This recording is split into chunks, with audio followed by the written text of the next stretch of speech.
and orderly pathways for migrants to apply for relief under our laws without having to take the perilous journey north. Improving security, management, processing, and other measures at our border, and attacking the smugglers. We've done a great deal.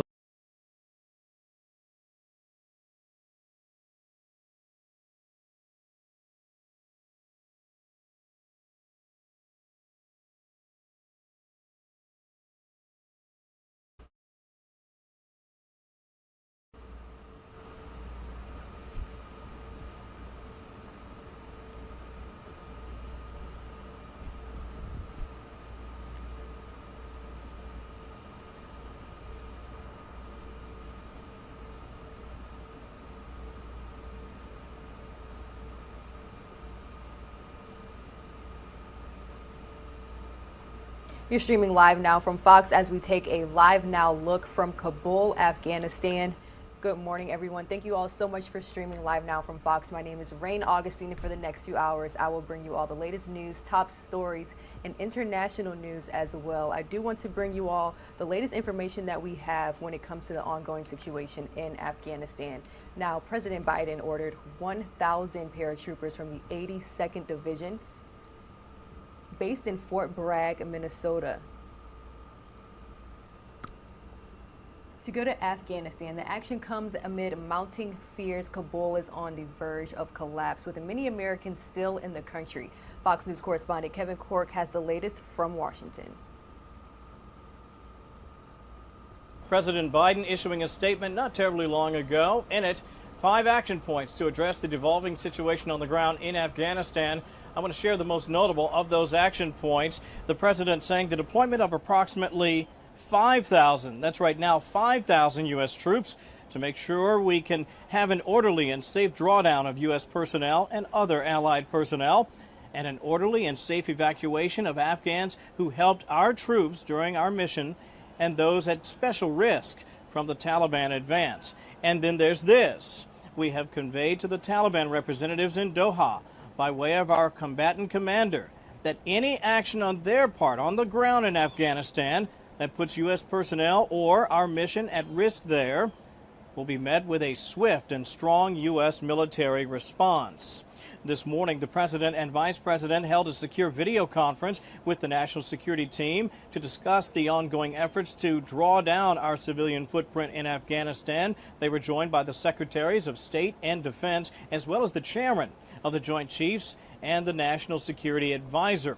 Critics have suggested that the Biden White House is faced with the all-too-real prospect of a fall of Saigon redux, with civilians desperately clinging to helos as the U.S. leaves the country.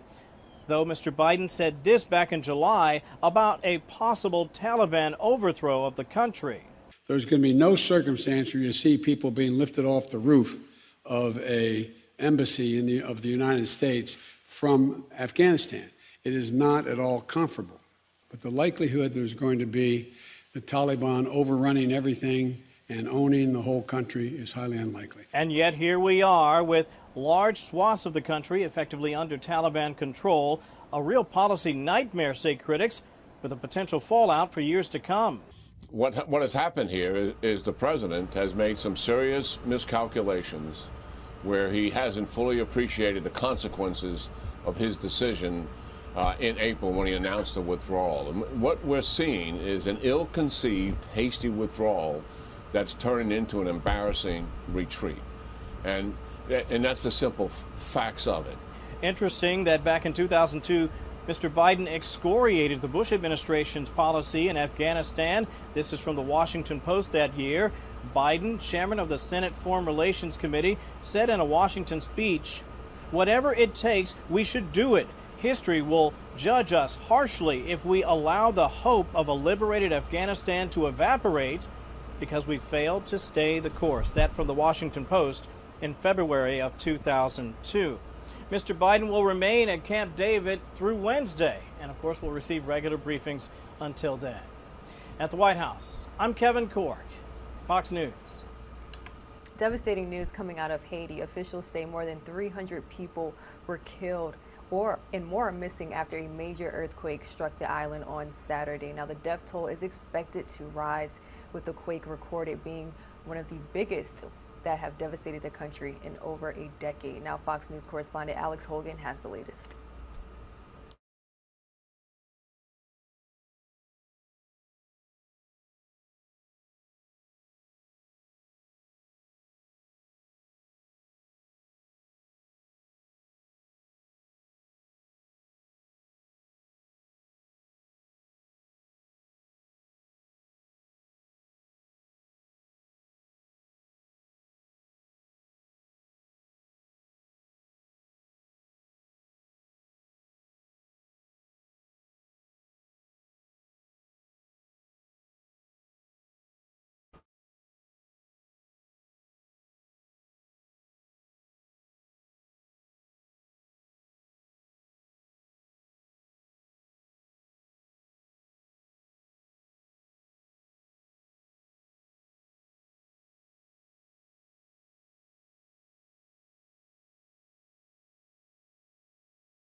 Welcome back to Live Now from Fox. The Department of Homeland Security issued a National Terrorism Advisory Bulletin warning ahead of the 20th anniversary of September 11th terror attacks.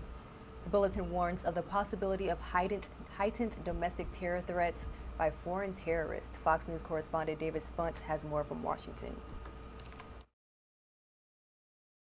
This new bulletin put out on Friday from the Department of Homeland Security is in direct relation to the upcoming 20th anniversary of the September 11th, 2001 terror attacks in the United States. Homeland Security officials want everyone living in the United States to be vigilant leading up to that anniversary and in the months following that anniversary. Homeland Security Secretary Alejandro Mayorkas issued the bulletin and mentioned religious holidays in and around September 11th that may be seen as a catalyst for violence. Domestic terrorists may be influenced by foreign terrorists via online forums. According to the bulletin, it says in part, such threats are also exacerbated by impacts of the ongoing global pandemic, including grievances over public health safety measures and perceived government restrictions. You can certainly warn about the anniversary of 9/11. I think people are always very mindful about that and mindful about certain attacks that could occur around that anniversary.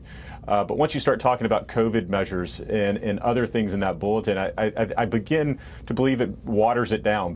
The bulletin mentions public health safety measures and perceived government restrictions. In plain English, that's talking about the Biden administration's push to get as many people vaccinated as possible. Also, those mask mandates that continue to pop up in parts of the country as this Delta variant continues to become a serious problem in all 50 states. According to the bulletin, it expires November 11th at 2 p.m.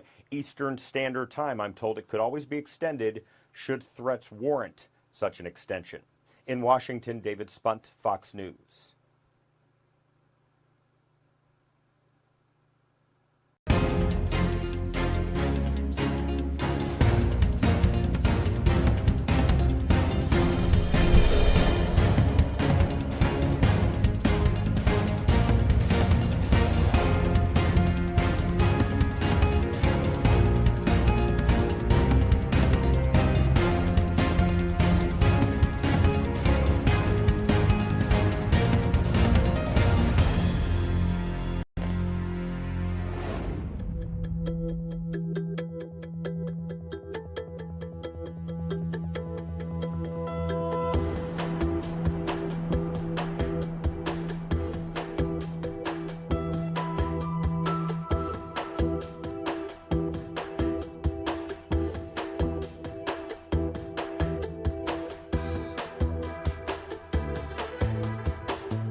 Welcome back to Live Now. The White from House Fox. getting increasingly involved in states' approach to the coronavirus crisis. In Florida, a recently passed law bans mask mandates in schools, but several districts have vowed to implement them anyway. Governor Ron DeSantis warning school leaders the move could put their salaries at risk.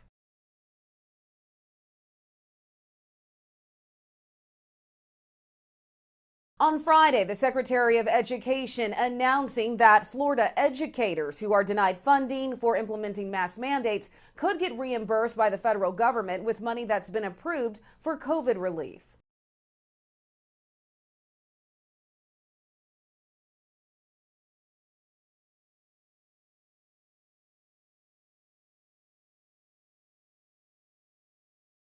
The political battle comes just as kids are returning to school and district leaders are increasingly concerned about keeping students and staff safe. Across the country, more states are considering stricter protocols. In California, the governor passing a mandate requiring all public school staff to get vaccinated or tested weekly for COVID. And here in Los Angeles, they are going even further. All teachers and staff will be required to get their second shot of the vaccine by mid-October, so simply getting tested will no longer be an option. In Los Angeles, Christina Coleman, Fox News. That was the latest from Fox News correspondent Christina Coleman. Staying on the coronavirus front, there is growing concern about how young people are being affected by the coronavirus resurgence as we head back to school. One study tells us hospitalizations for pediatric patients have more than doubled recently. Here's the latest from Fox News correspondent Jonathan Siri from Atlanta. Children, once considered relatively safe from COVID-19, are being hospitalized with severe cases in increasing numbers, occupying as many as 1 in 5 beds in some Texas pediatric hospitals. Where we have higher rates of infection among children is where we have lower rates of vaccination in general. Pediatric patients now represent 3.5% of all hospitalizations in the U.S., more than twice the figure earlier in the pandemic, according to St. Jude Children's Research Hospital. In the past week, COVID hospitalizations for all ages increased nearly 37%, with more than 62,000 Americans occupying increasingly precious beds. In Mississippi, which has one of the lowest vaccination rates in the country, the federal government is staffing a 50-bed field hospital to relieve some of the pressure on crowded medical facilities. Our ICUs today are full. Our patient beds are full. So, we continue to be in that situation where the bed capacity is extremely tight.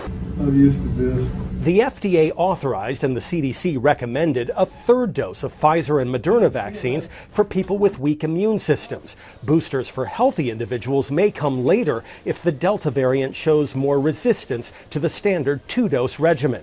In one study awaiting peer review, Mayo Clinic researchers estimate that by July, the Moderna vaccine's effectiveness against COVID infection had declined to 76% and the Pfizer vaccine to 42%. However, both vaccines continued robust protection against severe illness and death.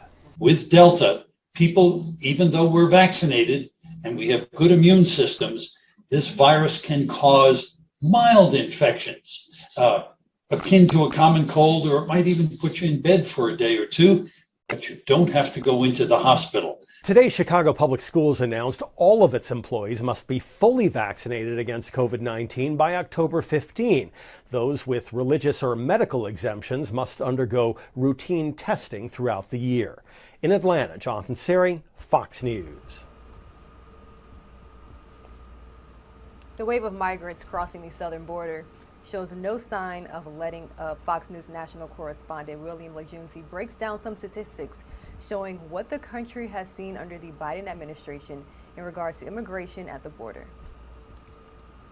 Statistics from DHS on Thursday show humanitarian releases in November under President Trump, 12 migrants. Under President Biden in July, 58,976. And data shows that right now, fewer migrants are in detention and fewer are being deported. President Trump deported 92% near the end of his term. President Biden, fewer than half in July, despite authority to deport everyone because of COVID. Biden in July deported just 45% under Title 42, 7% left under prior orders of removal or voluntarily. 3% are in process, but 45% received a notice to appear. And a majority, the Border Patrol released on their own recognizance. Others going to ICE typically got released within 21 days to hotels like these in Phoenix, where taxpayers pay their bill until they join family elsewhere.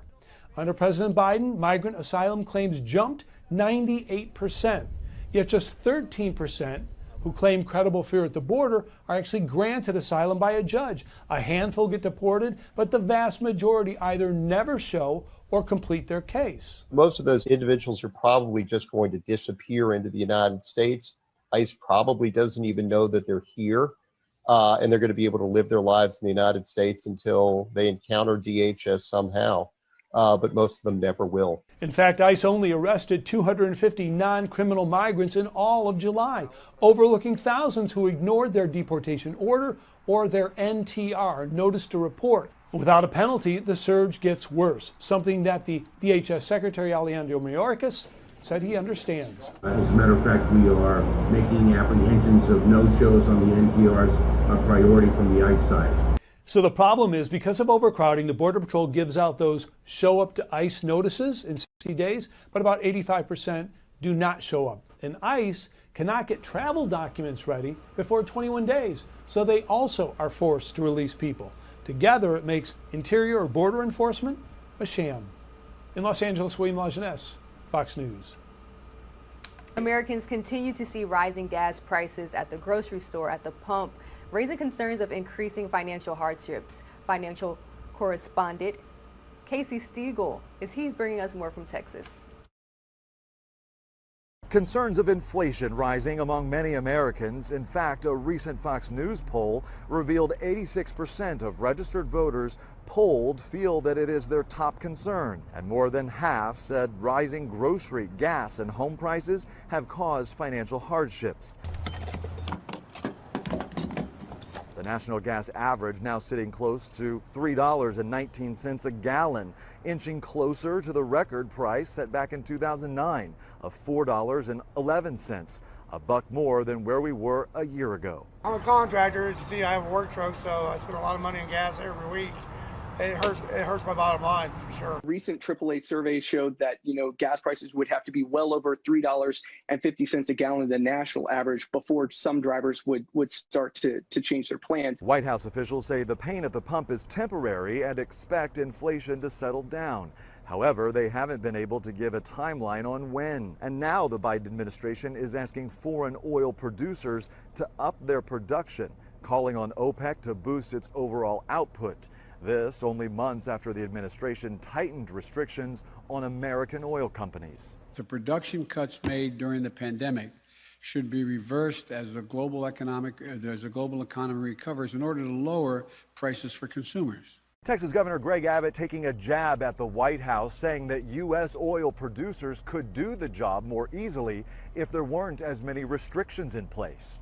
That's the latest from Arlington, Texas. Casey Stiegel, Fox News.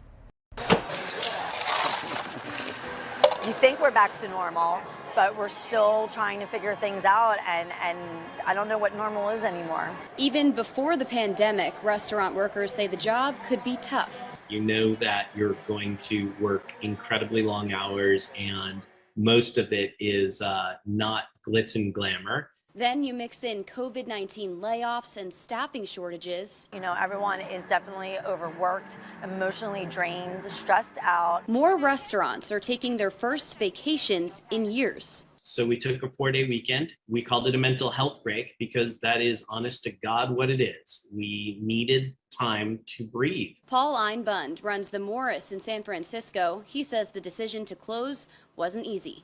As a businessman, it's crushing because we know that we could be making money, but I don't have any regret about this. I will close again. It will definitely hurt our bank account. Kitchen 519 in Glendora, New Jersey let their customers know they were closing for a week on Facebook, saying they'll be camping with little to no service. Are you bringing in drinks? In Philadelphia, a restaurant group is trying something totally different. So we're all going to Cancun, Mexico, which is just insane. Dana Canalicchio works for FCM Hospitality. Just the check. In October, they'll be taking around 300 of their employees on an all-expenses-paid trip to Mexico. We just thought this would be a great way to let them know, thank you for sticking by us. Ian is bartender for them. He says this will be his first big vacation in years. Ever since I started working here, I've never really had the opportunity to take a trip like this. After working through COVID, I can't wait. I don't think I was this gray when it started, so let's just put it that way.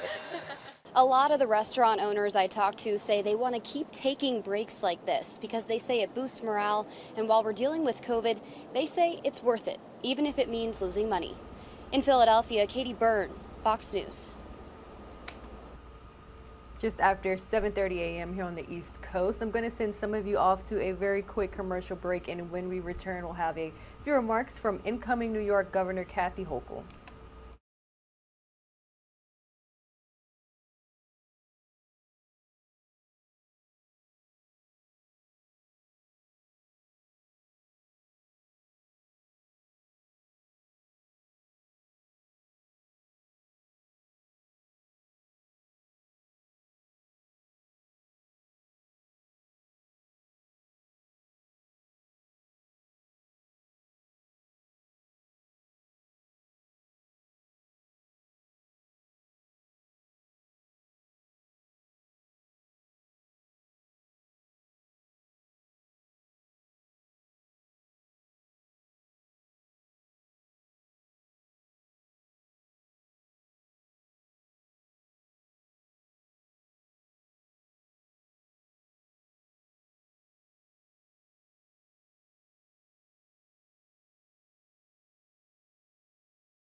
It sounds like there's an audio problem.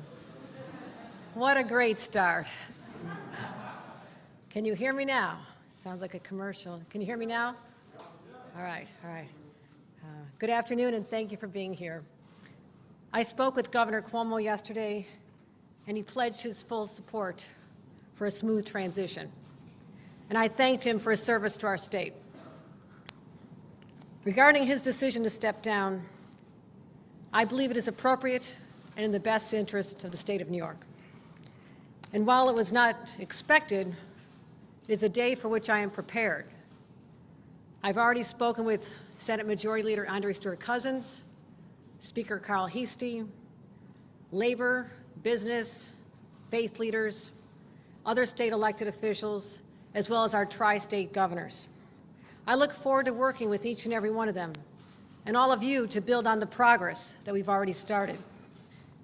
Over the next 2 weeks, I will continue meetings with current and potential cabinet officials. I'll build out my senior staff, and I'll do what I've always done. I will travel the state to meet New Yorkers, to listen to them, to assure them that I've got their backs. And I will take their concerns and bring them back to our state capitol and work with our partners in every level of government to come to solutions. People will soon learn that my style is to listen first, then take decisive action. So in 13 days, I will officially become the 57th governor of the state of New York. And shortly thereafter, I look forward to delivering an address to all New Yorkers to lay out my vision for the great state of New York. But make no mistake, our work has already begun. And I know this year and a half has been so challenging for families and businesses across our state. And sometimes it doesn't feel like it's getting easier. The Delta variant is still raging, and it's going to take all of us to defeat it. Our children are heading back to school soon. There's a lot of anxiety from the moms and dads I speak to, and the teachers as well. It's going to take all of us working together to keep our children safe, our teachers safe, and anyone who works in a school safe. Small businesses are just starting to bounce back into an uncertain world. We need to reassure them that they'll be okay. And our workers are once again debating whether they should even go back to their jobs, or go back to their offices, go back to their factories. Is it safe enough? But I know New Yorkers. They are hardwired to persevere and to prevail. And the promise I make to all New Yorkers, right here and right now, I will fight like hell for you every single day, like I've always done and always will. Thank you very much. I look forward to your questions. I'll be starting the questions by asking Jerry Zaremski from the Buffalo News. Jerry Zaremski? Hometown favorite, sorry. Lieutenant Governor, I want to ask you about this 14-day transition period. Did the governor explain to you why he wanted to wait that long before leaving office? And how do you feel about having to wait that long to take the reins? It's not what I asked for. However, I'm looking forward to a smooth transition, which he promised. He spoke to me about wanting to make sure that the transition to continuity is important, that I have an opportunity to meet the cabinet officials, other people as well. So they viewed it as necessary. I'm prepared to take office, as any lieutenant governor is, from the very first hour you're sworn in as lieutenant governor. However, I will take advantage of that time and to continue to engage with the people of the state of New York. I have a vision, but I'm going to continue to develop that. And at the end of the 14 days, I look forward to coming back to a venue like this and to make sure that we are ready to deal with all the challenges that we face. Morgan McKay from Spectrum. If Paul is convicted of any criminal charges, would you consider pardoning him? I'm going to tell you right now, I'm talking about my vision for the state of New York. It is far too premature to even have those conversations. Governor? I'm going to ask Josefa Velasquez from the city. Well, my mom will be proud that you pronounced it correctly. Gracias. A couple of years ago, while you were serving in office, you had come out against driver's licenses for undocumented immigrants. In the last couple of years, you have changed your mind. Can you explain to me what the transition has been, and also what the last few months have been for you as you've been preparing for this role? With respect to the green light law, which is now the law of the state of the land, something that early on in my career as a county clerk, I had taken a position that has now evolved, and that evolution coincides with the evolution of many people in the state of New York. I'm proud of that law, and if you want to read an op-ed that I wrote on it, many people in our state Senate would argue that that was a turning point when they read that and saw the position I had taken in support of that law, that our immigrants need that. They need to be able to get to their jobs, and parents need to take their kids to doctor's appointments. And I'm proud of supporting that law, and you can ask anyone my position on that at this time. I think it's clearly understood. The last few months, lieutenant governors continued the work regardless of what's going on around them. And I'm proud that I've been able to maintain the same schedule, to meet with elected leaders. My schedule has been robust, and I'm ready. I want people to know that I'm ready for this. And it's not something we expected or asked for, but I am fully prepared to assume the responsibilities as the 57th governor of the state of New York. Michael Gormley from Newsday. Hello, Lieutenant Governor. Have you spoken with President Biden at this point, and also do you have a different view of how to handle COVID in New York State? I understand the president was looking to reach me, but I was on a plane earlier this morning, so I cannot confirm that. I confirm I have not spoken, but I know he expressed an interest. I did have a chance to speak to Senator Schumer yesterday, Senator Gillibrand, Hillary Clinton, and countless others. My position will be to, at this point, recognize that there is one governor for the state of New York at one time, and Governor Cuomo will continue to be the governor for the next 13 days. That does not mean that I'm not fully engaged with the healthcare partners, the current commissioner, and we've been getting regular briefings up to the minute, and I'm well aware of the circumstances in our state are frightening for people. And we will continue at this time to review closely what the CDC puts forth, but I'll be proud to and looking forward to sharing my vision on how we address this in a matter of a couple weeks. Lieutenant Governor. One's Dennis Slattery from Newsday. Or no, I'm sorry, Daily News, I'm sorry. That's a big mistake to make, sorry there. Dennis in the room? Okay. Hearing none? Can't hear you. Okay, Dennis Slattery, is he in the room? I can't see that. Dennis.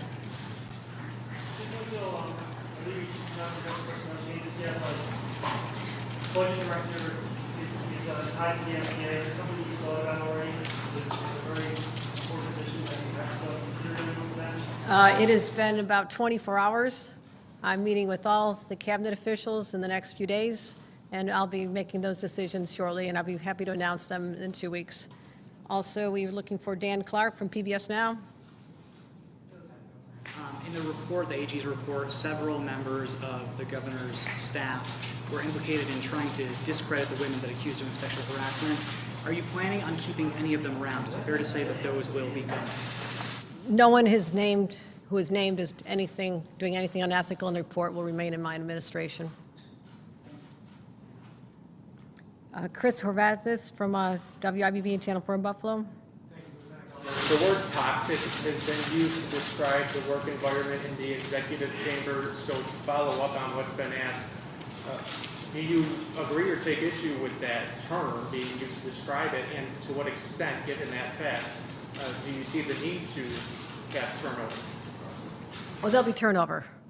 There'll be turnover, and that is the description from many witnesses in the Attorney General's report.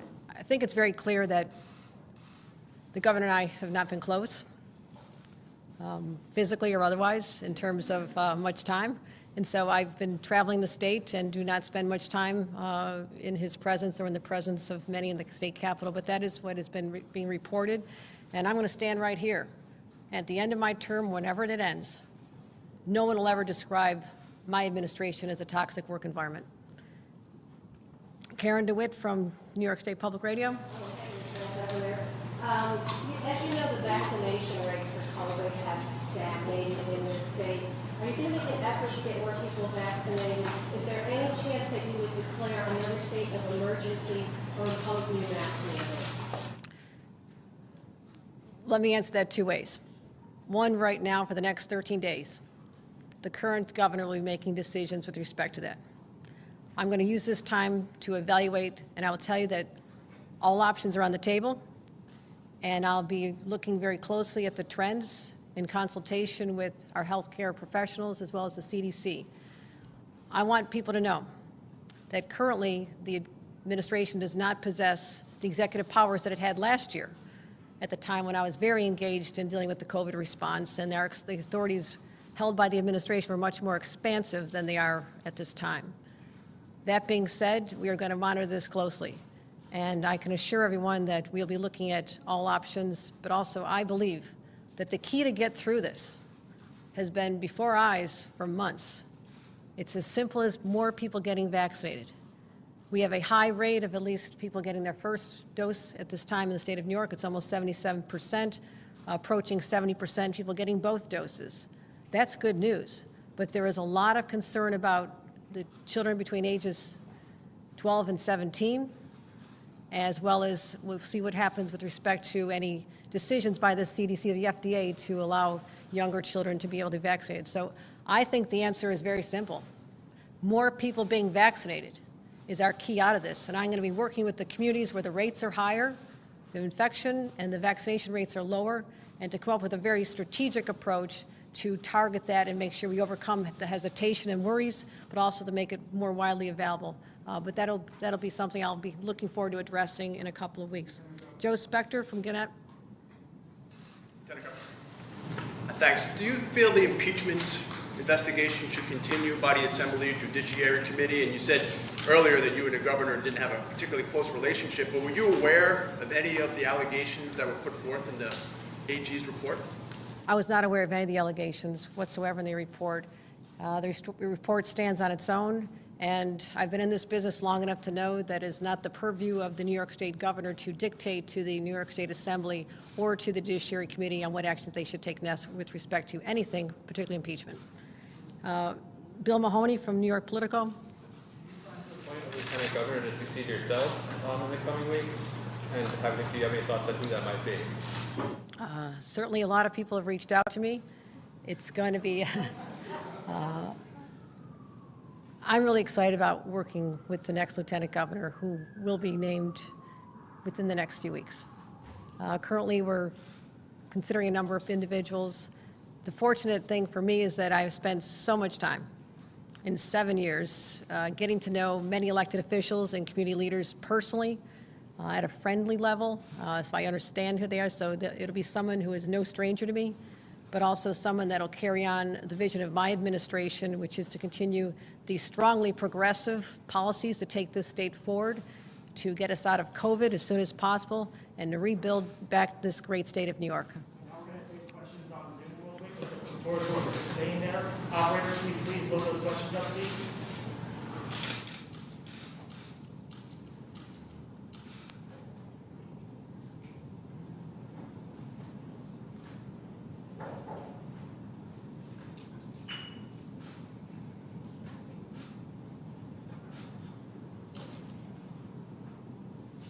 Operator, can you please load up those questions, please, for us? Can we ask some questions while we wait for these questions? I have one. I'm going to go ahead.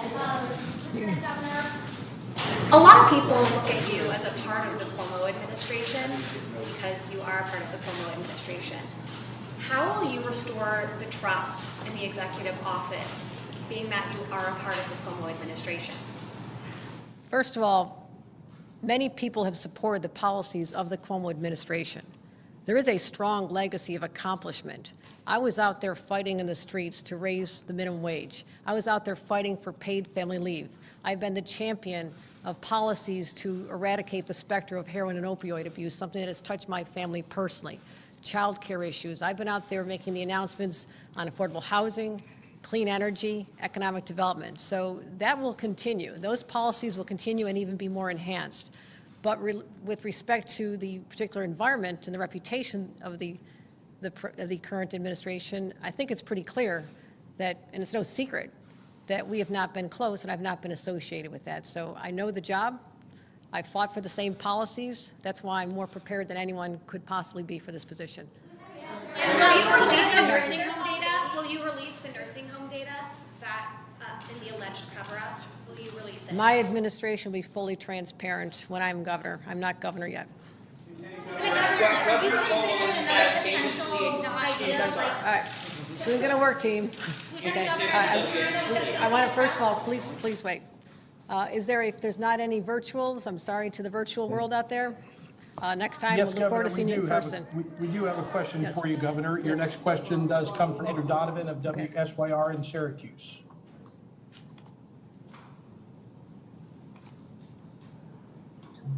Donovan, you can unmute your mic. Lieutenant Governor, can you hear me? Yes, who am I speaking to? This is Andrew Donovan from News Channel 9 in Syracuse. Home of my alma mater, Syracuse University. I was going to say, you're not shy to remind people you're a Syracuse University alum. So I'm wondering what your message is to the people of Syracuse. A couple of specific things. The state fair starts in a matter of days, and I think people are worried about its capacity and mask wearing and vaccination status with that big event approaching. And also, the outgoing administration had said its health department would not be giving guidance to school districts about mask wearing when school starts in a few weeks. So I'm wondering if you can address both of those COVID-related concerns and if you'll see the state fair for yourself as governor. I've never missed a state fair. It is one of the joys of being a New Yorker. Going to the New York State Fair, I'll go either as lieutenant, which is what I'll be while the state fair is governor. I understand the concern. I just want to remind everyone that I'm not responsible with respect to that at this time. I'm still lieutenant governor, and there's one governor at a time in the state of New York. I look forward to returning to Syracuse. I know and look forward to returning for the state fair and eating all that great food. And New York's next governor, Kathy Hochul, setting the tone on Wednesday, saying that her new administration would be a lot different than her predecessor, Andrew Cuomo, who continues to deny allegations of misconduct. I'm going to toss you all to a quick commercial break. When we come back, we'll have a segment from Fox 11 Los Angeles. They're bringing us the latest news when it comes to kids returning to the classroom during COVID-19. We'll be right back.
Welcome back to Live Now from Fox. Fox 11 Los Angeles caught up with a pediatrician about the rising numbers of COVID-19 in kids, and they also went over a few safety protocols that you all need to know as kids head back to school.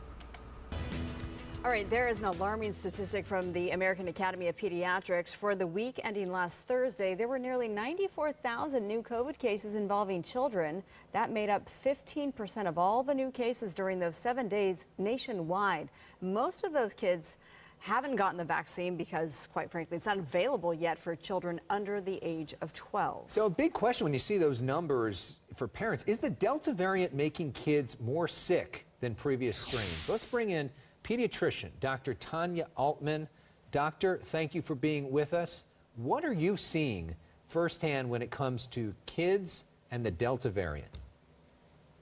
Well, as you saw with those numbers, we are seeing increasing amounts of kids getting sick with COVID-19, the Delta variant. Now, because the numbers are so high, we are, of course, seeing more kids in the hospital, in the ICU, and even more deaths. Now, proportionately, is it the same as before when we had the beginning of the pandemic? Possibly, we don't really know, but right now, because it's spreading so quickly through populations of unvaccinated people, I am very nervous about what this means for our children.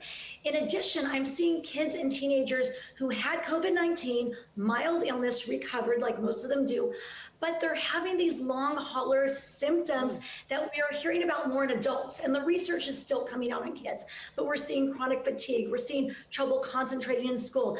I'm seeing kids that had COVID now getting sick on a regular basis with more lung infections and more sinus and ear infections. So it is still something that I really don't want kids to get, if at all possible. Right now, we're posing the question, how severe is the infection in children? So it is, in fact, looking like it is more severe than the earlier strains. Well, it's more contagious and more transmissible. So because there are higher volumes of kids getting sick, we will see more kids getting seriously ill. Okay. Can we talk about what COVID looks like in kids? Because I remember 6 months ago, we were doing this show with Dr. Drew, and he said it's really not that big a deal for kids. And this seems to be seeing a lot more infections. Is it getting worse? I mean, how is COVID different for a child than for an adult?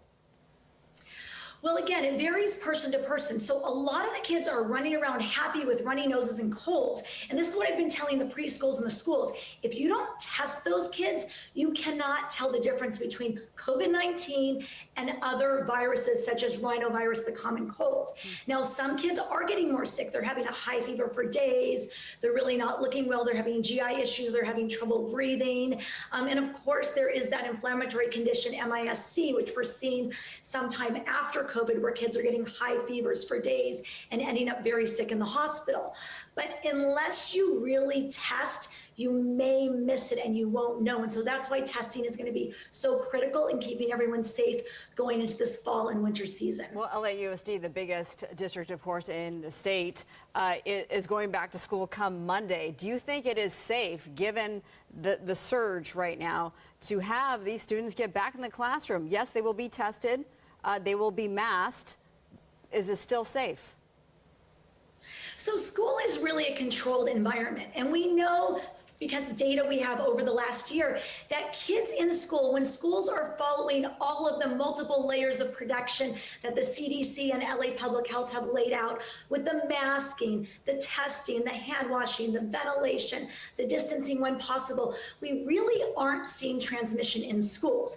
And when I examine the outbreaks that we're seeing throughout the country in schools, it's because they haven't followed through with all of the protocols. There have been maybe no masks. Maybe they weren't testing sick kids when they came back. Maybe the kids were gathering after school or playing sports unmasked. So when you follow the protocols, they do work. And so we can get these kids safely back to school, and our kids need to go back to school. They missed too much over the last year. So it's time, and we can do it safely. You're talking a lot about the masking. We know there are some parents in this state that are suing the state, saying that there should not be mask mandates in schools. We know there are governors of other states, including Florida, who are arguing that there should not be mask mandates in schools.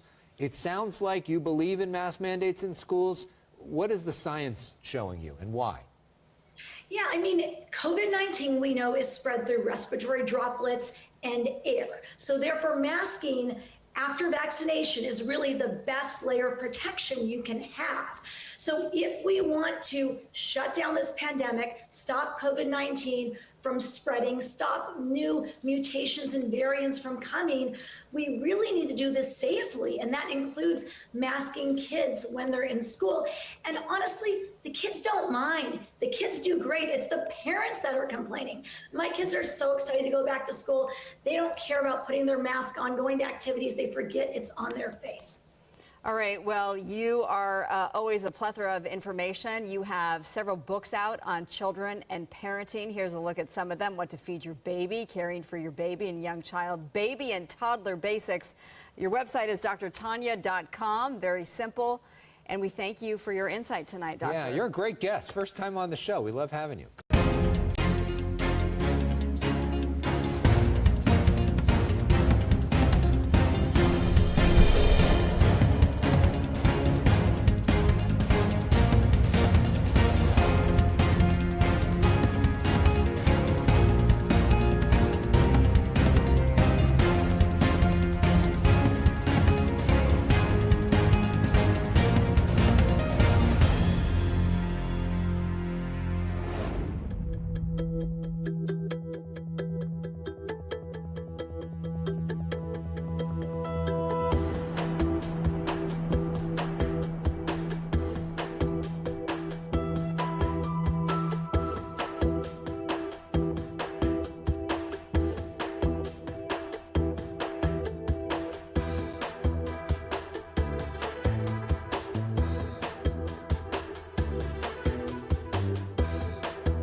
Welcome back. More back to school tips courtesy of Fox 2 San Francisco. All right, let's talk money once again with Winnie's son, a financial advisor, but also the managing partner there at Sun Group Wealth Partners. Hey, you know, a lot of students are going back to school, K through 12 here.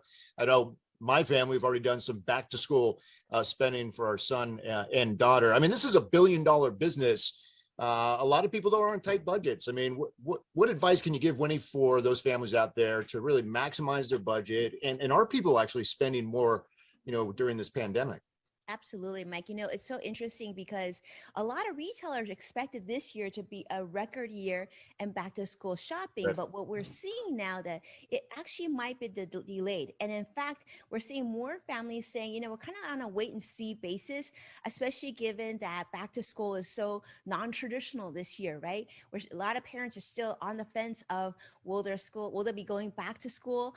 And if they're going to have to go virtual all of a sudden. And also a lot of parents that we've been talking to also saying that those who are going back, the spending has certainly changed. And so that's causing a lot of issues for retailers. Are not even sure how they can keep up with supply if people then jump in and want to purchase more. One thing I will say, this is a big one for parents who are sort of on the fence. A lot of the sales that you're going to be seeing, like better sales, actually they're projecting that many of them could actually happen later in the year, September, even maybe into October. So if you don't need that item right away, you might want to wait and see. Okay, got it. Hey, jobs. I know there are a lot of jobs out there right now, but apparently there's not a lot of candidates. So what advice are you giving companies to best attract that talent that's out there? Absolutely. You know, Mike, it's so interesting you're seeing that because we are seeing this too. So over 10 million jobs are currently posted. This is according to the Labor Department as of June. So actually there's more positions now. But interesting enough, a lot of these positions are in the hospitality industry as well as the healthcare industry. And as you know, a lot of Americans aren't yet ready to jump in those industries just yet. But what we're seeing now is employers are getting really, really creative. We're talking about a little bit of a boost in compensation, which is good. We're definitely seeing more sign-on bonuses as well. We're even seeing some employers offer pet insurance because they're saying, you know, we know you got to leave your pet at home. So we're going to make things a little bit easier. But what I think is interesting is that employers are really being forced to decide on how they're going to step up and maybe give more job flexibility to a lot of employees. Okay, interesting. You mentioned the employee benefits, pet insurance being one of them. What about the corporate 529? I know you're very versed in this. I know you've helped companies with setting this up. In your opinion, why should an employer, Wayne, why should an employer be offering these 529s, college saving plans to their employees? Well, Mike, I hope this trend continues because this is a big one. You know, I've been working on corporate 529 since the early 2000s. I think one of the first ones I helped set up was for DreamWorks Animation back in the day. And so here's what's great about these corporate 529s. We know they're college savings plans, but just like your 401k at work, imagine if you had an opportunity to save for your child's education at work as well. So this could be through payroll deductions or even direct deposit through your checking account. But through the work, what makes sense is typically for an employer, it costs nothing to set up one of these plans. In fact, even if you're a sole practitioner, you're a one-person company or you're 1,000-person employee base, you can still set up a corporate 529, gives employees that added benefit of a discounted, in most cases, a discounted way of avoiding some of those upfront fees. There's still going to be fees involved, so you have to look at the fine print. But this is a great way to get your kids saving for helping your kids save for college, or grandparents could do this as well. So we're hoping this trend continues because we're seeing definitely much more interest. Like our phones have been ringing off the hook of companies looking to set up these sort of plans. I think it's great. I mean, it would make it easier for me. I mean, I would, if my company offered, I can see myself easily doing that, you know. I don't have one right now. So but for some reason, if the company offers, I'm on board. So I'll look into it. That's an opportunity, Mike. And actually, I just jump in on this too, is because if you feel like your employer should offer this, speak to HR or your CFO, have them reach out to us, and then we can set them up on one. Copy that. I like it. The Delta virus, or this variant of the coronavirus, are you concerned about it, or what are you telling your clients about whether or not this is going to put a dent in their financial plan? I think so. I think many of us are very concerned right across the United States here, especially what that's going to look like for your financial plan.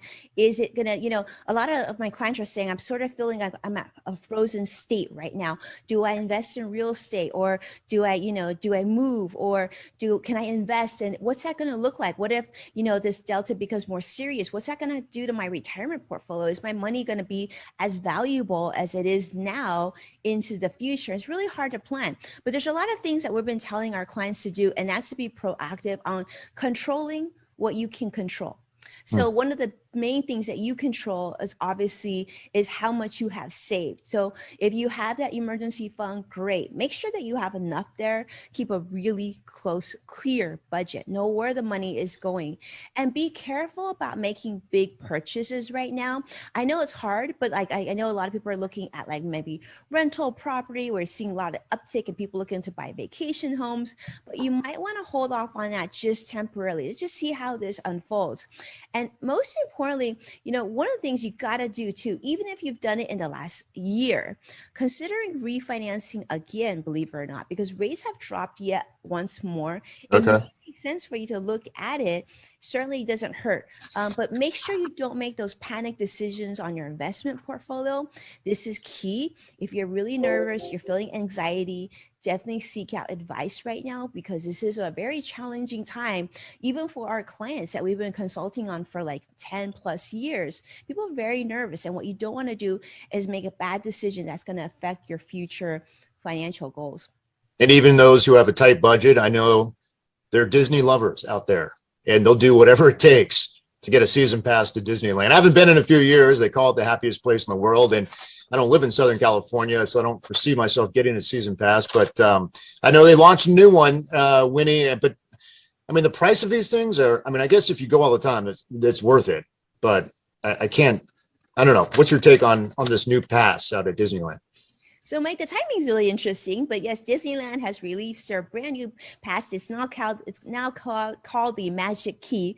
Comes in 4 options, from what I call $3.99 a year for SoCal residents down here, all the way to what I call astronomical at almost $1,400 a year. So you got to really be a Disney fan here to give you an idea of how that compares. I mean, most adult tickets for Disneyland right now are about $104 to $154 a day, depending on how many days you choose. And then don't forget another $55 for that park hopper, and then $25 for standard parking. So even if you do the season pass or you do an annual, it's going to be quite an investment. So this is what I would say. If you think you're going to go quite often, then it makes sense for you.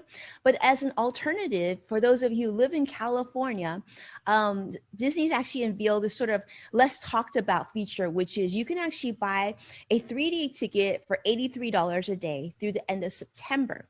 So you could actually test it right before you actually invest in that season pass. That's what I would say for those big Disney lovers. I try to do that route instead. I think given with the pandemic and everything else, it might be good to wait and see how this unfolds. But to give you an interesting thing, I had to do this as a financial advisor, right? What's that? There's a calculation of how much have Disney season passes increased through the years? Because we hear about how crazy this has been. So 37 years ago, it was about $100 a year for adults to have a season pass to Disneyland. Well, now, let's use the mid-range one, which is what they call the Believe Key Pass, which doesn't give you complete access, but it gives you some access, right? And some discounts. Now it's $949 per person. So based on that, Disneyflation is over 6%, my friend. So it's a big number. It's a lot higher. That's a huge number. I'm going to invest my money somewhere else. I'm not going to get the season pass, but for those who want to do it, go for it. It's the happiest place in the world. That's what they say. All right. Whitney, always a pleasure. Have a great rest of the week. All right, a huge thank you to Fox 2 San Francisco for that report. Some of you will see a very quick 2-minute commercial break. However, when we return, I'll take you all out to Houston.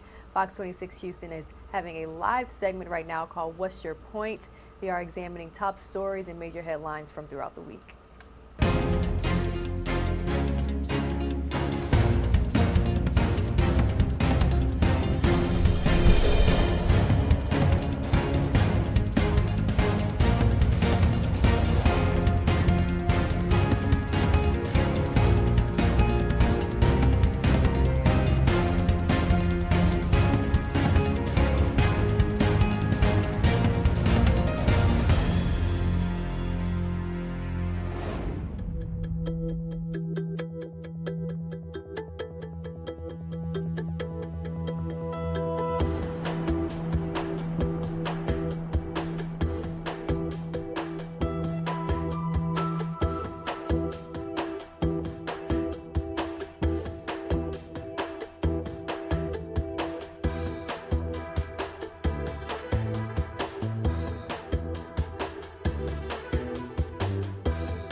As dozens of Texas Democrats continued their extended elopement to the nation's capital and elsewhere, apparently, including Europe, House Speaker Dade Phelan assigned 52 arrest warrants aimed at ending the effort to block the Republican-backed election reform bill.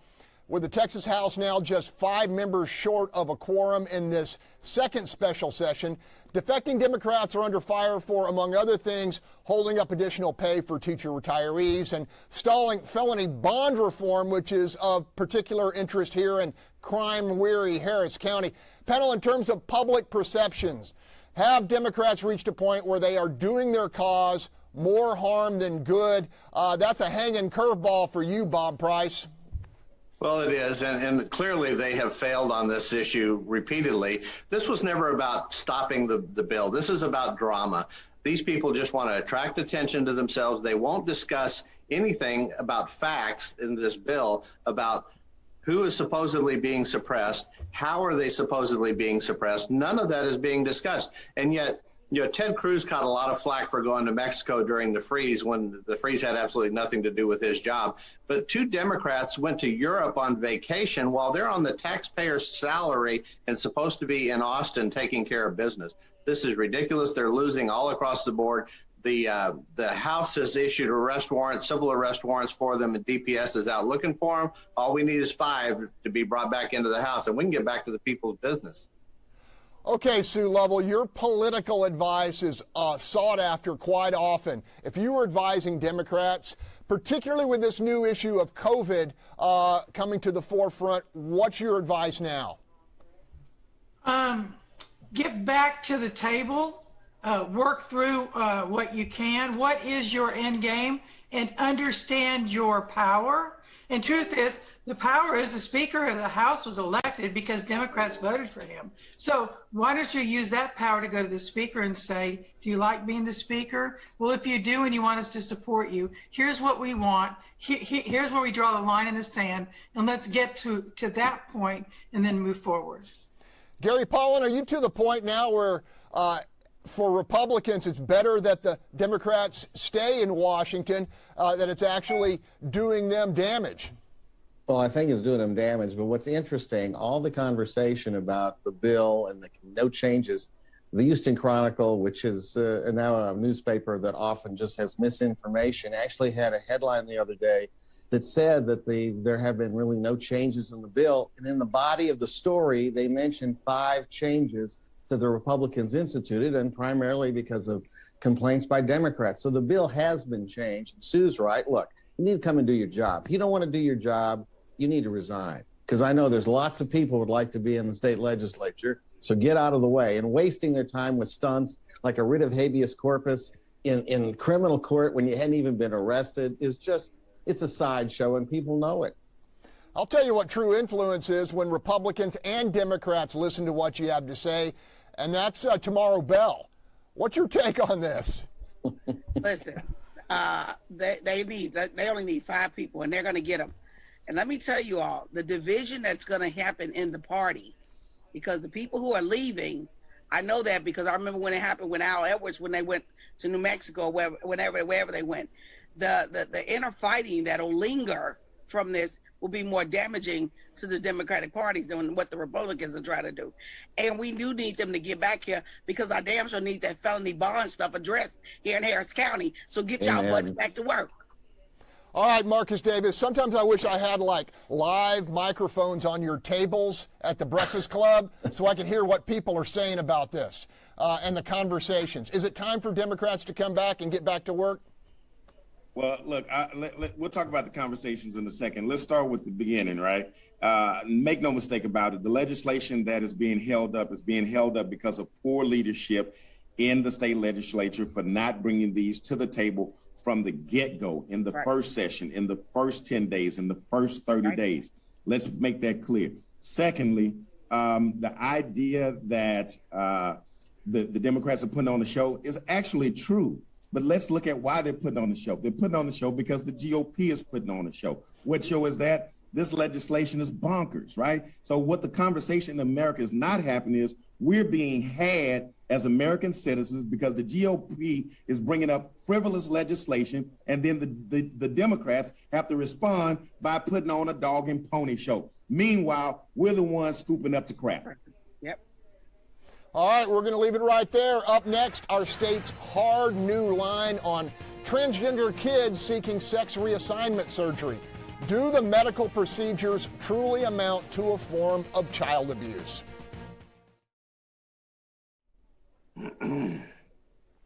Yeah, I didn't read the topics. Now, what are we talking about?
Welcome back. At the request of Governor Greg Abbott, the Texas Department for Family and Protective Services has declared gender reassignment surgery to be a form of child abuse.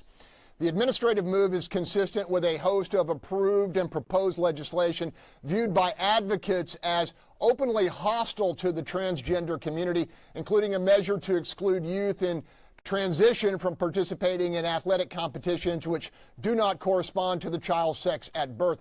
Panel, the American Medical Association has called this latest declaration, quote, a dangerous intrusion into the practice of medicine that will be, quote, detrimental to the health of transgender children. Bob Price, what's your take on this? Well, keep in mind, this is the agency that's responsible for keeping an eye out and being safe overwatch of children being abused across the state of Texas. This isn't a political agenda of a group of one kind. The governor asked for this investigation into this. The agency came back and ruled that it is a form of child abuse. And in some cases, it certainly is. There may be certain cases where it's medically necessary, and those would still be allowed to continue after an investigation is looked into it. But in other cases, it's simply a parent trying to impose their will on a child or what they believe is the child. The child has no idea what this is. They haven't even reached puberty yet in many of these cases.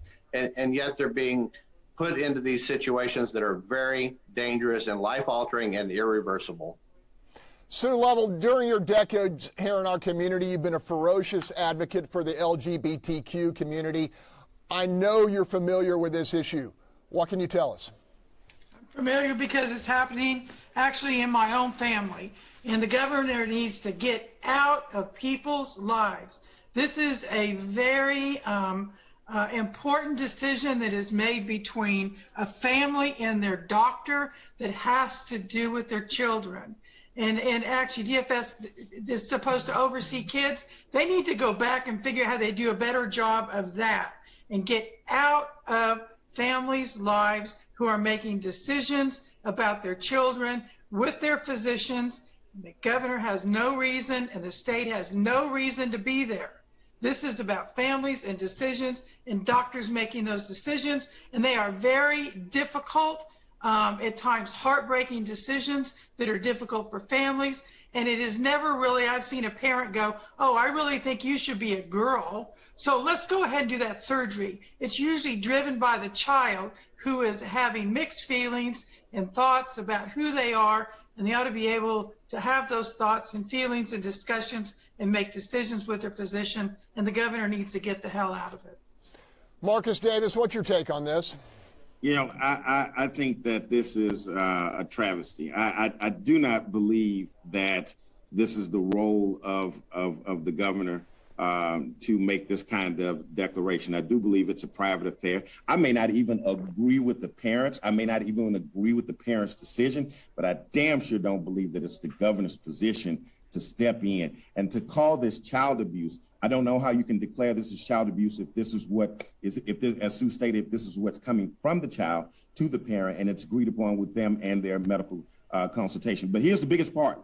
Child abuse in the state of Texas happens in healthcare, happens in education, happens when they're freezing their ass off in the storm and we don't take care of kids then. The GOP is full of hypocrisy when it comes to abusing children and taking care of children.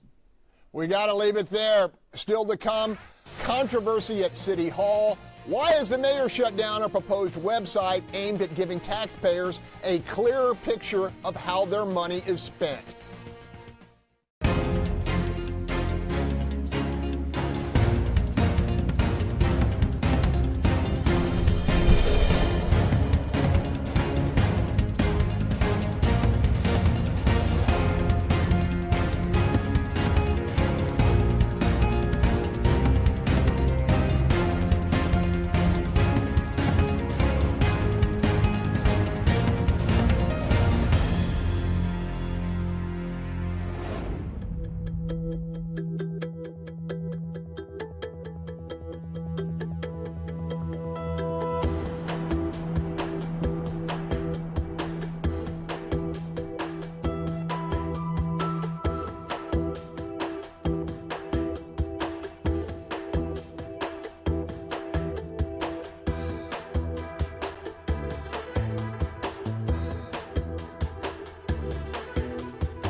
Welcome back.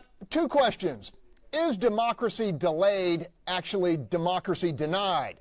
And is transparency impeded actually overt suppression of truth in government? This week at Houston City Hall, a charter amendment proposal validated by the signatures of more than 20,000 citizens was catapulted forward into an election more than 2 years in the future. Now, if approved, the measure would allow 3 council members in agreement to place an issue on the city's agenda for consideration, an authority which currently lies solely with the mayor. Well, it was no surprise Sylvester Turner opposed an erosion of his power. The unwillingness of so many council members to increase their own stroke, so to speak, is both puzzling and telling. Which brings us to a second development, the cancellation by Mayor Turner of a transparency website promulgated by the city's elected financial watchdog controller, Chris Brown. Panel, while the site is designed to give taxpayers a more detailed explanation of how their money is spent, the mayor spiked it before any of us got a look. Tomorrow, Bell, what is your take? Let me tell you what my take is. First off, the fact that council members went against this. Now, let me be clear. It didn't have to go into effect in his term because I don't believe in changing horses in the middle of the race because he had already won and that's what he decided. I don't like what happened to Tanisha Hudspeth. I don't like what happened to Ann Benny Harris after the people voted. But they could have had the election in November and it could have affected the next mayor coming in. Now, because they didn't do that and they wanted to say it was because of money, you think they're finna let you look at how so much money currently is pissed off. No, they're not gonna let you see that because then you will say, well, you said you couldn't do this because you of that. You said you couldn't do this because of that. Because when they get to see where money is going, a lot of people are gonna question it, especially when September 1st, our water bill's gonna go through the damn roof. All right, Gary Pollan, I know you want to talk about this. Look, here's the bottom line. Sylvester Turner is not mayor. He's a dictator. I mean, that's what he is, which is fascinating because as a legislator, he was very good and worked well with others. Now he doesn't. And the fact that we're not going to have transparency on where the money is being spent is astounding. I'm surprised that the Houston Chronicle actually did its job, didn't put on the front page how important it was. As for the weak lead councilmen who are afraid to vote to enhance their ability to debate issues, I'm stunned. And they ought to be on the hit list to be defeated in the next election because they don't deserve to be on council. Because all they are is toadies for a dictatorial mayor. Minions. All right, hey, let's pause and see what our viewers' thoughts are on this. We asked in this morning's poll if a clearer look at Houston City budget and expenses was available online, would you use it? Looks like folks definitely would use it, a vast majority. Sue Lovell, you've been right in the middle of this issue. What's your take? Table when he turned to his council members and went, don't I give you what you want? When you ask me, don't I give you what I want? That tells you right there why you should have this charter change where 3 council members can put something on the agenda. It also sends a message to the council members, hey, you have to come to me to get what you want. So I better not be unhappy. So aren't I making you happy?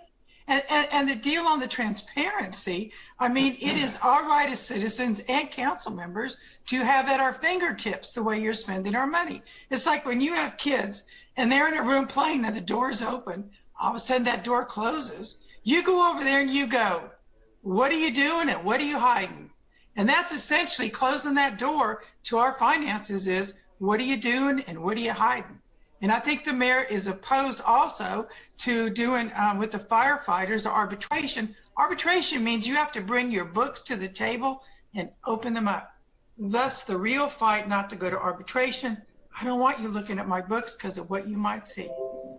Marcus Davis, as long as I've known you, you've been an advocate for transparency. Does this trouble you, this whole website thing? You know, I think this idea of a lack of transparency is not a good sign of leadership, without a doubt. I believe that there should be an opportunity for citizens to see where their money is going and what it's being spent on. I know the poll said that people will do it, but the reality of it is most people wouldn't. This is a fight for the insiders because people want to know. But for the most part, people are going about their daily lives, buying their scratch offs and hoping to get rich tomorrow and paying less attention to. True. I mean, it's just real talk.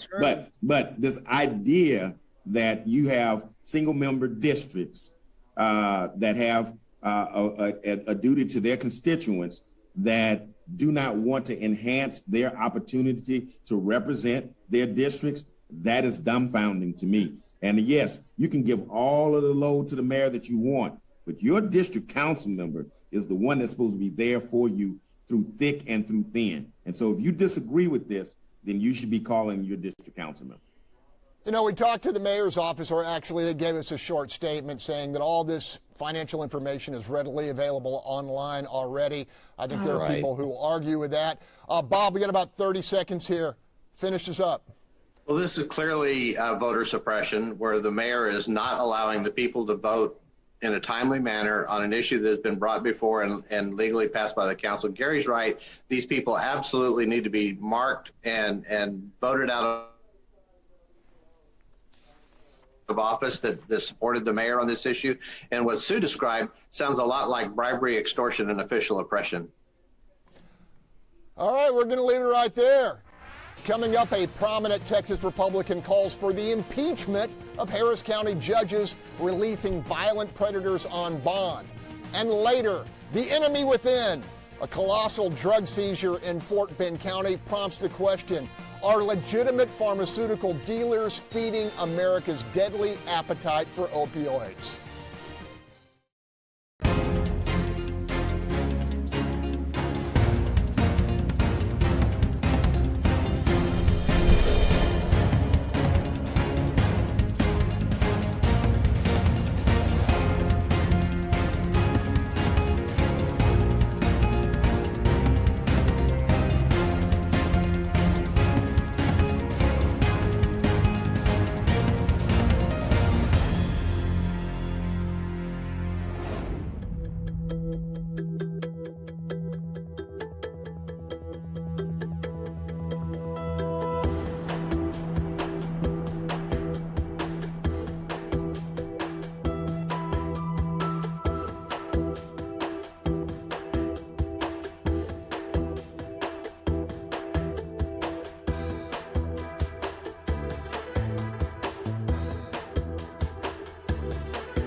Welcome back. Republican gubernatorial candidate Alan West says there's a clear way to prevent scores of future murders in Harris County. The former congressman and Texas Republican Party chair says the reform judges who've consistently granted bond to violent habitual offenders should be thrown off the bench via impeachment. The offense, failure to ensure public safety.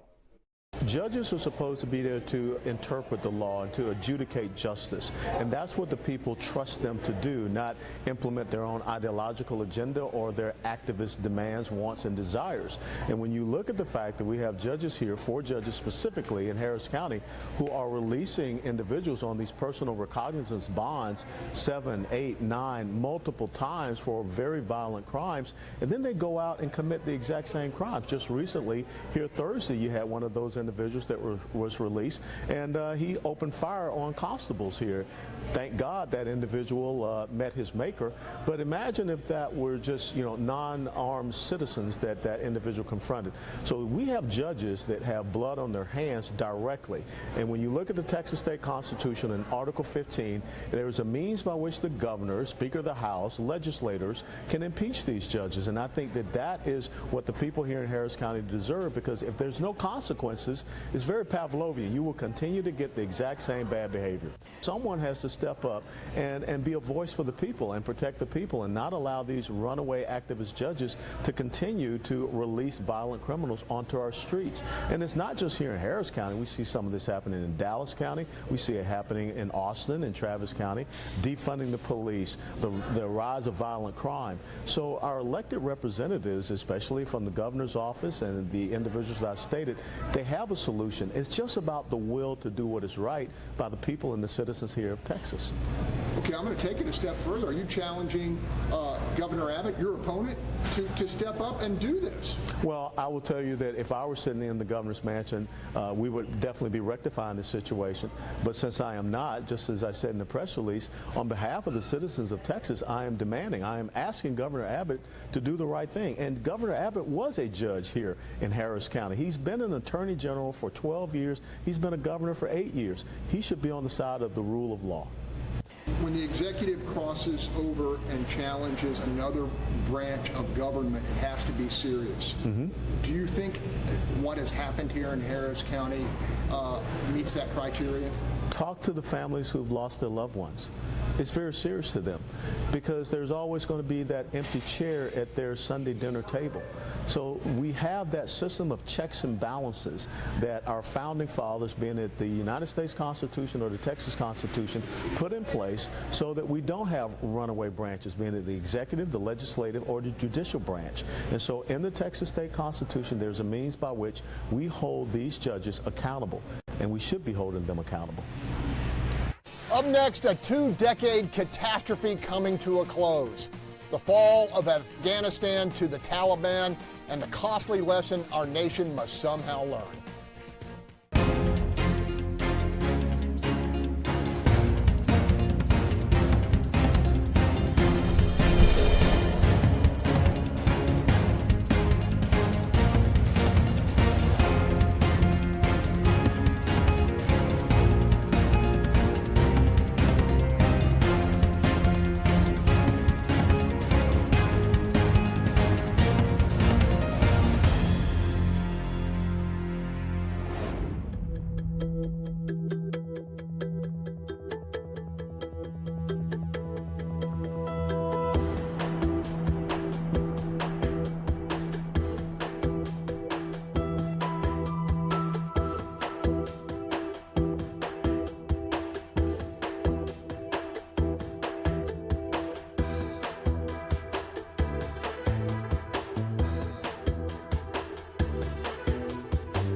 Welcome back. Those who forget history are doomed to repeat it.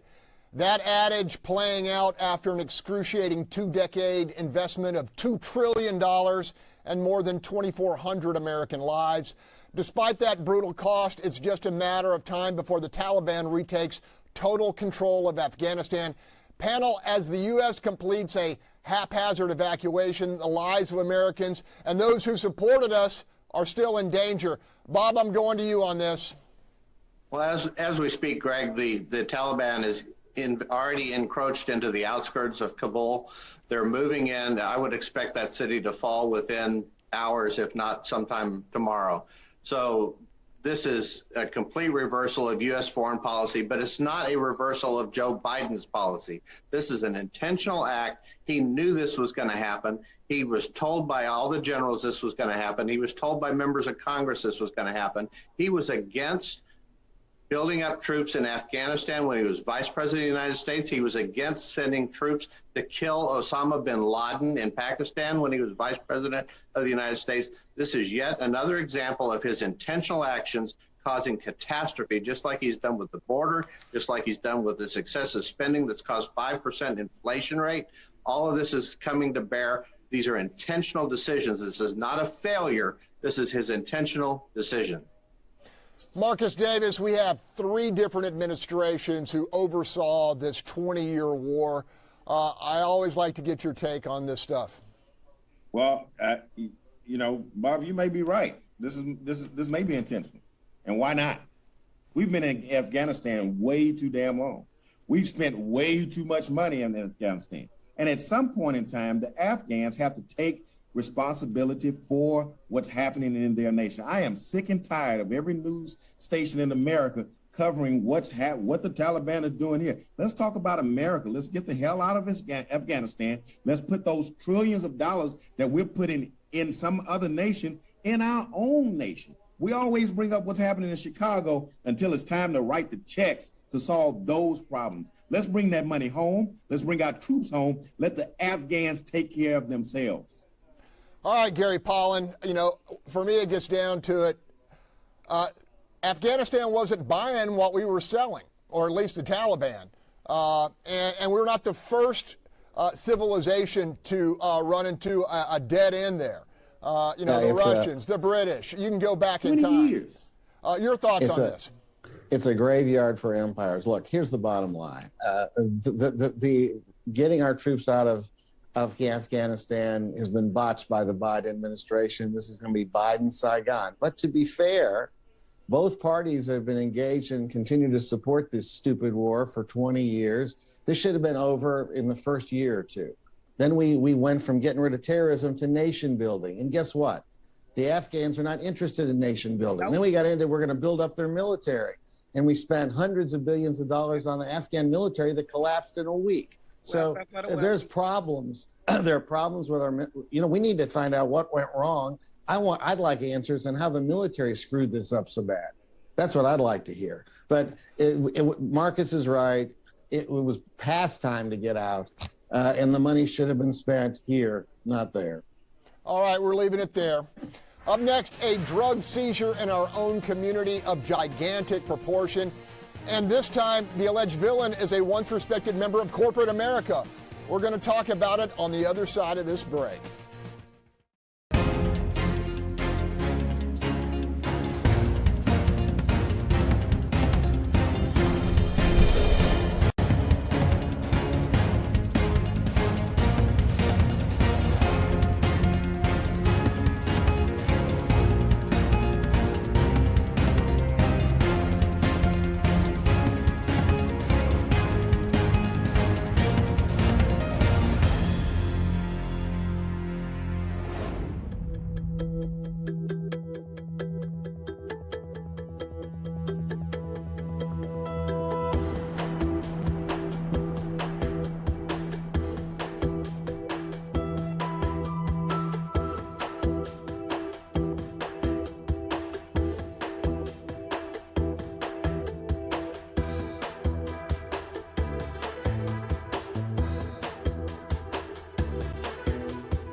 Welcome back. Maybe we were distracted by the narcotics flooding across our southern border, or just naive.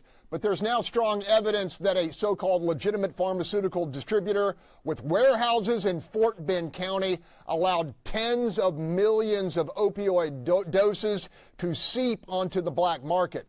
This week, in a seizure of historic proportion, the Drug Enforcement Administration confiscated, hear this, 700 million doses from Woodfield Pharma, calling the operation essential to preserving the health and safety of a nation enduring a record number of fatal overdoses. This is really the foundation of the opioid crisis in the United States. What we're dealing with today is where we cross that line, that threshold from legitimate medical practice to illicit use that only fuels addiction and death. Panel, 700 million doses amounts to 27 tractor-trailer loads. Should we be at all surprised that DEA believes the diversion of these drugs is a major source of addiction? Bob, I'm going to go to you real quick. Well, first, Greg, I want to congratulate you on this story. It's no surprise and no accident that you were there on the scene reporting this. It was the result of years of hard work, and I congratulate you for that. This story is just the tip of the iceberg. This is going on probably in companies all across the country, many pharmaceutical distribution companies. The temptation for corruption in this is so high because of the money that the cartels are willing to spend. These weren't just pills that were being taken. A lot of this was liquid inoculation type drugs that were being used. The cartels and the drug traffickers use this to make pills that are laced with fentanyl that are killing people. One pill, one time, leads to a fatal overdose. And that's the consequence of this type of a reckless action by this company, probably criminal action by this company. And I expect to see the U.S. Attorney to be filing charges against the corporate leaders of this very shortly. It's an amazing story. It's clearly illustrative of what's going on. The other side of this is the Chinese connection. The drug overdoses in this country is the Chinese war on the United States. They're supplying the cartels with the drugs, with all of this, and it needs to be looked at seriously. Tamara Bell, as a mother and a devoted neighborhood leader, this has got to worry you, this legitimate supply of drugs hitting our streets. It does concern me, but I cannot say it surprises me. For years, people ignored that. Most people, you selling marijuana on the corner, you get 20 years, but you got a person going to the pharmacy getting oxycodone when they had a car wreck 4 years ago, and they still get and now they hooked on it. So it's not surprising it come through the legitimate area, because to me, a lot of people got addicted on pain pills through a legitimate reason, then didn't get off. And the oxycodone people, that family didn't give a damn, as long as they was making money, and they were making sure they salespeople were pushers, not sitting out there about people. So I am not surprised. I am so proud of you, Greg, though. I really am. I hear EMMY. This was excellent reporting. I mean it, because people don't know what's in their bag. So, very good.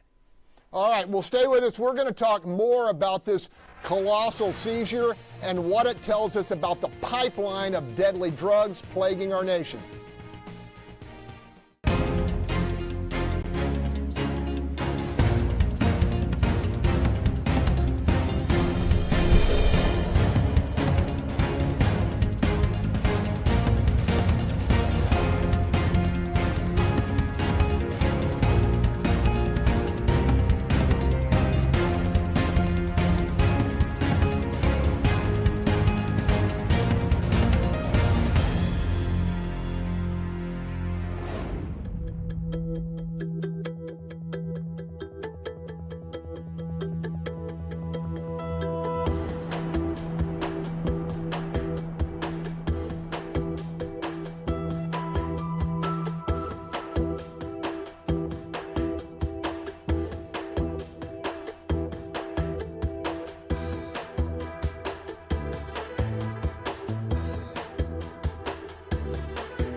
As we continue the discussion of the monster DEA drug seizure in Fort Bend County and the diversion of medical-grade opioids and other potent narcotics into the illicit market. Panel, we talk a lot about Mexican drug cartels, but this is an entirely different ballgame. More than 70 million doses of highly addictive drugs completely unaccounted for, according to a DEA audit. I really want to hear what Marcus Davis has to say on this. You know, I have a lot to say about this, particularly when we live in a state where our governor decides that we need to go after these street thugs, these street criminals, these hand-to-hand drug dealers, but we're not going to do anything about warehouses, full factories sitting in our own state, in our own county, with all of the dope that anybody would want or ever need. This is a travesty, and this is what has happened in America for decades, where we focus on the hand-to-hand dealers and not focus on the source. In the words of Nino Brown, ain't no poppy fields growing in our neighborhood. This is coming from somewhere else. And I got to tell you, Congress is responsible for this. The DEA has told Congress about their lobbyists, their complicitness with drug companies. This is a bigger picture that we're not paying attention to. Gary Pollan, take this topic. Yeah, and attacking the governor, I don't think that is fair on that. But I will say that I'm really about this, and I think the corporate people who were involved in this giant scam should all be indicted, put in jail for the rest of their lives, because this is the worst that I've ever heard of in terms of corporate abuse of the American bid. Is the worst. So again, congratulations to you, Greg, but that's what we need to do. And we're right now stressing the street criminals could be important, because a lot of them we're having in Houston over the last year and a half have happened because of between dope deals. So that's still a concern, but these people need up forever. Real quick, Sue, about 15 seconds. If you want to cut all this off, this is a wicked, wicked addiction. And there are people, young people that are addicted that want to get off of this. And there is the money should be set up here to start moving people off of addiction, detox, into some kind of program. And if you do that, you cut off the demand. Gotta leave it there. Gotta leave it there. Thanks for joining us. Station continues on a national level next with Fox News Sunday and host Chris Wallace.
Welcome back to Live Now from Fox. In case you missed it, segment coming up, President Biden talked about the administration's Build Back Better plan, jobs, and economic recovery proposals. In addition, he discussed the Senate-approved bipartisan infrastructure bill, gasoline prices, as well as child tax credits, also inflation prices and prescription drugs, a lot of topics here. So let's go ahead and listen into his full remarks right here on Live Now from Fox. The bipartisan infrastructure bill and the budget resolution that is the framework for my Build Back Better plan. Today, I'm pleased to share more good news with the American people. The latest report on consumer prices show that we've expanded some easing, the expected easing we thought was going to come has increased, that we've seen a good monthly report. The monthly core consumer price index is down by nearly 2/3 from its pace over the past 3 months. And when you take out the goods directly impacted by the pandemic, like cars and airplane tickets, and the monthly core consumer price index is less than 0.2%. So here's where we stand. Jobs are up and monthly price increases have come down. Economic growth is up, the fastest in 40 years, and unemployment is coming down. So I would argue the Biden economic plan is working. Historic investments are on the way as well. This isn't accidental. It's a result of our strategy to get shots in arms, grow the economy from the bottom up and the middle out, and it's the rest of the result of the American Rescue Plan and everything else that we've done. And it's a result of the grit and determination and really hard work of the American people. But even with all this progress, a lot of families are still feeling the pinch. Family budgets remain tight, and paychecks don't go as far as they need to. That has been a reality in the millions of households all across America for too long. That's why I want to talk today about what we're going to do to try to ease the burden on families right now and what we need to do to help them succeed over the longer term. First, for millions of families, help is on the way right now thanks to the American Rescue Plan. On Friday, about 40 million families will receive their second monthly payment as part of our tax cut for families with children. $300 for each child under the age of 6, and $250 for every child 6 through the age of 17. That's money for diapers, food, rent, school supplies, fees, and equipment for the child to join sports teams and dance classes. Most of all, as my dad used to say, it just gives a parent a little bit of breathing room. The money is a game changer. And so I would argue for some, it's literally a lifesaver.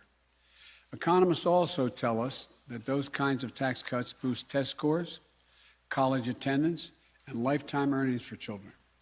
A win-win. And that's why I'm glad that early this morning, Congress took an important step to make sure that this tax cut for families with children does not expire next year. So let's keep this tax cut going and not raise taxes on middle-class families. The second point I'd like to make is we're talking about taking action that alleviates global supply chain challenges that keep prices higher than they should be. For example, we're tracking congestion at the ports of Los Angeles and Long Beach, the largest ports in the United States, where increased shipping traffic and the challenges of operating safely in a pandemic are creating disruptions. Those disruptions impact everything from how much our food costs to when deliveries arrive. So my administration is bringing together port operators, shipping lines, labor unions, trucking companies, railroads, and others to speed up the port's operations. Right now, our experts believe, the major independent forecasters agree as well, that these bottlenecks and price spikes will reduce as our economy continues to heal. And while today's consumer price report points in that direction, we will keep a careful eye on inflation each month and trust the Fed to take appropriate action if and when is needed.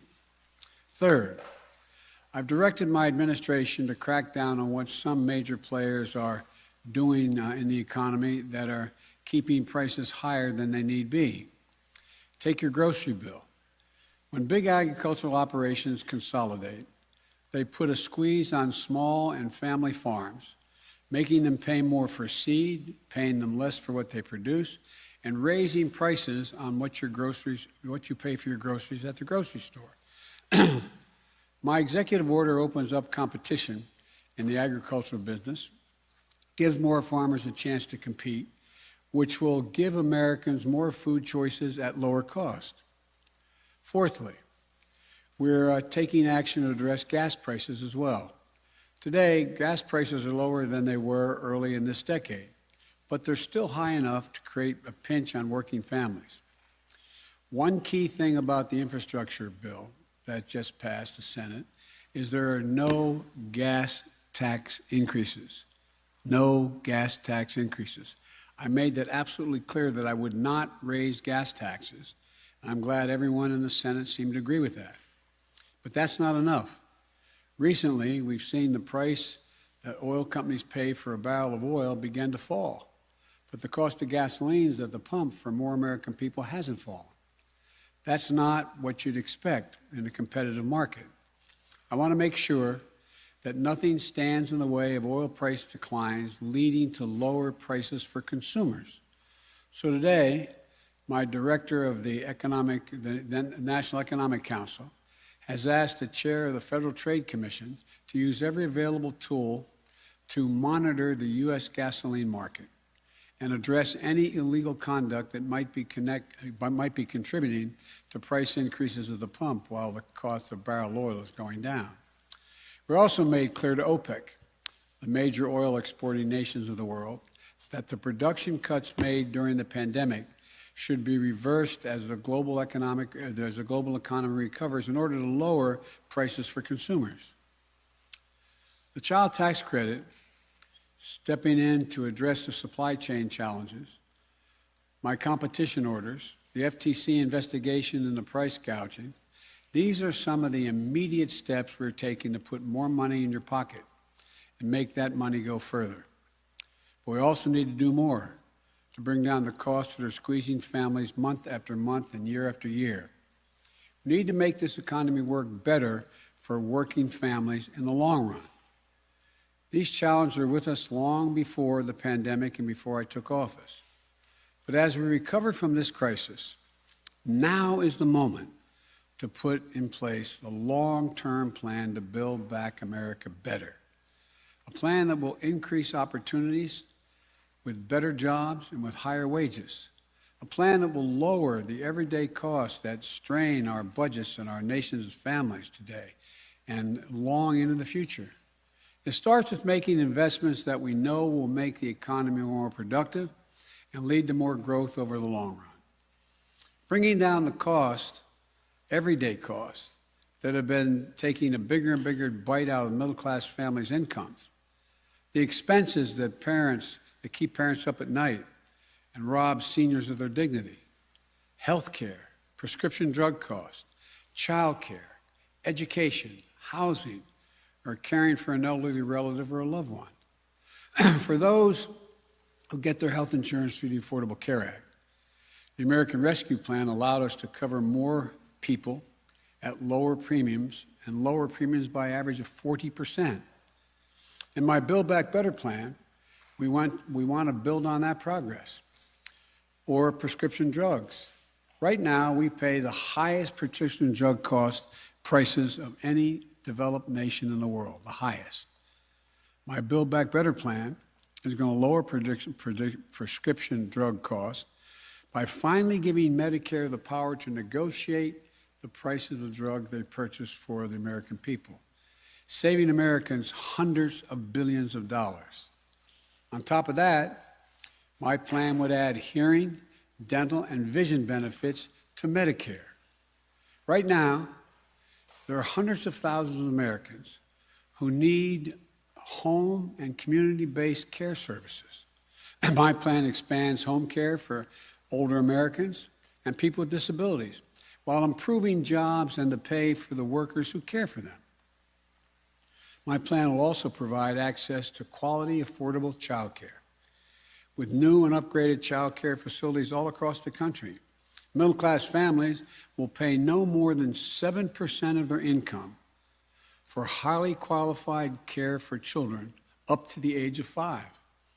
The most hard-pressed working families will not pay a dime. Today, my Council of Economic Advisors and the Office of Management and Budget released a report showing clearly how my Build Back Better plan will lower out-of-pocket expenses for families. For example, a family with 2 parents who together earn $85,000 a year. They have an adult daughter who lives with them and attends a community college. They care for an elderly parent who needs arthritis medicine, which costs $5,500 out of pocket each year. An eye exam to get a new pair of glasses. Under our Build Back Better plan, their daughter will be eligible for 2 years of community college free. That will save them $2,400 a year. That's like a $2,400 tax credit. In addition, I should say tax cut, not just credit.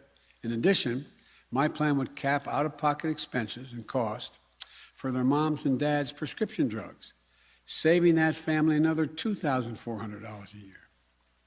And this new vision benefit under Medicare would pay for that eye exam and new glasses and lenses, saving $450 a year. All told, my plan would save that family making $85,000 a year $5,250. And the Build Back Better plan is going to save your family a lot as well. Now, there's been a lot of misleading talk, which is no surprise, I guess, about what I'm proposing in my Build Back Better agenda. It's not a short-term stimulus. It's a long-term investment in American families. My Republican colleagues have argued that long-term investments in physical infrastructure will grow the economy and reduce inflationary pressures. And I thank them for that. They're exactly right. We agree on that. At the same time, it's true that long-term investments that bring down the biggest costs that families face, housing, childcare, education, and health care, these investments will lower out-of-pocket expenses, not raise them. They will spur more people to work by helping ease the burdens of childcare and senior care that parents, especially mothers, bear, keeping them out of the job market. And they'll spread out over the decade. They'll make a huge difference for families, but they'll only make up around 1% of our economy each year over the next decade. And they're going to be fully paid for. This isn't going to be anything like my predecessor, whose unpaid tax cuts and other spending added nearly $8 trillion in his 4 years to the national debt. $8 trillion. They didn't even purport to try to pay for their tax cuts, which went straight to the largest corporations and the wealthiest Americans. The investments I'm proposing will be fully paid for over the long term by having the largest corporations, including the 55 corporations that paid zero federal tax last year, and the super wealthy, begin to pay their fair share. They'll still make a lot of money, but pay their fair share. That means we'll actually reduce the national debt, improve our fiscal position over the long run. My Build Back Better agenda is fiscally responsible, the fiscally responsible way to reduce the cost for families. In fact, you're hearing economists across the board confirm this. Moody's has said that, quote, worries that the plan will ignite, and this is Moody's now, will ignite undesirably high inflation and overheating economy is overdone. Nobel Prize winning economist Joseph Stiglitz said my plan, and I quote, there is no conceivable way that will have any significant effect on inflation. Jason Furman of Harvard University has said, quote, I don't think the infrastructure bill or the reconciliation plan would materially impact inflation over the next decade. So, if your primary concern right now is the cost of living, you should support this plan, not oppose it. Because a vote against this plan is a vote against lowering the cost of health care, housing, child care, elder care, and prescription drugs for American families. So let me close with this. We brought this economy back from a cold start. And there are going to be some ups and downs. But I am committed to making sure that our historic economic recovery reaches everyone. This time reaches everyone and eases the burden on working families, not just this year, but for the years to come. So thank you. God bless you, and may God protect our troops. Thank you.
Welcome back. You're streaming live now from Fox. In case you missed it, let's take a listen in to the most recent White House COVID-19 response briefing.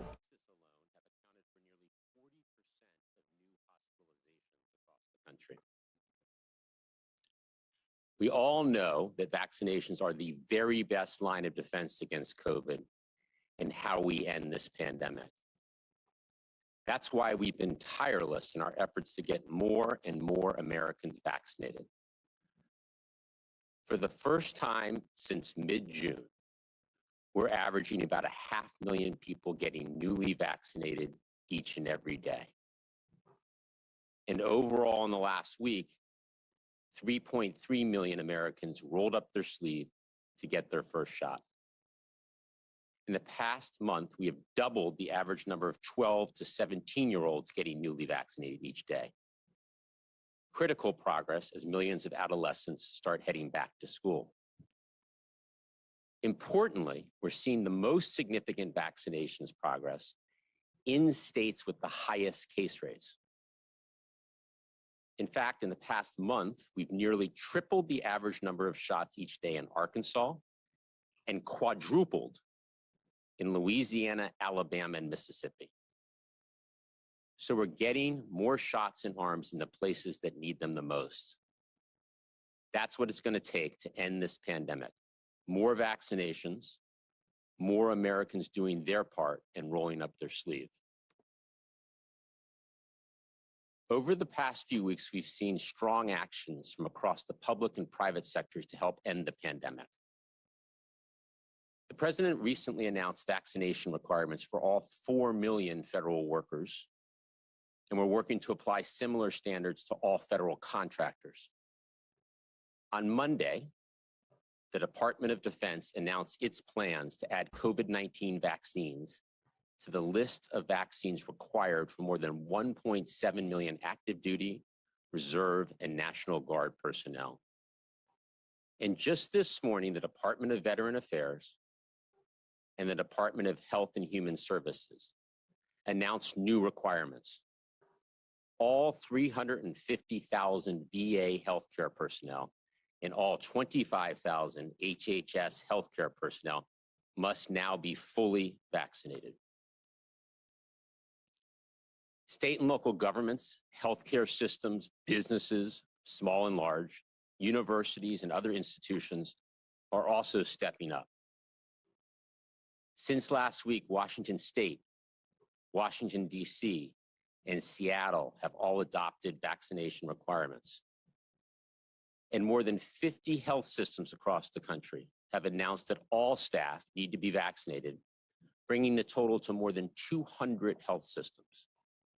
Just in the past 24 hours, Amtrak, McDonald's, NBC Universal, Discovery, and Capital One all announced new rules that workers must be vaccinated to return to the office. California announced all school teachers and staff in the state, serving more than 6 million students, will be required to be vaccinated or tested weekly. And the NEA and the AFT, two of the largest unions in the country, representing 5 million educators, childcare workers, and school staff, both came out in favor of school districts pursuing COVID-19 vaccination policies, including requirements for teachers and staff. And across the country, nearly 700 colleges and universities have announced vaccination requirements, which will cover roughly 5 million students getting ready to head back to school. So clearly, vaccination requirements are gaining momentum across the country and are already covering tens of millions of workers, educators, college and university students, and healthcare providers. They will help keep people and communities safe and help stop the spread of the virus. Here's the bottom line. Through vaccination requirements, employers have the power to help end the pandemic. As we drive progress on vaccinations, we are accelerating our efforts to help states respond to outbreaks caused by Delta. Our COVID-19 surge response teams have deployed more than 500 federal personnel, including hundreds of healthcare personnel in Louisiana, Mississippi, and Arizona to provide emergency medical care.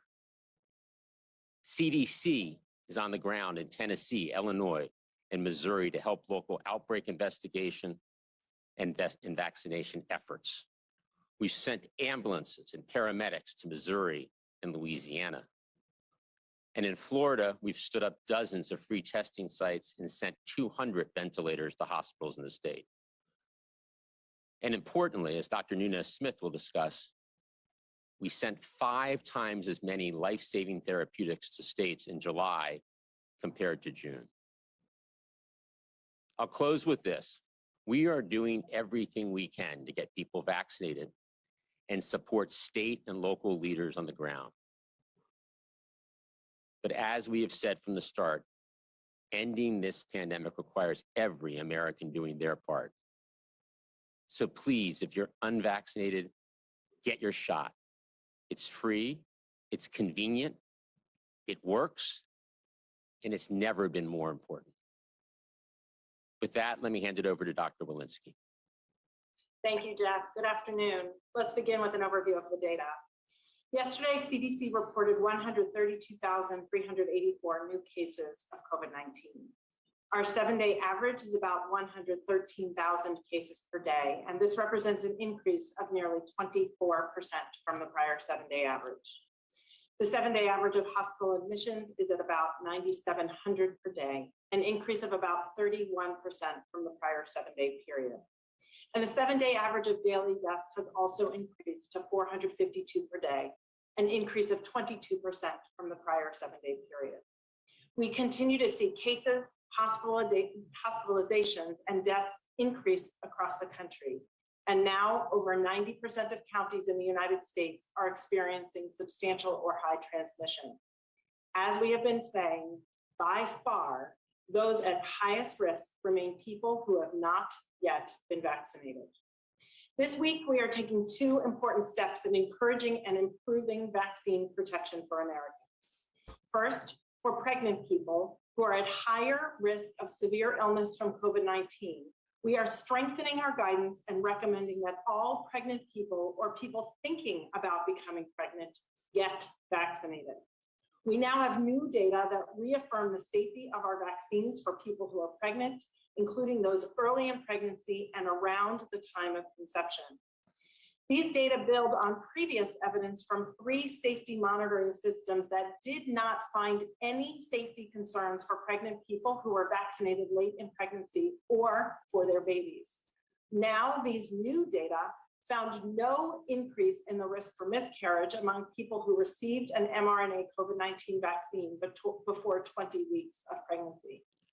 Clinicians have seen the number of pregnant people infected with COVID-19 rise in the past several weeks. The increased circulation of the highly contagious Delta variant, the general low vaccine uptake among pregnant people, and the increased risk of severe illness and pregnancy complications related to COVID-19 infection among pregnant people make vaccination for this population more urgent than ever. Second, I want to take a moment to discuss what we are doing to help increase protection against COVID-19 for certain individuals who are moderately and severely immune compromised. As we've been saying for weeks, emerging data show that certain people who are immune compromised, such as people who have had organ transplant and some cancer patients, may not have had an adequate immune response to just 2 doses of the COVID vaccine. To be clear, this is a very small population. We estimate it to be less than 3% of adults. We've been working to identify how best to provide increased protection to these vulnerable people who are disproportionately impacted by severe outcomes due to COVID-19. FDA is working with Pfizer and Moderna to allow boosters for these vulnerable people. An additional dose could help increase protection for these individuals, which is especially important as the Delta variant spreads.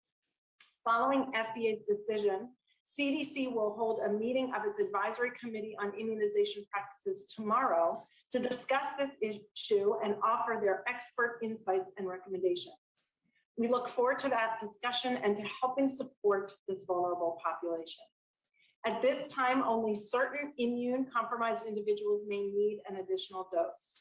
Emerging data, including from a significant study published in the New England Journal of Medicine yesterday, show that there's an enhanced antibody response after an additional dose of an mRNA COVID-19 vaccine in some immunocompromised people. This action is about ensuring our most vulnerable, who may need an additional dose to enhance their biological responses to the vaccines, are better protected against COVID-19. The science and resulting data in this pandemic are moving extremely rapidly. The US government, in turn, is moving swiftly to analyze the science and make the recommendations most appropriate to protect Americans. We know our vaccines are safe and effective, and if you have not gotten a vaccine yet, please do so today. Thank you. I'll turn things over to Dr. Fauci. Thank you very much, Dr. Walensky. So it's becoming very clear now, if you go to the first slide, that we are dealing with a global outbreak of the Delta variant. I keep updating this slide. It now shows that at least 117 countries now have the Delta variant since it was first detected in June of 2020. So let's just review some of the aspects of Delta to help put it into the context of what we're talking about. We know the transmissibility that's greater than Alpha variant, at least 2 times as great. This makes a major difference in transmissibility. The viral load is up to 1,000 times greater in the nasopharynx of people with Delta than Alpha, which is a mechanistic reason why you have such a tremendous increase in transmissibility. Next slide. In previous reviews before this group, I have shown this slide and checking the boxes as to the proof of protection against SARS-CoV-2 Delta variant. There was one glaring missing check in previous iterations of this, and that was in the J&J clinical effectiveness. Next slide. I had showed you before this slide looking at data of immune responses in vitro. And this was the J&J vaccine study, which showed that it elicited durable antibody and cellular responses against Delta with minimal decreases for at least 8 months after immunization. Next slide. We now have a slide that recently, a study that recently came out from South Africa and other Southern African countries. It's called the Sasanki study, involving about 478,000 healthcare workers. And this is real world effectiveness against Delta, with a 91 to 96% protection against Delta, and then 71% protection against hospitalization. And remember, I showed you before that the durability of the immune response is out to 8 months. And this is the first real world data to show the effectiveness of J&J from this challenging epidemiological setting of Delta, particularly in the context of people who might have HIV. Next slide. Finally, if you look at breakthrough infections, which are inevitable with any vaccine because no vaccine is 100% effective. As you can see, as we've seen in other studies, the breakthrough infections, namely infections that occur in the setting of full vaccination, were mild in 96%, moderate in 3%, severe in less than 0.05%, with death in less than 0.05%. So I'll stop there and hand it over to Marcella Nunez-Smith. Thank you so much, Dr. Fauci, and good afternoon to everyone. Today, I'll just take a couple moments. I want to update you on vaccination equity, as well as on the importance of COVID-19 therapies. So first, when it comes to vaccinations and equity, important to note that the majority of people who are getting vaccinated through the direct federal programs are self-identifying as people of color. So that's through community health centers, through dialysis centers, and at our federal retail pharmacy partners. Since President Biden made all adults in the US eligible for vaccine on April 19th, the majority of individuals receiving vaccines have identified as people of color. So that is notable progress, but it does not change the fact, as we've been discussing, that there is, of course, still more work to do.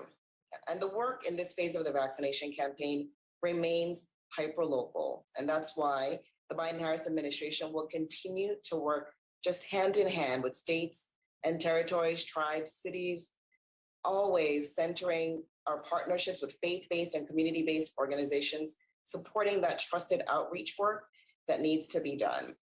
I just want to provide a couple examples of the administration's resource commitment to engage partnership.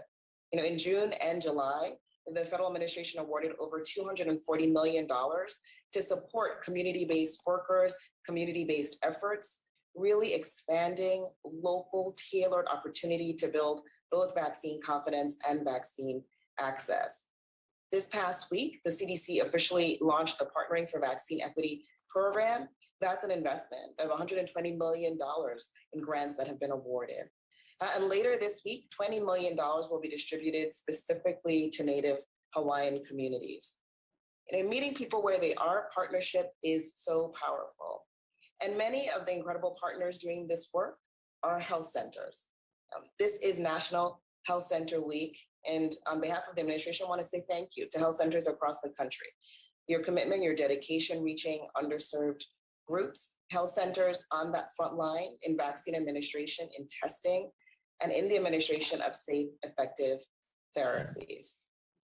As Jeff mentioned earlier, these therapies do include monoclonal antibodies, and I want to talk a minute about those, but to people across the country, let me just reiterate, the best strategy to remain protected from the worst of COVID-19 is to get fully vaccinated. But if you get COVID-19 and you're at high risk, I want to assure you about these therapies. Monoclonal antibodies work. They are safe, they're free, they keep people out of the hospital and help keep them alive. And our surge teams have been working closely with states, increasing access, provider uptake, and patient confidence. We've conducted virtual trainings for physicians and health system officials. And this has been, in Arizona, Nevada, Utah, Wyoming, with more to come in Alabama and elsewhere. And in fact, in Arizona, we have a federal clinical team on the ground now hoping to set up and run 2 sites to provide these treatments. And those efforts are paying off. Now, of the COVID positive patients the Arizona team has treated so far, not one has required hospitalization after that treatment. And we can also report that we've surged shipments to the states with the highest rates of community transmission. For example, Florida's shipments increased over 8-fold over the past month. And in July, more than 108,000 treatments were shipped all over the country by the federal government. And as Jeff mentioned, this represents more than a 5-fold increase nationally from June. Over the course of the entire pandemic, more than 600,000 patients across the country have received monoclonal antibody treatments. That's hospitalizations averted and lives saved. So the Biden-Harris administration continues to stand ready to assist states and territories and jurisdictions across the country to get more people connected to testing, to treatment, and absolutely to vaccination. So thank you so much. And with that, I'll turn it back over to you, Jeff. Okay, well, thank you, doctors. Let's open it up for questions. First question. Sabrina Siddiqui at the Wall Street Journal. Yes, hi. Thank you so much, as always, for doing the briefing. We're seeing a rising number of children being infected with COVID-19. So I have a twofold question. Is there data to suggest that the Delta variant is more virulent in children? And given that increase, are you still confident that schools can fully reopen for in-person instruction, or are you considering further changes to the guidelines? Let's start with Dr. Fauci on the first part of the question, and then Dr. Walensky on the school openings. Dr. Fauci. Thank you, Jeff. Well, in answer to the first part of your question, there's no doubt that there are more children getting infected. As I mentioned in one of my slides, the Delta variant is much more highly transmissible than was Alpha. So given that, you'll see more children likely get infected. And since you have a certain percentage of children, even though the percentage is small, certain percentage of children will require hospitalization. So quantitatively, you will see more children in the hospital. Regarding the severity of illness, there was a couple of studies, mostly international, which suggested that Delta was more severe in adults, namely causing more relative percentage of hospitalization and more severe disease. With regard to children, this could possibly be the case, but we are not seeing this in a definitive way. The only thing we know for sure is that more infections mean more children will be in the hospital. With regard to the school part about that, I think we'll go back to Dr. Walensky. Thank you, Dr. Fauci. Thank you, Sabrina, for that question. What we know is that where we have higher rates of infection among children is where we have lower rates of vaccination in general, higher rates of community transmission. We do know how to keep our children safe. We know how to do so in schools, and we know that most of the infections that is coming into schools is coming from high rates of disease in the community. So best way to keep our schools safe, and we know how to do it, is to vaccinate everyone who can be vaccinated, vaccinate family members if children cannot yet be vaccinated, and then to follow the mitigation strategies in our school guidance, including masking in schools. One thing I'd add there is, due to the passage of the American Rescue Plan several months ago, all schools have the resources to implement those mitigation strategies. Next question. Josh Wingrove at Bloomberg. Hi, thank you. Can you give us an update on the plan to start shipping those 500 million Pfizer doses that was meant to commence this month? Has that started, and what kind of pace will we see in the coming weeks? Thank you. Thanks, Josh. The 500 million Pfizer doses that were announced in June to be donated to the world, those shipments do begin this month, and we will ship a total of 200 million by the end of this year, this calendar year, with the remaining 300 million shipped no later than the first half of 2022. So everything is on schedule there, Josh, and shipments are beginning in the next several days. Next question. Next question. Let's go to Weijia at CBS. Thanks, Kevin, and thanks for taking my question. I have a quick follow-up on Sabrina's. What is the latest data about children and long haul symptoms after they recover even from mild cases? And then, Jeff, for you, now that more entities are requiring vaccines, is the administration reconsidering something like a QR code or a passport to help verify people's vaccination status? And if not, what are you doing to stop the proliferation of fake vaccine cards? Thank you. Okay, Dr. Walensky on the children long COVID question. Right, thank you for that question. We are examining long COVID in children, and we are seeing long COVID symptoms, mostly fatigue and headache. They appear to be happening at rates that are lower than they are in adults, in the 2 to 3%. But of course, data with Delta and long COVID will need to be followed differently and longitudinally as we have been with Alpha. So more data to follow on that. You know, onto vaccination verification, there are a number of ways people can demonstrate their vaccination status. Companies and organizations and the federal government are taking different approaches, and we applaud this innovation. There will be no federal vaccination database. As with all other vaccines, the information gets held at the state and local level, but any system that is developed in the private sector or elsewhere must meet key standards, including affordability, being available both digitally and on paper, and importantly, protecting people's privacy and security. The second part of your question, we are aware of some cases of fraud or counterfeit COVID-19 cards being advertised on social media sites and e-commerce platforms. While the practice is not widespread, I will remind everyone that it's a crime, and the Office of the Inspector General, the Department of Health and Human Services, is investigating these schemes. Next question.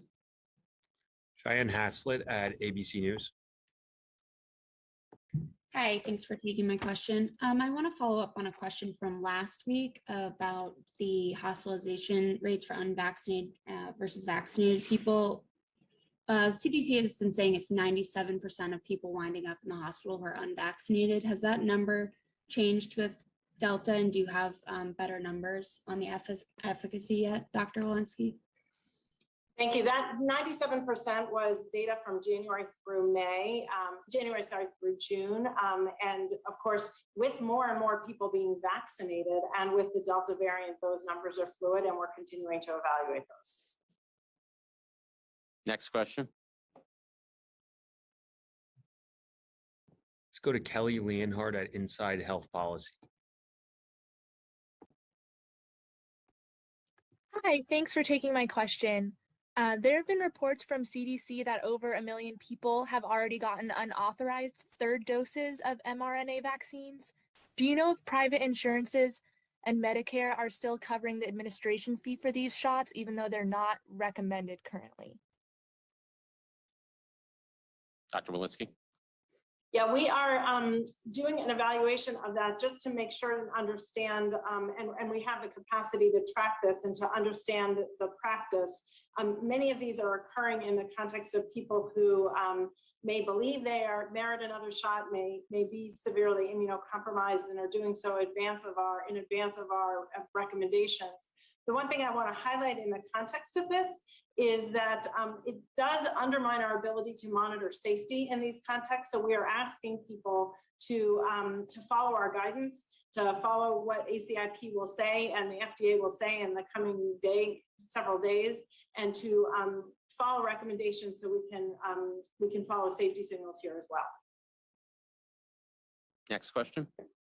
Last question. Let's go to Michael Ehrman at Reuters. Hi, Dr. Fauci said this morning on an interview that he believes boosters in general are an inevitability. I'm just wondering how soon you expect that you might make a decision on that, and what sort of data are you looking for to make that decision? Well, when I made that statement, it's a true statement that we believe sooner or later you will need a booster for durability of protection. right now, as we mentioned, we are evaluating this on a day-by-day, week-by-week, month-by-month basis, looking at any of a number of studies, both international and domestic studies. And as we've stated many times, right at this moment, apart from the immunocompromised, which was just discussed, we do not believe that others, elderly or non-elderly, who are not immunocompromised, need a vaccine right at this moment. But this is a dynamic process and the data will be evaluated. The one thing we are doing is we are preparing for the eventuality of doing that. So if the data shows us that, in fact, we do need to do that, we'll be very ready to do it and do it expeditiously. Yeah, I'll just emphasize what Dr. Fauci ended with, which is if and when there's a decision, we are prepared, we have the supply, and people will be able to get a booster in a fast and efficient way, if and when the science dictates. Thank you, and look forward to seeing everybody at the next briefing.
Welcome back to Live Now from Fox. President Biden met with his national security team today, on Saturday. The president and his administration meeting to discuss the continued efforts to pull troops out of Afghanistan, as well as the devastating 7.2 magnitude earthquake that rocked Haiti Saturday morning. The White House posted this photo of the meeting on Twitter saying, quote, "This morning, the president and vice president held a video conference with the national security team to discuss the ongoing efforts to draw our civilian footprint in Afghanistan. In addition, the president and vice president were briefed on the earthquake in Haiti." United States troops arrived in Afghanistan this weekend to help evacuate the United States Embassy in Kabul. I do want to play out for you all this segment from the Pentagon spokesperson John Kirby as he explains the situation in detail. Three elements here to it. One is that he will request approval from the president for a waiver to make the COVID vaccines mandatory by mid-September. He'll make the request for the waiver by mid-September. I've seen some reporting out there that means that all the troops have to be vaccinated by mid-September. That's not accurate. He'll make the request by mid-September, unless or until FDA licensure occurs before that time, at which point the secretary has the authority he needs upon FDA licensure to make whatever vaccine is then given that license mandatory. So I just want to clear that up. That's point number one. Point number two, in the meantime, two things are going to happen. One, the services are going to be tasked to come back to the Secretary with implementation plans for how they're going to get this moving. And there is not probably a lot of time between now, certainly not a lot of time between now and mid-September. But if FDA licensure comes sooner than that, and there's press reporting to suggest that the Pfizer vaccine will be perhaps even completely approved by the end of this month. So the services have a fair but limited amount of time to come back to the Secretary with their implementation plans for how they would go about mandatory vaccines for all their personnel. We have to understand, of course, that they have their own deployment schedules, their own manning constructs, their own differences in unvaccinated numbers. And so we're going to be respectful of that. The second thing that will happen in the meantime is that we are going to be developing policies to comply with the president's direction that the unvaccinated will have to be subjected to certain requirements and restrictions. I don't have the details for all that today. We're working hard on what will be a policy directive to come in the coming days that will make it clear what those requirements and restrictions are and how they apply to everybody in the DoD workforce, including uniformed personnel. And then the last thing that I'd say about this memo is, and I hope you caught the towards the end of it, where the Secretary says we're going to watch the trends closely. We're seeing an uptick in cases, uptick in hospitalizations across the force, as we are in the country, and the Delta variant is a factor in that. So we're going to watch it closely. And as the Secretary told the force today, if he needs to act sooner than this timeline, then he'll do that. So we're going to watch the trends and make sure that we're keeping readiness of the force at the forefront. So that's the memo. A couple of other things that I want to hit, if I can get this to work. As you may have seen, the Senate confirmed Carlos Del Toro, a former surface warfare officer, as the 78th Secretary of the Navy. As the Secretary noted in his statement, Mr. Del Toro was a student of the U.S. Naval Academy, Naval Postgraduate School, Naval War College. He rose to the ranks to serve as the first commanding officer of the destroyer Bulkley, DDG-84, and then he later worked at senior levels here in the Pentagon. The Secretary is delighted to have him on board. He should be sworn in here very, very shortly, and that will round out our service secretaries. Each of the military departments now have a Senate-confirmed, fully installed service secretary, and the Secretary is grateful for Mr. Del Toro's willingness to serve his country again here in the Department of the Navy. I also want to recognize Chris Mayer for his Senate confirmation over the weekend to be our next Assistant Secretary of Defense for Special Operations Command and Low-Intensity Conflict.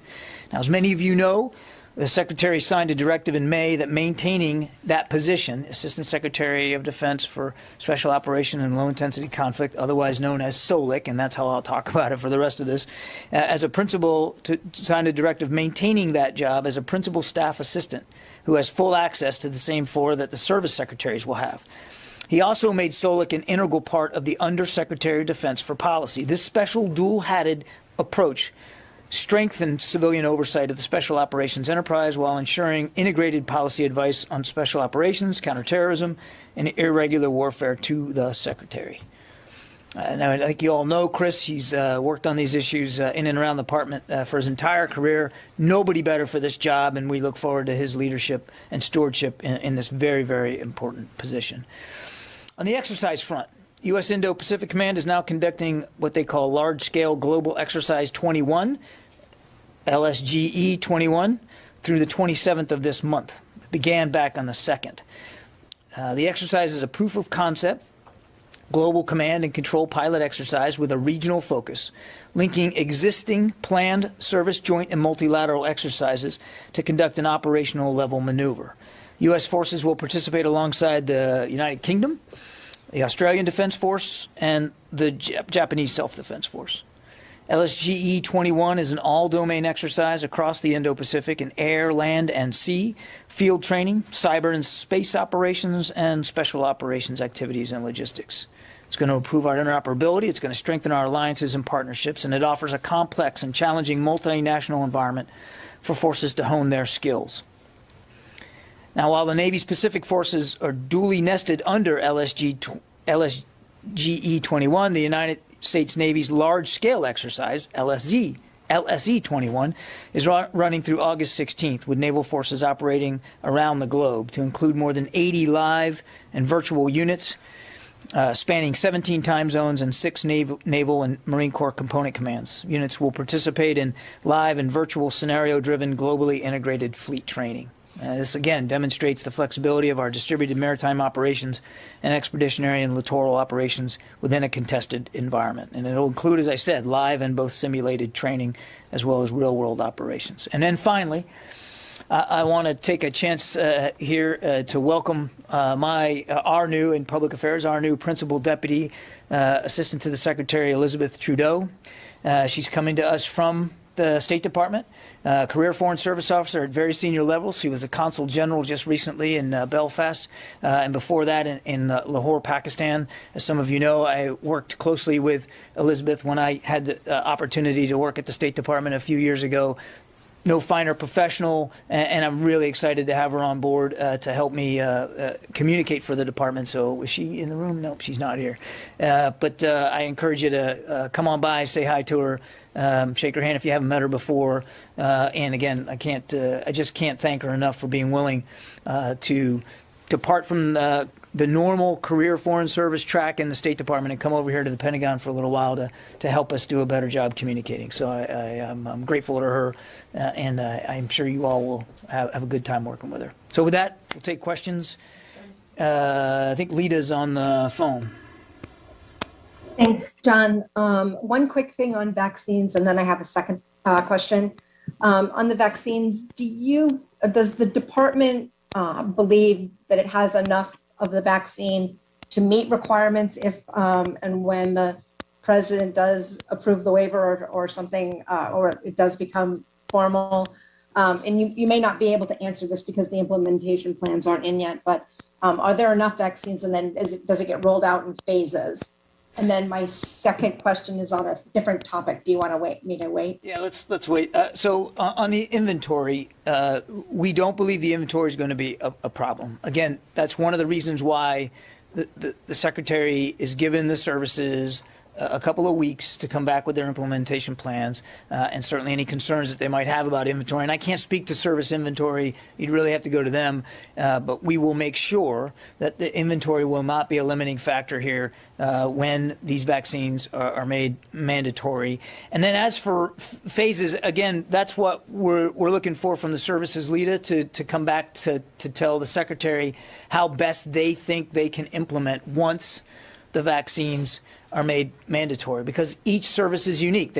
Each one has a different unvaccinated population. Each one has different deployment and operational and exercise demands. I just went through a bunch of exercises in the Indo-Pacific. So there's a lot of different intrinsic cultural and operational issues that the services will have to factor in, and the Secretary is interested in hearing their plans for doing it in the most efficient way. There will be a reporting requirement for the services to come back to the Secretary on a periodic basis to let him know how they're doing. Again, we don't have all the details of exactly what that reporting process is going to look like, but as soon as we get closer, we'll certainly make sure that everybody's aware. What was your second question? Afghanistan. You're aware, I'm sure, about Kunduz over the weekend. With this, with the Taliban clearly rolling along at this point, does the Secretary believe that the U.S. should increase the amount of airstrikes and support it's giving to the Afghans? And can you say whether or not the Pentagon is making any recommendations to be allowed to do airstrikes beyond August 31st as currently planned? Thank you. On the second part, I don't have anything to update with respect to what authorities might exist after August 31st. I think when the Secretary was last here at the podium, he said that our focus is on executing the authorities and using the capabilities we have through the end of the drawdown, which is at the end of the month. And I'm simply not going to speculate what things are going to look like beyond that. On your first question, the Secretary shares the concern of the international community about the security situation in Afghanistan, which is clearly not going in the right direction. And the Secretary continues to believe that the Afghan forces have the capability, they have the capacity to make a big difference on the battlefield. He has maintained that we will continue to support them with the authority where and when feasible, understanding that it's not always going to be feasible. But where and when feasible, we'll continue to support them with airstrikes, for instance. The other thing is we're focused, as we should be, given the president's direction, we're focused on completing the drawdown by the end of the month and by transitioning to a different bilateral relationship with Afghan forces that will be one of support, financial and logistical maintenance support from outside the country. That's the focus. That's what we're driving at. But again, as we have the authorities and capabilities, and obviously we have fewer capabilities now than we did before the drawdown. But as we have them and have them available, we'll use them where and when feasible. Follow-up about Afghanistan, please. Go ahead. Thank you very much, John. I appreciate it. As she mentioned, Taliban increased their attacks in Afghanistan and they control most of the key provinces in Afghanistan. Even President Ghani and his Afghan Prime Minister said that behind of those Taliban activity, Pakistan. And Afghan people ask that why United States, especially Pentagon, doesn't bring pressure on Pakistan.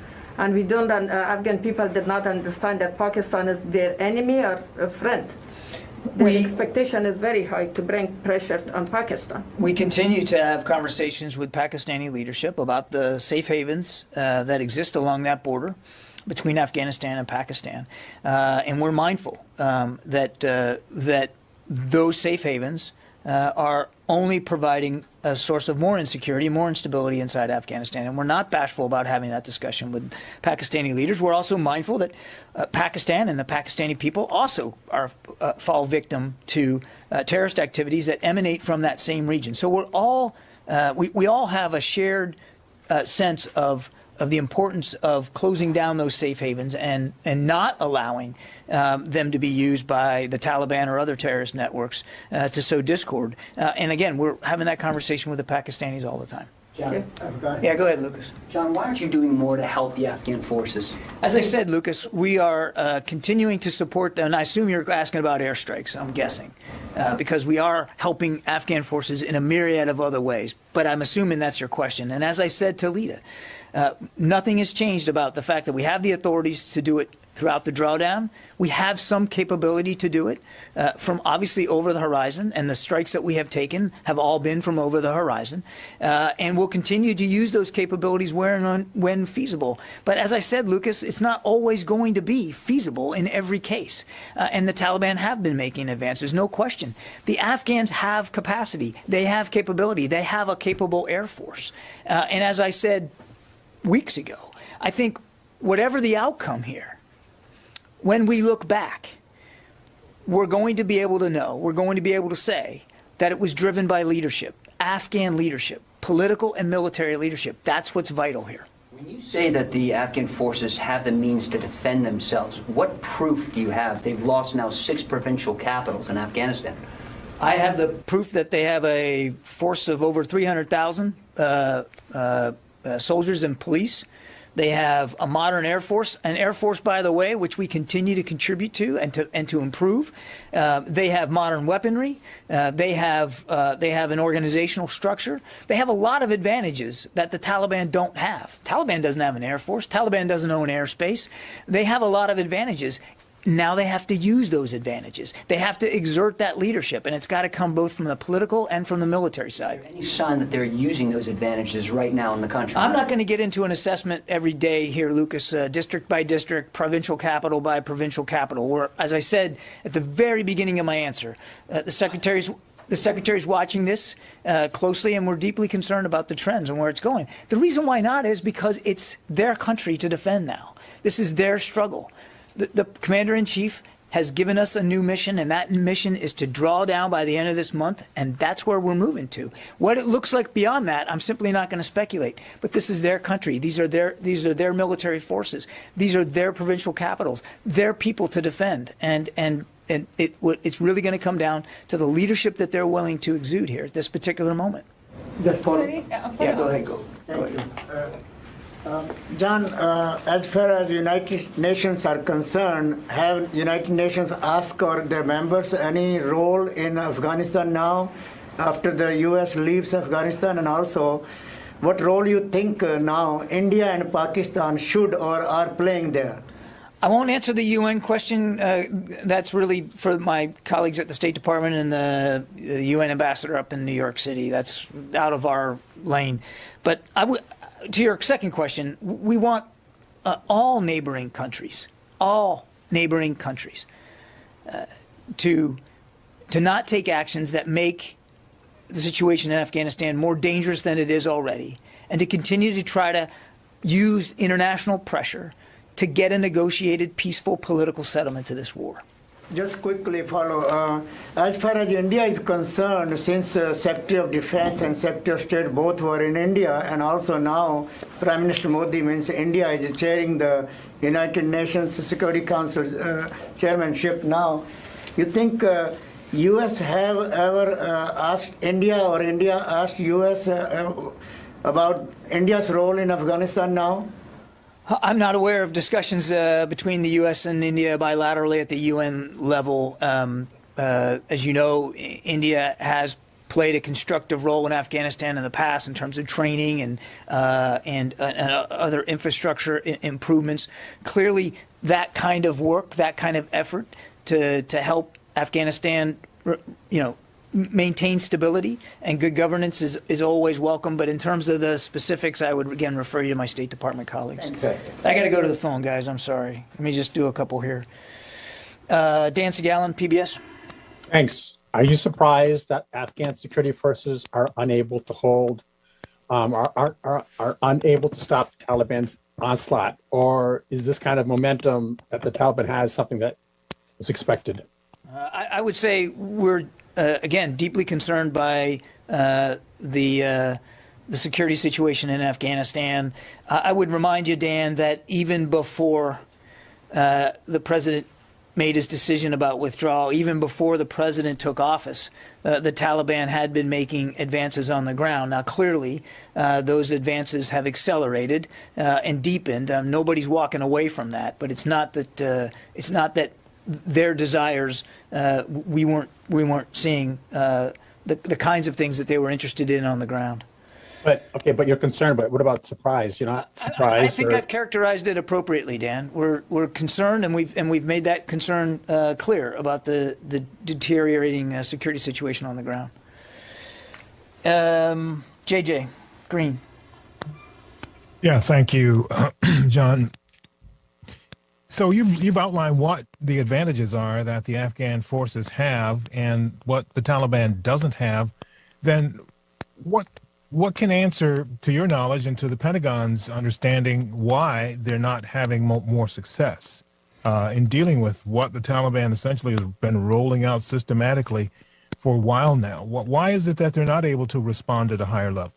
Yeah, JJ, I'm not going to speak for another military and give assessments here of their battlefield performance on a day-to-day basis. As I said at the outset, I think whatever the outcomes are, when we look back on this, we're going to see that leadership in the field, leadership in Kabul were really the keys. And I think I'd leave it at that. And one more from the phones here. Stephen Losey, military.com. Hi, thanks.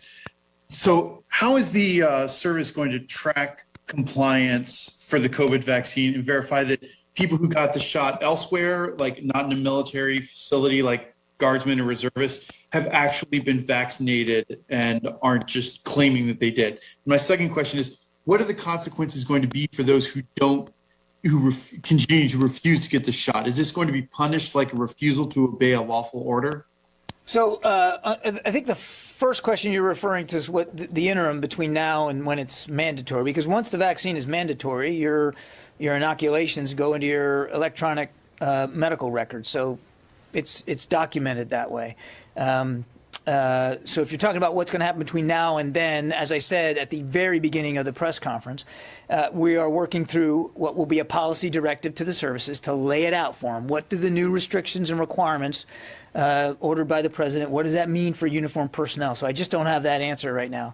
Your second question is about, I'm guessing what you're talking about is once the vaccines are mandatory and if a member were to refuse after it became an order, a lawful order.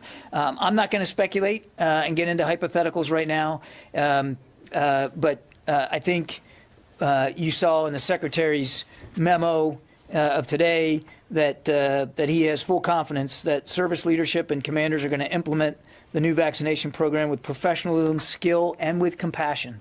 And I think I'd leave it at that for now. Okay, back to the room, Megan.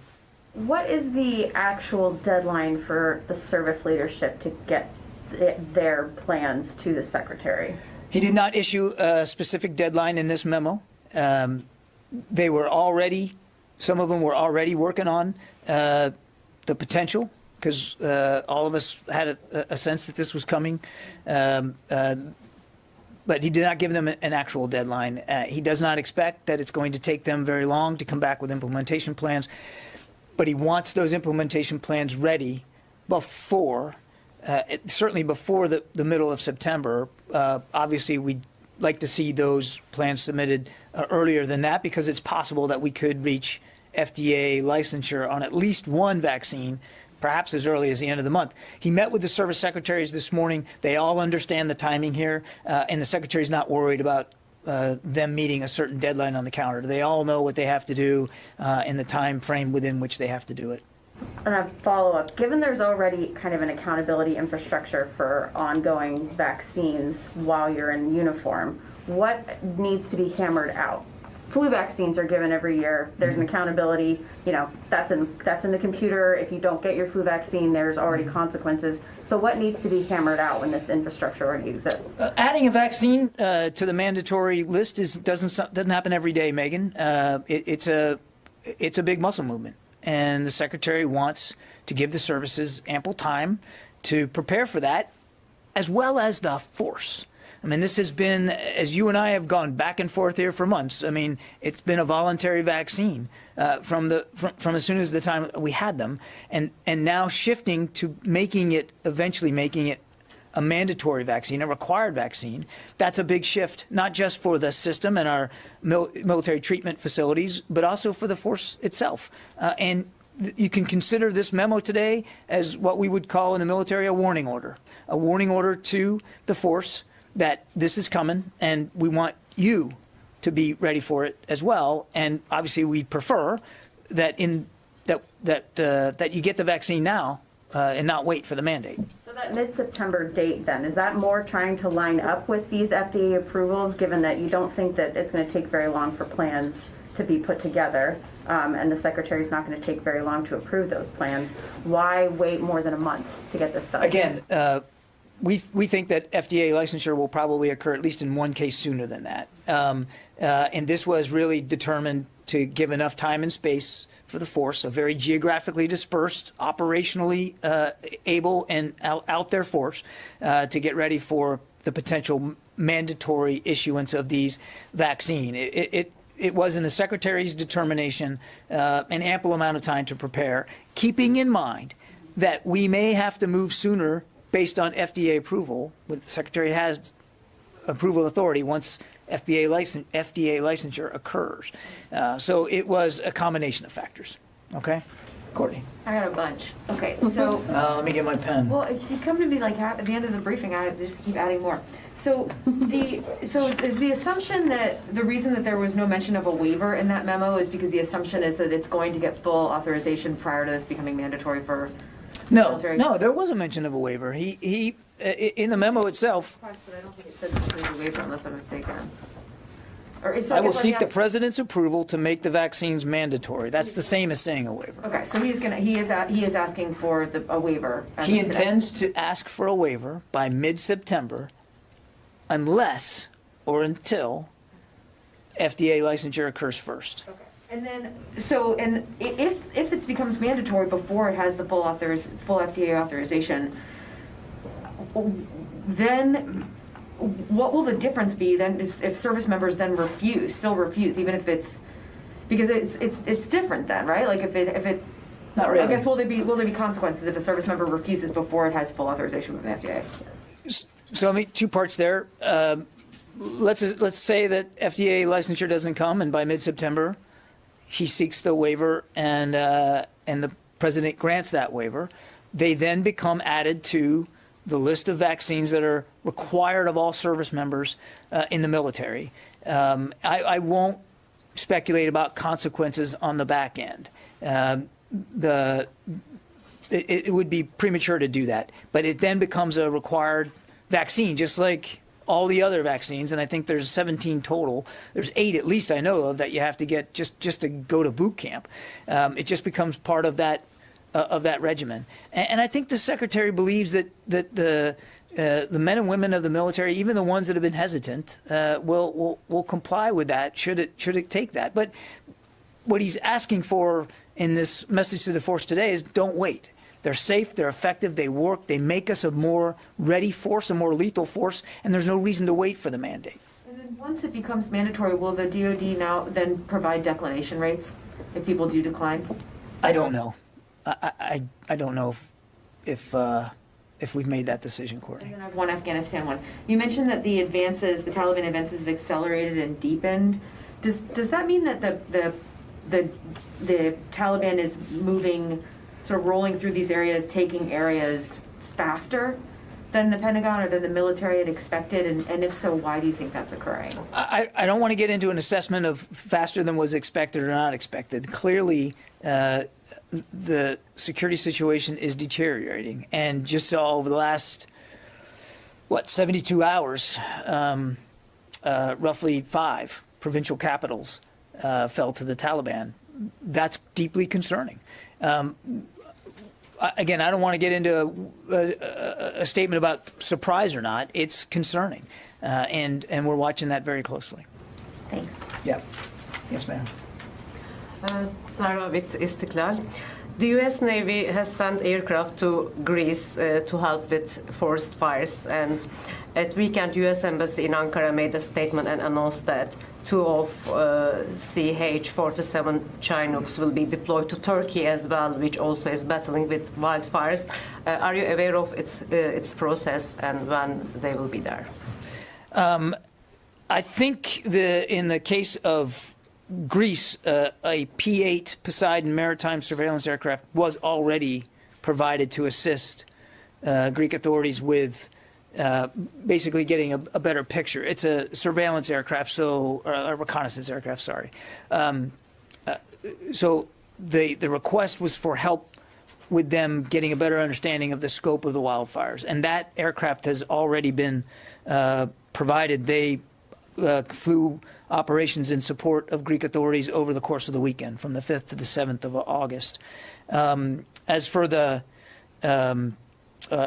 situation in Turkey, at the request of the Turkish government, U.S. Army Europe and Africa is sending 2 CH-47 Chinook aircraft. They're equipped with water delivery buckets, so they are actually going to be involved in helping put out the fires. At, again, the request of the Turkish government.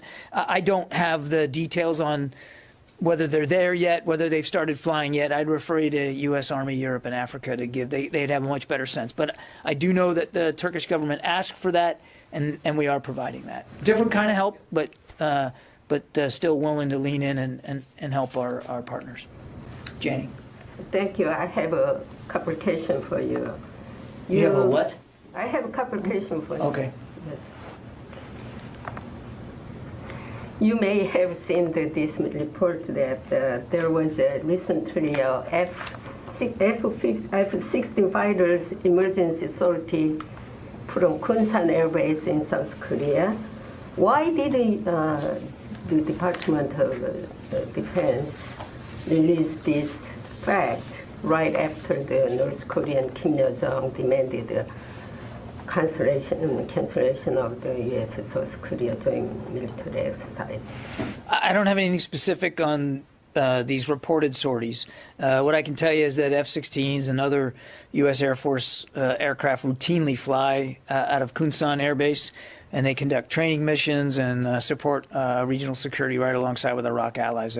Flying aircraft out of Kunsan is not unusual, and again, part of the normal security arrangement with the ROK. Okay, do you have any background on this? Because why they have emergency sortie, that is not regular exercise?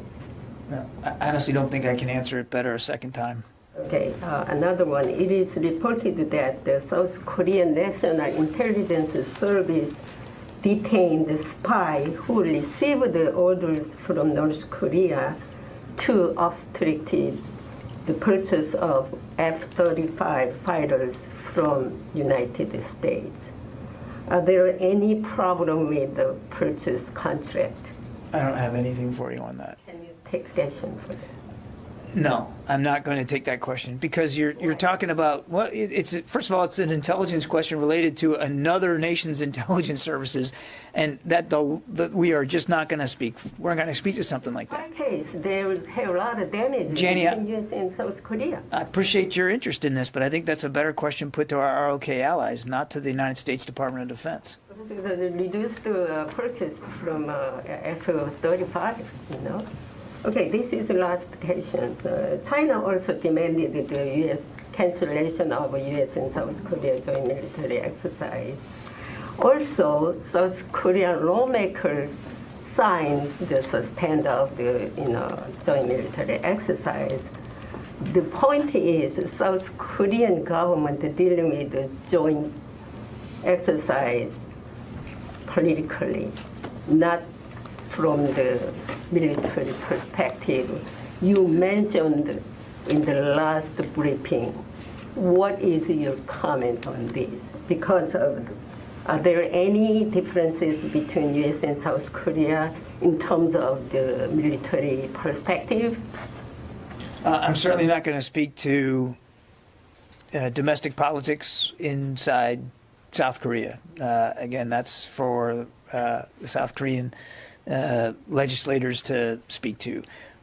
Nothing's changed about our need for readiness on the Korean Peninsula and our desire to work in lockstep with our ROK allies on training regimen that improves that readiness and keeps that readiness strong. And we make these decisions, as I've said many, many times before, in lockstep with our ROK allies, and that's not going to change. You're streaming live now from Fox. In case you missed it, we're taking a look back as Pentagon spokesperson John Kirby takes questions from the media regarding vaccine mandates and foreign affairs.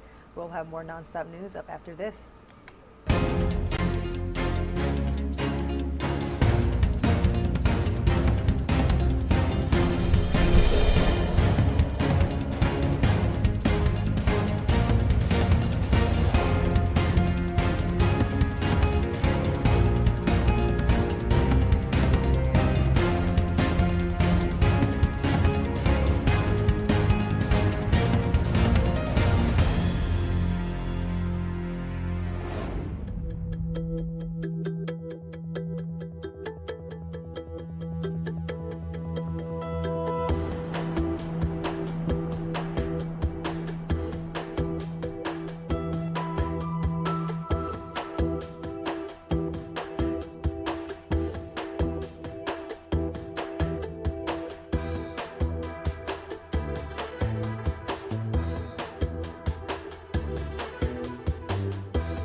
Welcome back to Live Now from Fox. Homeland Security Secretary Alejandro Mayorkas was down at the southern border on Thursday, meeting with those on the front lines of the migrant surge. He also revealed new customs and border protection numbers, and they're higher than expected. Let's go ahead and listen into a few of his remarks here on Live Now from Fox. The Chief of the Border Patrol effective this Saturday. Also want to introduce to you Dr. Pritesh Gandhi, the Department of Homeland Security's Chief Medical Officer. At the very outset, I want to communicate very clearly that the situation at the border is one of the toughest challenges we face. It is complicated, changing, and involves vulnerable people at a time of a global pandemic.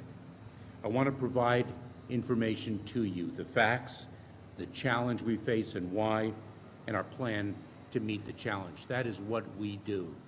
We confront challenges and we meet them. I also want to take a few minutes to debunk false information that has been spread. Before I provide the latest numbers, and they reflect an increase in encounters in between the ports of entry, I want to explain who the migrants are, the composition of the migrant population, and the processes we follow. First, let me start with the unaccompanied children. As I think all of you know, in the prior administration, Title 42 authority of the Centers for Disease Control was used to expel unaccompanied children regardless of their age. And that is a practice that we discontinued immediately in the Biden administration for humanitarian reasons, because in fact they are just children, some so very tender of age. These children are eligible to make a claim for asylum or to pursue special immigrant juvenile status in court proceedings under our laws. We, in the United States Border Patrol, transfer them to Health and Human Services for their care, custody, and control as quickly as possible to unite them with a parent or legal guardian here in the United States before they make their claim for asylum or their claim for special immigrant juvenile status. You will recall in March of this year, we experienced tremendous crowding in our Border Patrol stations of unaccompanied children, and I said then that it was a challenge for us, that we had a plan to meet that challenge, and that we were executing on that plan, and that it would indeed take time. That is what we did, and we cleared the Border Patrol of the overcrowding of the unaccompanied children in execution of our plan. Next, and of course I should say that of course we have unaccompanied children still in Border Patrol custody, but we are moving them much, much faster than we did in March and under the 72 hours that is required by law. Next, we have the single adults. Single adults, the great majority of single adults are expelled under the Title 42 authority, the public health authority of the Centers for Disease Control. They are processed very quickly, turned around, and sent back. If they are not expelled, they are placed into removal proceedings, which are immigration enforcement proceedings. They are prosecuted for removal and are removed unless they make a successful claim for relief and establish that they are entitled to remain in the United States under the laws that Congress has passed. Finally, the third category of individuals are families, individuals who comprise family units. They are expelled under the Title 42 authority unless we are unable to do so. For example, in certain parts of Mexico, they have no longer any capacity to receive expelled families. And in that instance, we place the families in immigration proceedings, in immigration enforcement proceedings for removal to the United States, and they are removed unless they make a claim for relief under United States law, and that claim is ultimately successful. We are encountering an unprecedented number of migrants in between the ports of entry at our southern border. A few points. We have seen surges in migration before. We've seen them in the past, and migration surges are not new. Two, and importantly, migrants encountered at our border are expelled or are placed in immigration enforcement proceedings. The rise in encounters of migrants at the southern border began in April of 2020, last year, but the increase is most certainly sharper over the past several months and greater than in June. Allow me to share with you the CBP enforcement numbers for July.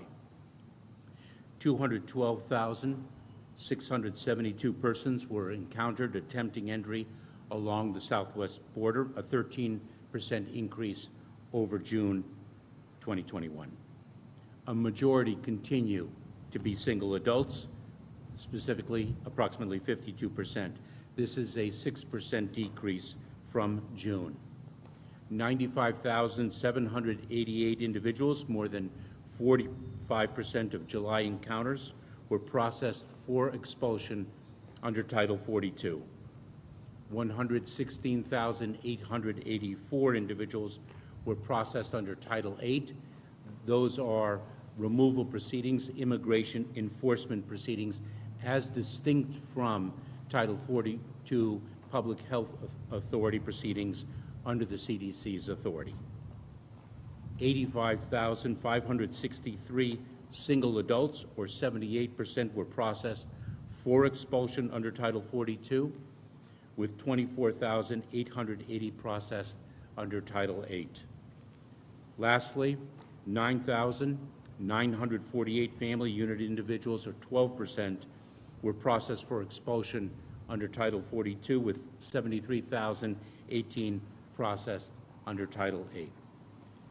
These numbers, and I think this is a very important point, these numbers do not reflect the number of different people who were encountered at the border. The large number of expulsions under Title 42 during the pandemic has contributed to a large number of migrants making multiple border crossing attempts.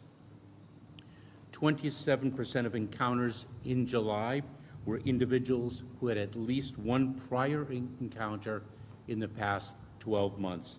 The number of unique individuals, if you will, encountered in July 2021 was 154,288. A total of 845,307 unique individuals have been encountered year-to-date during fiscal year 2021 compared to, let me repeat that number, 845,307 unique individuals, different individuals, have been encountered year-to-date in fiscal year 2021 as compared to 796,400 during the same period in 2019. There are several reasons for the rise in migrant encounters at the southern border. Worsening conditions, of course, in the countries of origin, including poverty, a rise in violence, and corruption. Young boys whose lives are threatened if they decline to join a gang. Young women who are vulnerable to rape while they walk to school. Tragically, former President Trump slashed our international assistance to Guatemala, El Salvador, and Honduras, slashed the resources that we were contributing to address the root causes of irregular migration. Another reason is the end of the cruel policies of the past administration and the restoration of the rule of laws of this country that Congress has passed, including our asylum laws that provide humanitarian relief. And thirdly, and importantly, is the resurgence of the economy in the United States and the gleam of the American promise once again. We are facing a serious challenge at our southern border, and the challenge is, of course, made more acute and more difficult because of the COVID-19 pandemic. It has also been made more difficult because of the fact that the prior administration dismantled our asylum system. Nevertheless, we meet challenges. We meet difficult ones. We do so with our heroic workforce, our expertise, our plans, and our execution of our plans. Here again, just as we did with the challenge of unaccompanied children in March of this year, we have a plan, we are executing our plan, and that takes time. Our plan has 4 pivotal parts: addressing the root causes, rebuilding and building safe, legal, and orderly pathways for migrants to apply for relief under our laws without having to take the perilous journey north. Improving security, management, processing, and other measures at our border, and attacking the smugglers. We've done a great deal, and we need to do more. We are doing it with our partners throughout the federal government in an all-of-government effort directed by our president, and we are partnering with law enforcement, community-based organizations, and many others. Let me speak of the actions that we have taken, or at least some of the actions that we have taken in each part of our plan. First, in addressing the root causes, the effort that our Vice President is leading. On her trip to Guatemala, Vice President Harris announced that USAID and the U.S. International Development Finance Corporation will provide up to $48 million in U.S. government resources to advance the economic security opportunity in Guatemala. On July 29th, the U.S. government launched our strategy to address the root causes of migration in Central America, which guides our whole-of-government effort to improve the security, governance, human rights, and economic conditions in the region.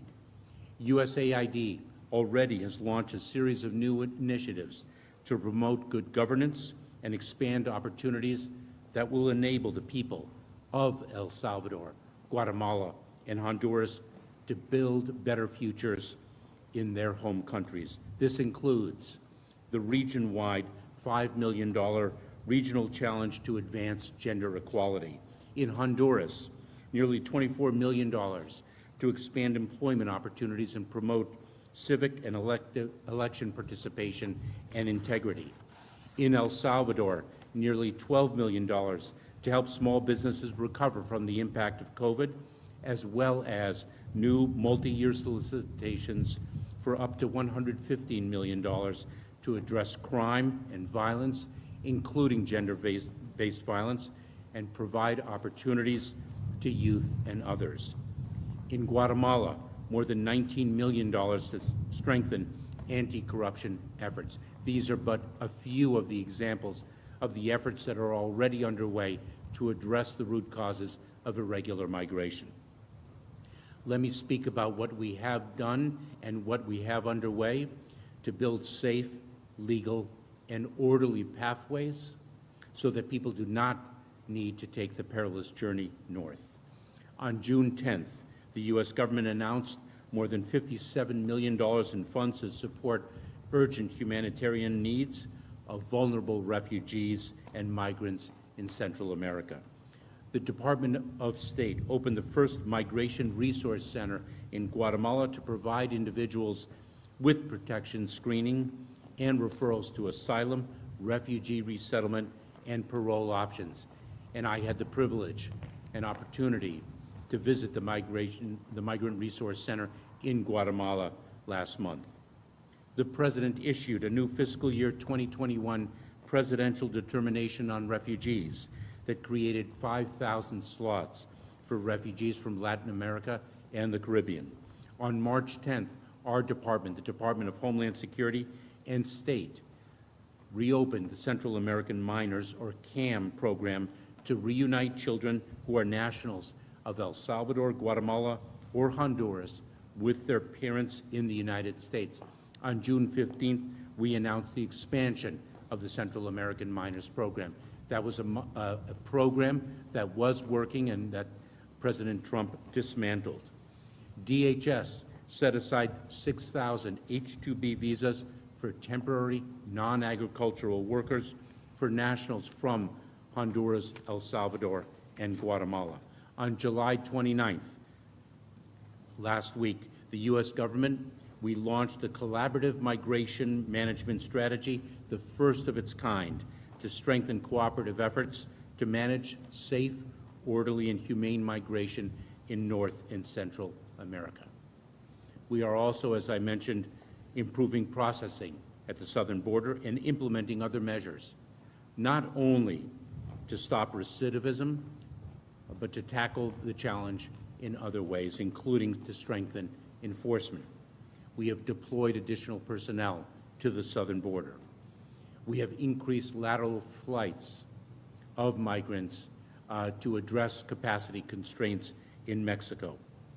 Our expulsion flights are now increasingly moving into the interior of Mexico, so recidivism is not as easy. We are doing so in collaboration with Mexico.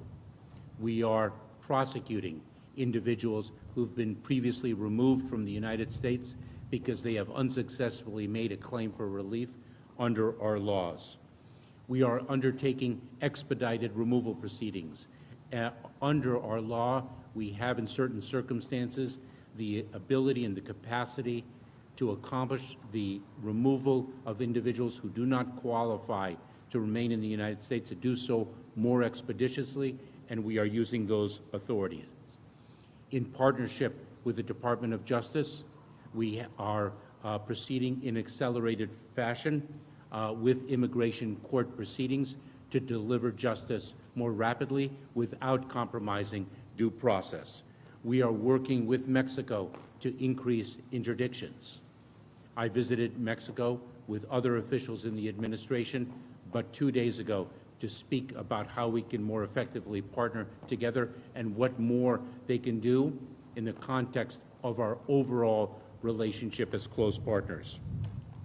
We have increased our law enforcement operations in partnership with the Mexican authorities. I met again with the Attorney General of Mexico, as well as north of the border here in the United States, in an all-of-government effort, working in task forces both within the Department of Homeland Security and with our partners in the Federal Bureau of Investigation, in the Drug Enforcement Administration, and other law enforcement agencies across the federal enterprise. We are prepared to do more as the situation warrants. It is critical that intending migrants understand clearly that they will be turned back if they enter the United States illegally and do not have a basis for relief under our laws. We are also, at the same time, developing and implementing foundational changes to the system, addressing problems that have existed for many, many years but have never been solved. In the coming days, our department will announce that we are making changes and improvements to how we process asylum claims. We continue to rebuild our immigration system to ensure fairness and promote equity. We are expanding the virtual platform that we used so successfully to assist the migrants in Camp Matamoros, which was intolerable conditions. We are using that virtual platform where migrants could register using their phones, and we were working with and are continuing to work with and will increasingly work with community-based organizations in Mexico, international relief organizations, but like the UN High Commissioner for Refugees, like UNICEF, like the International Organization for Migration, to bring in individuals in a safe, orderly, and humane way when, in fact, they make a claim for relief under United States law that the law recognizes. We are also, of course, addressing the detention conditions here in the United States. And of course, I think you're all aware of the measures we've taken in that regard, and we will continue to take the measures that the situation warrants. As I mentioned earlier, the COVID-19 pandemic presents a unique and significant challenge. We are seeing an increase in positivity rate among the migrant population. We built an architecture to test and isolate the migrants who make a legal claim for asylum. With respect to unaccompanied children, they are tested and cohorted on intake before we move them as rapidly as possible to the shelter of Health and Human Services. With respect to families, we continue to operate centers where families are tested and isolated as needed. We are working and have established a system with non-governmental organizations in the communities to test and isolate family members as the situation warrants. And as I mentioned earlier, the predominant majority of single adults are expelled rapidly from the Border Patrol. Now, of course, the Delta variant makes the situation more difficult. Our capacity to test, isolate, and quarantine the vulnerable population that makes a legal claim for asylum is stretched. The rate of positivity among the migrants is at or lower than the rates in our local border communities. As has been expressed by the medical professionals, this is a pandemic of the unvaccinated.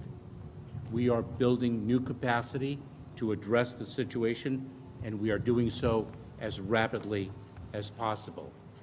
The extent of the challenge should not be understated, but nor should our ability to meet it, thanks to our workforce, our expertise, our plans, and our execution of those plans. Our mission is to protect the American public and to administer the laws of our nation. Consistent with that, our efforts will uphold our laws and will uphold our values. That includes the laws of humanitarian relief as well as the laws of enforcement. We will work relentlessly to thwart illegal immigration and to adjudicate asylum claims fairly and efficiently. Both are embedded in the law, and we are committed to upholding both.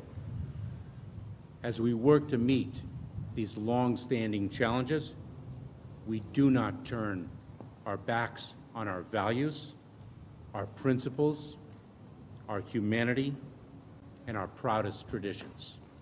With that, let me turn it over to Chief Raul Ortiz of the United States Border Patrol. Thank you.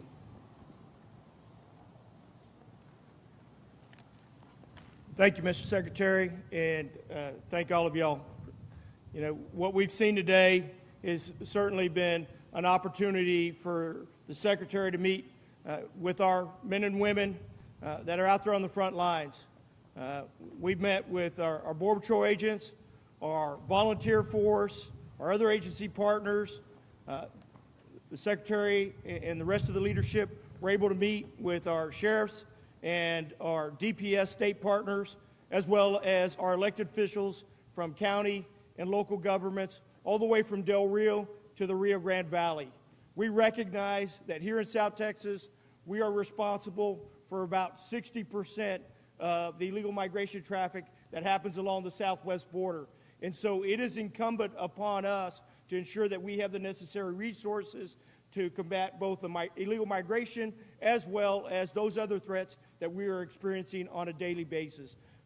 Secretary, I'm grateful that you have allowed me to lead the men and women. I'll be the 25th Chief of the United States Border Patrol, and I take that responsibility with tremendous pride, not only in what I'm going to be able to provide in support for the men and women of the United States Border Patrol, but as well as to be able to advocate for those resources that are needed here in South Texas and across the 2,000 miles, as well as our northern border and our coastal sectors. One of the things that we heard significantly today is that, the impacts to these border communities, and we are continuing to add as much capacity as we possibly can. As the Secretary mentioned, we have moved more Border Patrol agents here into South Texas, and we are continuing to shift our resources against those threats that we are experiencing on a daily basis.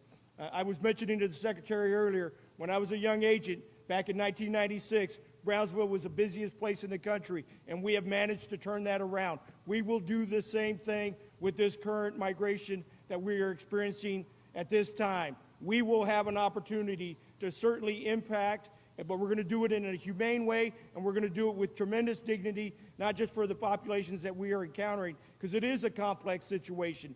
The demographics of the people that we're encountering are much different than when I started 30 plus years ago. What we're experiencing now with unaccompanied children, family units, migrants from countries that we traditionally don't experience these tremendous flows from, or what our Border Patrol agents are faced with each and every day. And then you compound that with this COVID threat, and in any given day, I may have between 300 and 400 Border Patrol agents that are in a quarantine status. And as you know, I wear this black badge over my the black band over my badge because we've lost 8 Border Patrol agents in the line of duty to COVID or to other events, and one is too many.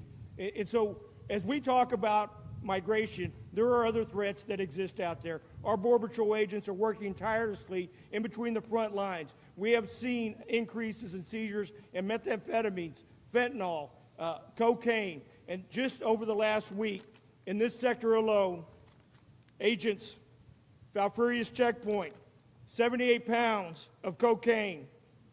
That's cocaine that would have made it into our inner streets had it not been for the diligence and hard work of the men and women of the Border Patrol. 2 nights ago, our agents encountered 10 individuals trafficking methamphetamines across the river. Had those agents not been out there in between the ports of entry, working in the hours of darkness, under tremendous stress, those 7 backpacks would have made it into this U.S. And we know that we have an opioid epidemic. So on top of dealing with the tremendous flow that we're experiencing right now, our agents continue to go out there and perform their border security, national security mission each and every day, and they do it with tremendous pride. And I couldn't tell you enough that the professionalism exhibited by those Border Patrol agents is amazing. And one of the things that the Secretary was able to convey to him is that to all of them is that he's going to continue to work hard to make sure that they have the necessary resources to perform their mission. We're going to get more technology out there in between those ports of entry, and we're going to ask for more agents so we can ensure that we have the right amount of personnel, technology, and a good strategy to take the fight to the cartels and continue to make sure that we dismantle these criminal organizations before they make it to the immediate border area. Thank you very much, and thank you, Mr. Secretary, for your support.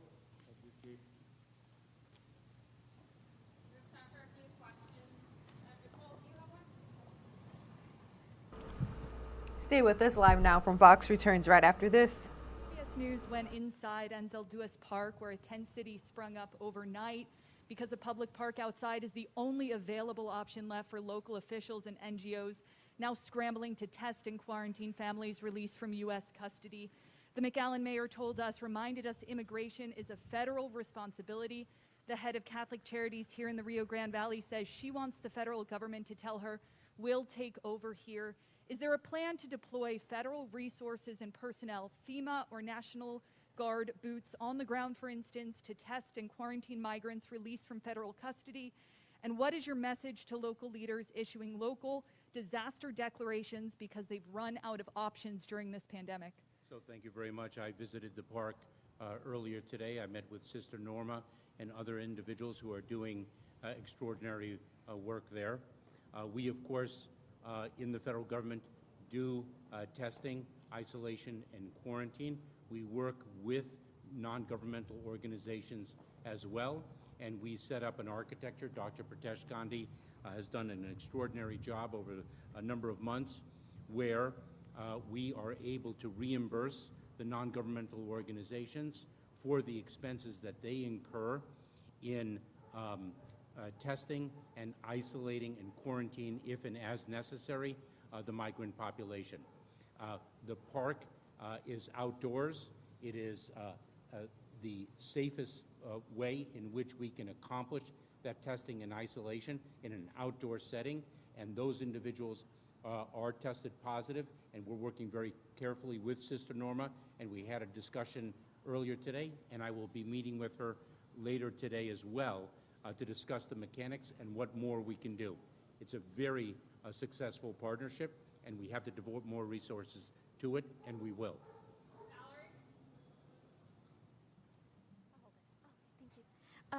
Secretary, thank you for this conference.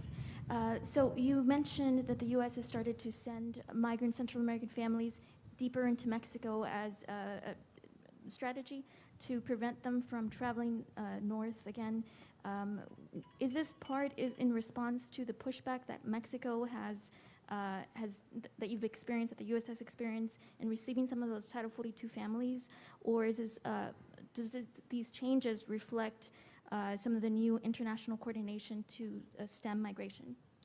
So this is a response to something that I referred to in my opening remarks, which is the fact that we are seeing a significant amount of recidivism in the context of individuals who've been expelled under the CDC's Title 42 authority.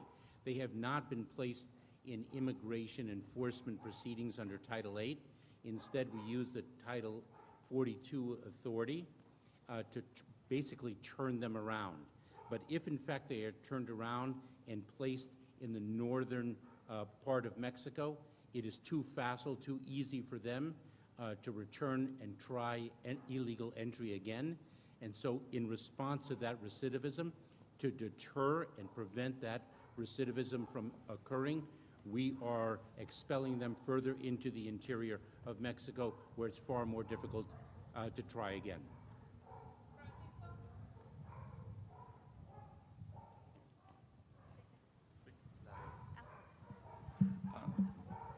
Victor with Voice of America. How many flights and how many people have been taking place over the last week or a month, sending them back to Tapachula?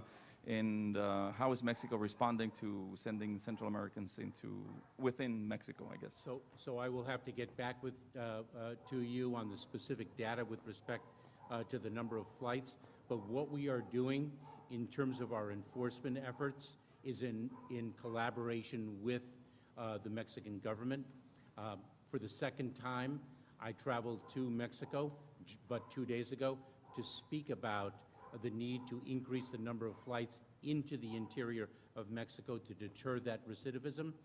We are speaking with Mexico in the context of our overall relationship, not just on issues of migration, but on issues of economic partnership, such a significant trade and travel partner of ours, one of the most significant trading partnerships in the world. In that context, we're speaking about what greater interdiction efforts they can employ to stem the flow, and we are of like minds in that regard.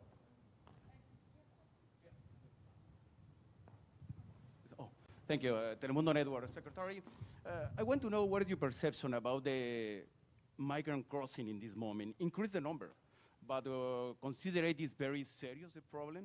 And the second question is, just being in Mexico, do you have a special agreement with Mexico talking about the Title 42? Is possible? I wasn't, so forgive me, I'm not sure I caught your first part of your question, but I will say this about my 2 trips to Mexico. The partnership is extraordinarily strong. We have a shared interest in enforcement, and we have a shared interest in humanitarian relief. The fact that those two coexist in addressing this challenge makes it that much more complex. We will stop illegal immigration. That is our responsibility. At the same time, individuals who qualify for humanitarian relief under United States law, laws that Congress has passed, will be granted that relief. We will not turn our back on the laws of accountability nor on the laws of humanitarian relief.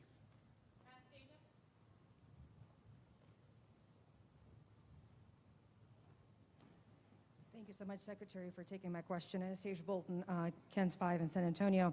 How do expulsion flights to southern Mexico comply with our asylum laws and administration's verbal commitment that you reiterated today of a humane immigration system? Because the administration is dropping people off in the middle of Mexico. They have no resources and no way back home. Thank you. So we are working with Mexico to ensure that the individuals who are subject to the expulsion flights, their needs are addressed. We have a responsibility under the Public Health Authority of the Centers for Disease Control to protect the American public. We are in the midst of a pandemic that has not only gripped this country, as I think we all know, but has gripped the world. And it is in the lawful exercise of that public health authority that we are executing those expulsion flights in the service of the public health, not only of the American public, but of the migrants themselves. We have time for just one more. Sandra? Thank you. Good afternoon, Mr. Secretary. It's a little hard. Can you hear me? Good Yes. afternoon, Mr. Secretary. Question, want to revisit the COVID testing conversation that you had a little bit earlier. There are some communities like Laredo that do not have NGOs that have set up testing ability, and there's some pushback that's starting to begin from those communities who are refusing to accept migrants from, say, the RGV family units who are being sent because they are showing a COVID positivity rate. Can DHS test those family units prior? What are you doing to alleviate that concern in those areas? I'm glad you asked that question because this is an area of significant focus of ours. We have built an architecture. The fact of the matter is there are communities that have greater capacity than others. Some communities have greater non-governmental organization capacity than do others, and we are building new processes to make sure that the migrants are tested, cohorted during transportation, isolated and quarantined as necessary, and we are surging federal resources to address that need. Thank you so much. Thank you all very much for joining us.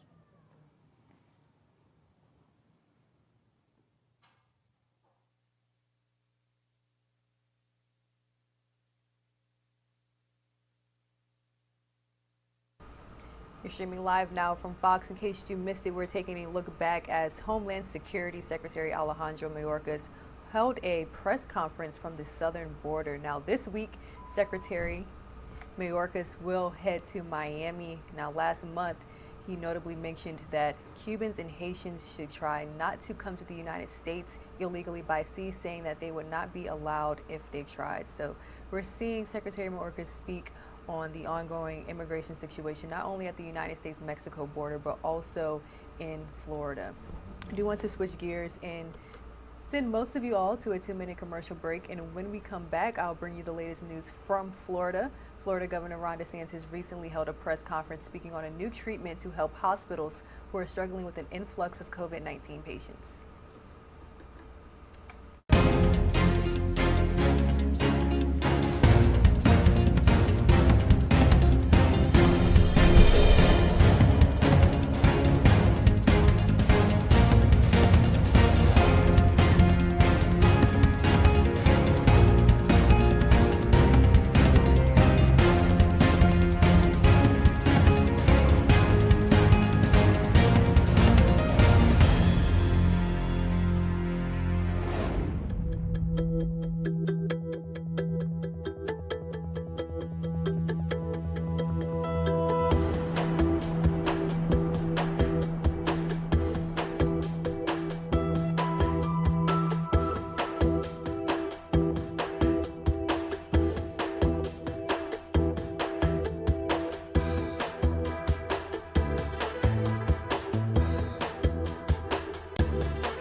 Director, and Cord Bird. Kevin Guthrie, Director of the Florida Division of Emergency Management. And then we have Dr. Ken Shepke. He's the Chief Medical Officer for the Florida Division of Emergency Management. One of the things that we're seeing, you go back a couple of months, obviously there's been a big vaccination drive. In Florida, we've done almost 4 million senior citizens, really focused on the seniors and the at-risk population. You saw that throughout the country. There was the hope, we fully expected that to provide protection against severe illness, but there was also the hope that potentially would create an effective shield of immunity to make it so that infection waves were not going to be as significant as we had seen in the past. I think on the former, if you talk to any of the hospitals throughout the state of Florida, I think they will tell you that the overwhelming majority of the people that they are admitting into their hospitals for COVID are people that had not been vaccinated, that the vaccinated population is less likely to be admitted into the hospital if they get infected, and we are seeing breakthrough infections. And so from that perspective, preventing severe clinical outcomes, we've seen a lot of protection for a lot of vulnerable people, and that has made a big, big difference. Now, what you haven't seen is widespread vaccination limiting waves. It's not just in Florida or the whole South. It's all across the world. You look at Israel, they're one of the most vaccinated countries on planet Earth, and they're having their biggest wave of infections that they've had throughout the whole pandemic. Obviously, Florida, other Sunbelt states, but even like Hawaii, very vaccinated. We're the most vaccinated state in the Southeast. We've got over 85% of seniors fully vaccinated, but yet you see with this Delta variant, more contagious, very easy to transmit, and it comes really in waves. And so as we're looking at that and say, okay, vaccination is clearly helping reduce serious illness. It's reducing your likelihood of being hospitalized, but you also have people who are being hospitalized. So what tools do you have that makes the most sense? And one of the things we've been talking about recently is doing monoclonal antibody treatments such as Regeneron. We've done that in different hospital systems have done it. They're doing it here in Northeast Florida. But it was something that the more we talked about it, the more people had questions. A lot of people had not even heard of it. And so we see an effort to be able to supplement that effort here in Northeast Florida and other parts of the state. We'll have additional announcements very soon, partially to be able to get more people in. And we're going to bring in a lot more Regeneron into Florida, which I think is important. But also just to raise awareness that this is the most effective treatment that we've yet encountered for people who are actually infected with COVID-19. And the way it works, I mean, the core group of people that benefit from this are folks that are at the most high risk for severe illness from COVID-19. So elderly people, people that have certain comorbidities, kidney problems, diabetes, morbid obesity, immunocompromised. This, if applied early and properly, has the ability to reduce your likelihood of being hospitalized by 70% in clinical trials. And I think if you talk to people that have had it in Florida, most people will say that if you do it early, it really does help to resolve the symptoms. And so what we're going to be doing here today is deploying a rapid response unit. This will starting at noon. We'll be able to deliver Regeneron monoclonal antibody treatments to folks. The key to this is if you're in one of those high-risk categories and you become COVID positive, doing it before the symptoms get very severe is when it's most likely to work. And so part of it is some people don't even know that this exists until they end up getting admitted to the hospital. At that point, it's almost always too late for this to be effective. But part of it is just kind of a natural human instinct.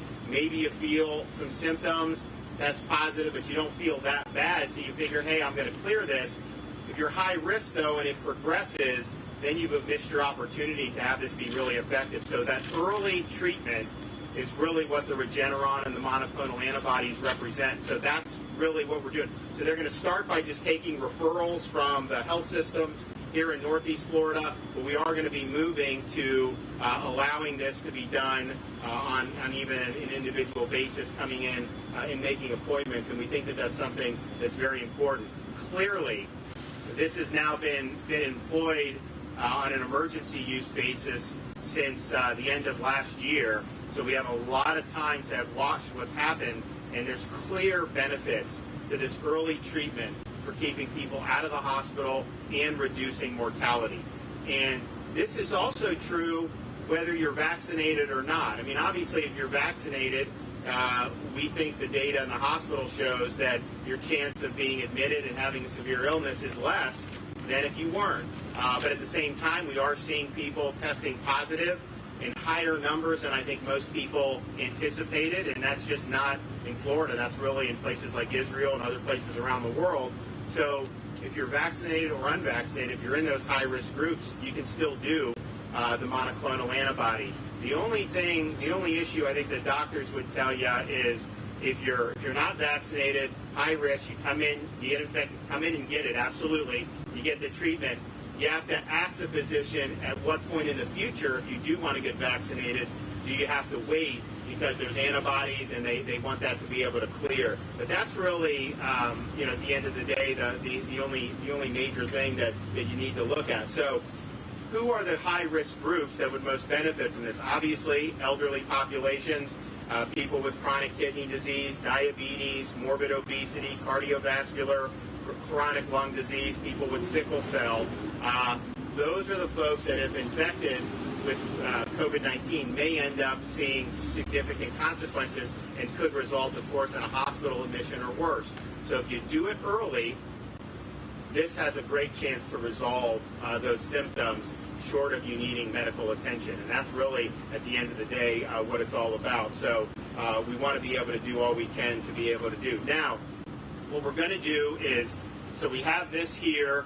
This is helping relieve some of the pressure, because I know they're doing a lot in these health systems. So this is supplementing that, and we'll expand as needed. And really, it's just a matter of you can do it through IV or you can do it subcutaneously. If you do it subcutaneously, it's easier to do, so you can probably get more people through if you have the appropriate setup. So we're going to be expanding as much as we can, and we may use other footprints in Jacksonville. Then we're also looking beyond and throughout the state of Florida. There's websites. HHS has a website, for example, about where you can get monoclonals.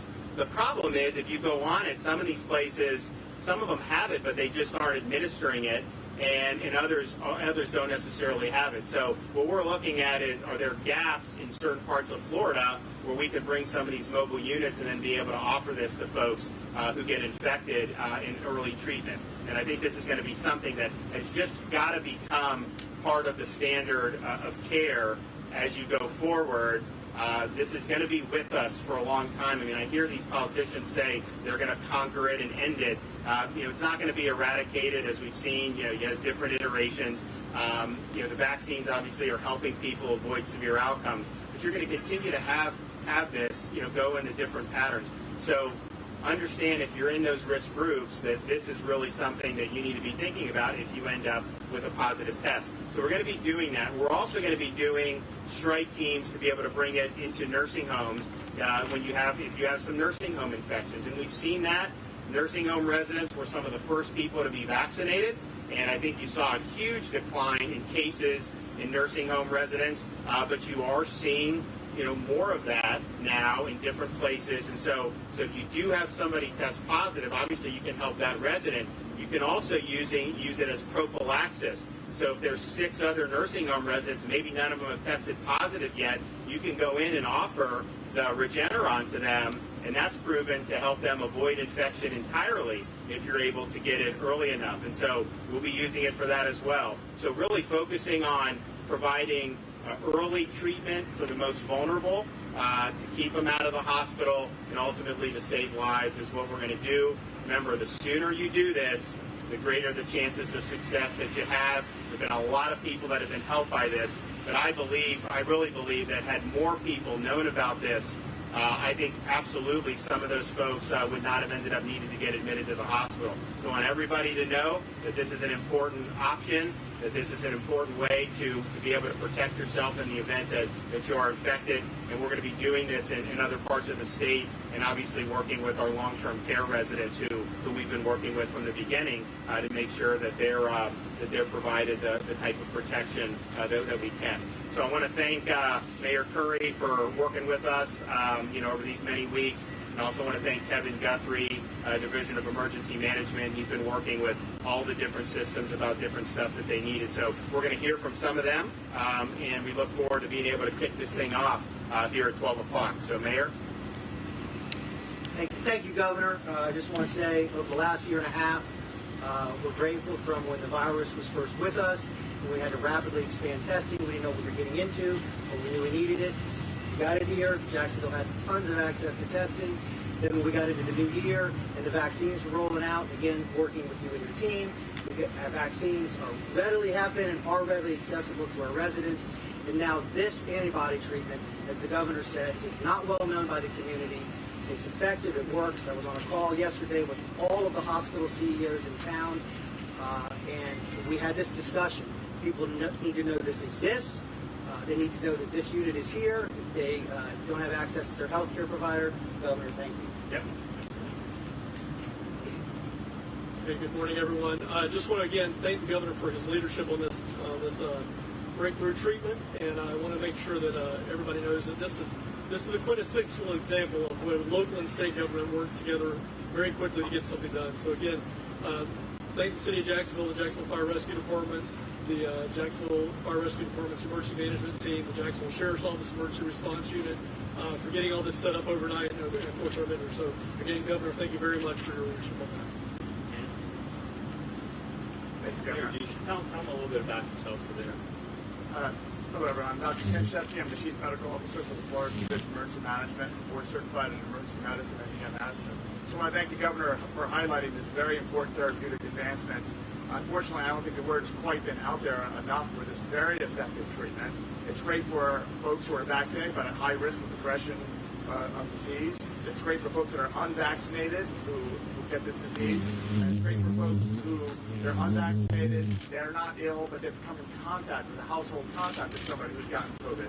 So as the governor reported, folks who are at high risk for progression to severe disease or death from COVID-19, this therapy can reduce your risk of hospitalization and death by 70%. And that unvaccinated household contacts of those folks can reduce their risk of developing COVID-19 by over 80%.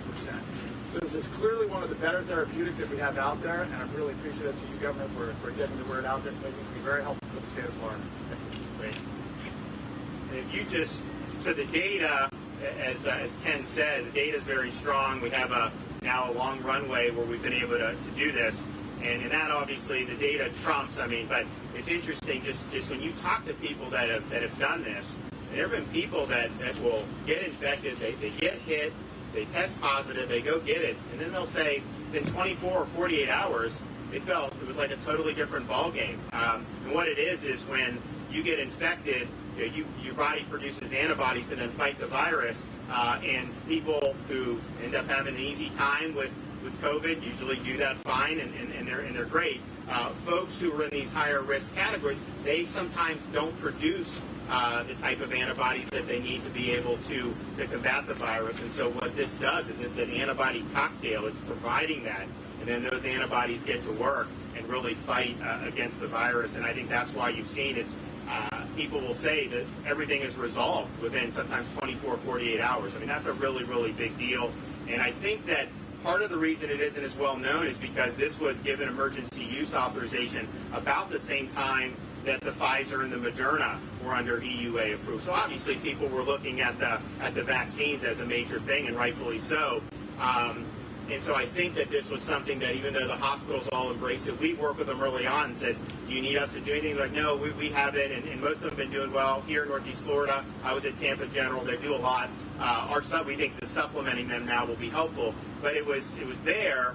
But I think it was not something that was really publicized. I don't know. Maybe people thought that if you tell them there's a treatment, then they wouldn't necessarily get vaccinated. I don't think it's an either or. I think we know in a situation, we have people in society that are not vaccinated. We also have people that are vaccinated who are still testing positive. And so either way, if you get in that situation, particularly in these high-risk categories, this should be your stop. This is what you should be asking your doctor about, and do this. We will probably, the Surgeon General is probably going to do a standing order, which will make our sites available to people if they meet the certain criteria. So they won't even necessarily need a prescription from a doctor because we'll have the standing order. So hopefully that'll make it easier for people, and it'll increase access for folks going forward. So this is just one thing we're doing. We're going to be doing more, but I do think that this is probably the best thing that we can do to reduce the number of people that require hospitalization. With that, I can take some questions. Yes, ma'am.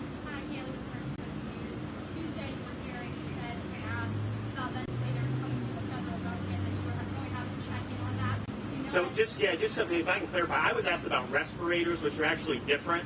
And so, and we've never really had any hospitals ask about it. What they had been asking about, which I thought related to respirators, was there was oxygen deliveries on these trucks that they thought were coming behind. So there was actually things to do the weights and measures and all that. So there was not, to this day, any request for respirators. With mechanical ventilators, we've been giving those out the whole time. And what that was it's just increasing our stockpile, and that's why they did it. So it wasn't anything that was like specifically from a hospital per se. It was something that they do through FEMA as a matter of course. Follow up on that, 124 ventilators are now in our area, 3 hospitals here, and they have also the healthcare workers that they help as far as supplementing their staff and that sort of thing right now. Do you have a message about possible other resources coming to our area, and what would you say to healthcare workers who are beyond exhausted? Well, I think the staffing has been really the biggest issue that we've dealt with throughout the whole pandemic. I mean, if you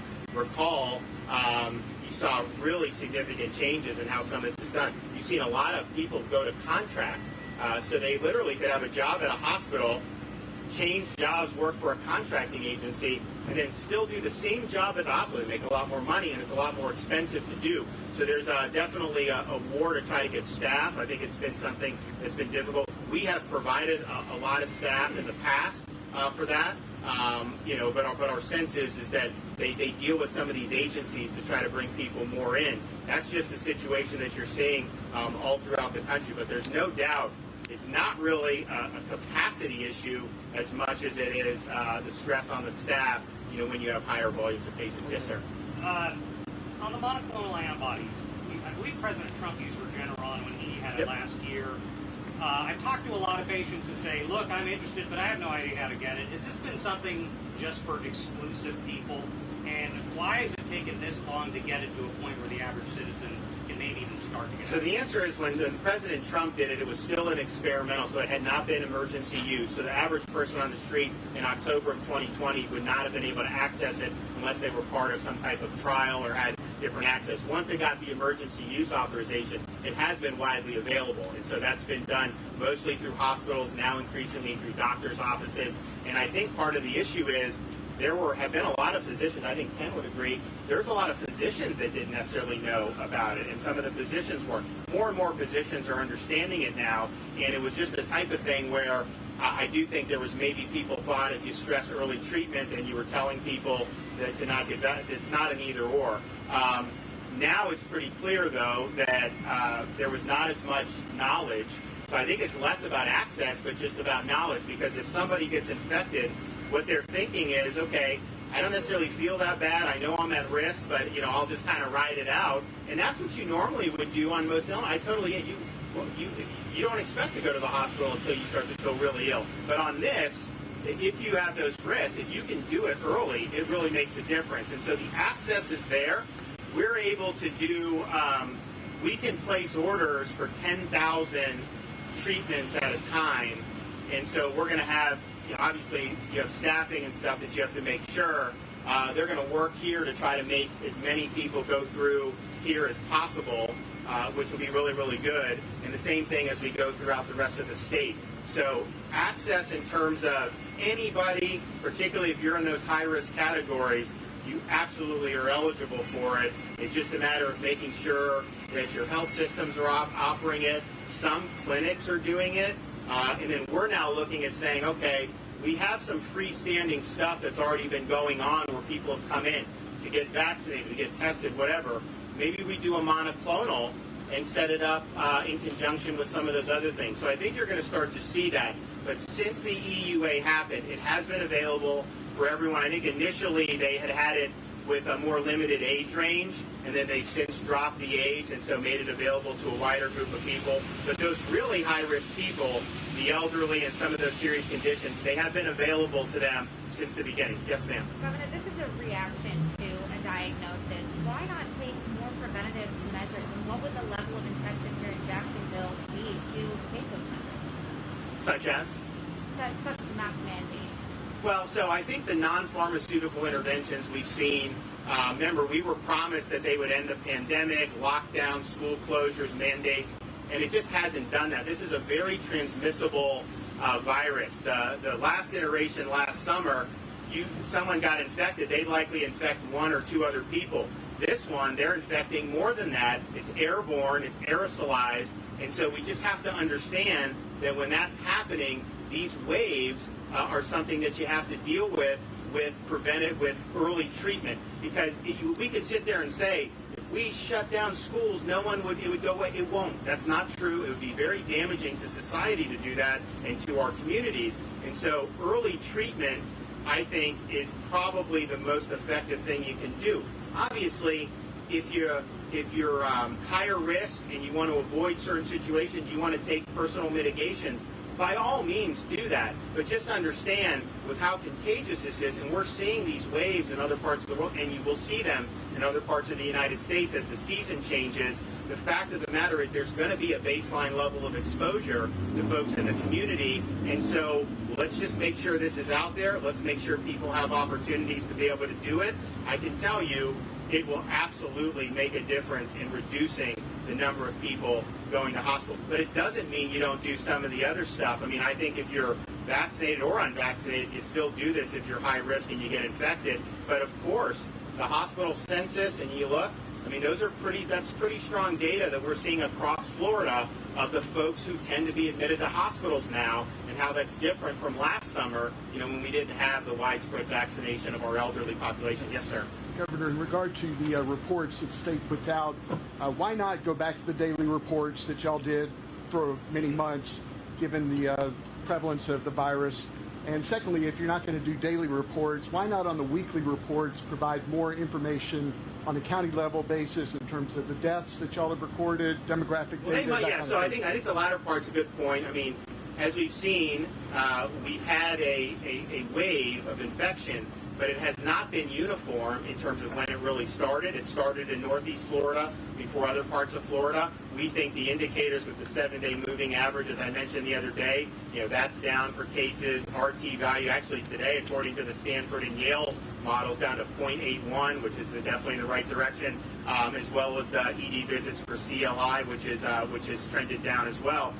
So those are good indicators. And yet some of the other parts of the state, I think that the growth has slowed, but they may not have necessarily gotten past that. So we'll look at that. I think it is a huge state, and I think that these waves are not necessarily uniform in terms of how they do. But I would just point out, I mean, with like these daily cases, those are reported publicly, every day to the CDC, so people have access to that. But in terms of the breaking it down by county, that may not be a bad idea going forward. I know we used to look at that a lot. Clearly, you can follow where the hospital admissions, have been. And if you look back to last summer's wave and compare different parts of the state, here is where in Northeast Florida they've had the biggest increases over and above last summer, compared to, say, Miami-Dade, which hasn't necessarily reached their hospital admission level that they had last summer. So those are important things to know. And obviously the community, people should just be aware when you have higher prevalence, whatever types of personal mitigations you want to take, you obviously will be able to do it. So we're going to look forward to having people come in today starting at noon. This is just the beginning. We're going to be expanding this more. And as we go forward, we're going to see the current wave is going to go. We're going to see that in the different parts of the Sun Belt, including Florida. But it's not going to go. COVID's not going to go away. We're going to have future, I think, trends. That's just natural. So the question is how are we going to approach it? You can approach it on the front end by protecting yourself. But of course, if you end up in a situation where you are infected and high risk, getting in here early, this is the best shot we've got right now to keep people out of the hospital and keep them safe. So thanks, everybody. Appreciate it.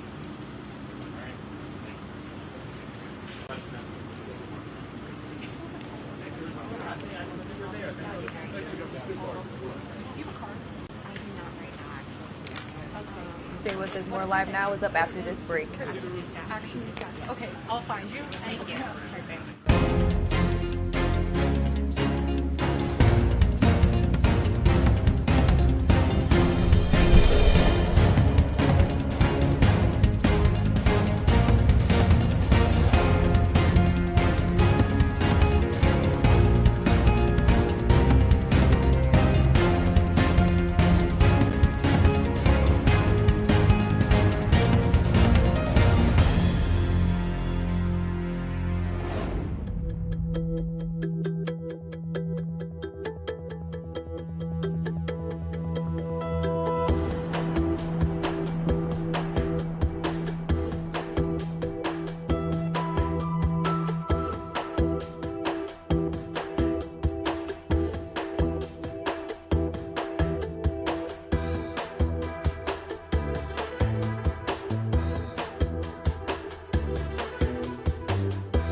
Welcome back to Live Now from Fox. The time is just after 11:30 a.m. here on the East Coast. Thank you all so much for streaming us on this Sunday, August 15th, 2021. Now, in case you missed it, I do want to play out this segment for you all. As you see here, Speaker of the House, Nancy Pelosi, as well as Congresswoman Maxine Waters, they're touting Biden's child tax credit. They're speaking from a South Los Angeles Education Center. Let's go ahead and listen in to a few of their comments.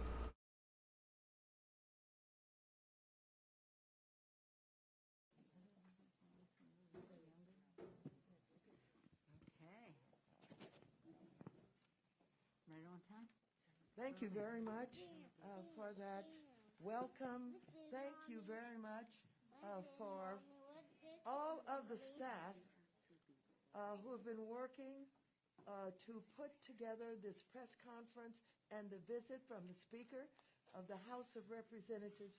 We're so thankful for the work that you have put into making this day possible. Let's all give all of LAUSD and the Child Care Center a big round of applause. We thank our board members. We thank the president of the board. We thank the board member that represents this particular district. And so we're here today. We're here today because we want to share with this community and across this country the fact that we have this child tax credit that is extraordinarily important.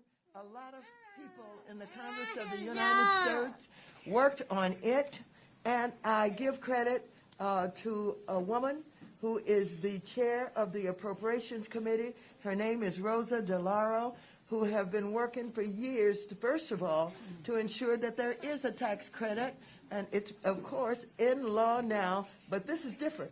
This is different because it is responding to the pandemic, recognizing that parents had lost their jobs, recognizing where there were sometimes two parents working.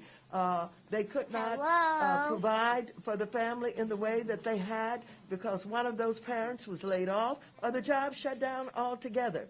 And so I want you to know that this response is about making sure the children have food on the table. It's about making sure they have a safe place to live and a roof over their heads. It's about making sure they have the clothing that they need to go back to school.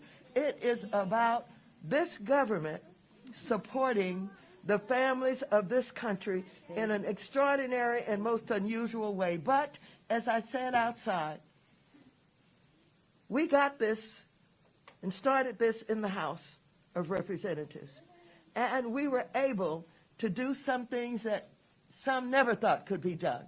Aside from the CARES Act, the special money that we put out in December, and then the American Relief Plan, where we're helping families, we're helping children, we're helping businesses, and small businesses in particular. None of this could be possible without the Speaker of the House of Representatives. I want you to know that I am pleased to introduce to you, to our children, the families, to the staff, and to everyone present, that this woman, the Speaker of the House of Representatives, the first ever to elected a woman, first to be elected in this country, in the history of this country, serving in her second term, is a powerhouse.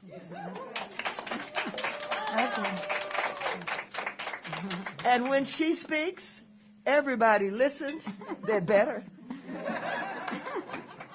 And when she is determined to make something happen, no matter what the odds are. And I could go back and I could tell you some wonderful stories about how Obamacare came into existence. And when they held out on the opposite side of the aisle, she would not close down the assembly until she got that vote. She got the vote for Obamacare, but these are the kinds of things that she does every day. And we're very pleased that she's here today. She's traveling across the country. She's in state after state. And whether it's talking about the child tax credit, or it's talking about rental assistance, or it's talking about small businesses, or she's dealing with something that is on the agenda in front of us all right now. We call it the jobs bill. It is the infrastructure bill. It is huge. And so we're dealing with that. We're dealing with what is happening with the ability for people to vote and not to be interfered with, to be suppressed. She's dealing with not only that from two levels, one being a huge bill, H.R. 1, that will undo some of the harm that has already been done in the states in suppressing the vote. In addition to that, the John Lewis bill that we're ready to introduce and pass, and that will ensure that the decision by the Supreme Court that overturned really what we understood in Section 5, that ensured that those jurisdictions that had laws or were creating laws that would undermine everybody's ability to vote is overturned. And so we want to get that all cleaned up. But she is in the leadership of all of this. And she goes from meeting to meeting, from committee to committee, to the White House, to the Secretary of the Treasury, the Secretary of the Fed, on and on and on, making sure that she uses her time and her influence to take care of the people of this country, and she does it well. And don't let that smile fool you. She can get real tough, okay? And that's how she gets it done. Give her a big round of applause. Nancy Pelosi. Nancy Pelosi. And so, ladies and gentlemen, we're going to move right into this child tax credit. And as you know, this is so important. And some of our families have already received their checks in the mail. So those people who were already in the IRS system, basically, just as of July 15, got a check. And they're going to get another one. And they're going to get another one. Because this will go on until December. And guess what? You know what the Speaker has said? We got to make this permanent. And so she is here today, and she's been meeting with our parents already. And so these parents are very special. They're here at this Ethel Bradley Center. I won't go into the whole history of the center and the Maxine Waters Employment Preparation Center, but working with, in addition to having the school named after me, working with my Black Women's Forum years ago, we realized that child care had to be important to the parents being able to go to school, and thus this child care center, and are we proud of it? Where's all the personnel of the child care center? Where are the teachers and the principal and the, please raise your hand, guys. Where, right, okay. And so here are the families that are participating in this child tax care press conference. We have parent Ana Maria Gonzalez, there she is, and from her family, the students that attend here, Benjamin, age 4, Jordy, age 7, and Nathan, age 9. And now on the left-hand side, I have Raven Henshaw, Mrs. Henshaw, the parent here, and she had 2 students here. She's got Sadie, age 4, and Timothy, age 2. Now, was I correct in saying that you both have received your payments? Yes, that's correct. Were you surprised? Okay, I'm going to ask you a little bit about what it means and what you felt when you received it, and what can it do additionally for your family at this time of the pandemic. Please share with us. Nancy Pelosi, I want you to hear from our parents. You're streaming live now from Fox, and in case you missed it segment, right now we're listening in as Speaker of the House Nancy Pelosi, as well as Representative Maxine Waters, visited South Los Angeles Education Center. But I do want to switch gears, as we do have a live event coming to the Live Now from Fox desk. House Majority Leader Chuck Schumer is delivering his weekly press conference. Of my press conference, but a little plug for the dear city that we love. Okay, so I want to thank everyone for being here. Look, first and foremost, we continue to get the word out about the safety of the vaccine and how important it is for everybody to get it. I've gotten it early on. My 98 and 93-year-old parents got it. They're just fine. My friends and colleagues have gotten it. My entire staff has gotten it, not by my request, just by their own volition. So we need to do that. That is very, very important. But there's a new problem afoot, spurred by the same people who are often spreading the misinformation about the vaccine. And the problem is this: fake COVID cards. There are now people are manufacturing and selling fake COVID cards, even though it's a crime. And this is incredible. Some people, rather than get the vaccine, which is free, are paying money for a fake card and risking prosecution because it's against the law. Who could be that dumb? Who could be that dumb? The vaccine's free, the vaccine's safe, get the vaccine. But right now there are these horrible people selling these cards, and too many people are looking to buy them.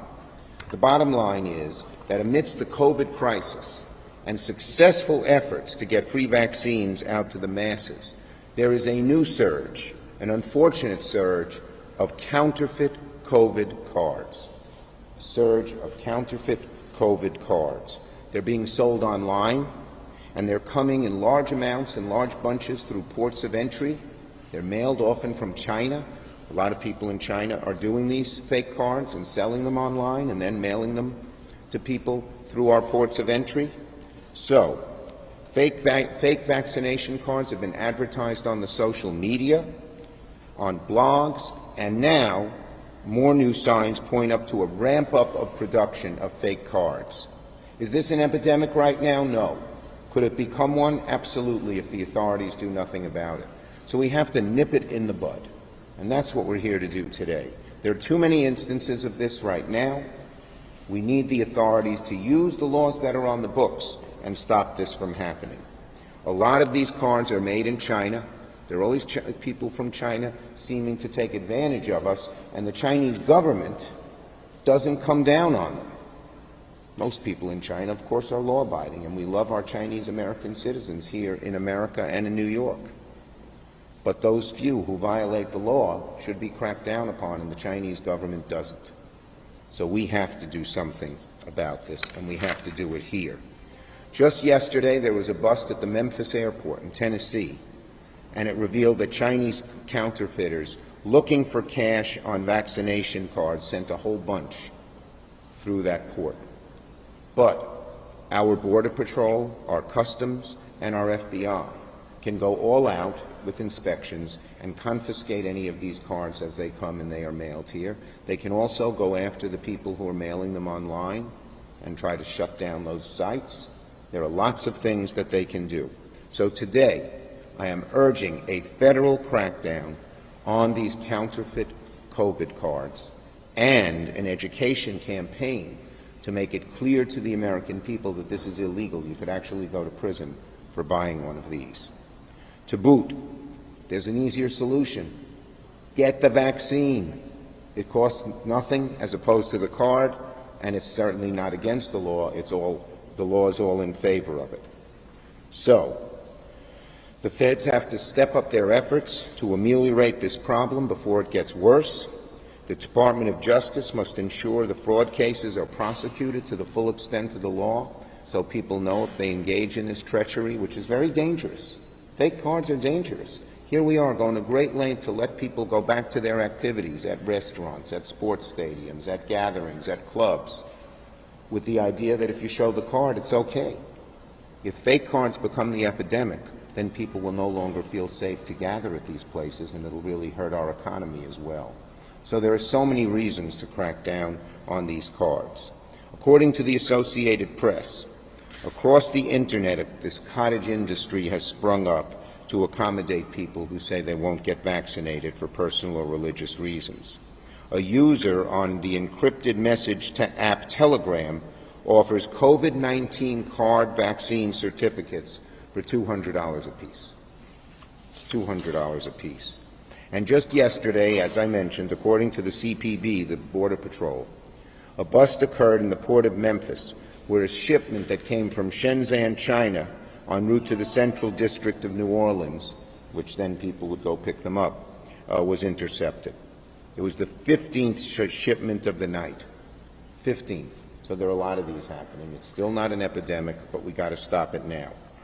My worry also, of course, is that they may come to JFK. We are the biggest international port of entry.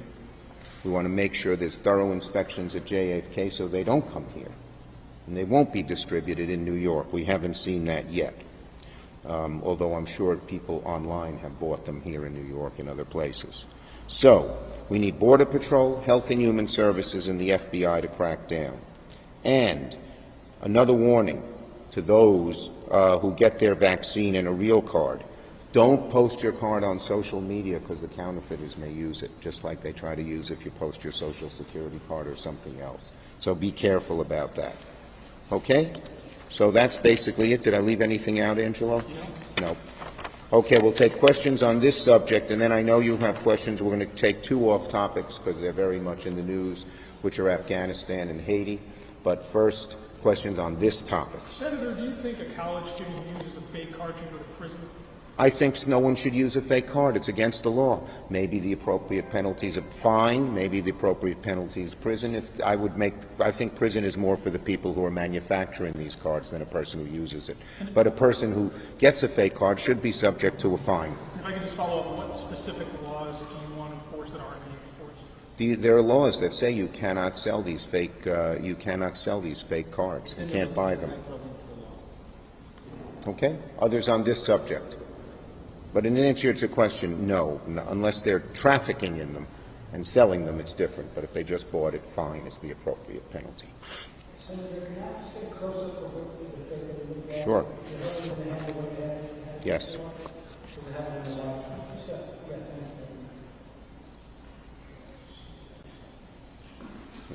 How about like this? Is that better?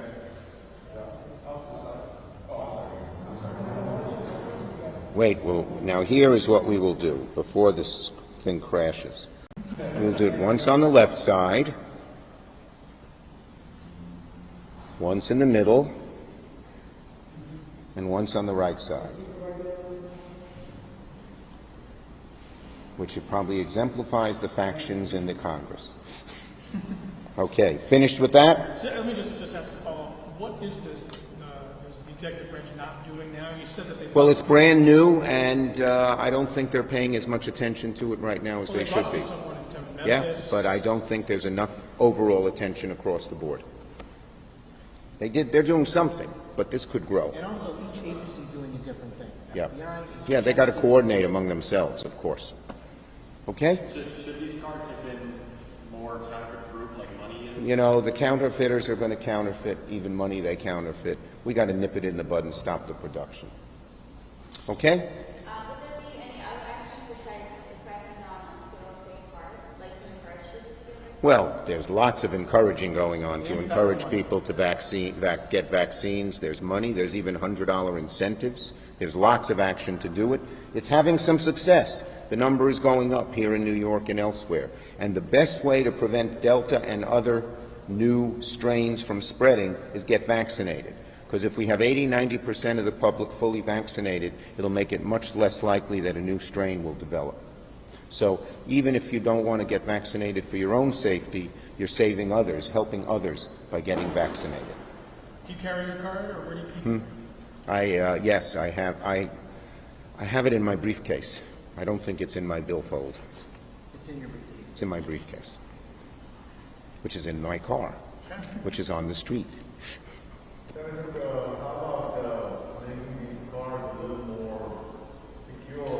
Well, they may, you know, the cards came out rather quickly because of COVID, but that's one thing that the agency should explore, making them, that's a good point, to making them less counterfeitable. But the real way is to nip it in the bud and get it at the people who are selling this and stop them from coming in, because most of them are coming in from China. Stop them from coming in at the border. Okay? All right. Let's go. Okay, I'm going to make my statements on Haiti and on Afghanistan. First, I just want to say, you know, we have such a strong, wonderful, vibrant Haitian community here in New York. And so many of them are on tenterhooks, worried if their loved ones have survived either death or injury, worried if the homes that they once lived in or their friends or relatives lived in are still intact. Haiti is just a wonderful people, and they've had so much tragedy. This wonderful island has had so much tragedy between earthquakes and hurricanes and very bad political leadership. And the Haitian people, many of them have fled to New York. We have, I think, the second largest Haitian community in the world, and it's a beautiful and vibrant community in Brooklyn. So our government has to do everything and go all out with financing, with personnel, with everything it can do to help the Haitian people out of this morass. There are beginning signs of that, but I will be staying on the White House and the right federal agencies to go all out and give Haiti and the Haitian people the help they need. In addition, if there are Haitian families who are worried about their loved ones, they can contact the federal authorities, and if they're not having any luck there, call our office. We have ever since the Haitians started coming to New York, I've had a very close relationship with them. And they're wonderful people. The Haitian people are strong and resilient, and they're tough because they've overcome so much adversity. But they can't do it alone. They need help from our federal government, and I'm going to push as hard as I can to get the help they need. Let's see if I left anything out. Nope. Okay, yes, and I do have faith in the Haitian people that once again they'll overcome this tragedy because they've been through so many and overcome so many. But almost you say, please God, spare Haiti. Okay? Anything else on Haiti? Okay. Are you on Afghanistan? You're an eager beaver. Well, I have something to say on Afghanistan, but you can ask your question and then I'll answer you. Go ahead. Well, so George, you're on Afghanistan. Are you going to be meeting with President Biden at Camp David? And also, I have a follow-up on Governor Cuomo. Are you confident that Governor Kathy Hochul will be able to leave New York? Okay. Well, first let me say something on Afghanistan and let that open up. Okay. So just this morning, we received a briefing from our Secretary of State on the situation in Afghanistan. Events are moving so quickly, but job number one is for us to bring back first all American personnel and help them make sure they get out safely. But second, all of the brave Afghans who helped our military, they have to be provided an exit to come to America, and we've been working on legislation to do that, the SIV program. But third, there are a lot of there are a lot of Afghans who helped us indirectly through NGOs, through the free press. They need to make real efforts to bring them home safely as well. So I have talked to the administration repeatedly over the last week to make sure that we make every effort to bring those brave Afghans who helped our soldiers and helped our country come home, because when the Taliban gets hold of them, Lord knows what will happen to them. And so we must do that. It's job number one. Anything else on Afghanistan? Some will be able. We'd like to change the laws to make it easier. The people who helped our army can come. The people who worked in the NGOs, the service organizations, it's unclear, and we're trying to clarify that law right now. Hopefully they won't need legislation, but I'd be for pushing legislation, and am pushing legislation to make that happen. Are you going to meet with folks at Camp David? I haven't been invited. Whenever the president calls, I answer the phone. Whenever he invites me to come meet with him, I come. Are you satisfied with how the administration is handling this? Look, as I said, right now the focus has to be totally on getting these brave, first all-American personnel out, and our the brave Afghans who helped us through the years out. And then we'll have to look at everything else. Doesn't sound like a vote of confidence. I said what I had to say. First focus is on helping get people out. Okay? Senator Allen, follow Secretary Blinken. Did you get a clear answer on whether President Ghani has left the country and where the U.S. ambassador? Did not get. I've heard news reports, but we didn't get a clear answer. At least I didn't hear one. Okay? Was it a mistake to be in Afghanistan? As I said, my first focus, right now our focus should be on getting the people out. That's focus number one. And I'm sure there'll be a lot of discussion afterwards, but right now let's get the people out. Okay? Yeah, I called or she actually called me within an hour after the governor resigned, and I told her I look forward to working with her administration. I look forward to working with her administration. Okay? On infrastructure and the vote in the House, we have the 9 Democrats who have sent a letter to the Speaker saying they're not going to vote on this before vote of reconciliation before the initial package. How do you think the House should address this? The bottom line is that we ought to pass both. I know there are some people who say just pass one of the two. I developed a 2-track strategy to both at once that is moving forward in the Senate, and Speaker Pelosi is an advocate of the 2-track strategy, and I believe she will advocate for the same in the House. We should not do one without the other. Okay? Thank you, everybody. Have a nice day. Appreciate it. Thank you. You're streaming live now from Fox. That was the latest from House Majority Leader Chuck Schumer delivering his weekly press conference from New York. New York, as we know, New York leads the nation in requiring proof of vaccinations to get into public indoor spaces.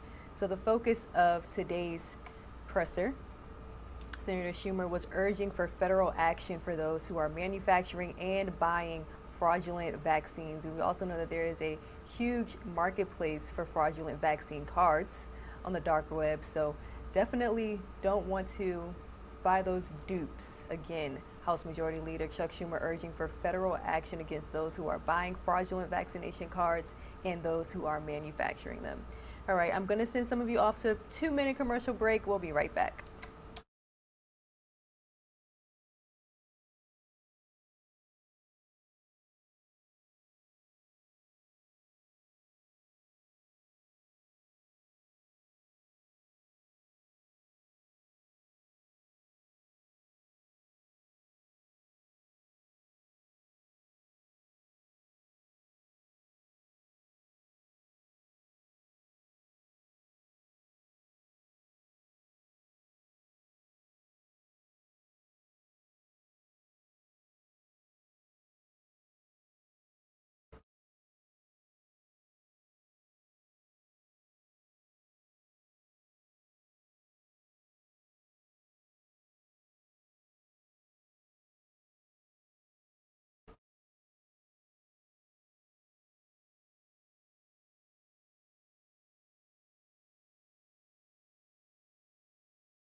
Welcome back to Live Now from Fox, bringing you all out to Fort Bend County, Texas, which is filing an emergency lawsuit to challenge the Texas governor over COVID-19 rules.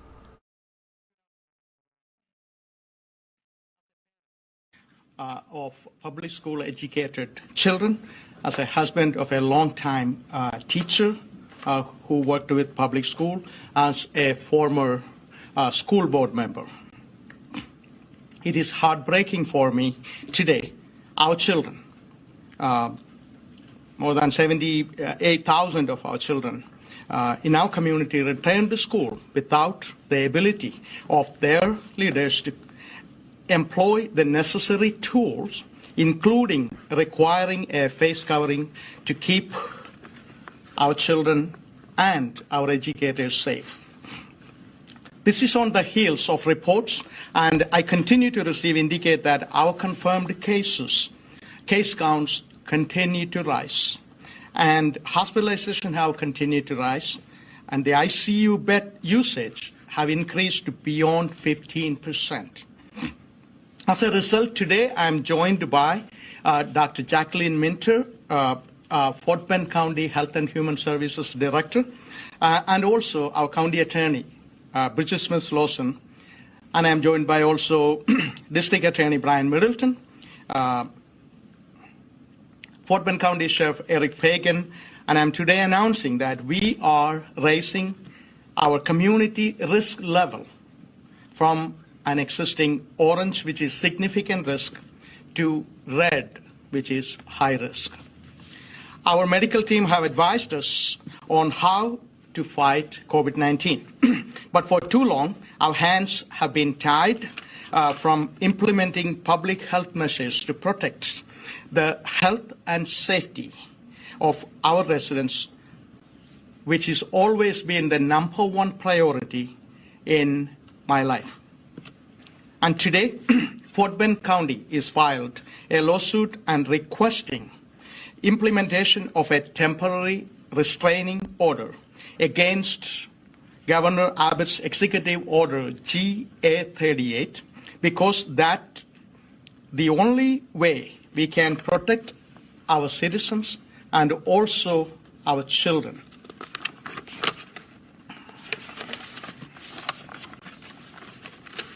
And we all know that as a local community, a community leader and local community understand our community better, our need better.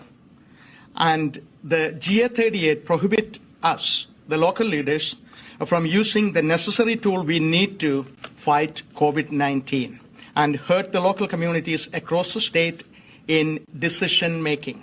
This executive order, we firmly believe an overreach essentially mandate us to stand still against the pandemic COVID-19, especially when our most vulnerable, our children, are affected. As a result, I'm also reinstating an order that all county employees and visitors to county facilities must wear a face covering. This order will also include the requirement that face covering be worn inside public school buildings. With the backing of the recommendation from the County Health Authority in response to this crisis, this emergency health directive is meant to create safe environment for our children and educators to prevent the spread of COVID-19. Additionally, this week at the county buildings, health screening resumed for all employees and visitors to our county facilities without incident, because we know that our community know the best and they care about their neighbors and they care about our community.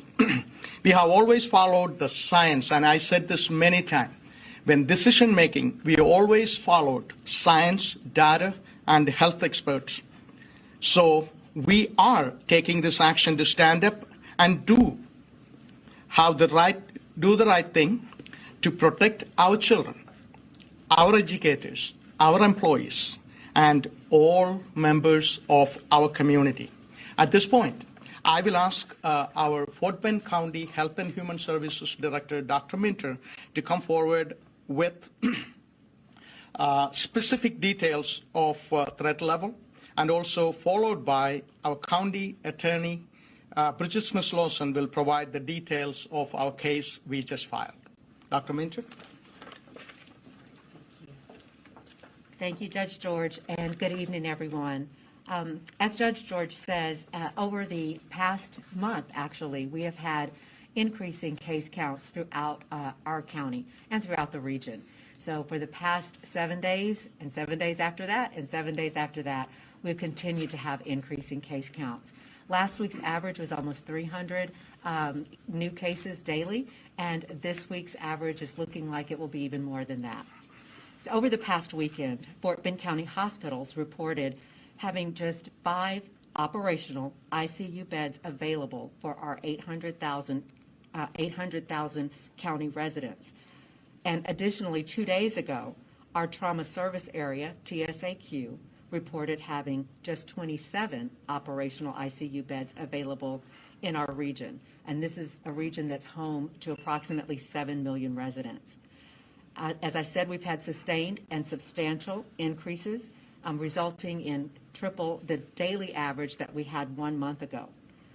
Fort Bend County hospitals have 24% of ICU beds occupied by persons suffering with COVID, and approximately over 90% of the COVID cases now reported to Fort Bend County are of the Delta variant, and we are all aware that the Delta variant spreads much more rapidly.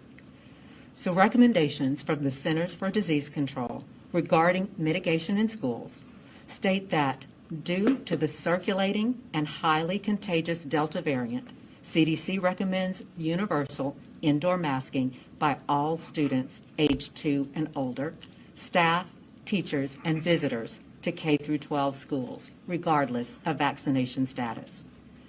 Recommendations from the Occupational Safety and Health Agency regarding mitigation in workplaces are as follows. Wear cloth face coverings at a minimum at all times when around coworkers or the general public. If a respirator, such as an N95 respirator or better, is needed for conducting workplace activities, then that respirator should be used. And the worker should use their cloth face covering when they are not using the respirator, such as during breaks or traveling, commuting.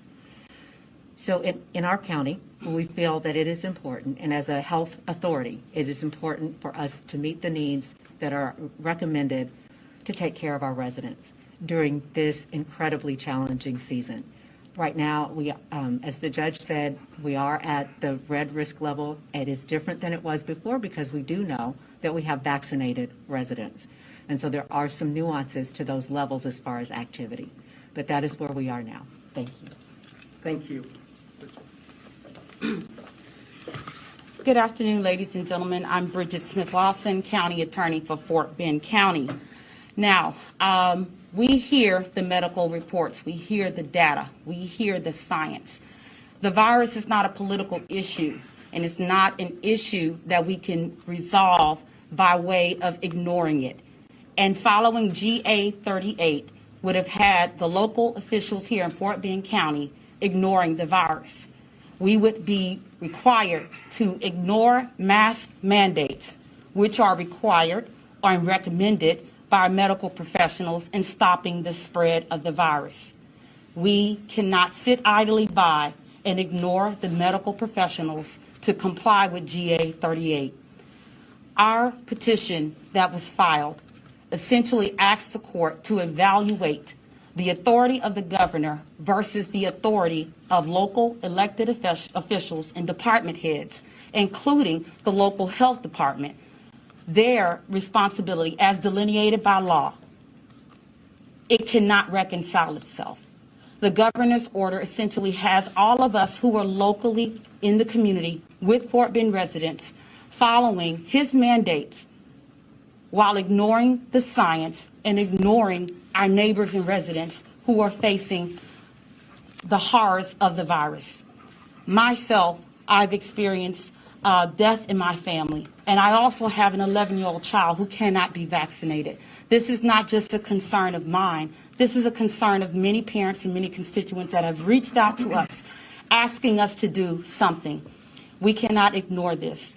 We have pursued a legal remedy to ask the courts to decide whether the governor's order is an overreach of our local authority, the authority of local leaders as defined by law in making decisions regarding the public health of the residents in Fort Bend County.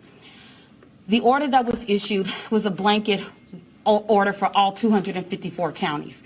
And I don't know about you, but I've traveled the state and every county is different. And every county should have the ability to make the decisions for its residents. And that's what we're asking for.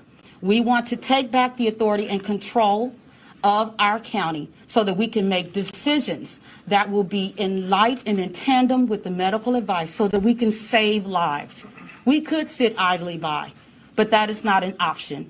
We are here to serve and protect Fort Bend County, just like our law enforcement officials, and we are using the civil remedies to serve and protect our county. Now, we know that there are going to be people that's going to challenge it, and they're going to question what we did and why. But let me tell you, the why to protect and save lives, because that is the goal of the officials here in Fort Bend County. That's why we're asking for the courts to make a decision to give us some guidance and understanding as to our authority versus the governor's authority so that we can save lives here in Fort Bend County. We have children in school that cannot get vaccinated. They're 11 and under. They don't have the option. They cannot get vaccinated. Why would we not require them to have a mask?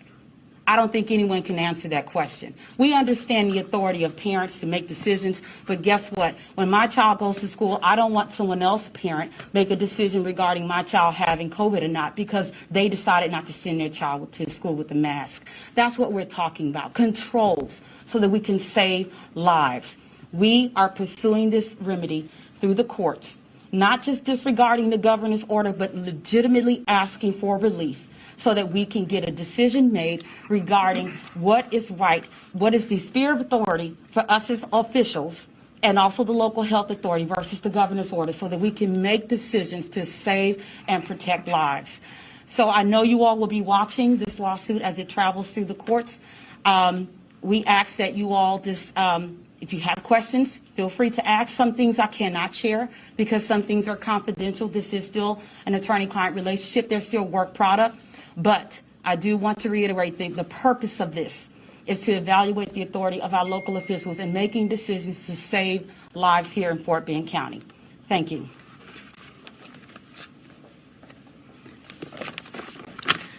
Thank you. Thank you, Dr. Minter, and also County Attorney Bridget Smith-Lawson. Thank you. And I remember reading something, a civilized society's character is determined by how we take care of our young ones, means our children. And this is all about that. And I believe I took an oath to protect and safeguard our citizens in Fort Bend County, almost 860,000 of them.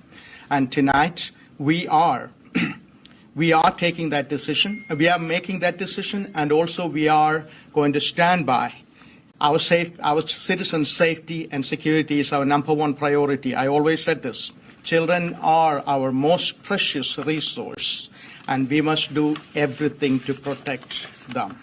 And so, at this point, one of the things I just wanted to mention here, I had numerous phone calls. I talked to a mother who got a 11-year-old or lower age couple of kids in school. One child is physically not fit, and she was literally crying. And she said, first time she felt like the people in authority don't care about my children. And that's heartbreaking for me. And that's the very reason why we are giving that. We don't want our citizens feel like nobody care about them. They are part of this community, and we do care about them. Now, obviously, as we mentioned many times, we cannot stand still, and we are taking action. But I want Fort Bend County residents to understand and trust this decision is solely made because we are going to save life. And if you look on social media, you could see some high schools in Fort Bend with 100% full hallways today, and there are pictures people sharing on social media. That is not healthy, and this is only a matter of time.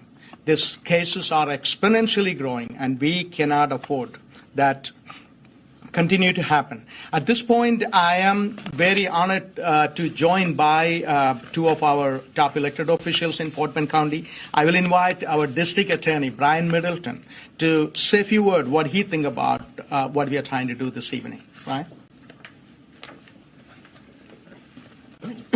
Thank you, Judge. There's some people who don't want to wear masks, but I don't think there's anyone who wants to be seriously ill.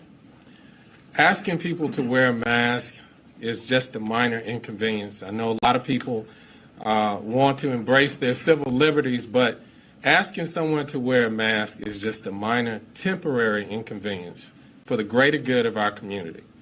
Now, we're dealing with a very resilient virus.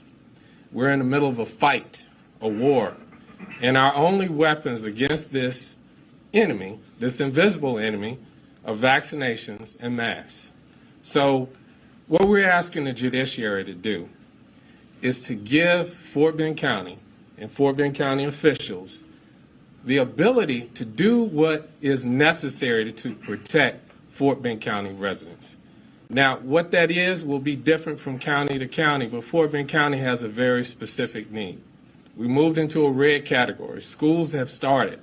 We need to be relieved of the governor's executive order so we can do what's necessary to protect our children, to protect our families, and to be able to go to work safely around others.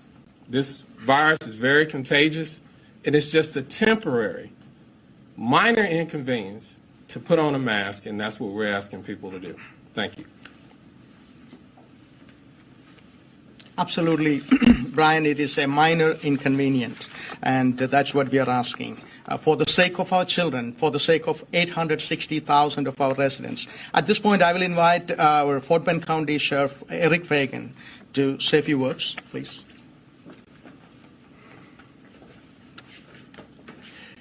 This is not about politics. It's about people. We should not take people's lives and make a political issue of it. It's a simple task to do to save your lives, your loved ones' lives, and others by wearing this mask. So I'm asking, as your county sheriff, to please wear a mask, get a vaccination, but at minimum to wear the mask. Thank you.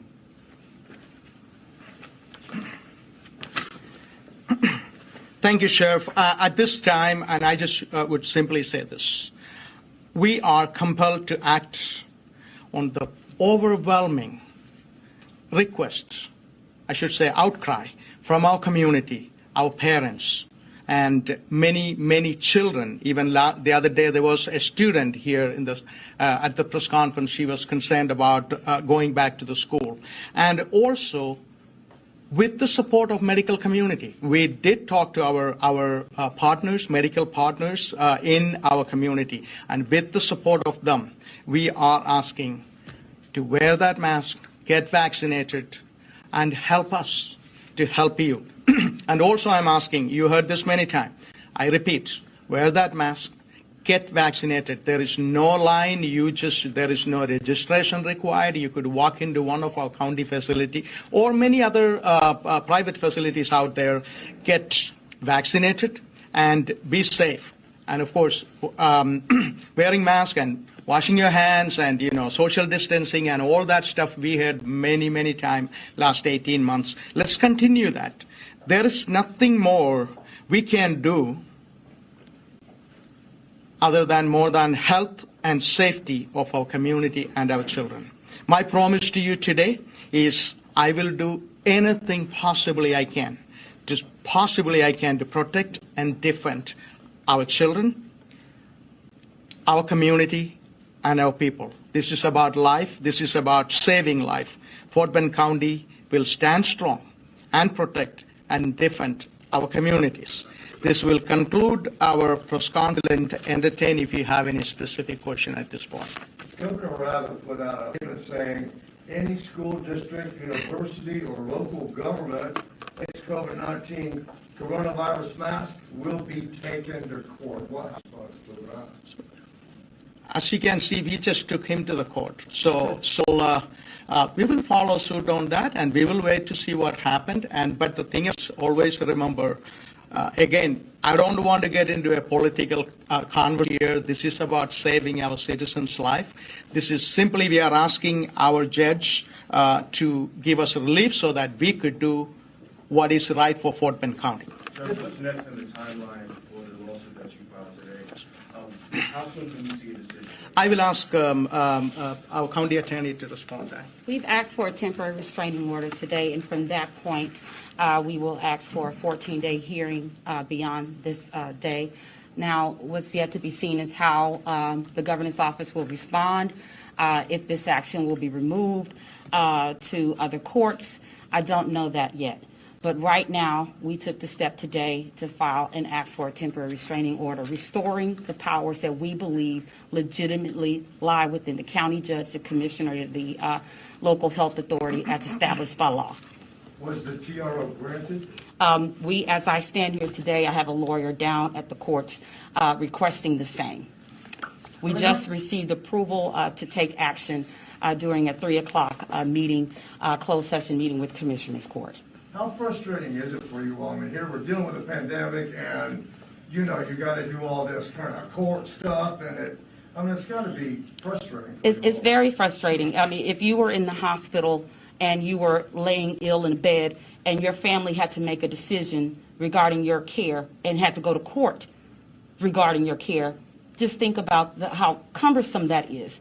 And also, when you think about the emotional toil that we're seeing from the teachers who are worried about going to class with kids who won't wear masks, and they can't require the same.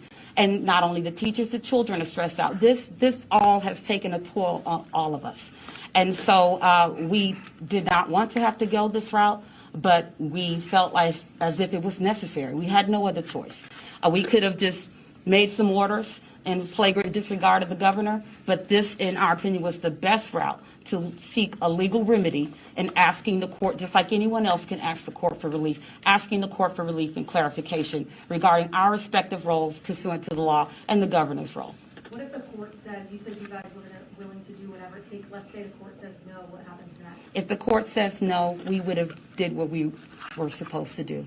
We went and we asked for legitimate relief. Now, whether I can refile and restate my causes of action, that's yet to be seen. But we are not going to take this lightly, and we're not just going to file and walk away and take no for an answer easily. And for the judge, we asked you last week if you were going to pursue this legal route, and you had told one of our reporters no, and that you believed in educating instead. What has changed in the last week as you decided to file? Yeah, you heard the numbers from Dr. Minter. And all that numbers are suggesting, and also the recommendation from the medical community, suggesting these numbers are exponentially growing and beyond our control. And you also heard the hospital beds availability in Fort Bend County area. And that is alarming. And that's the reason why things, definitely we are at a point where we have to take action. That's what we took today. How did the judge be speaking that the judge does side with you all and grant you all power to require masks in county facilities and schools, and then people decide not to do it themselves? Will the sheriff's office, will local law enforcement take action against those individuals that aren't abiding by your order? Definitely, that is, first of all, we have to get an order from the court. So I don't want to speculate on how we are going to be doing this and that. But the thing about it is we are waiting for that order. Our county attorney, Bridget Smith-Lawson, will advise us what we are hearing, and then we will decide what course of action we need to take. So the mandate's not in place now, right? You've got to wait for the TRO? I just received word that the judge has signed our temporary restraining order. So it is in place, and as soon as my lawyer gets back to this building, we'll be able to go through and discuss our next steps. But the first step of filing in the temporary restraining order has been successful. Do you know when the mandate might take effect? The temporary restraining order is effective immediately. So as soon as I get it. So once that, and I'm sorry, did you say it was signed? Yes, it was signed. So it's a done deal for you all? It's a done deal for us right here locally, here in this district court. Yes, Does sir. that mean you all can right now require masks in county buildings? Yes, sir. And who is the judge? I am waiting. I'm here with you all. I have another lawyer down there. They'll bring it to me to confirm the court. It's original proceeding, so we did not have a signed court on docket number yet. So I'm waiting to see the same myself. And let me provide some clarification. Last week when we had our press conference, I made it very clear that my office was constantly evaluating this. We've been looking at this for weeks now. We did not want to make a rush decision. This is something we take very serious. But given that school started today in Fort Bend, for Fort Bend ISC, our largest school district, and no action was taken, we can't sit and wait until children start being affected by COVID and the numbers spike exponentially to then decide to do something. That's the timing of this, and the lack of action has gotten us to this point. And we feel that there is no other choice but to take action to save lives. So tomorrow, can we expect to see kids and staff members at schools here in Fort Bend County wearing masks? As far as we know, yes. We're going to issue the orders, and we're hoping that everyone complies and does what is best for children and best to save lives according to what the guidance is from our local health authorities. Remember, this is not a political issue. This is a true medically found virus that has to be treated by medical professionals and followed in terms of us following the guidance of medical professionals so that we can get past this. If a student or a teacher said, no, I'm not going to wear a mask, would they be prohibited from walking? We will defer to the local health authorities as to the next steps. During the spring semester and even in 2020, when we had local school districts that did not want to comply with our local health authority, there were conversations, there was interfacing with Dr. Minter, and we did not have any, very strong pushback. Ultimately, people complied, but whatever the next steps will be, we will take it up as it comes. And if you have any questions following, then you can speak with them individually, but that concludes our question session for right now. Thank you. Thank you for being here this late in this evening, and thank you once again. Thank you. Thank you. Stay with Live Now from Fox. We'll have more nonstop news up after this.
parts of the U.S., there is a surge in COVID-19 cases among kids. There's new data from the American Academy of Pediatrics and the Children's Hospital Association showing children accounted for roughly 15% of all newly reported COVID-19 cases across the nation last week. It's unclear, though, if those kids are getting sick, really sick. This morning, the doctors in were speaking with Dr.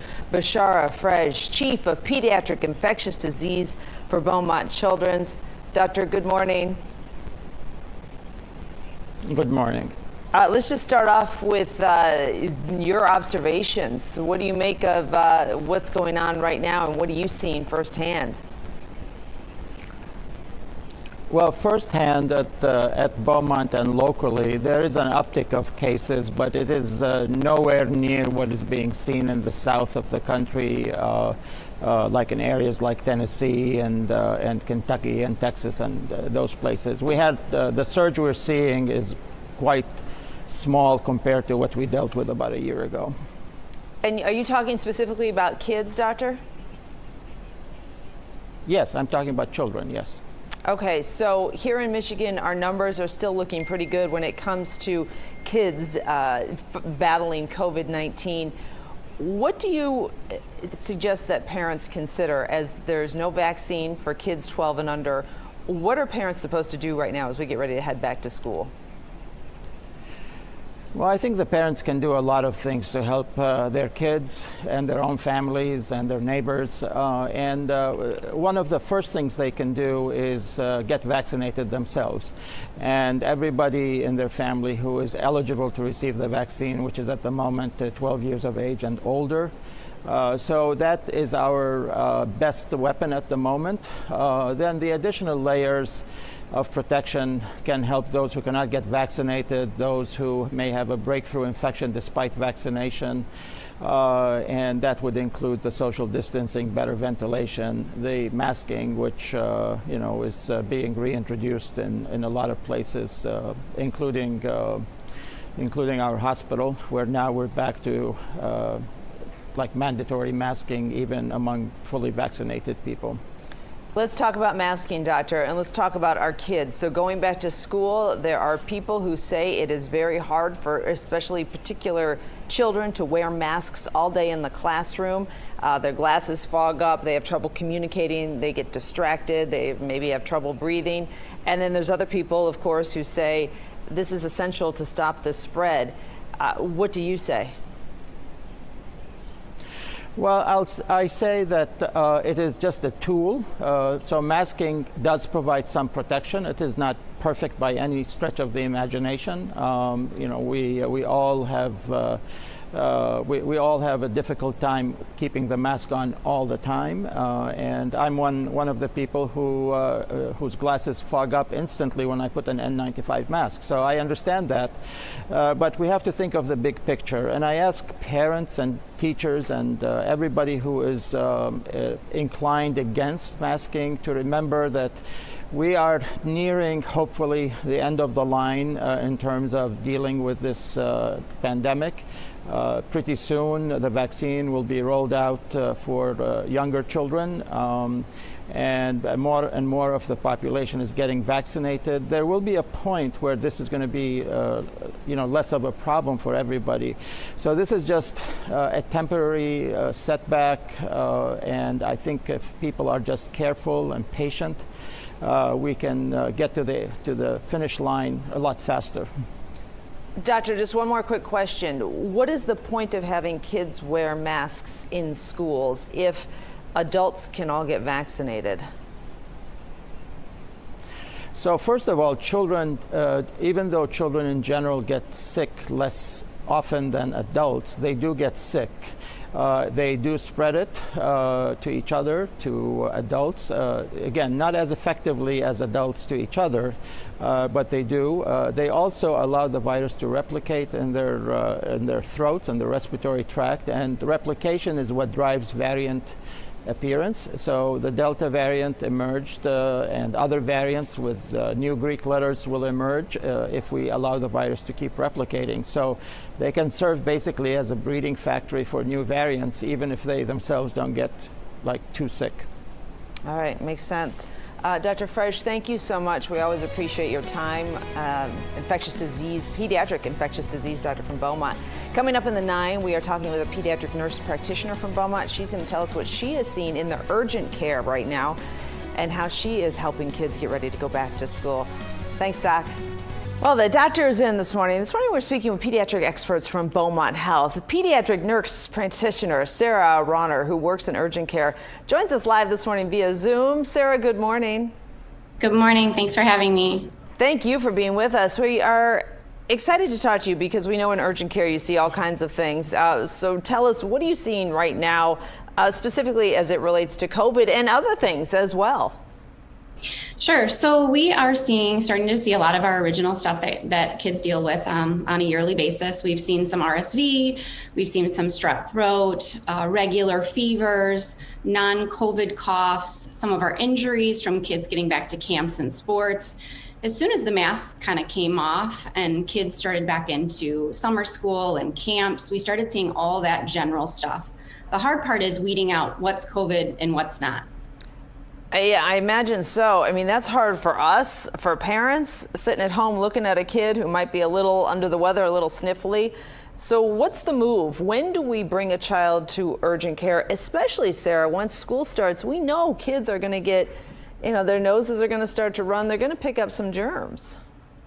They are. And I think that's one of the biggest conversations that's happening in pediatrics, across the world right now is when's the right time to actually investigate further? Because the last thing we want to do is swab these poor kids every time they get a sniffle, or they're never going to want to see a doctor's office or an urgent care or an ER ever again. So we kind of have to go back to the basics and think, all right, what symptoms are truly concerning? It's fever for 3 to 5 days, or a cold that has symptoms that are out of the ordinary. Your child's coughing and throwing up at the same time, or if they're having difficulty breathing, wheezing, or not drinking, not eating. Those are all concerning symptoms that you want investigated sooner than later in either an urgent care or pediatrician's office. Okay, that's good advice. When it comes to COVID, how are we screening when a child comes in to get screened for COVID? Is it the deep swab, or is it a little bit more comfortable now? Have we sort of evolved a little bit in our testing? Unfortunately, no. The most accurate testing is still the PCR, which is the deep swabbing. It's 3 to 5 seconds. The testing is definitely getting more sensitive, but that's the swab that's most accurate. And that's really what you're looking for. You want an accurate swab. You could do an anterior nasal swab. However, it's just not going to give you an accurate result. And if you're coming in and you're worried about your kid, you want accuracy. Sarah, and I know you talk to kids. You're not just worried about their physical health. We've talked before about you trying to really be aware of their mental health. Can you describe this mask debate, which is getting real contentious among the grown-ups in the room? What do you see in kids? Last year at school, kids who were in-person learning had to wear masks. What do you see as a result of that? Is it difficult for some kids to deal with that all day? I think kids do better sometimes than adults do. I think we didn't give them enough credit in the beginning. And I think it truly drove down the sickness that we saw. Some of us in pediatrics were wondering, were we ever going to see RSV again? So I think it's both ends of the spectrum. Some kids truly struggle keeping it on and they just need gentle reminders, and that's the best that you can do. You can't force them. And then other kids are amazing with it. So, it's not going to be perfect, but I definitely think it's one of those things that can decrease the risk of spread and help to get out of this. All right. Well, good information. And as parents are coming to see you, is there a lot of concern with COVID among the parents coming into the urgent care right now? Yeah, I think there's always a concern for COVID, but I definitely think that there's two ends on this now. There's some that don't want a COVID swab because they don't necessarily want to change where they're going with this. Their family's vaccinated, they're not concerned. And then there's also those that are still very concerned at the slightest sniffle. So it really comes down to hearing what the family has to say, doing the screening questions. Is everyone vaccinated in the family? Are there immune compromised people? Who do we have to worry about? Does your kid go to school? Where are they at? Before you actually decide, are we going to swab or not swab? So it's about hearing the whole conversation and then deciding together what's the best plan of action with this child. Yeah, makes sense. Good stuff. Sarah, thank you as always. We appreciate you.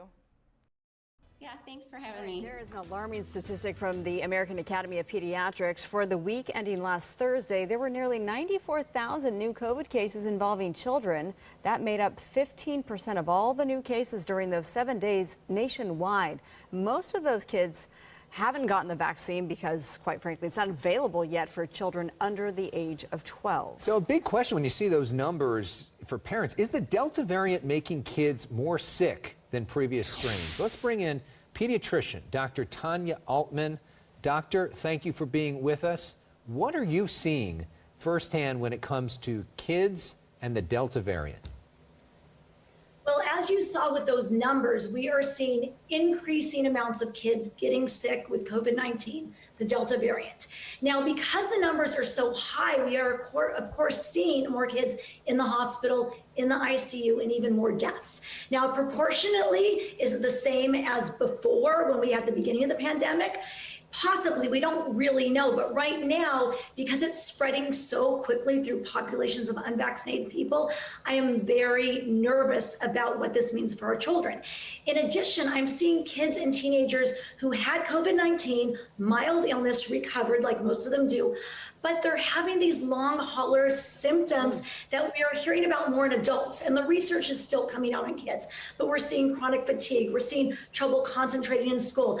I'm seeing kids that had COVID now getting sick on a regular basis with more lung infections and more sinus and ear infections. So it is still something that I really don't want kids to get, if at all possible. Right now, we're posing the question, how severe is the infection in children? So it is, in fact, looking like it is more severe than the earlier strains. Well, it's more contagious and more transmissible. So because there are higher volumes of kids getting sick, we will see more kids getting seriously ill. Okay. Can we talk about what COVID looks like in kids? Because I remember 6 months ago, we were doing this show with Dr. Drew, and he said it's really not that big a deal for kids. And this seems to be seeing a lot more infections. Is it getting worse? I mean, how is COVID different for a child than for an adult? Well, again, it varies person to person. So a lot of the kids are running around happy with runny noses and colds. And this is what I've been telling the preschools and the schools. If you don't test those kids, you cannot tell the difference between COVID-19 and other viruses such as rhinovirus, the common cold. Now, some kids are getting more sick. They're having a high fever for days. They're really not looking well. They're having GI issues. They're having trouble breathing. And of course, there is that inflammatory condition, MIS-C, which we're seeing sometime after COVID, where kids are getting high fevers for days and ending up very sick in the hospital. But unless you really test, you may miss it and you won't know. And so that's why testing is going to be so critical in keeping everyone safe going into this fall and winter season. Well, LAUSD, the biggest district, of course, in the state, is going back to school come Monday. Do you think it is safe, given the surge right now, to have these students get back in the classroom? Yes, they will be tested. They will be masked. Is it still safe? So school is really a controlled environment. And we know, because of data we have over the last year, that kids in school, when schools are following all of the multiple layers of protection that the CDC and LA Public Health have laid out, with the masking, the testing, the hand washing, the ventilation, the distancing when possible, we really aren't seeing transmission in schools. And when I examine the outbreaks that we're seeing throughout the country in schools, it's because they haven't followed through with all of the protocols. There have been maybe no masks. Maybe they weren't testing sick kids when they came back. Maybe the kids were gathering after school or playing sports unmasked. So when you follow the protocols, they do work. And so we can get these kids safely back to school, and our kids need to go back to school. They missed too much over the last year. So it's time, and we can do it safely. You're talking a lot about the masking. We know there are some parents in this state that are suing the state, saying that there should not be mask mandates in schools. We know there are governors of other states, including Florida, who are arguing that there should not be mask mandates in schools. It sounds like you believe in mask mandates in schools. What is the science showing you, and why? Yeah, I mean, COVID-19, we know, is spread through respiratory droplets and air. So therefore, masking after vaccination is really the best layer of protection you can have. So if we want to shut down this pandemic, stop COVID-19 from spreading, stop new mutations and variants from coming, we really need to do this safely. And that includes masking kids when they're in school. And honestly, the kids don't mind. The kids do great. It's the parents that are complaining. My kids are so excited to go back to school. They don't care about putting their mask on, going to activities. They forget it's on their face. All right, well, you are always a plethora of information. You have several books out on children and parenting. Here's a look at some of them: What to Feed Your Baby, Caring for Your Baby and Young Child, Baby and Toddler Basics. Your website is drtanya.com. Very simple. Parents, students, and teachers, they're starting the school year feeling anxious because of the spike in COVID-19 cases and a highly contagious variant. Licensed psychologist Dr. Jessica Gomez has counseled families for more than 15 years. She joins us now. Good morning, Dr. Gomez. Good morning. Thank you for having me. Yeah, and I appreciate, because I think this is a very important discussion we're having. I know the end of summer stresses many students out. What's the difference between that simple stress or worry versus something like anxiety? Erin, you're absolutely right. Typically, back to school can present just changes in routines and normative anxiety. But I think this year, given what we've all lived through, we had a summer that seemed a little bit closer to normal, or what we're used to, and now we're coming back with another surge, and children are mostly unvaccinated. And so I think getting back into this routine presents very different challenges for parents and our children, especially if they haven't been back in a typical rhythm given last year's situation. Yeah, and many of those students ended the last year thinking, okay, I can ditch the masks. Next year might look totally different. Of course, COVID-19 restrictions are changing quickly. That has to add to the stress. Now, you often talk about, to younger students, about something you call settling their glitter. What does that mean? Absolutely. At Momentous Institute, our school and our mental health services, what we focus on is teaching our children and families about their brains and emotions, because they are very connected. And what the science shows us is that children know how their brain works and where emotions are. And when they feel big feelings, if they just take a moment and breathe and let their glitter settle, or their amygdala settle, that they're more likely to be able to manage those emotions and make good behaviors that lead to the behaviors and the emotions that we expect.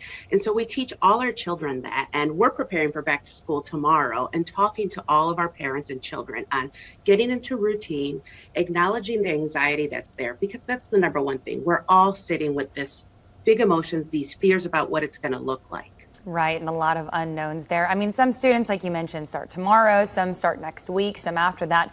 For students who still have a little bit of time left in summer, do you recommend things like visiting the school or getting together for a park play date or anything like that ahead of the school year? Great question. And that's one of the things we've been talking to all our school parents and even my clients about. We are beings of routine. And so even getting back into that sleep, into that eating pattern, into let's practice and go to school. Let's practice if parents feel more comfortable with a mask. I even recommend having play dates with peers so that they have someone that, I remember little Johnny or Mary from school, and I'm looking forward to seeing them when I get there. A lot of our teachers at Momentous School are also doing home visits the past 2 weeks, well, virtual visits this year, Yeah. so that they can reconnect with the student and, it's that familiar face and I know what to expect. Yeah, makes a big difference, especially with those younger ones. All right, Dr. Gomez, thank you so much for your time and your insight this morning. Absolutely.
Welcome back to Live Now from Fox. Breaking news when it comes to the ongoing situation in Afghanistan.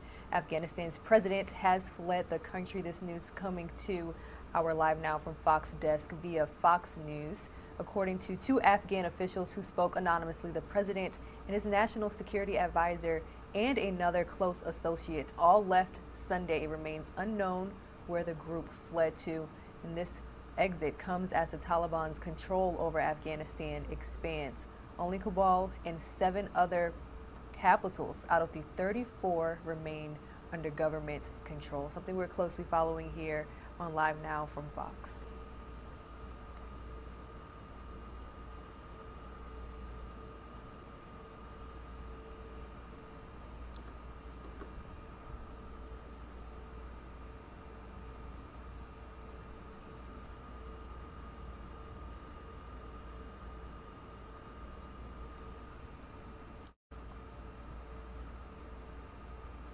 Here at Live Now from Fox, we not only bring you national news from coast to coast, but of course we bring you international news as well. But I do want to switch gears and bring you all a lighter segment here on Live Now. This story is coming from Fox 2 Detroit. It's a really inspiring story of 2 rescues in the area.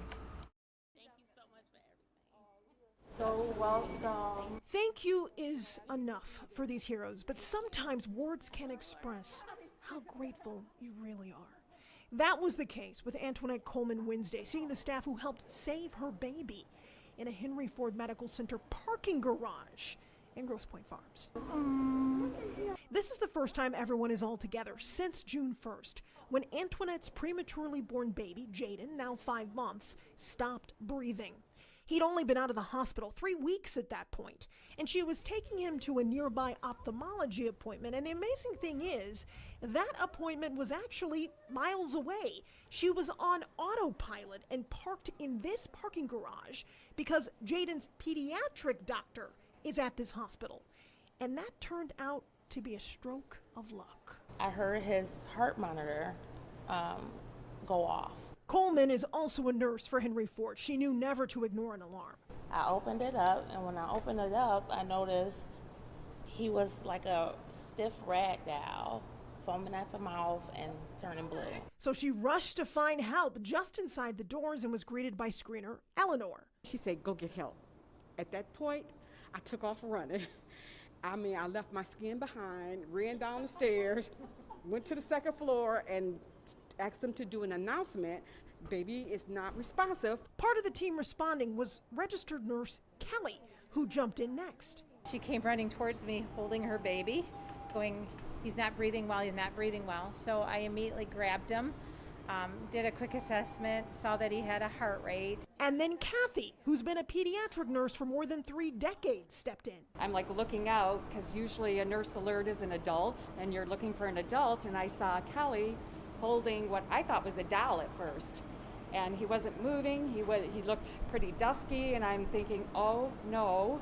So I dropped my equipment. I went running over to her, and she handed Jaden to me, and just training comes into play, and you just think, all right. So I flipped him over, and I just start delivering back blows to him, and Kelly was telling me, okay, something's coming out, and sure enough, a big mucus plug just came out. She wiped it away. I could feel he was breathing. I didn't start crying to that night when I finally sat down and just was very grateful for everything, thinking about all the things that happened and how everyone, played a part and played a role to saving his life. An accidental team effort that saved a precious baby. Hillary Golston, Fox 2 News.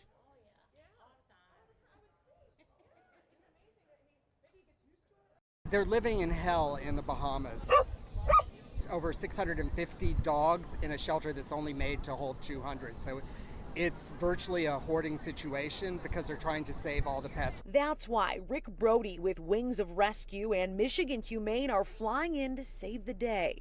Well, today we're saving lives. 72 dogs that otherwise might not have made it in the Bahamas landing here at Willow Run Airport Wednesday afternoon. Generous donations and teamwork making it happen. They'll decompress for a few days in the shelter. Then I would anticipate within the next week or two, you're going to see them up for adoption. Part of the issue in the Bahamas is lack of tourism due to COVID, affecting all aspects of life for humans and pets. The people there could not be friendlier, they could not be more hospitable. It's not their fault that there are just more pets than there are adopters. Some of these dogs with horror stories behind them. Tanya was tied to a fence, emaciated. She had 2 puppies. She could barely stand, and somebody had attacked her with a machete, and she had wounds all over her body. Michigan Humane says these flights actually help their efforts here at home, saving local animals by just bringing awareness to their work. Reporting at Willow Run Airport, Jessica Dupnack, Fox 2 News.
Welcome back to Live and Now from Fox. I'm Stephanie Weaver reporting out of Los Angeles. I hope you're having a great Sunday. We have so much to get to, and we have so much from this past week to cover as well, from news in the entertainment world with Britney Spears' father stepping down as conservator. We also had the resignation of New York Governor Andrew Cuomo, so we have a bunch on that. Also, the Senate passing the infrastructure plan, so we'll have a bunch on this as well. Back to school happens this week, and we have all of those safety measures in place and all of those packages from our affiliates on what to do with sending your children back into a classroom. We also have the Taliban worsening, taking over Afghanistan, and we have the latest on that as well. But in the meantime, we're first going to go out to the latest on Haiti, an earthquake with more than 700 dead and nearly 3,000 injured. Let's take a look.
And welcome back to Live Now from Fox. It appears there were some audio issues with that last package, but we wanted to bring you the latest on Haiti. More than 700 people dead and nearly 3,000 injured, and hundreds of people still missing in that 7.2 magnitude earthquake that hit Haiti yesterday.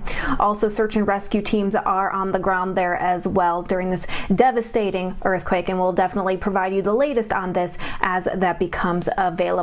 Switching gears, Senate Majority Leader Chuck Schumer spoke this morning. He spoke about Haiti. He also gave the latest on the Taliban in Afghanistan, and he also talked about counterfeit COVID-19 cards. So I'm going to play this out in case you missed it from this morning here on Live Now from Fox. Thanks for being with us. Set it on it. Yeah, but I gotta, I'm just gonna hold it. Look up and look down. How's that? All right, good morning, everybody. It's a beautiful day in New York, the city that has grown more than any other city in absolute numbers in the last 10 years. So anyone who thinks New York's on the decline better look at the new census numbers. We went up 600,000 people. Brooklyn now has more people than Chicago. People are continuing to flock to New York for all the reasons we know we're the greatest city in the world. So good morning, New Yorkers. That's not the purpose of my press conference, but a little plug for the dear city that we love. Okay, so I want to thank everyone for being here. Look, first and foremost, we continue to get the word out about the safety of the vaccine and how important it is for everybody to get it. I've gotten it early on. My 98 and 93-year-old parents got it. They're just fine. My friends and colleagues have gotten it. My entire staff has gotten it, not by my request, just by their own volition. So we need to do that. That is very, very important. But there's a new problem afoot, spurred by the same people who are often spreading the misinformation about the vaccine. And the problem is this: fake COVID cards. There are now people are manufacturing and selling fake COVID cards, even though it's a crime. And this is incredible. Some people, rather than get the vaccine, which is free, are paying money for a fake card and risking prosecution because it's against the law. Who could be that dumb? Who could be that dumb? The vaccine's free, the vaccine's safe, get the vaccine. But right now, there are these horrible people selling these cards, and too many people are looking to buy them. The bottom line is that amidst the COVID crisis and successful efforts to get free vaccines out to the masses, there is a new surge, an unfortunate surge of counterfeit COVID cards. A surge of counterfeit COVID cards. They're being sold online, and they're coming in large amounts and large bunches through ports of entry. They're mailed often from China. A lot of people in China are doing these fake cards and selling them online and then mailing them to people through our ports of entry. So, fake vaccination cards have been advertised on the social media, on blogs, and now more new signs point up to a ramp-up of production of fake cards. Is this an epidemic right now? No. Could it become one? Absolutely, if the authorities do nothing about it. So we have to nip it in the bud, and that's what we're here to do today. There are too many instances of this right now. We need the authorities to use the laws that are on the books and stop this from happening. A lot of these cards are made in China. There are always people from China seeming to take advantage of us, and the Chinese government doesn't come down on them. Most people in China, of course, are law-abiding, and we love our Chinese American citizens here in America and in New York. But those few who violate the law should be cracked down upon, and the Chinese government doesn't. So we have to do something about this, and we have to do it here. Just yesterday, there was a bust at the Memphis airport in Tennessee, and it revealed that Chinese counterfeiters looking for cash on vaccination cards sent a whole bunch through that port. But our Border Patrol, our Customs, and our FBI can go all out with inspections and confiscate any of these cards as they come and they are mailed here. They can also go after the people who are mailing them online and try to shut down those sites. There are lots of things that they can do. So today, I am urging a federal crackdown on these counterfeit COVID cards and an education campaign to make it clear to the American people that this is illegal. You could actually go to prison for buying one of these. To boot, there's an easier solution. Get the vaccine. It costs nothing as opposed to the card, and it's certainly not against the law. The law is all in favor of it. So, the feds have to step up their efforts to ameliorate this problem before it gets worse. The Department of Justice must ensure the fraud cases are prosecuted to the full extent of the law, so people know if they engage in this treachery, which is very dangerous. Fake cards are dangerous. Here we are going to great length to let people go back to their activities at restaurants, at sports stadiums, at gatherings, at clubs, with the idea that if you show the card, it's okay. If fake cards become the epidemic, then people will no longer feel safe to gather at these places, and it'll really hurt our economy as well. So there are so many reasons to crack down on these cards. According to the Associated Press, across the internet, this cottage industry has sprung up to accommodate people who say they won't get vaccinated for personal or religious reasons. A user on the encrypted message app Telegram offers COVID-19 card vaccine certificates for $200 apiece. $200 apiece. And just yesterday, as I mentioned, according to the CPB, the Border Patrol, a bust occurred in the port of Memphis where a shipment that came from Shenzhen, China, en route to the Central District of New Orleans, which then people would go pick them up, was intercepted. It was the 15th shipment of the night. 15th. So there are a lot of these happening. It's still not an epidemic, but we got to stop it now. My worry also, of course, is that they may come to JFK. We are the biggest international port of entry. We want to make sure there's thorough inspections at JFK so they don't come here. And they won't be distributed in New York. We haven't seen that yet, although I'm sure people online have bought them here in New York and other places. So we need Border Patrol, Health and Human Services, and the FBI to crack down. And another warning to those who get their vaccine in a real card. Don't post your card on social media because the counterfeiters may use it, just like they try to use if you post your Social Security card or something else. So be careful about that. Okay? So that's basically it. Did I leave anything out, Angelo? No. Okay, we'll take questions on this subject, and then I know you have questions. We're going to take two off topics because they're very much in the news, which are Afghanistan and Haiti. But first, questions on this topic. Senator, do you think a college student who uses a fake card should go to prison? I think no one should use a fake card. It's against the law. Maybe the appropriate penalty is a fine. Maybe the appropriate penalty is prison. I think prison is more for the people.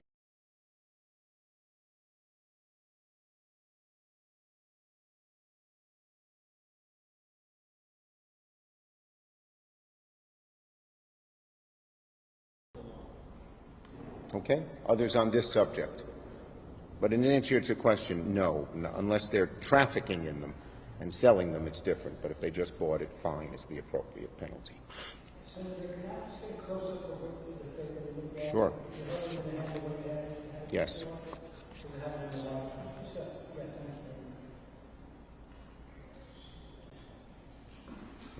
How about like this? Is that better?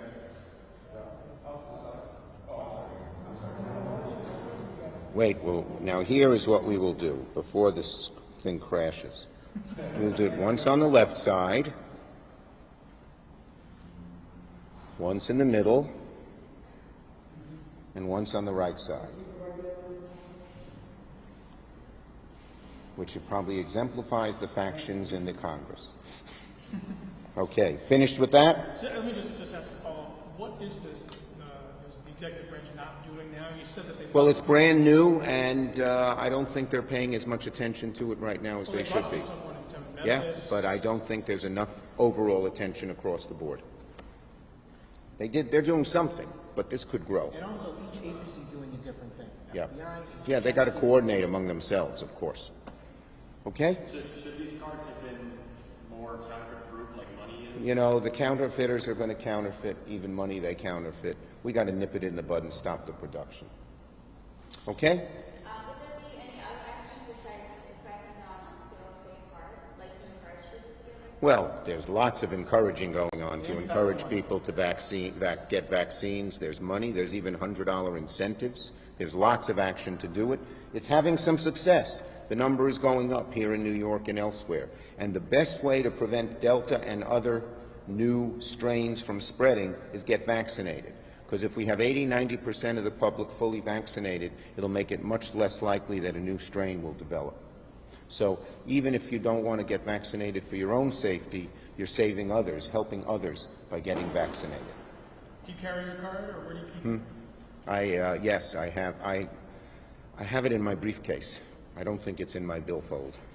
It's in your briefcase. It's in my briefcase, which is in my car, which is on the street.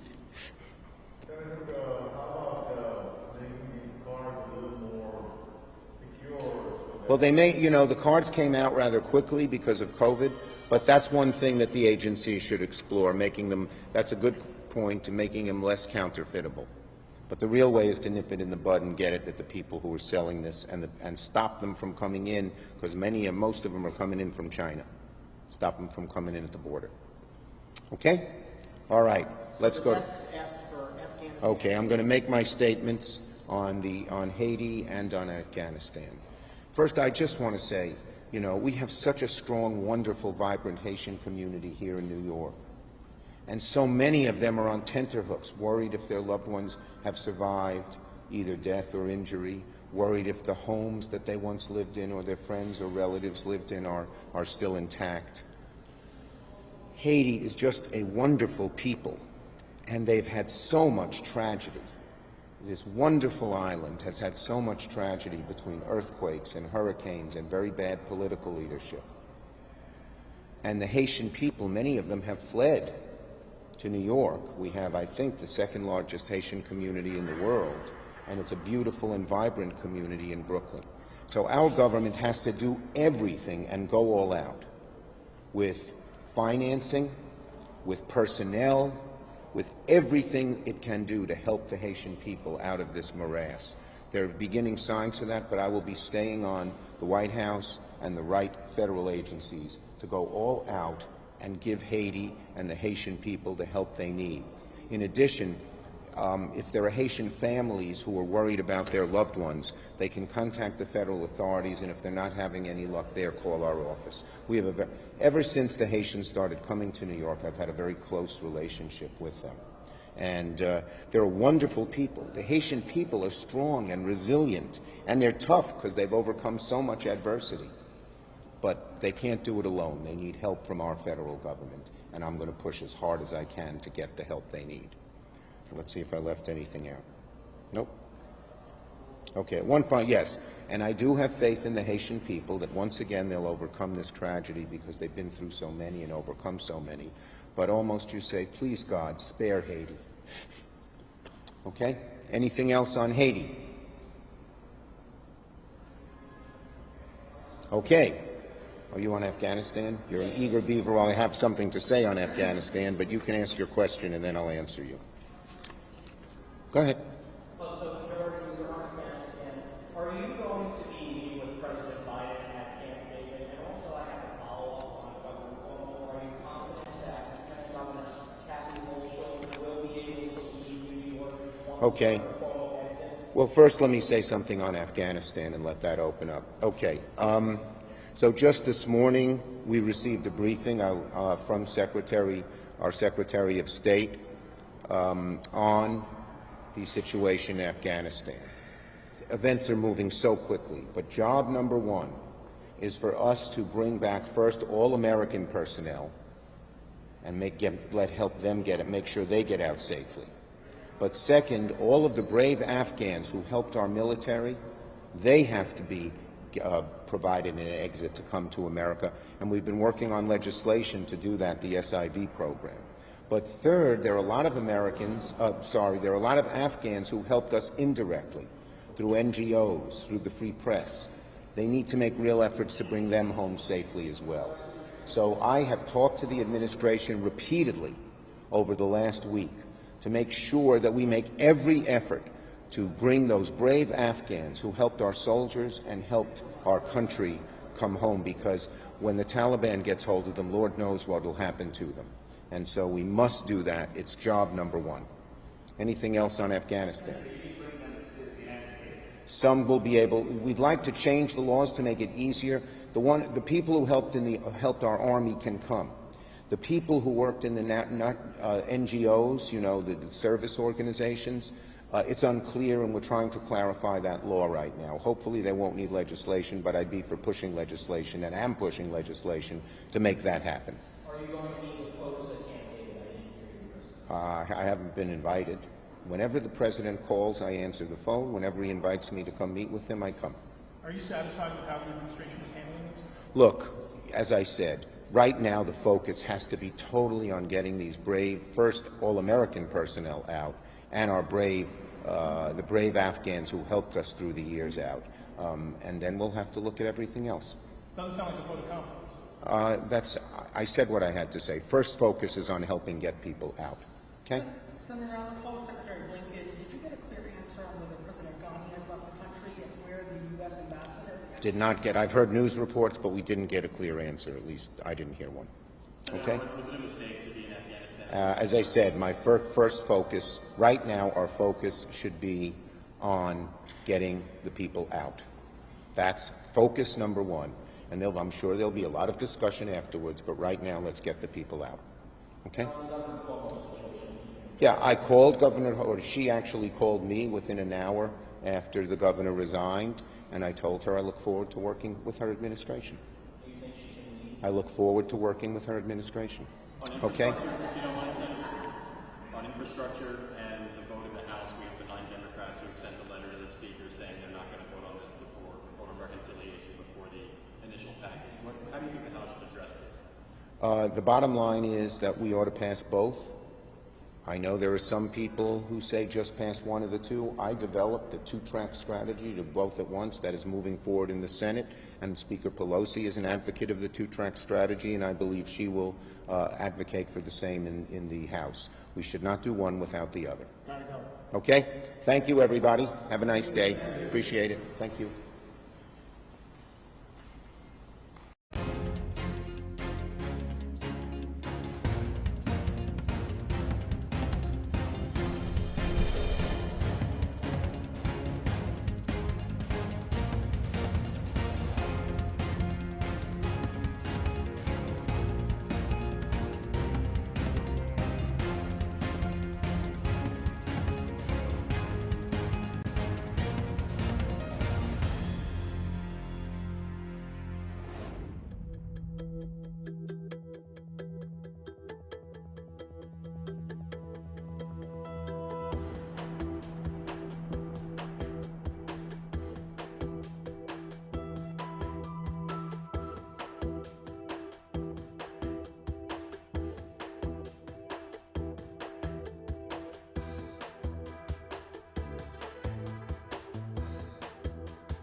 And welcome back to Live Now from Fox, where we bring raw, unfiltered, and nonstop news from all across the nation. I'm Stephanie Weaver.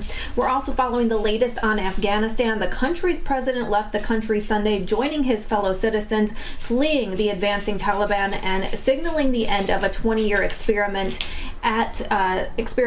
to remake Afghanistan. Fox 13 Tampa has the latest on what we can expect from this, and also we have the Pentagon's remarks from last week. So I'm going to play both of those out now here on Live Now from Fox. Thanks for being with us.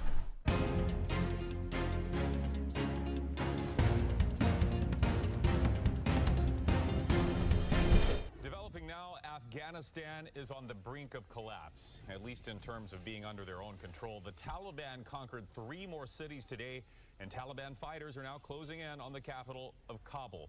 Political editor Craig Patrick joins us now with a look at what the options are for the U.S. too, Craig, and the fallout from this. Well, it's a grim situation, Chris. We have the Taliban rapidly routing the much larger Afghan military. We have a warlord in the western half of the nation that had been resisting, and his forces resisting, just surrendering to the Taliban. At the same time, we're evacuating our embassy and trying to help our partners escape. The Afghan Army and Air Force we spent decades and billions of dollars training and arming appears to be no match for a much smaller band of men waving guns from pickup trucks. The Taliban, which aided bin Laden in attacking us on September 11th, has now conquered around 2/3 of Afghanistan. On July 8th, as President Biden accelerated the withdrawal of all U.S. troops, he told us not to worry. Because you have the Afghan troops have 300,000 well equipped as any army in the world, and an Air Force against something like 75,000 Taliban. But Biden's assurances and predictions from just last month now appear to be a serious miscalculation. But the likelihood there's going to be the Taliban overrunning everything and owning the whole country is highly unlikely. With the U.S. bailing out and the terrorists sweeping in, the UN Refugee Agency is warning this could be the start of a massacre for the ages. Without a significant de-escalation in violence, Afghanistan is on course to witness the highest ever number of documented civilian casualties in a single year since the UN records began. The targets of the Taliban appear to be any and all who cooperated with the U.S. military in fighting the terrorists, and women and children if they can't escape. 80% of those fleeing are women, children, babies among them. It's a dire situation, and we're urging, this is why it's so important that the situation needs attention. Some congressmen, like Central Florida's Michael Waltz, are urging the president to change course and try to stop the Taliban. After years of hiding and guerrilla warfare, they're out in the open now. They're exposed. Waltz and others say our military could strafe them or bomb them into defeat or at least serious retreat. But President Biden says we've shed blood and protected Afghanistan from the Taliban for 20 years. And he said it's now up to the people of Afghanistan to protect themselves. Afghan leaders have to come together. We lost death and injury, thousands of American personnel. And while the U.S. is sending more troops to Afghanistan, they're not going there to engage the Taliban. They're going to try to get Americans and Afghans who worked with us out as safely and quickly as they can. This is not an evacuation. The Biden administration said it's not an evacuation and then defined it as exactly that. Our job right now with this additional plus up is to help facilitate the safe movement of civilian personnel out of Afghanistan. And on that point, Fox News is now reporting from sources on the ground that the U.S. Embassy personnel, in addition to preparing to leave, are now destroying equipment, destroying documents, which is another grim sign that defeat of Kabul may be imminent. Chris? It does sound like it's happening. It's just a matter of time. Craig, you touched on it in that story there. The Afghan army had U.S. training, billions of dollars we spent on that, advanced weapons that we gave them. It greatly outnumbers the Taliban, so why are they waving the white flag? You've got a couple of problems. One of them is that some of the Afghan military had been infiltrated by terrorists and by the Taliban. That's been a problem ongoing, of course, for decades. In addition to that, it comes down to apparently the will of those who are not terrorists, who have not infiltrated. If you do not have the will, if you do not have the drive, then all of the equipment, the most advanced weapons and best training is not going to turn the tide. Okay, we'll keep an eye on the situation there. Thank you, Craig.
So look, as we headed into the weekend, I thought it would be helpful to just give you a brief update about where things are with respect to the military support to the State Department in Afghanistan. And I want to say at the outset, and I probably should have said this yesterday, you guys know that this is a planning organization. That's what we do here. And planning for these sorts of contingencies is not unusual. In fact, it's quite common. And one of the reasons why we have been able to react as quickly as we did in just the last day or so is because we had plenty of contingency planning in the works, and in fact, a lot of it complete, because we were, and as I've said many times from the podium, watching consistently the security situation on the ground. So I can give you a brief update, a few additional details since yesterday. Now, as I do this, I think you can understand that I'm not going to have every detail that you might want. There's operational security that's still going to be a concern, and we're going to observe that here, just like as we have throughout the entire drawdown process. But I can tell you a couple of things. First, U.S. forces Afghanistan forward continue to provide security at the Kabul airport and at the embassy. These are the existing security elements that were already in Kabul. This comprised of attack and lift aviation assets, infantry, security personnel, and some intelligence, surveillance, and reconnaissance assets that are already there at the airport. And they stay there, and they are still doing their jobs in terms of internal security there at Hamid Karzai International Airport. The troop movements that we mentioned yesterday are happening as we speak. 3 battalions are preparing to move from their current locations in the Central Command area of responsibility to Kabul. And they consist of a Marine battalion that was already pre-staged in the region and has lift, sustainment, and support capabilities. An infantry, another Marine infantry battalion from a Marine expeditionary unit, and a U.S. Army infantry battalion. Now, some elements of one of the Marine infantry battalions are already there in Kabul, just the leading element, they're there. The rest of their forces will continue to flow over the next couple of days, and I expect that by the end of the weekend, the bulk of the 3,000 that we talked about yesterday will be in place. Probably not all, but the bulk. Now, from the United States, the brigade combat team that we mentioned from the 82nd Airborne Division that is prepared to go to Kuwait as a ready reserve force, they are now preparing to deploy. I do not have information that suggests they're on the way right now, but I suspect that in very short order they will start to deploy and to arrive. Movement of some of the enablers that we talked about yesterday, designated to support the special immigrant visa processing in the region, that has also begun. These are primarily medical personnel. I think I told you yesterday it's a mix: medical personnel, some military police, some electrical engineers, that kind of thing. They are preparing to go. I do not have an indication today that they have actually left. Again, they are not going into Afghanistan. They are originally going to be sent into the region for further use as needed to support the SIV process. Now, as far as aircraft are concerned, to support the movement of civilian personnel, Transcom is, as we speak, working on their plans and their sourcing solutions with Air Mobility Command and working it out with Central Command as well to support this mission. Forces and support requirements are going to be rapidly assessed by their planners. They're working on that. And while we're not going to be able to give out a lot of detail today, again, the plans and sourcing for aircraft support and airlift are being worked out. We'll have more to say about that when it's appropriate and when we can. But I do want to stress that airlift will not be a limiting factor in this mission. Airlift will not be a limiting factor. And as I said yesterday, it's not all going to be military aircraft that are used. There are Hamid Karzai International Airport is still open. Commercial flights are still going in and out. It doesn't. I don't want to convey the sense that every lift of every individual is going to be done on a gray military aircraft, though they will be made available to support. And as I said, it's not going to be a limiting factor. And then finally, I just want to foot stomp something I said yesterday. This is a specific, narrowly focused, tailored mission to help with the safe, secure movement of the reduction of civilian personnel in Kabul, as well as to help support the acceleration of the special immigrant visa process by the State Department. That's what we're focused on. And as we get more information and I'm able to provide it to you, I will, with the understanding that there's going to be operational security concerns, and I'm not going to be able to provide every level of detail that I'm sure you want. We will be as transparent with you as we can. Bob? Thank you, John. You're mentioning that the bulk of the 3 battalions will be there probably by the end of the weekend, you said, so at the end of Sunday. Do you anticipate then that the operation would begin that day? The operation has begun, Bob. I mean, the movement of forces to Kabul has begun. That's the military side of it. I can't speak to the timing of the State Department with respect to their reduction. We wanted to make sure that we were in full support of them and that we were getting on station as quickly as possible, and that's what we're focused on. As for when departures will occur and how many on a daily basis, that's really my colleagues at the State Department for them to speak to. Can I ask a follow-up? Sure. So given the events of the last 24 hours with 3 or 4 additional cities falling to the Taliban, and the Taliban apparently moving closer to Kabul, I'm wondering how likely is it that you will be able to complete the drawdown of forces by August 31st, as opposed to staying to ensure the security of the embassy afterwards? Well, obviously, we're going to be watching the security situation day by day, Bob, and I can't speak for what that's going to look like, in days to come. What I can tell you is where we are now, where we are today, and the mission that we've been assigned is to support the State Department's reduction in personnel by the end of the month. And so that's what we're focused on. That's the timeline we're focused on. And if we need to adjust, either way, left or right, we'll do that. But we're going to always be looking at the security conditions in the ground. Tara. Thanks, John. With the airlift planning that's going on, are you planning to make the airlift available for hundreds of people getting out of the country, thousands? As you know, there were thousands of people based at U.S. Embassy Kabul, and there's as many as 18,000 interpreters that were looking to get out. So Can you give us an order of magnitude of this airlift mission? What I can't do is tell you exactly how many on any given day. But capacity, as I said, is not going to be a problem. We will be able to move thousands per day. But that's just the airlift capacity. That doesn't necessarily mean that you're going to end up with that every day. It's going to depend on the processing and how that goes.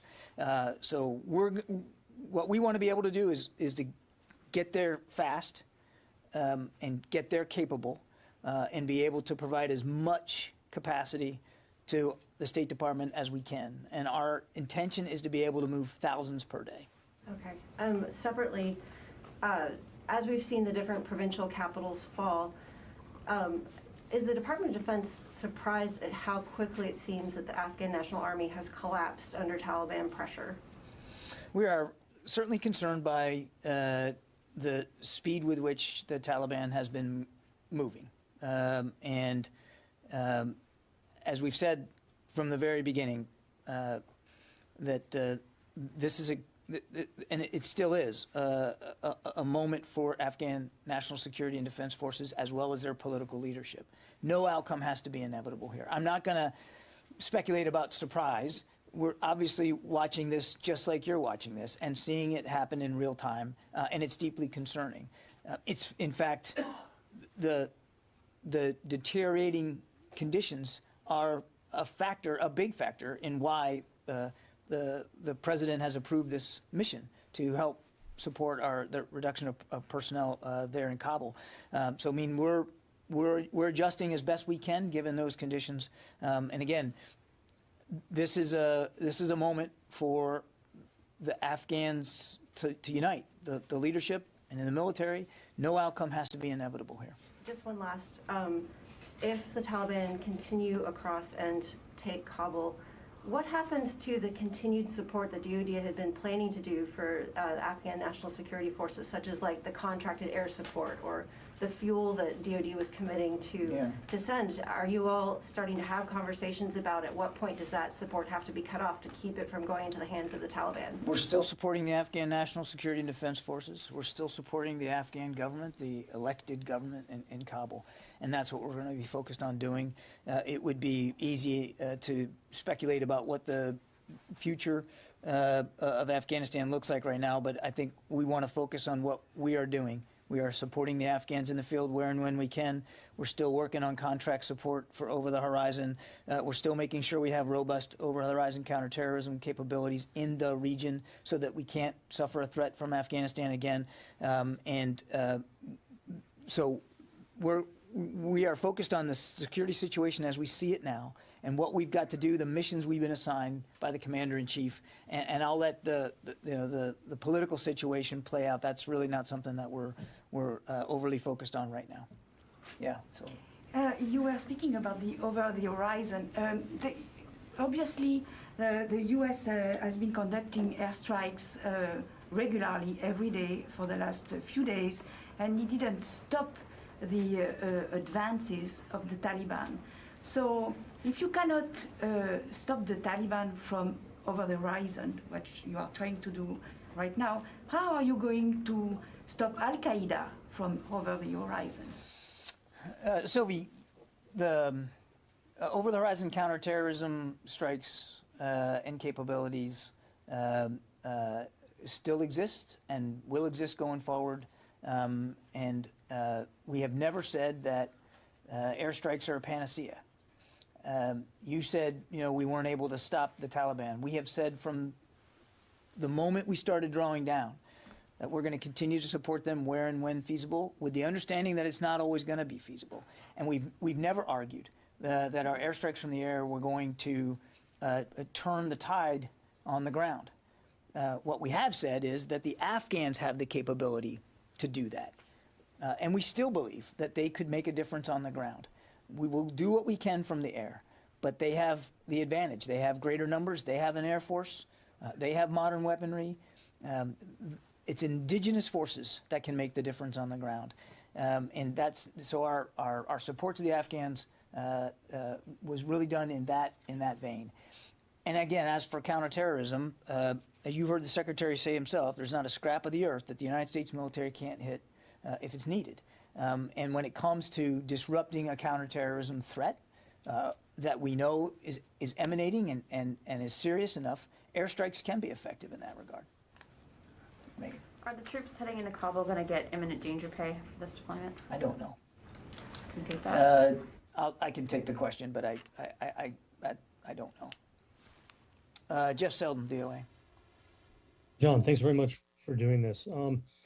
You've said that the U.S. is going to continue to conduct the airstrikes in support of the Afghan security forces when and where it's feasible. But with the focus now on the battalions that are heading into Kabul to secure the embassy, the airport, and facilitate getting the civilians out, how much is that going to lessen the availability of airstrikes for Afghan security forces? And also, following up on what Sylvia asked, given that U.S. airstrikes didn't seem to deter the Taliban in other areas, how much concern is there that they won't be scared of potential U.S. airstrikes if they decide to move on Kabul and U.S. assets or personnel there? Well, I'm not going to speculate about moving on Kabul, and I've never talked about future operations. I'm not going to start doing that today, Jeff. But to your other question, the kinds of support that we are providing and able to provide Afghan national security and defense forces in the field, those authorities still exist, those capabilities still exist. And General McKenzie can use those capabilities to the degree that he sees most fit. That is a separate and distinct set of missions than what we have now been ordered to do in terms of helping with our State Department colleagues reducing the size of their footprint in Kabul. So those are two separate sets of authorities and capabilities, and I think that's about where I'll leave it. Yeah, Court. You said a couple of times that you're concerned with the speed with which the Taliban has moved, but I think the big question is not the concern about the speed, but surprise. So again, I have to ask, is the military or the Pentagon or the administration or everyone surprised by how fast the Taliban has been able to move through parts of the country? Courtney, we saw the Taliban making advances even before the Biden administration came into office. We saw the Taliban making advances at the district level before the president made his decision. But not like we're seeing now. This is a different ballgame in the last week or so. So, I mean, these specific gains, taking these major cities like Kandahar, Herat, Lashkar-Gah, looks like it's fallen. I mean, has that caught the military off guard, the speed with which they've been able to do it? We have been watching this from a very early period. Right after the president gave us the order to draw down, we certainly have been watching what the Taliban is doing. We have noted, and we have noted with great concern, the speed with which they have been moving and the lack of resistance that they have faced. And we have been nothing but honest about that. And I think I'll leave it there. What about the lack of resistance that they may face in Kabul? Is there a concern that the Afghan military will not fight for Kabul? That's a question for Afghan leadership to determine for themselves. Obviously, as I've said from the beginning, we want to see the will and the political leadership, the military leadership that's required in the field. We still want to see that, and we hope to see that. But whether it happens or not, whether it pans out or not, that's really for the Afghans to decide. Orrin. You've said here many times that Afghanistan cannot and will not become a base from which to launch attacks against the U.S. homeland or its allies. Does the speed of the Taliban advance shake your confidence in that statement? No. Steve from military.com. Hi, thanks for doing this. Are any additional Air Force squadrons or aircraft heading to the Middle East for this? And then could you also speak to any of the rules of engagement troops on the ground will have?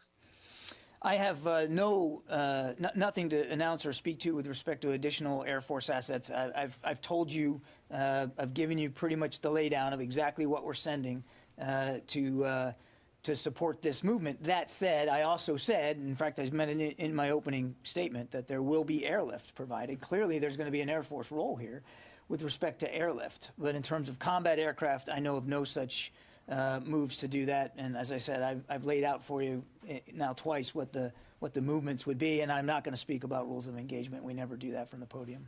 David? Now, you said you won't speculate about movements on Kabul, but how would you describe the situation now? Is Kabul under threat? Is Kabul isolated? What is it?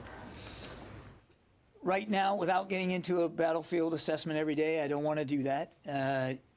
But Kabul is not right now in an imminent threat environment. But clearly, David, if you just look at what the Taliban's been doing, you can see that they are trying to isolate Kabul. Now, what they want to do if they achieve that isolation, I think only they can speak to. But you can see a certain effort to isolate Kabul. It is not unlike the way they've operated in other places of the country, isolating provincial capitals and sometimes being able to force a surrender without necessarily much bloodshed. Again, I can't speak for what their intentions are. What I can tell you is that we're taking the situation seriously, and that's one of the reasons why we move these forces, or we're moving these forces into Kabul to assist with this particular mission, because we know that time is a precious commodity here. Is it isolated now? I don't want to get into a specific intelligence assessment on the battlefield. I just don't want to do that. But clearly, from their actions, it appears as if they are trying to get Kabul isolated. Lucas. Let me try it this way. The main arteries going into Kabul.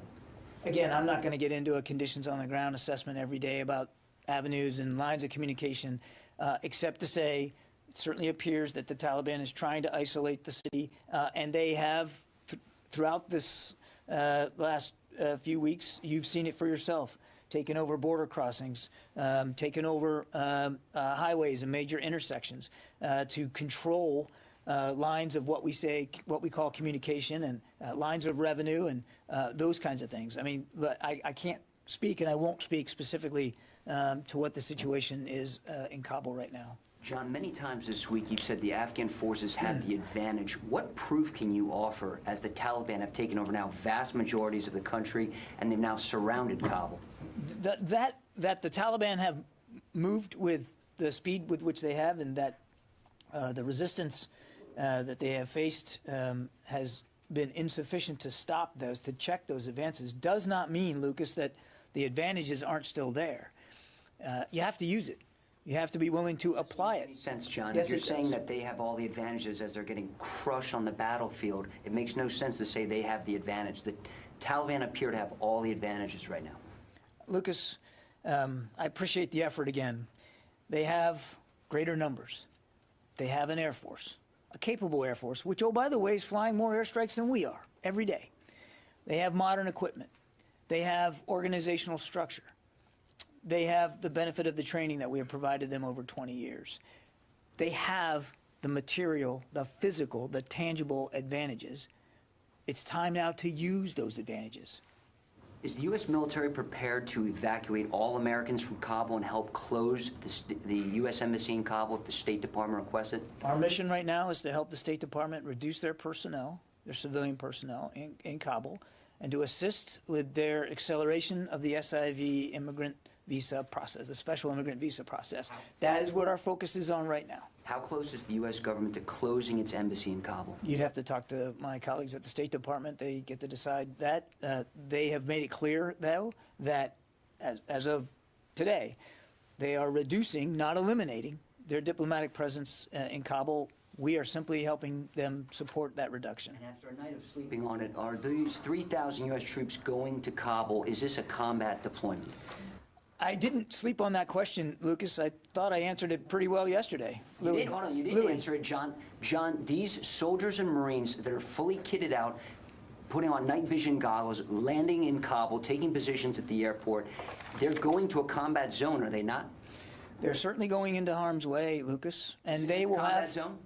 Lucas, they will have the right of self-defense. They will be armed, and as I said yesterday, I don't think I could have made it any more clear that if there is an attack upon our forces, our commanders have now and always have had the right and responsibility to defend themselves. And any attack on our forces in Afghanistan will be met swiftly with a forceful and an appropriate response. And I know, listen, I know you want to get into the nomenclature here.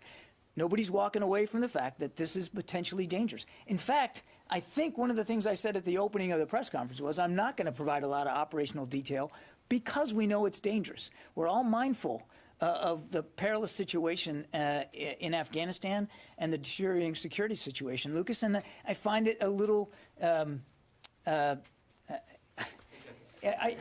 find it frustrating that you're trying to pin me down on a nomenclature here, like we're afraid to say the word combat. After 20 years of being in Afghanistan, we understand what we're facing right now. We're taking the risks very, very seriously, and our troops and their leaders will have all the rights and responsibilities that they need to protect themselves and their comrades. Did the Defense Secretary recommend this withdrawal of American troops from Kabul? I'm sorry? Did the Defense Secretary recommend the full withdrawal of U.S. troops from Kabul? This is before this week, of course.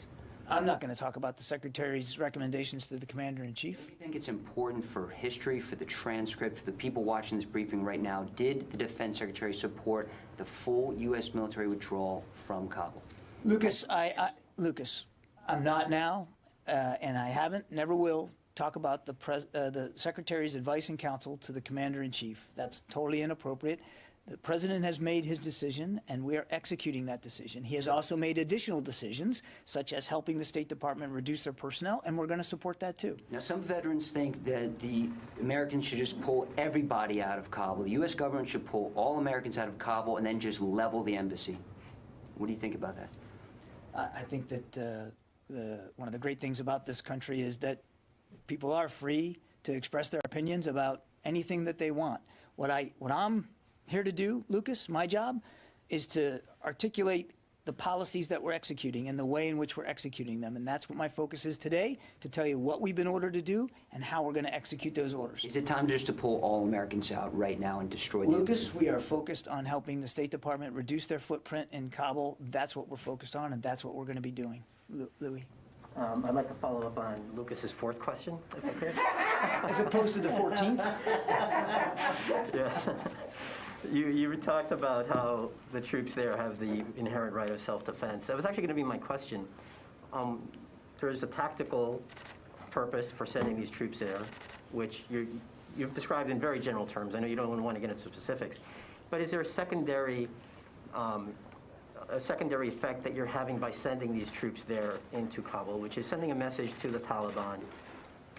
These troops are here. Don't attack us. We're here to carry out our mission. And at the same time saying, we are here to support the government of Kabul. Don't attack Kabul. Are you suggesting that there's a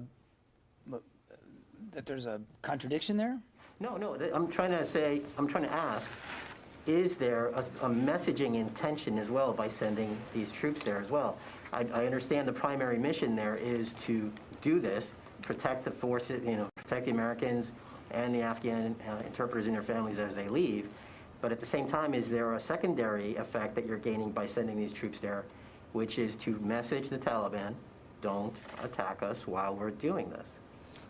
The main purpose for these troops is to conduct this particular mission. And as I said yesterday, the Secretary made his decisions based on based on prudence, to make sure that you have what you need and that you have reserve if you need reserves, because we don't know exactly how the situation's going to unfold.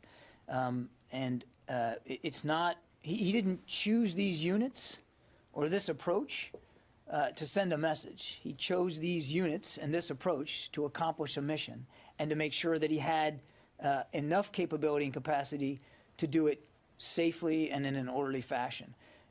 That said, and I've said this now three or four times, if these forces are attacked and threatened, we have the ability, the right of self-defense, and we will respond in a forceful and appropriate way. And just one quick follow-up. We've talked about the troops from the 82nd Airborne going into Kuwait that could be on standby if needed. Is their mission going to be, if they are needed, exactly like the ones from the 3,000 that will be arriving by the end of this weekend? Or would it be something different?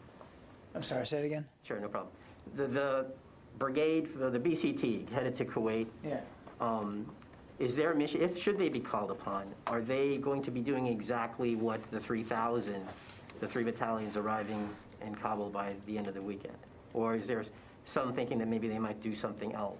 They're a ready reserve force that we would have available to us should they be needed for any number of security missions. And again, I couldn't begin to speculate right now what those missions would look like. But they will have capabilities that are commensurate with the infantry battalions that are going to Hamid Karzai International Airport over the course of the next few days. Thank you. Thank you. Question is that Pakistan is blaming now again U.S. for the crisis in Afghanistan, and also Prime Minister of Pakistan, he said he already endorsed the Taliban government in Kabul. And finally, if any country in the region, including India, asks U.S. help in this mission of evacuation? I don't know of any other nations involved in this. I mean, these are sovereign decisions that nation states have to make. As I said yesterday, should we be asked to support any movement by our allies and partners, we can do that, and we will do that. I don't know of any, but I don't know of any such requests or such requirements. And look, just broadly speaking, what we said before is any of Afghanistan's neighboring nations, and any nations in the international community that believe they have or want to have a stake in the future of Afghanistan, we simply would urge them to act. Dan Lamothe. Thank you, John. You said yesterday that you thought this was the right time for this mission. Lawmakers from both parties, lots of nonprofits, lots of Afghans would say that the right time for this mission with SIVs was actually back in May or June. Can you square those two things? Why did it take so long? Thank you. We've said for quite some time, Dan, that we know we have a moral obligation to help those who helped us, and that we were ready, willing, and able to support efforts to move special immigrants, people applying for a special immigrant visa out of the country and to locations, and we have met that obligation. It is a process that, as you know, it does not reside here at the Defense Department, and a process that has requirements. So what I can tell you is, from a DoD perspective, it's not something we ever lost sight of. It wasn't an obligation we just all of a sudden forgot and then came around to. As I said at the outset, we've planned for a lot of contingencies, and this was certainly one of them. Tony Capaccio. Hi, John. I had a couple questions. You said DoD is a planning organization. Has CENTCOM presented to the Secretary or the Joint Staff a contingency plan to reintroduce U.S. combat troops, a la what we did in 2014 in Iraq, if the White House requests it? Has such a plan been crafted? Yeah, that we are a planning organization is true, Tony. What's also true is we don't talk about every single plan on the books. Our focus right now, Tony, and the plans that we are executing are to meet the President's drawdown requirement by the end of this month, and to assist in the drawdown of State Department personnel also by the end of the month. And I'm not going to speculate about what things look like going forward. And I would remind Tony that this mission is a narrowly focused, very specific, tailored mission to support the State Department at this particular time. I have a second question. Go ahead. Okay, second question. You've heard the narrative and the questions from reporters and everybody else about, is this a repeat of the fall of Saigon? You're not a historian, but I know that the Secretary, a number of you guys are thinking, how do you answer that question?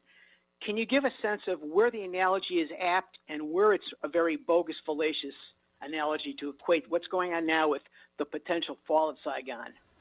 Yeah, Tony, what I can tell you is we're not focused on the history of the Vietnam War. We're just not. We're focused on meeting the requirements that we have today. That's where our headspace is. Certainly we've seen the punditry and the commentary. I think it's best to leave that to historians. What we're focused on is making sure that we meet our commitments to our State Department colleagues, and that we continue to meet our commitments while we have the authorities and the capabilities to our Afghan partners on the ground. Is the best historical reference point of Iraq 10 years ago? Mike, go ahead. What's it going to say for our 20-year war in Afghanistan if it ends with the Taliban rolling into Kabul in U.S.-made MRAPs and Humvees and carrying weapons that our allies turned over to them?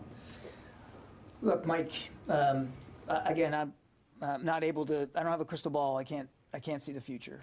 And what I can tell you is our troops who deployed to Afghanistan after 9/11 did what they were sent there to do, which was to prevent Afghanistan from being a safe haven for terrorist attacks upon the homeland, and to severely degrade the capabilities of groups like Al-Qaeda. In the process of that effort, a lot of progress was made in Afghanistan, progress which we obviously don't want to see put at greater risk.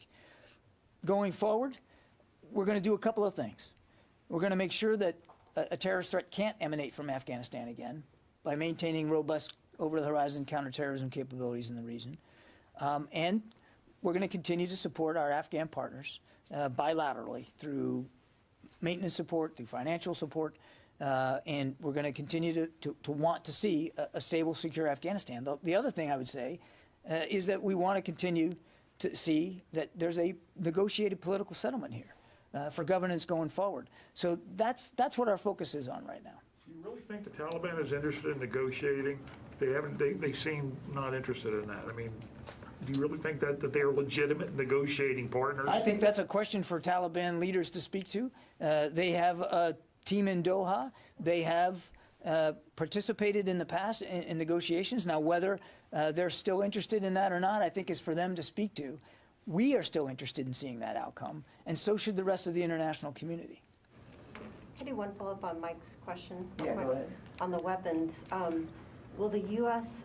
allow, if it looks like the Super Tucanos or other advanced aircraft that we've provided Afghan forces over the years, will the U.S. allow those aircraft to fall into Taliban hands, or are there plans underway to make sure that doesn't happen? I think you can understand why I'm not going to speculate about that, Tara. We've got there is an Afghan Air Force in place. They are flying missions every day. We have made commitments to help improve their capabilities. Those commitments remain in place, including refurbishing Black Hawk helicopters, helping them finance the refurbishment of some of their Mi-17s in terms of financial, contractual support, and then the provision of Super Tucanos. I'm not going to speculate about the destruction of personnel, the destruction of property going forward. We are going to continue to stay focused on making sure they have the capabilities to use in the field. But would you say that the U.S. would not allow those aircraft to fall into Taliban hands? We are always worried about U.S. equipment that could fall into an adversary's hands, and that's something we never lose focus on. And what actions we might take to prevent that or to forestall it, I just simply won't speculate about today. Quick Paul from Politico.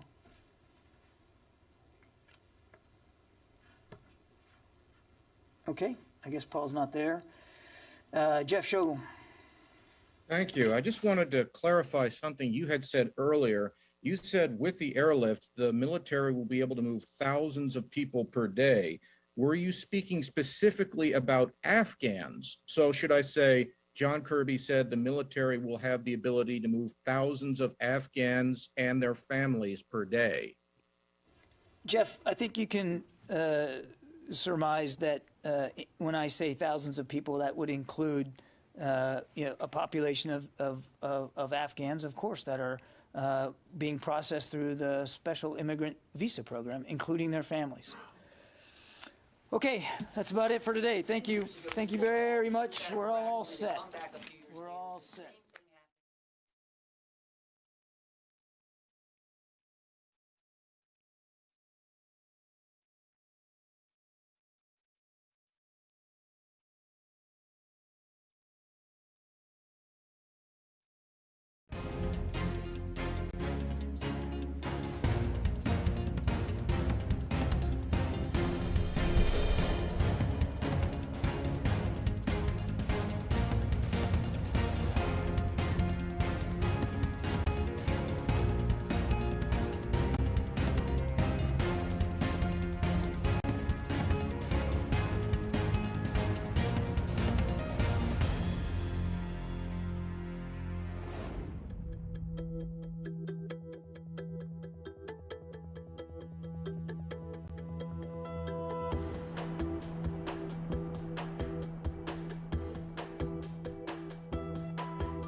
And welcome back to Live Now from Fox. Another major topic this week was the infrastructure bill, and it was a major victory for the Biden administration following those two major votes in the Senate on the spending bills. But Fox 13 Tampa is looking at the challenges that Democrats face ahead. Let's play it out here on Live Now from Fox.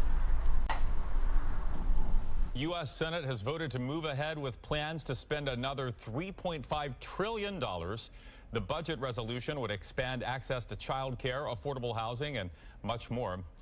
Political editor Craig Patrick joining us now with a closer look. Now, Craig, this isn't the infrastructure plan. That was $1 trillion that was passed by the Senate yesterday. This is a separate spending for the budget. What are the chances that all of this will pass? When we say all of this, we're talking about $3.5 trillion on top of the more than $500 billion in new spending on infrastructure. The chances of all of that coming together are about as close to 0% as you can possibly get. It is highly unlikely that Congress will pass another $3.5 trillion. But if Senate Democrats negotiate among themselves and they find a way to strike a compromise on a lower number, we don't know what it would be at this point, but if they were to reach that point, if that happens, then yes, there is a good chance, in fact, a likely chance that Congress will in fact pass all of these components without a single Republican vote. The concurrent resolution as amended is agreed to. This procedural vote means the Democrat spending plan can move forward, and the House will vote to keep moving it forward the week of August 23rd. And then the Senate will go to work to fill in the details next month. In concept, they plan to spend $3.5 trillion on a range of programs to help working class families afford child care, elder care, housing, and college without going deep into debt. It includes an expansion of Pell Grants, free tuition at community college, an expansion of pre-K education, and subsidies for many families to help pay for daycare. Because a vote against this plan is a vote against lowering the cost of health care, housing, child care, elder care, and prescription drugs for American families. The primary argument against this plan is that it would drive our federal government into much deeper debt. The other key argument against it is that it would continue to heat our economy and drive inflation. I mean, this is ridiculous, reckless government spending. But while Republicans say it's too costly and Democrats say it'll pay for itself in fueling our economy, that's not the debate and fault line that'll determine whether this passes or fails. It really all comes down to a debate and divide among Democrats. Moderate Democratic Senators Kyrsten Sinema and Joe Manchin will likely work and succeed at paring down the amount of the spending bill in the Senate. And progressives in the House may reject it, and with it the bipartisan infrastructure plan if they think it gets pared down too much. And that's where Democrats will have to strike a tricky balance within their own party to keep their plans from falling apart. And in addition to the social program spending, there are also significant expenditures to tackle man-made climate change, a combination of tax credits for cleaner and renewable sources of energy combined with reeling in tax cuts and tax breaks for the fossil fuel industry, including an expansion of charging stations for electric vehicles. The list goes on and on. There are a lot of environmental projects in both the bipartisan infrastructure plan and many more in this $3.5 trillion budget resolution, which we will break down with Gina McCarthy. We sat down with her. She is the White House, the president's climate advisor. More perspective from her on what this would mean in terms of tackling environmental crises coming up at 6 o'clock. All right, we're looking forward to that, Craig. But this budget plan, it doesn't raise the debt ceiling. Why not, and where could that lead? Well, the deadline for the debt limit, we're looking at July 31st of this year. So if we wait a minute, we've already passed that date, haven't we? It's nearly 2 weeks after that. So what's happening right now is the Treasury Department is using what it terms extraordinary measures to continue to keep operating and paying its debts at this point. Raising the debt limit doesn't address new spending, but rather commitments Congress has already made. We don't know how much longer it can last without moving us toward furloughs, not paying pensions perhaps, and yet another government shutdown. The best estimates are September, October, possibly November. Somewhere in there, something has to give, or we're looking at the prospects surely of another shutdown. Something has to give seems to describe a lot of things right now. All right, Craig Patrick with the latest on the budget proposal that the Senate has passed. Thanks, Craig.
A $1 trillion plan to rebuild roads and bridges is back on track. The long-awaited infrastructure bill was approved in the Senate.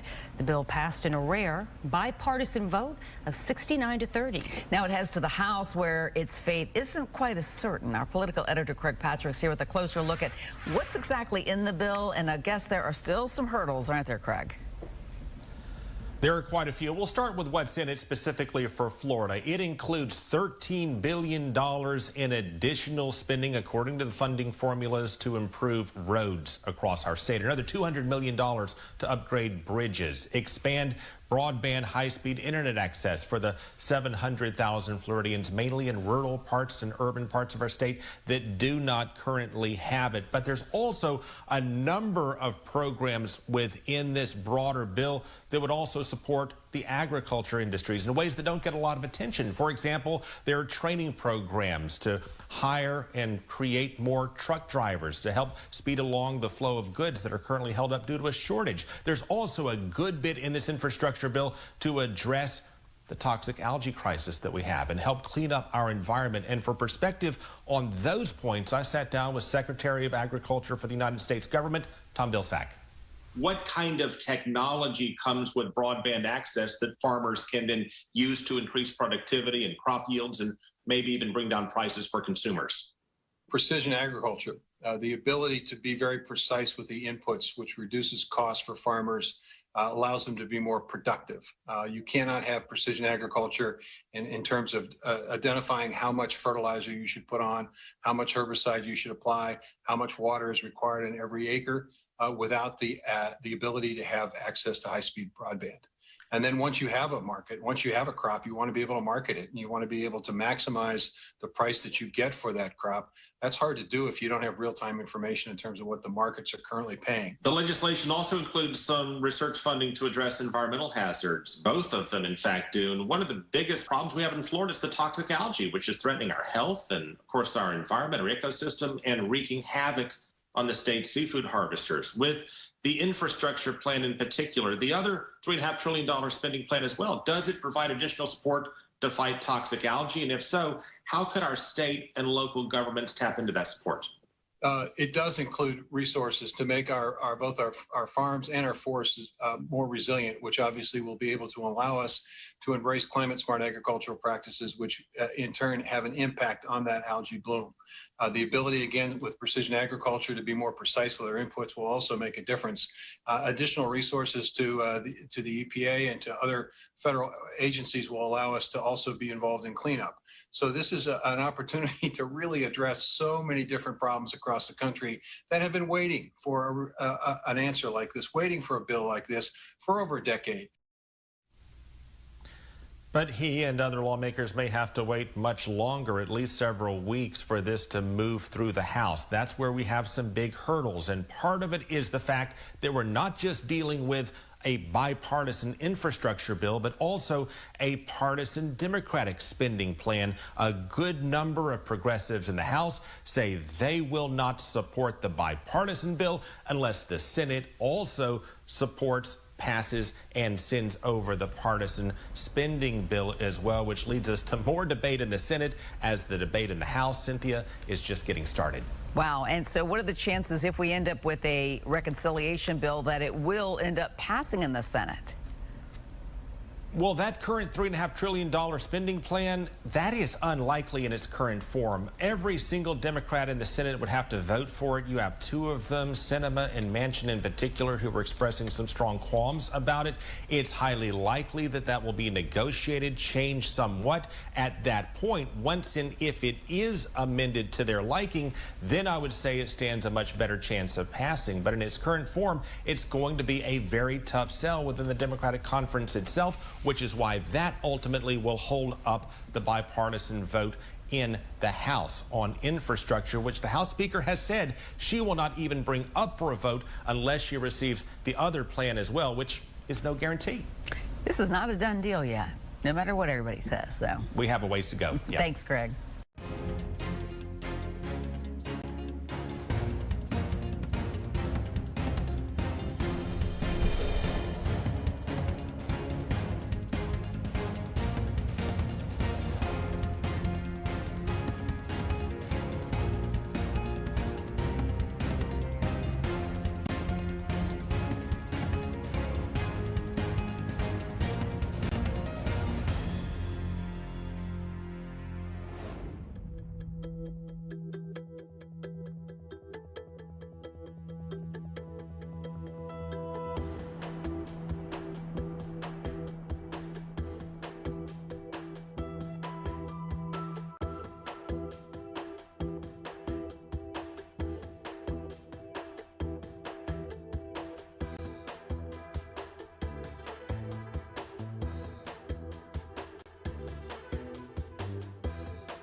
so that's in the Senate now. The first phase of the Build Back Better plan is money to rebuild roads and bridges, protect coastlines against climate change, secure public utility systems from cyber attacks, improve and modernize public transit systems.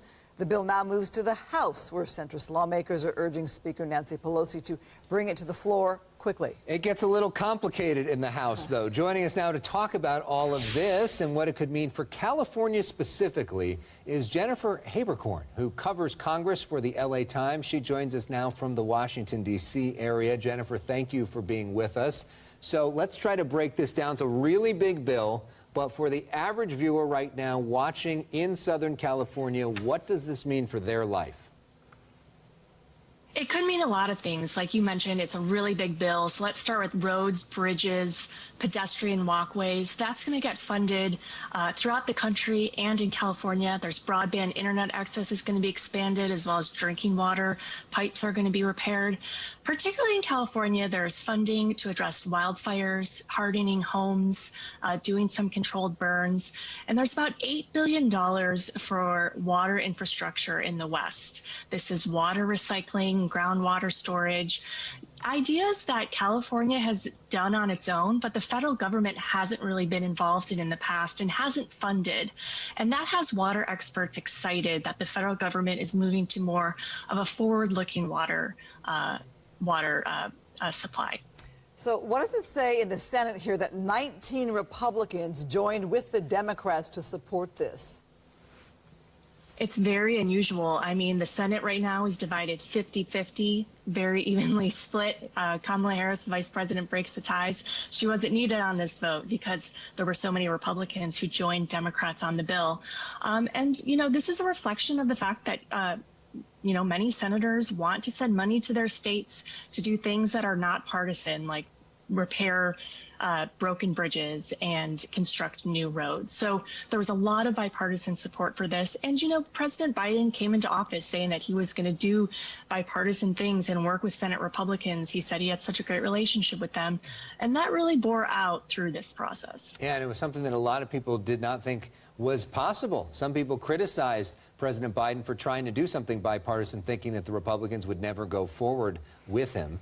But now comes the hard part, which is passing this through the House, because the Speaker of the House has said she's not going to pass this bill on its own. It has to go with another bill as well, and that one a lot more partisan. You're right. I mean, this process was difficult, but it was the easy part of getting this done, because now the second half of Biden's plan is a lot of social safety net programs that he includes as part of human infrastructure. So this is expanding Medicare to include vision and dental, paid family leave, universal pre-K programs, a lot of things that progressives and Democrats have been talking about for a long time, and they view this as their opportunity to get those things done. But moderates are very skeptical of this. It's a $3.5 trillion price tag, so they're concerned about the cost. And President Biden's challenge now is going to be, how does he keep those progressive ideas in here while keeping the moderates, who are pretty skeptical of that big price tag, together? And not only does this bill have to get through the House, but then the full combination bill has to get through both chambers. So it's going to be several months of pretty difficult work. Well, then let's focus on the win today for California again. We're also talking about high-speed rail, green technology. What else do you see here for California? Yeah, so there is money in the bill for rail, and the California High-Speed Rail Authority told me that they plan to apply for some of this funding. They're eyeing about $20 to $40 billion that they think they could be eligible for, and as soon as the bill is finished, they plan to apply for it. Whether it gets the funding is a little unknown. One of my colleagues spoke to Transportation Secretary Pete Buttigieg, asked about whether California could get some of that funding, and he didn't unequivocally say yes or no. Yeah, and when I've talked to him in the past about high-speed rail, he has acknowledged some of the real challenges that are well documented in terms of that process, which a lot of people have been very frustrated by over the years. But some of the other things that this could potentially do is electric vehicle charging stations. Some $7 billion set aside for that. The idea, the goal for some Democrats is to completely get rid of the traditional vehicles and for us to be all electric in the next 15, 20 years. Yeah, exactly. And this was viewed as a part of laying that foundation to do that. So this is going to set up a charging system throughout the United States. Obviously, it's not as much as progressives would like to get the auto industry toward electric vehicles, but it's viewed as something that's going to make that process easier down the road, perhaps even in the second part of the infrastructure plan. And then talk about the biggest complaints of those who voted against it. And I'm largely thinking about a lot of Republicans who are up for re-election. That's right. Conservative Republicans were really opposed to this bill. They said that they supported roads and bridges, but they felt like this was way too much money. And they feel like this is just shepherding in that second part of the infrastructure bill that Republicans are universally opposed to. So there was a lot of concern there. So from what you can see in terms of reading the tea leaves, does Speaker Pelosi have the votes right now to pass both bills? The physical infrastructure bill that everybody, not everybody, but both parties seem to be in agreement on, many of the people in both parties, and that more democratic bill, the human infrastructure bill. Are both lined up to pass right now? You know, as of right now, there are several Democrats on both ends of the political spectrum who have voiced concerns. So I would say no. It's pretty hard to bet against Speaker Pelosi. She doesn't bring bills to the floor unless they're going to be successful. But, you know, the concern from the centrists is that this is, you know, the overall bill is just way too big, way too much money, and putting the federal government into more debt.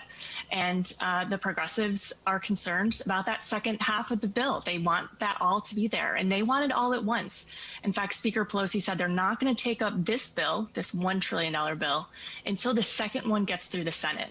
And that's because they want to make sure those moderate senators are going to be there for them at the end of the day. So it's going to be several weeks of really tough political maneuvering. Yeah, and what makes it so challenging is there's almost no margin for them to work with. The Senate 50-50, so any one Democratic senator could essentially ruin this for the president. And the House, only a 4-vote majority in the House, so not a lot of extra people, which gives everybody a lot of power, both moderates and progressives. Thank you for your perspective. Great reporting. Thanks, Jennifer. Great to talk with you. All right, thank you.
And welcome back to Live Now from Fox. Well, on Tuesday, President Biden and Vice President Kamala Harris delivered remarks following the Senate's passage of the infrastructure plan. So if you missed this press briefing, I'm going to play it now here on Live Now from Fox.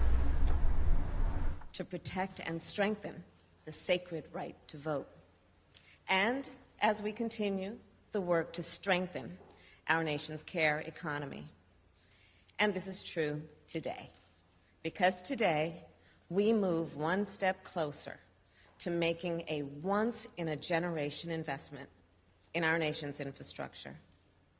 Today, Democrats, independents, and Republicans in the United States Senate passed the Infrastructure Investment and Jobs Act.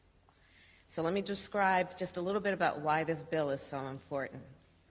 It is an investment in the roads and bridges we drive on every day to get our kids to school. It is an investment in the public transit we rely on to get to work.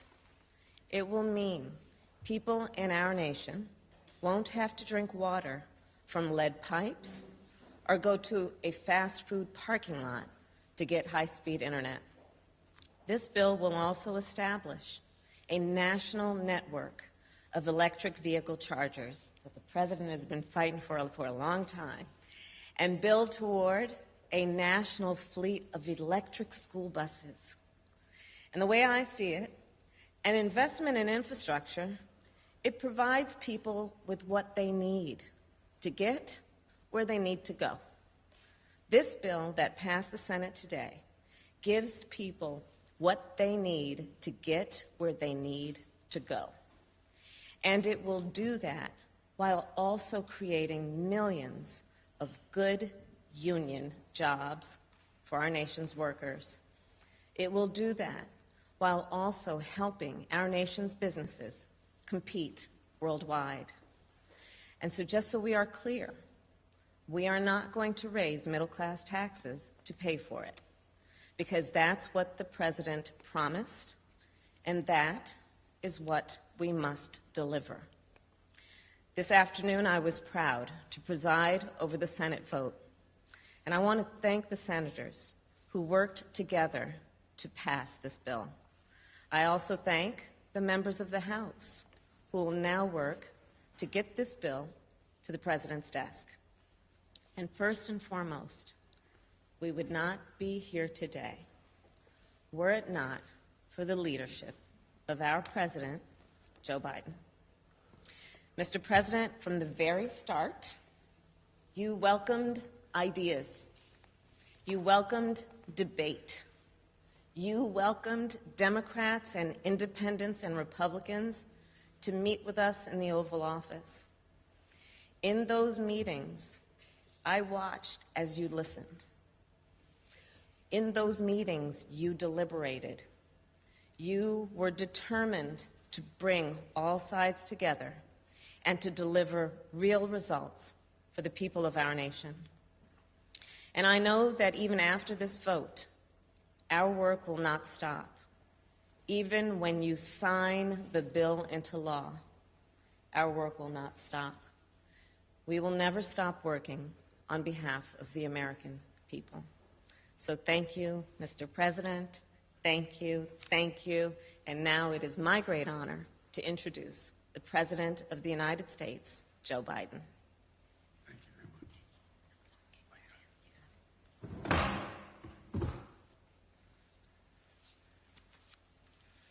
Well, thank you, Madam Vice President.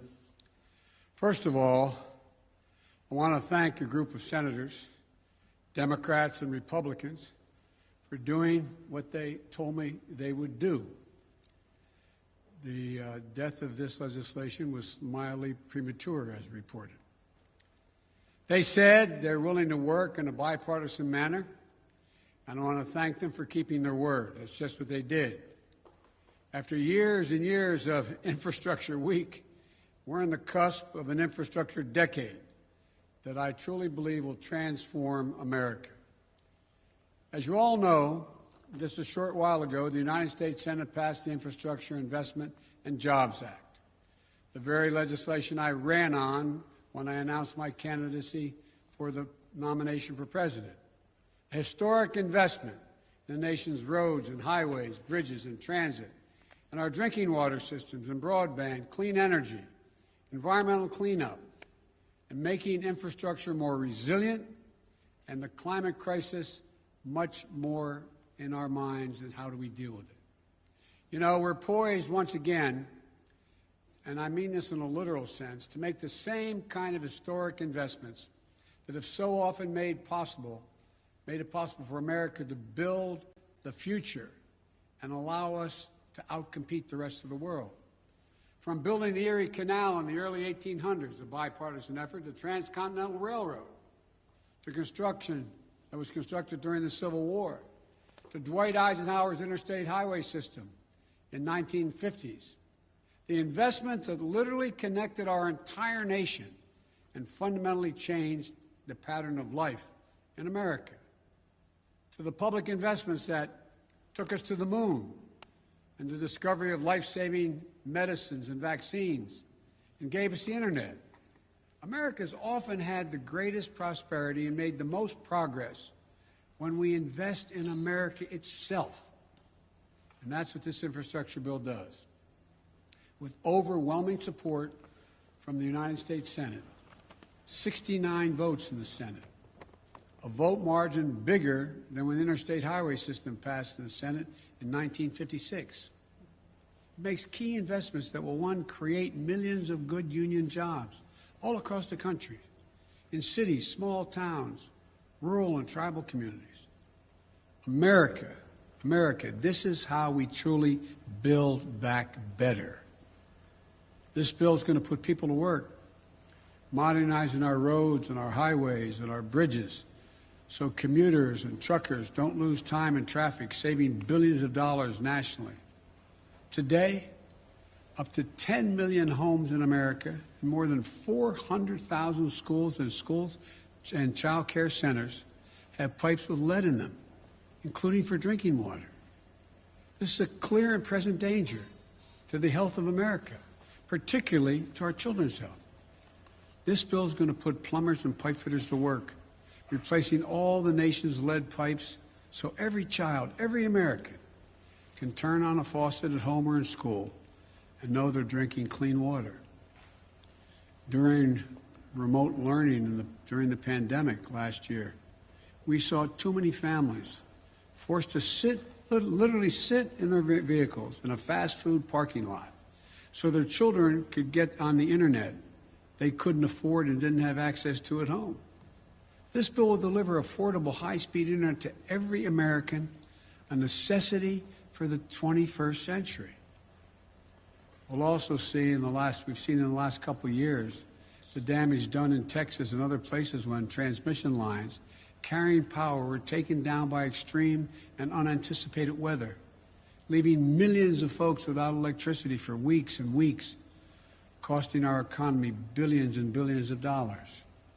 This bill provides upgrades to our power grid so that more secure and resilient and cleaner energy can be transferred across those wires. Down in New Orleans, I met with the incredible women and men who are in charge of the water system, some of it running on technology that is literally 100 years old. This bill is going to provide opportunities to upgrade their system. It also allows American workers to strengthen our natural infrastructure, like our levees.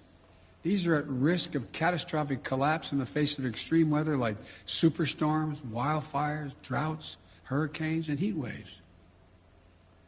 Last week, I stood, and many of you were with me, on the south lawn of the White House with the United Auto Workers and with leaders from the big three automobile companies in America, surrounded by iconic American vehicles that will all be electric and made right here in America in not too distant future. This bill is also going to put IBEW workers, electrical workers, to work installing a truly national network of electric vehicle charging stations that will transform the way we travel and move commerce. And by the way, around those charging stations, you'll see, just like around we put in gas stations on interstate highways, you'll see other industries build up. We have the benefit of significantly reducing pollution from vehicles on our roads. Look, this bill, I believe, will make the most important investment in public transit in American history. When I went to Philadelphia not too long ago for Amtrak's 50th anniversary, I was proud to be able to say that this bill was in the works and that it would be the most important investment in rail since the creation of Amtrak itself. This bill will upgrade railroad tracks so people can get to work and their destinations faster, and will build new lines to get people to more places faster, reducing, I might add, pollution as well. And here's another critical part of the bill. 90% of the jobs created don't require a college degree. You're tired of hearing me say that, I know, but this is a blue-collar blueprint to rebuild America. We're going to do all of this by keeping my commitment. We will not raise taxes by 1 cent on people making less than $400,000 a year. Everyone from union to business leaders to economists, left, right, and center, believe the public investment contained in this bill will generate more jobs, higher productivity, higher growth for our economy over the long term. Forecasters on Wall Street project that over the next 10 years, our economy will expand by trillions of dollars, and it will create an additional 2 million jobs a year beyond what was already projected. Good-paying jobs all around the country. Experts believe that the majority of the bill's benefits will flow to working families. Faster commutes, cleaner water, less expense, available and affordable internet. These are the things that working families need. And last week's job report shows our economy is recovering at a record rate. 934,000 new jobs created in July. It's going to go up and down, but 4 million jobs created since I took office. This bill is going to help make a historic recovery a long-term boom. Folks, above all, this historic investment in infrastructure is what I believe you, the American people, want. What you've been asking for a long, long time. This bill shows that we can work together. I know a lot of people, some sitting in the audience here, didn't think this could happen. This bill is declared dead more often than anyway. That bipartisanship was a thing of the past. From the time I announced my candidacy, about bringing the country together and doing things in a bipartisan way, it was characterized as a relic of an earlier age. As you may well remember, I never believed that, and I still don't. So I want to thank those senators who worked so hard to bring this agreement together. I know it wasn't easy. For the Republicans who supported this bill, you showed a lot of courage. And I want to personally thank you for that. And I've called most of you on the phone to do just that. You have, and no doubt you will, disagree with me on many issues. But where we can agree, we should. And here on this bill, we prove that we can still come together to do big things, important things for the American people. For the Democrats who supported this bill, we can be proud of this unprecedented investments that are going to transform the nation and change millions of lives for the better. Think about what's going to happen in a practical sense. Clogged arteries at the heart of our economy, they're going to be opened up.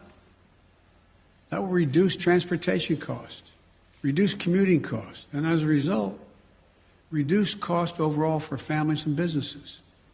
And there's safety provisions being, as I said not long ago, everyone can tell you what the most dangerous intersections in their communities are.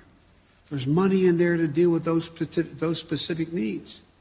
Thousands of bridges will be safer and more accessible. And by the way, as you've heard me say before, some bridges are so weak that they couldn't have a fire truck go across it, requiring the fire department to go 10, 12 miles out of the way to get just literally a mile away to put out a fire. Millions of lead pipes carrying drinking water to our homes and schools and daycare centers. They're finally going to be replaced. Never again can we allow what happened in Flint, Michigan, and Jackson, Mississippi. Can never let it happen again. High-speed internet, going to be available and affordable everywhere, to everyone. So farmers nationwide can get the best prices for their products at home and abroad by knowing when to sell. And children in Chicago or Philadelphia never have to again sit in the McDonald's parking lot to do their homework. This is transformational. I know compromise is hard for both sides, but it's important. It's important. It's necessary for democracy to be able to function. So I want to thank everyone on both sides of the aisle for supporting this bill. Today, we proved that democracy can still work. A lot more work to do. But I want to thank Republican Senate Republican leader Mitch McConnell for supporting this bill. And I want to give special thanks to Senate Majority Leader Chuck Schumer. Your leadership, Chuck, in the Senate was masterful. But look, let's be clear. Work is far from done. The bill now has to go to the House of Representatives, where I look forward to winning its approval. We have to get to work on the next critical piece of my agenda, my Build Back Better plan, making housing more affordable. It's so unaffordable to so many Americans. Providing clean energy tax cuts, including homeowners to make energy efficient improvements in their homes. Bringing down the cost of prescription drugs, making elder care more affordable, and continue to give middle-class families and children a tax break, a tax cut, the one they're receiving now, well-deserved child care and health care that gives them just a little bit of breathing room. This is a plan that invests in the American people, in their future and their success. And it will be paid for by having the largest corporations, including 55 of them, who didn't pay a single penny in federal income tax, and the super wealthy to begin to pay their fair share. I want you to be able to be millionaires and corporations do incredibly well. But this isn't going to change anything for you. You'll still have your 3 homes. You'll still have whatever you need. And corporations will continue to do well. I have more to say about this later as the Senate continues to work. But today, I'm happy to mark this significant milestone on the road toward making what we all know are long overdue, much needed investments in basic, hard infrastructure of this nation. I truly believe that this bill proves the voice of the people will be heard, and we can all come together to make a difference in people's lives. As you heard me say it before, and I apologize for repeating it, but there are no Republican bridges or Democratic roads. This is a moment that lives beyond the headlines, beyond partisan sound bites, beyond the culture of instant outrage, disinformation, and conflict as entertainment. This is about us doing the real hard work of governing. This is about democracy delivering for the people. This is about winning the future. It's about doing our job. This is about building an economy from the bottom up and the middle out, giving everyone a decent chance at a decent life. And by the way, when the bottom and middle do well, the wealthy do very, very well. Nobody gets hurt.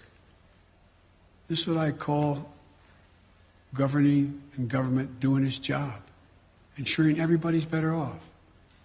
As I've said many times, and I'll say it again today, we are the United States of America. And there's nothing we can't do if we do it together. So thank you. God bless you all, and may God protect our troops. Mr. President, your reaction to the Darlene of AP. Darlene, AP. Yes, thank you. What is your reaction to Governor Cuomo's his announcement that he's stepping down? You called on him to resign. Did you think he would? I respect the governor's decision, and I respect the decision he made. Mr. President, how concerned are you right now about children in schools, given that 94% of children, many of them unable to get vaccinated because they're too young, have now tested positive? What are your concerns, and how concerned are you that schools will not be able to stay open as you've asked for? My concerns are deep, and I'm very concerned. And we all know why. Look, I understand that there are millions of people who decided, adults, who decided not to get vaccinated. And I understand that to badger those folks is not likely to get them to move and get vaccinated. But I also understand that the reason children are becoming infected is because in most cases they live in low vaccination rate states and communities, and they're getting it from unvaccinated adults. That's what's happening. And so my plea is that for those who are not vaccinated, think about it. God willing, the FDA is going to be coming out in a reasonable time frame to say this vaccine is totally safe. We've seen millions of doses around the world, 1 billion doses already. And we know how it's transmitted.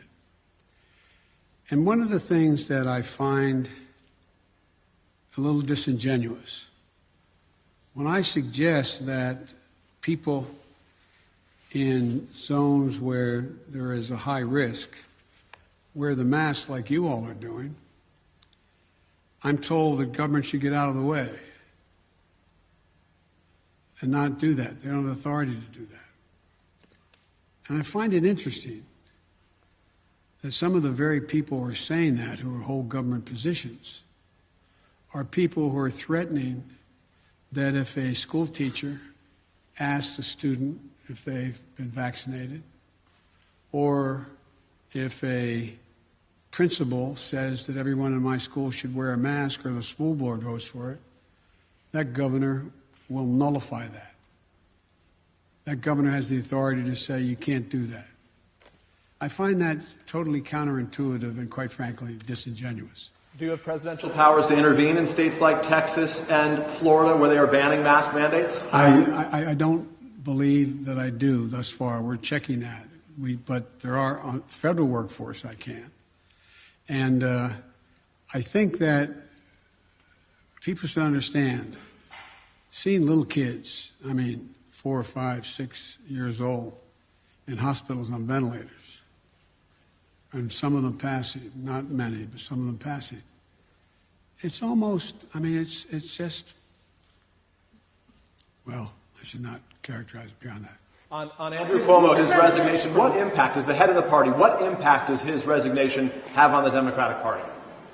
I think the impact is all on Andrew Cuomo and his decision to make that judgment, and I respect his decision. On Afghanistan, in just the last few days, multiple cities in Afghanistan have fallen to the Taliban. There's irrefutable evidence that a vast majority of those Afghan forces cannot hold ground there. Has your current plan to withdraw U.S. troops changed at all? No. Look, we spent over $1 trillion over 20 years. We trained and equipped with modern equipment over 300,000 Afghan forces. And Afghan leaders have to come together. We lost death and injury, thousands of American personnel. They've got to fight for themselves, fight for their nation. The United States, I'll insist we continue to keep the commitments we made of providing close air support, making sure that their Air Force functions and is operable, resupplying their forces with food and equipment, and paying all their salaries. But they've got to want to fight. They have outnumbered the Taliban, and I'm getting daily briefings. I think there's still a possibility. You have a significant new Secretary of Defense, our equivalent of Secretary of Defense in Afghanistan, Bushmillah Khan, who's a serious fighter. I think they're beginning to realize they've got to come together politically at the top. And, but we're going to continue to keep our commitment. But I do not regret my decision. To this side. Yes, ma'am. Mr. President, on the issue of the infrastructure bill and the work that you have ahead of you now, are you concerned that are you confident that you have the support of all the Democrats on board to get this $3.5 trillion package through? I keep asking you. I know you do. My mother would say, God love you, dear.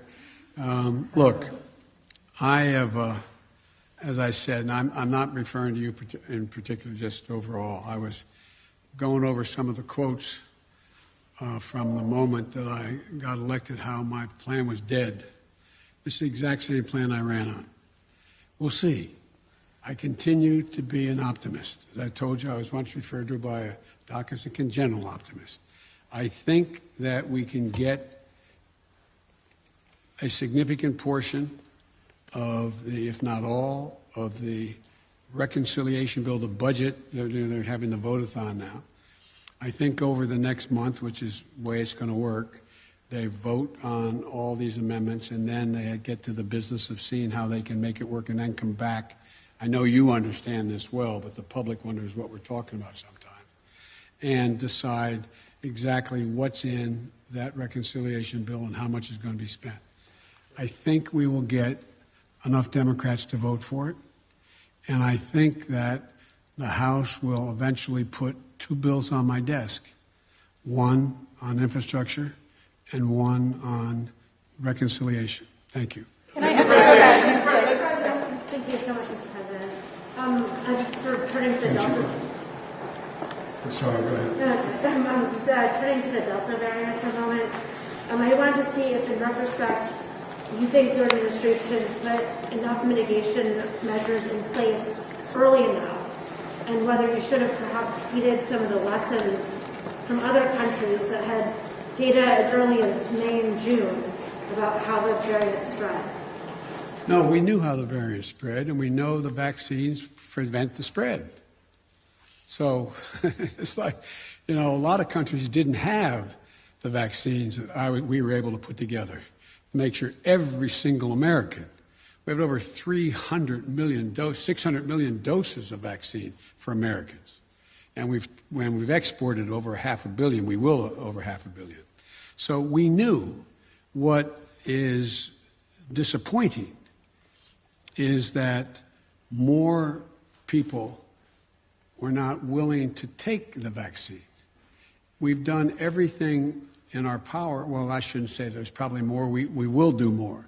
But we continue to try to make the case to the American people who haven't taken the vaccine that it's in your interest, can save your life, and can fundamentally impact on the lives of your children or people you love. Now, one of the things that's happening, as bad as things have gotten, the death rate is 1/50th, or don't hold me to the number, but significantly lower than when I inherited this job. When I inherited the coronavirus pandemic, when I first got elected. So the thing that I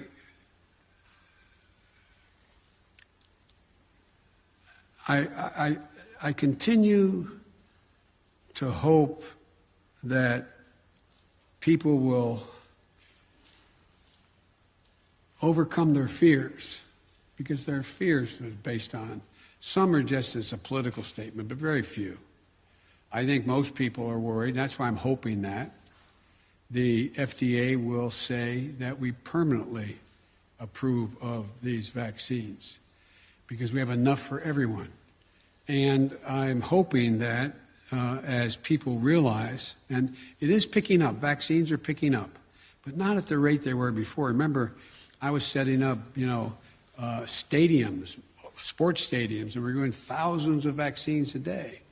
And I wish I could have thought of something beyond what we've thought of that make everybody want to get the vaccine, but that hadn't been the case. Now, at a federal level, what I'm going to be doing is making sure that they understand that I do have authority to say, if you're going to come into this building, into a federal building that you have to have been vaccinated or show that or be wearing a mask. And I think that I'm going to use, and I anticipate that it's probable that the Defense Department will, as they put in place all the mechanisms needed to be able to, in fact, impose or initiate a mandate for all the regular forces and reserves to get vaccinated. But I continue to be hopeful. You see, I had I had a talk with Governor Asa Hutchinson, who said he made a mistake. And he is working really hard going around. He told me that he's doing a lot of town meetings, not all of which are being embraced, but he's making the case. We're going to continue to make the case. Mr. President, if I may, Mr. President, ironically, Mr. President, one of the Democrats through the years that you spoke with about infrastructure the most was Andrew Cuomo, who is resigning, who announced he's resigning today. You had traveled New York with him when you were vice president to the launch of the reconstruction of LaGuardia. He was someone who supported your campaign early on. No, you called on him to resign. No, you condemned the alleged behavior. But you're someone who spends a lot of time with mayors and governors. How would you assess his 10.5 years as governor of the state? In terms of his personal behavior or what he's done as a governor? What he's done as a governor. I thought he's done a hell of a job. And, I mean, both on everything from access to voting to infrastructure, to a whole range of things. That's why it's so sad. Okay, the last question, right here. Sure, Mr. President, I have a question about the significance of the bipartisan nature of the infrastructure agreement. Are there lessons learned from that agreement that can be applied to voting reform, police reform, or LGBTQ civil rights? By you guys or by me? By anyone. I'm sorry, I shouldn't kid, because I was just reading about 50 statements from very serious press people about how my whole plan was dead from the beginning. Mm-hmm. Look, the lesson learned is being willing to talk and listen. Listen. Call people in. No, let me finish it. And I think the lesson learned is exposing people to other views. And so that's why, from the beginning, on all the subjects you raised, I've sat with people and listened to their positions, some in agreement with where I'm in, some in disagreement. And so I think it's a matter of listening. It's part of democracy. Thank you all so very much. Sir, why have you not named an FDA commissioner, sir? To this point? I'm not going to comment any more on Andrew Cuomo. FDA, you haven't named an FDA commissioner? Why have you not named an FDA commissioner, sir? Say again? You haven't named an FDA commissioner yet. I was wondering why you haven't found or named a permanent FDA commissioner yet. We're working on that very hard to make sure we get it passed. Yes. Would you like to see? But can I quickly follow up on your comment on Governor Cuomo? Can you really say that he has done a quote hell of a job if he's accused of sexually harassing women? Look, you asked two different questions. I asked the substantive, should he remain as governor, is one question. And women should be believed when they make accusations that are able to, on the face of them, make sense and investigate it. They're investigated, and the judgment was made that what they said was correct. That's one thing. The question is, did he do a good job on infrastructure? That was the question. He did. The question was, how did he do as a governor? No, the question was, correct me if I'm wrong. How was he as a governor generally? Well, as a governor generally, obviously... Outside of his personal behavior. Outside of his personal behavior. Okay. But can you separate the two? No, I'm not. I was asked a specific question. Okay. I'm trying to answer specifically. What do you want to ask me specifically? Well, I'd like to ask you about infrastructure as well. Given that you have said this is such an urgent bill that needs to be passed, why not have the House take it up immediately for a vote? We'll get it done. I'll get both. Thank you. Mr. President, we'd like to see the FDA speed up approval of the coronavirus vaccine.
And welcome back to Live Now from Fox. Well, President Biden also delivered remarks last week following the Senate's passage of the infrastructure bill. So if you missed that, I'm playing it now next here on Live Now from Fox. But thank you so much for being with us here on Live Now, wherever you're watching from. And you can always watch Live Now on LiveNowFox.com.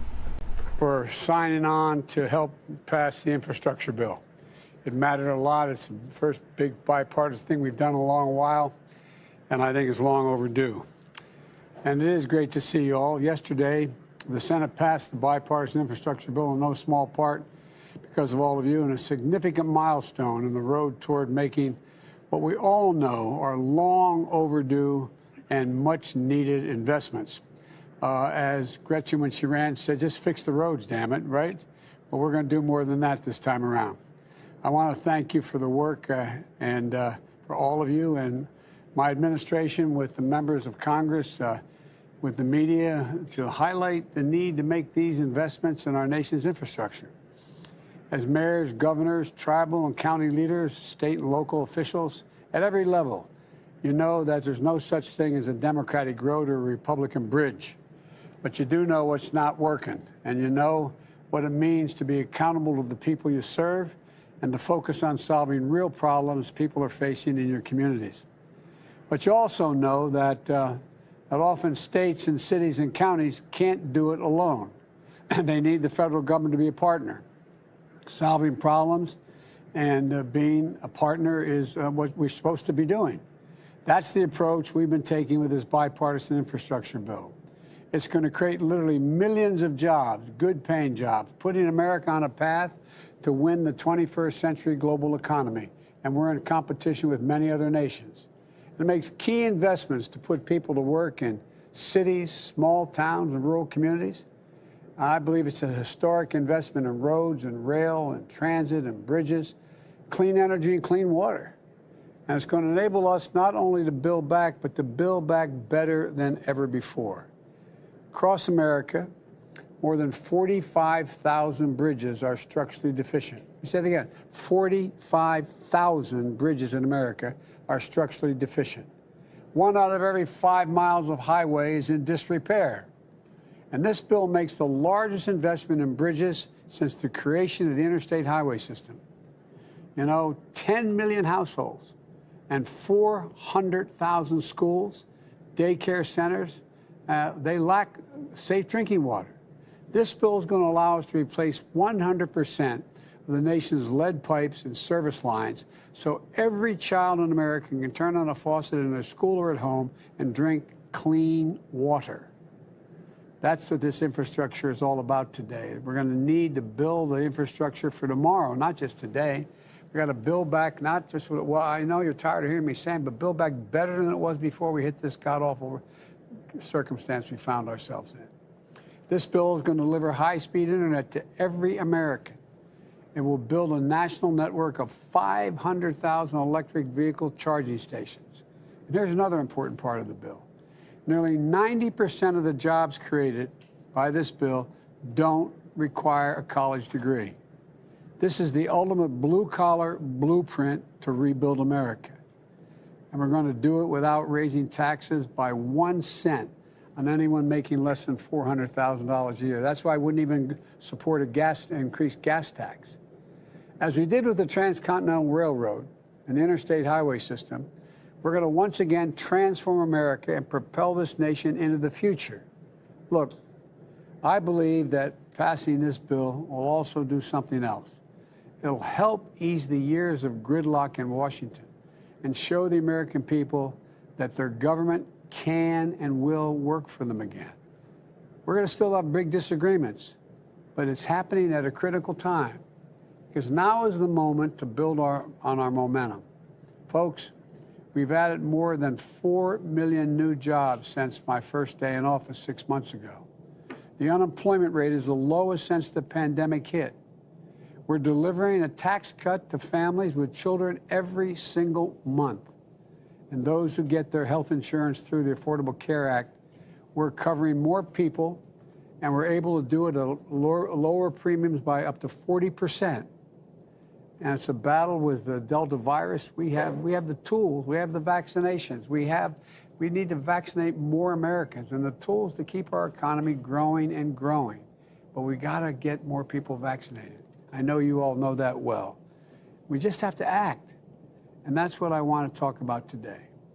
I want to hear from you about these investments, what they're going to mean for your states and communities, what we could have done better if there's things we could have done, and why it is so urgent.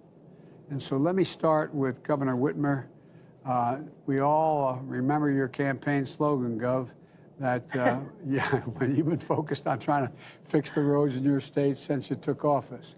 And what will this federal investments in Michigan roads and bridges mean to your state's economy and job creation? So, and then I want to hear from the rest of you, but I'll go one at a time if that's okay. Gretchen, fire away.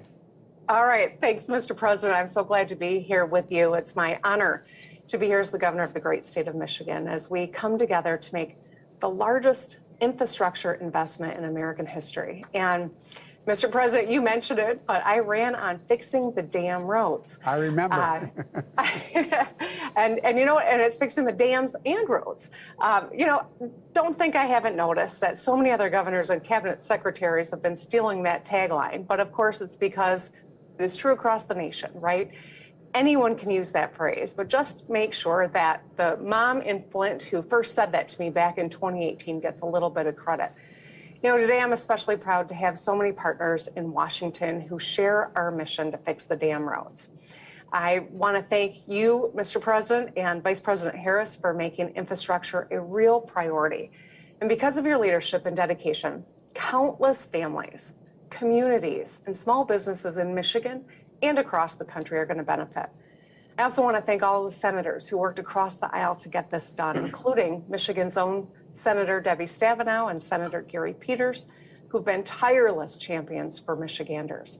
And I'm so glad to be here speaking alongside Mayor Dyer and Mayor Lumumba, Commissioner Hausman, and Chief Hoskin. This diverse group shows just how wide-ranging an impact that this bill is going to have. Now, the Infrastructure Investment and Jobs Act takes a big step toward helping Michigan modernize and develop the infrastructure we need to effectively connect our communities and continue our economic jumpstart. The bold package is going to create millions of good-paying jobs, fix our crumbling roads and bridges, help us build a clean, resilient energy grid, bolster public transportation, deliver clean drinking water to millions of families, and ensure every home has access to high-speed internet, which we know after the last year and a half is just truly a foundational and fundamental need. This landmark bill is going to be a game changer for us here in Michigan. We're estimated to receive $7.26 billion for roads and bridges here. That's $7.26 billion we can use to restore and rebuild our crumbling roads and bridges, saving drivers and small businesses money and time. That's $7.26 billion to make commutes or the drive to school, road trips up north, safer and smoother. The bill will also build out a national network of electric vehicle charging stations, helping Michigan's iconic auto industry turbocharge its transition to electric and continue leading the future of mobility. So that F-150 that you drove in Dearborn, Mr. President, or I know that the GM truck you drove the other day, that's how we need to have this infrastructure so that we can lead the world in advanced mobility. So this is a much needed investment in moving us towards an electric future, and it may be the momentum we need for bigger investments in the future. Now, our Senators Stabenow and Peters spearheaded a record $1 billion investment in the Great Lakes Restoration Initiative. Yeah. It'll help us clean up and restore the beautiful freshwater lakes and preserve our picturesque peninsulas. And finally, the package includes $10 billion to help us continue cleaning up toxic chemicals and contaminants from our water supply. It includes $4 billion to help water utilities remove chemicals from their supply or to connect well owners to local systems, and another $5 billion to help small or disadvantaged communities tackle PFAS in drinking water. So I think this is setting the stage for future collaboration as well as this bill heads to the House and awaits final passage. We're going to keep working at the state level to make bold infrastructure investments as well. I got a $3.5 billion Rebuilding Michigan road bonding plan done. The year before last, 21 state highway construction projects are underway this summer, supporting 22,800 good paying jobs. And we're investing resources to make sure every Michigander can go about their day and get things done without worrying if they're going to blow a tire or crack an axle. And we're doing it while creating all these jobs in the process. So the economic and job creating potential of this Infrastructure and Jobs Act is huge. It's a big deal, as you would say. With this once in a generation investment, we can usher in a new era of prosperity and build back better from this pandemic stronger than ever. So I'm grateful for your leadership, Mr. President. I'm excited about the prospect of this and what it's going to mean for every American, not some, not a few, but every one of us will benefit when we get this done. And I'm so glad to be with you today. Well, thank you. And by the way, you know, I think sort of breaking through this first big barrier in a bipartisan way, I really believe it doesn't make everything easy, but it does have a way, it has an effect on other things. I noticed you mentioned I had the three presidents of the three major American automobile companies, the UAW, and all the auto workers in my backyard here at the White House with their electric vehicles. The commitment is to get 40, I believe 50% of all our vehicles in America be electric vehicles with 550,000 charging stations along the highways that are being repaired and, you know, or built. And, you know, that means for Michigan, if I'm looking at my notes here, you're going to receive $110 million for the expansion of EV charging networks. So I just think hopefully this makes people realize if the auto workers and the automobile executives can get together and form this kind of alliance, I think we're making some real progress. But thank you, Jennifer, for what you've done and continue to do. And Mr. Mayor, Jerry, I don't want to get you in trouble out in Fresno, California, for letting you know I actually like your Republicans, but you've done a hell of a job. I'm anxious to hear about your electric buses later, but anyway, the floor is yours, Jerry. Thank you, Mr. President, for your leadership on this critical infrastructure package. You know, there are really many things to like about this infrastructure bill, beginning with bipartisan support. That always makes it easier on us at the local level, as you mentioned. And the last time I checked, both Republican and Democrats alike travel on our roadways and cross our bridges, use mass transit, and breathe the same air. So unfortunately, Fresno, along with Los Angeles, our neighbors to the south, have some of the worst air quality in the nation, which is why we're focused on transitioning to clean air buses in Fresno, as you mentioned. In fact, we rolled out our first 2 electric buses last week, thanks to a Federal Transportation Administration grant. Thank you, Mr. President, to your administration. And this bill, I believe, will accelerate those efforts here in Fresno.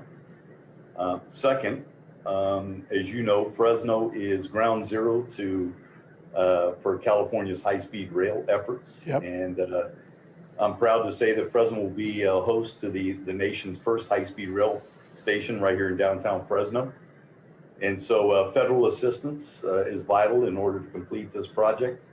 And I'm hopeful that this infrastructure bill will provide that financial support to us here in Fresno. And Fresno, like many cities, is in the midst of airport expansion with the addition of a new terminal at our Fresno Yosemite International Airport this coming year. And certainly this bill has the potential to expedite our airport expansion as well. And with the changing climate and drought conditions in California, we are facing on a weekly basis life-threatening wildfires that not only put our power grid in danger locally, but our firefighters as well. And this bill will strengthen our power grid by investing in it, which is vital in our region. And it's very important that we do so in order to avoid some of the rolling blackouts that we experience here in Fresno as a matter of routine. And lastly, unfortunately, and I'm not proud of this, but Fresno is number 2 in poverty in the state of California. We have a very poor valley, very poor region. Most of our jobs historically have been agricultural centric, although that is changing. And this infrastructure bill will create good, paying, meaningful jobs, which are desperately needed in Fresno and throughout our region, and allow us to build upon those agricultural jobs that we've been relying upon. So I just want to say, as the mayor of Fresno and as a Republican, I am very grateful for your leadership, Mr. President, on this infrastructure package, making it a priority with your administration, considering or taking into consideration input from state and local jurisdictions, as well as working diligently to pursue that bipartisan support. So thank you again, and we are here to assist and take advantage of that funding. Jared, thank you, Mr. Mayor. Look, I'm not being solicitous, but we kind of had Fresno in mind. I'm not joking, because the air quality, the where you sit, how tough it is for you there.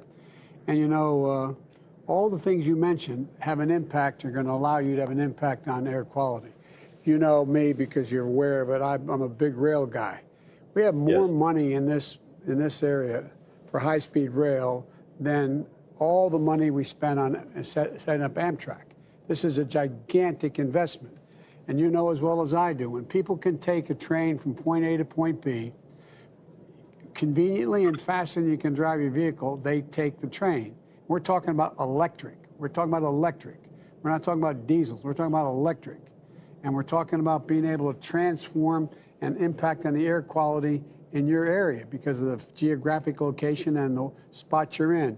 Also, with regard to the power grid, you know, you have seen more than most people in California. You've seen the impact that weather has on not being able to sustain the security of the power grid, whether it's bad weather or fires or whatever it is.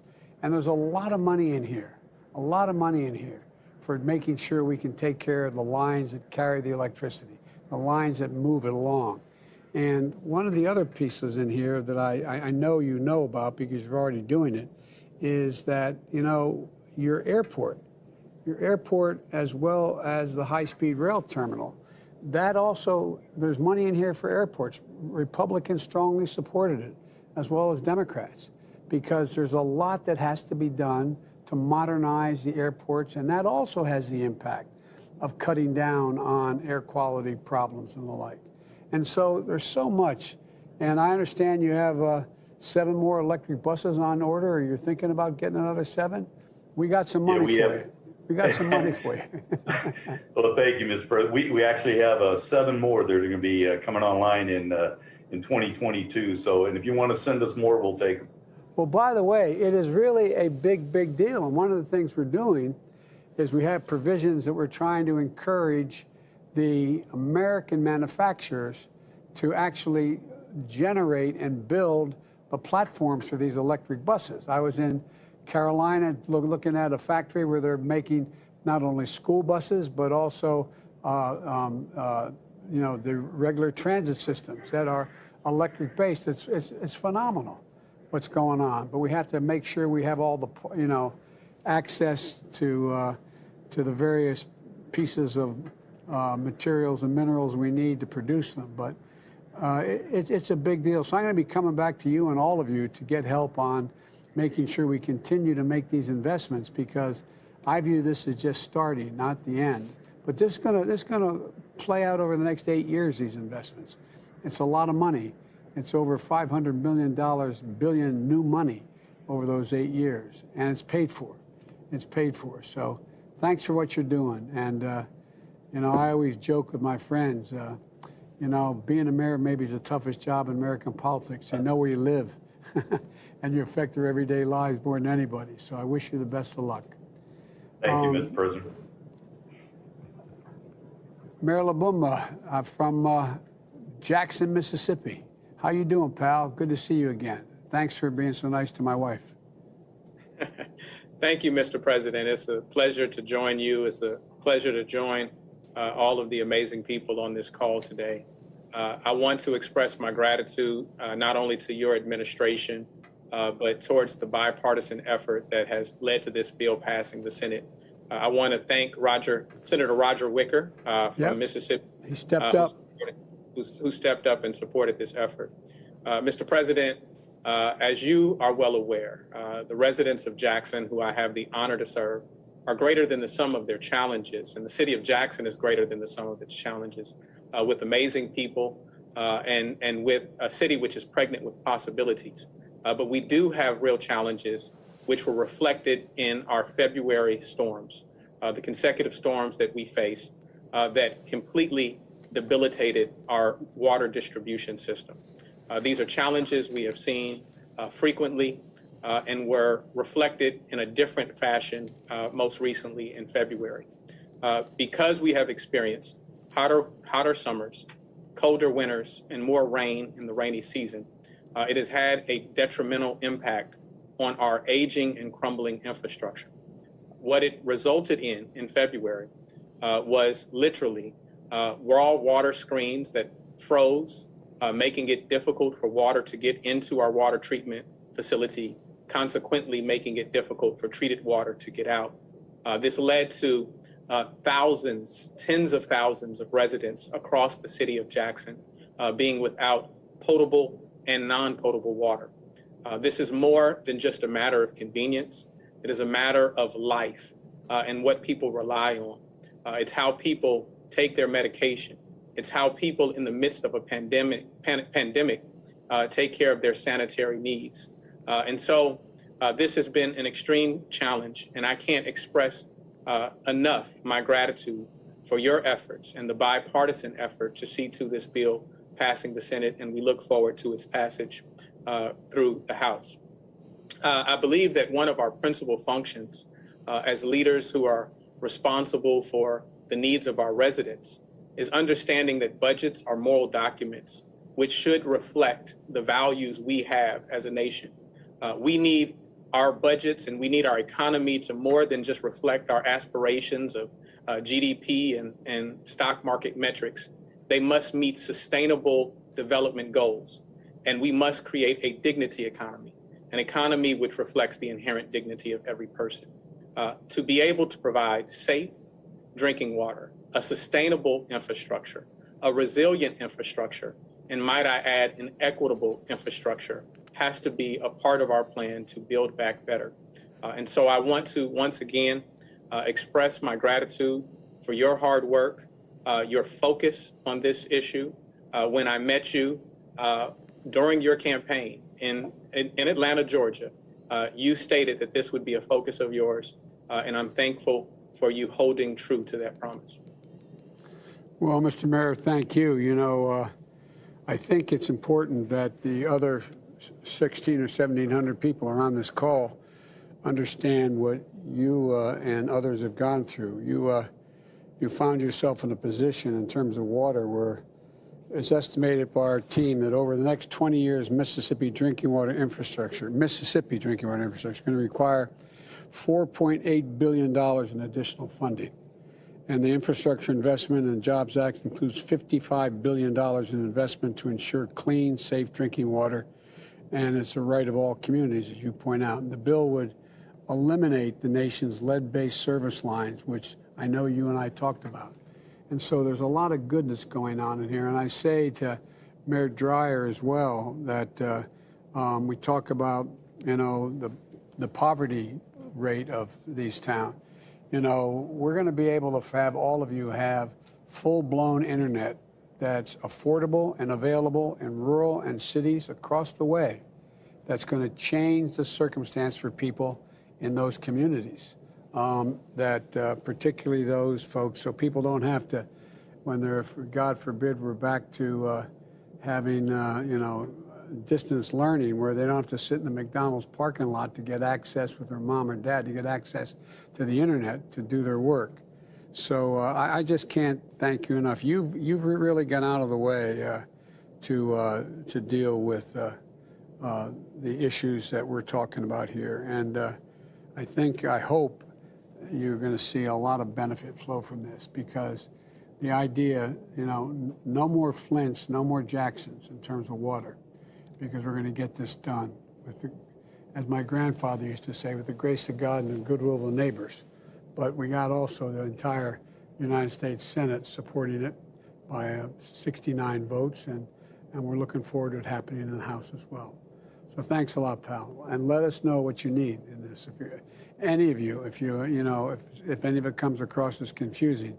Now I know Liz Hausman of Fulton County Commissioner isn't going to be confused about anything, but Liz, I made a mistake saying that being mayor is the toughest. Maybe being a county commissioner is. You know why?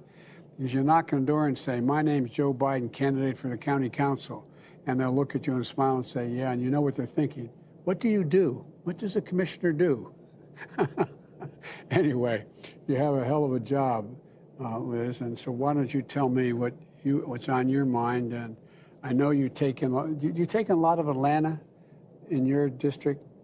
Atlanta's in our county, yes, sir. We have 15 cities, including Atlanta. Yeah. Well, fire away. The floor is yours. Well, Mr. President, first of all, it's an honor to serve the citizens of Fulton County, but it's a true honor to be here with you today as we have this important conversation about the future and improving our nation's infrastructure. So thank you for having me. Thank you. I'm coming from the state of Georgia, which prides itself in being the #1 state in the nation to do business. Along with that, of course, comes heavy traffic and congestion.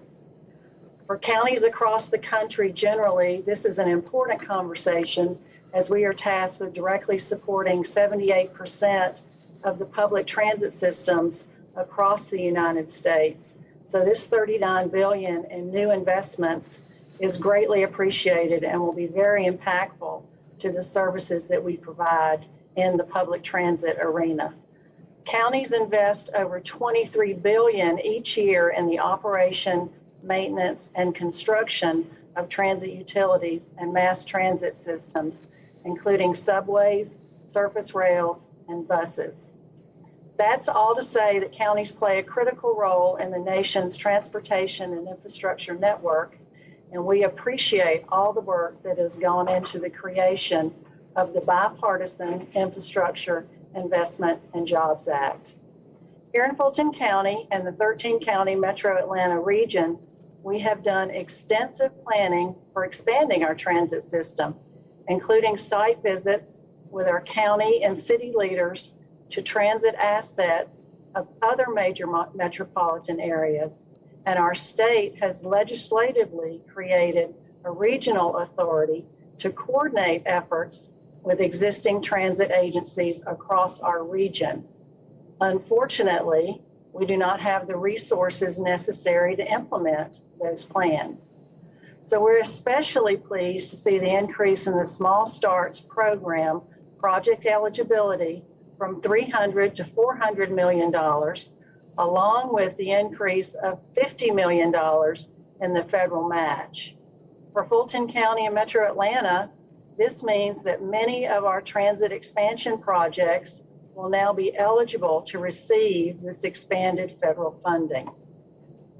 The bottom line is that this bipartisan infrastructure package provides mobility options for our community, and the transit provisions provide connectivity, jobs, and sustainability for the growth that we know is coming. In Metro Atlanta alone, we expect to grow by 2 million people in the next 20 years. So we've long suffered with local governments being required to fund what really is a regional problem. Yeah. The reality is each county is limited to funding projects within our county borders, and our authority may stop at the county border, but our transportation needs do not. So we can't do it without the support and partnership of our state and federal government, and this bipartisan infrastructure package will help us do just that.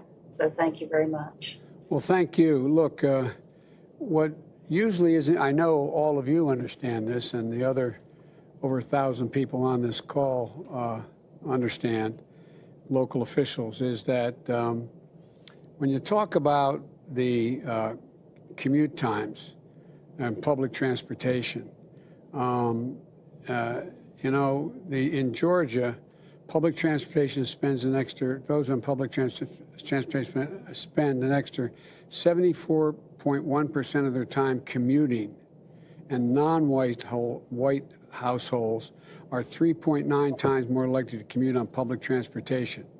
7% of the trains and other transit vehicles in the state are past their useful life.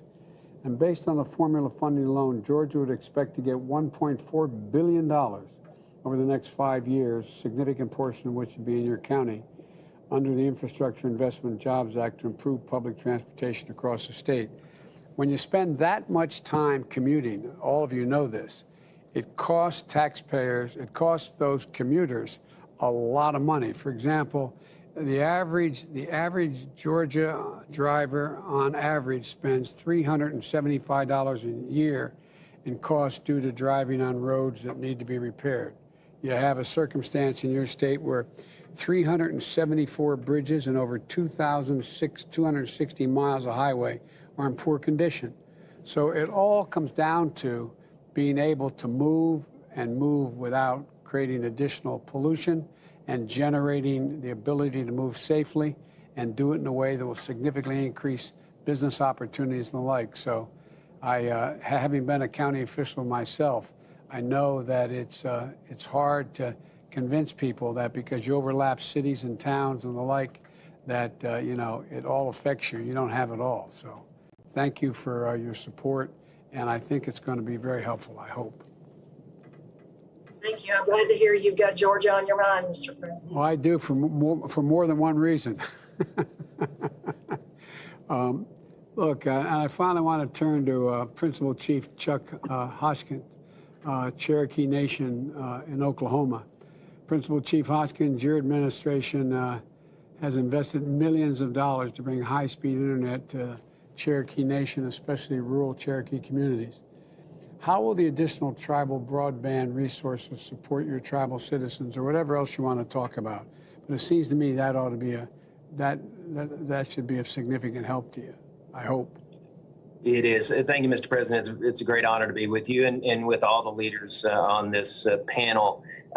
This bill is important for the country, but I want you to know that the bill is important to me because you didn't forget Indian country. This bill overall has more than $11 billion in investment in Indian country. That is historic, potentially transformational investment for tribes across this country. That's very important. Indian nations. Indian nations across this country working as sovereigns to sovereigns with the United States.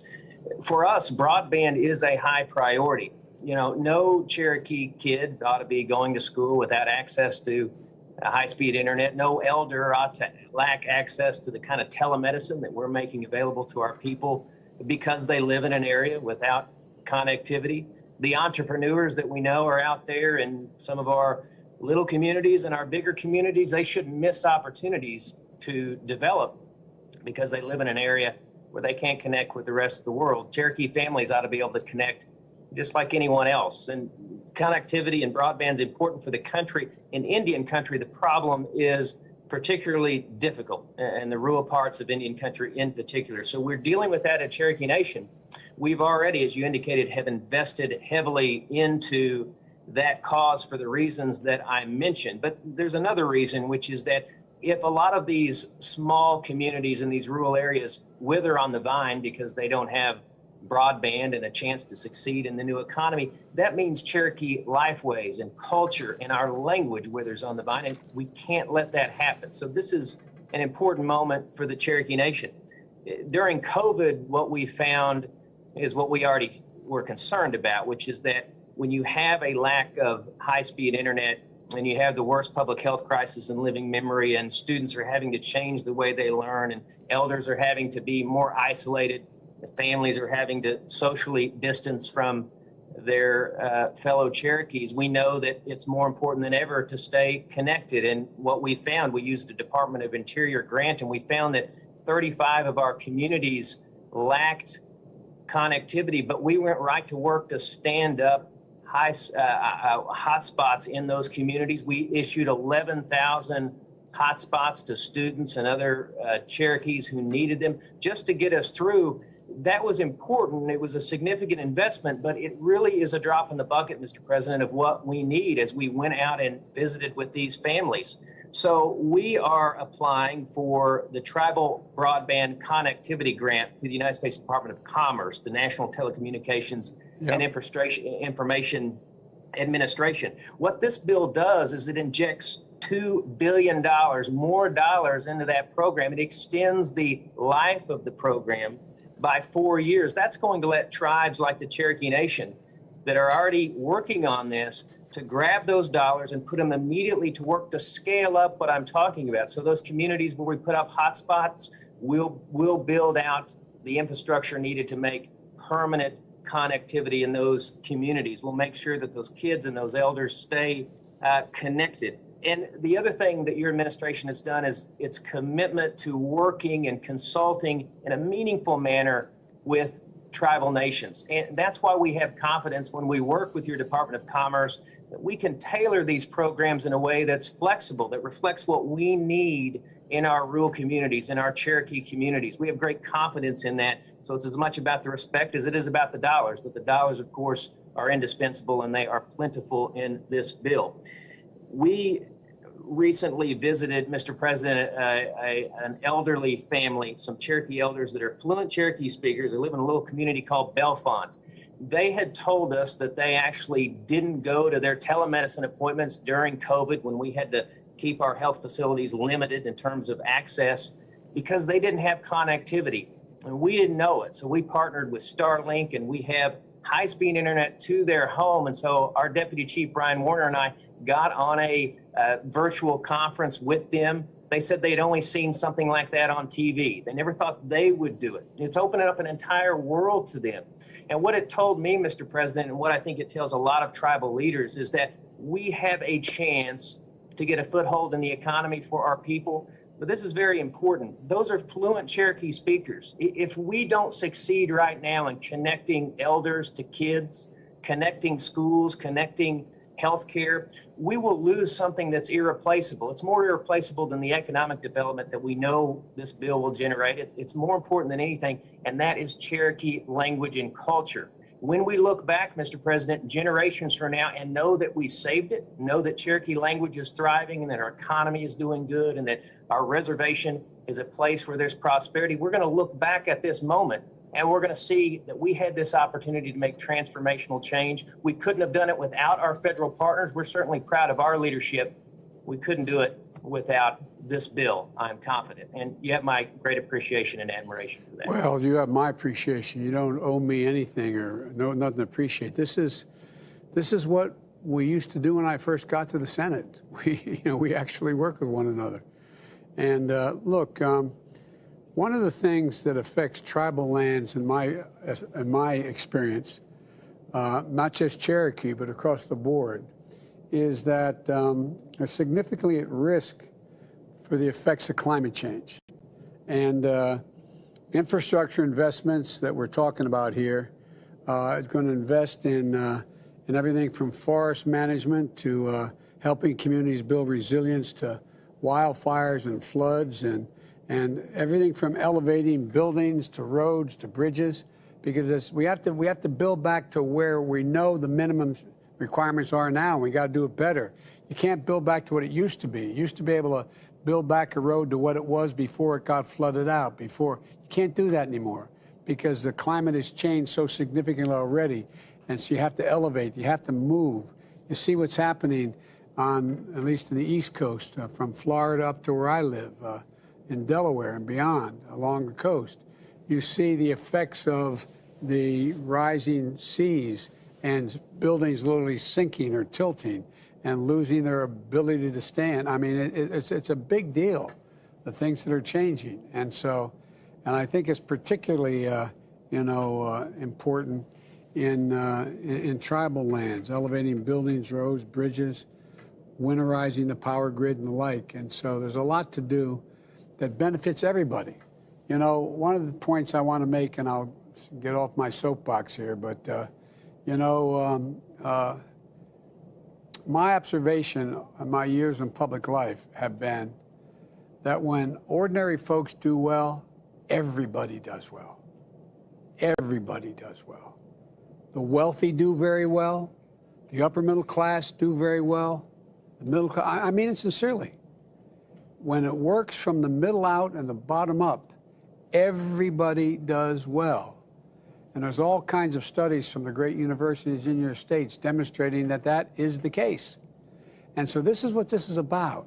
And I think we have a real chance to deliver everything from clean drinking water to access to internets to roads that are not congested to dealing with the... I was up in, I think it was Wisconsin, and I was talking to a group of folks in a factory, and then I spoke afterwards, and they showed me around, and there were about a couple hundred people.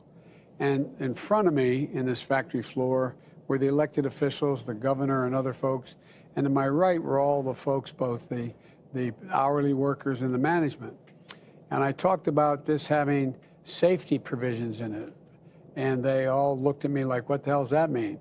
And I said, I bet every one of you can name for me the intersections in your town and your city where the highest accident rate is, where the most pedestrians are hit, where bicyclists get killed, where there's accidents.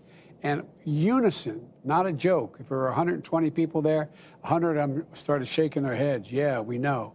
This does a lot of practical things, to change the environment that people live in. So, and there's a lot more to do, I know, and we still have to get it through the House and get things moving. But I want to thank you all for your time, your insight, and your continued leadership. And I want to thank you for...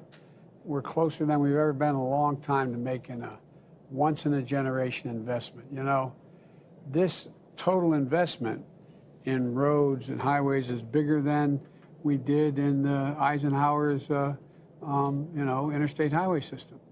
You know, this is the only analogies out there, and the vote to get it are similar. We started off with, the Erie Canal. We started off with moving people west. We started off the Intercontinental Railroad in the late 1800s. All kidding aside, we linked the coast. Then we came along and we had all the way up to Eisenhower's interstate highway system, which literally changed the way Americans live, changed the way we live and the way we've developed.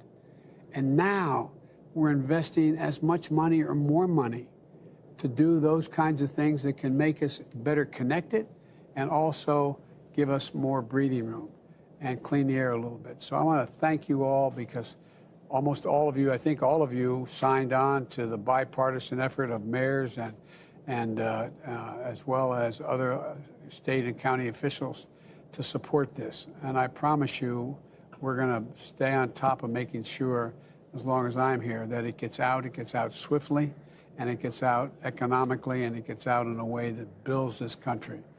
And I know I got criticized when I was running. So I said I was running for 3 reasons. 1, to restore the soul of the country. 2, to rebuild the backbone, the middle class and working class people in this country, not leave them behind. And thirdly, to unite the country. I know a lot of people are skeptical, but we can do this. We can do this. We're going to disagree in philosophy on some of the things, but we can do this. I'm convinced we can. And by the way, I'm going to say something that has no direct immediate bearing on what any of you are dealing with. But, when I was over in the NATO conference, or I was over for the G7 with the largest industrial nations in the world, when I had a summit with Putin, and I'm about to go do the same thing in terms of the G20.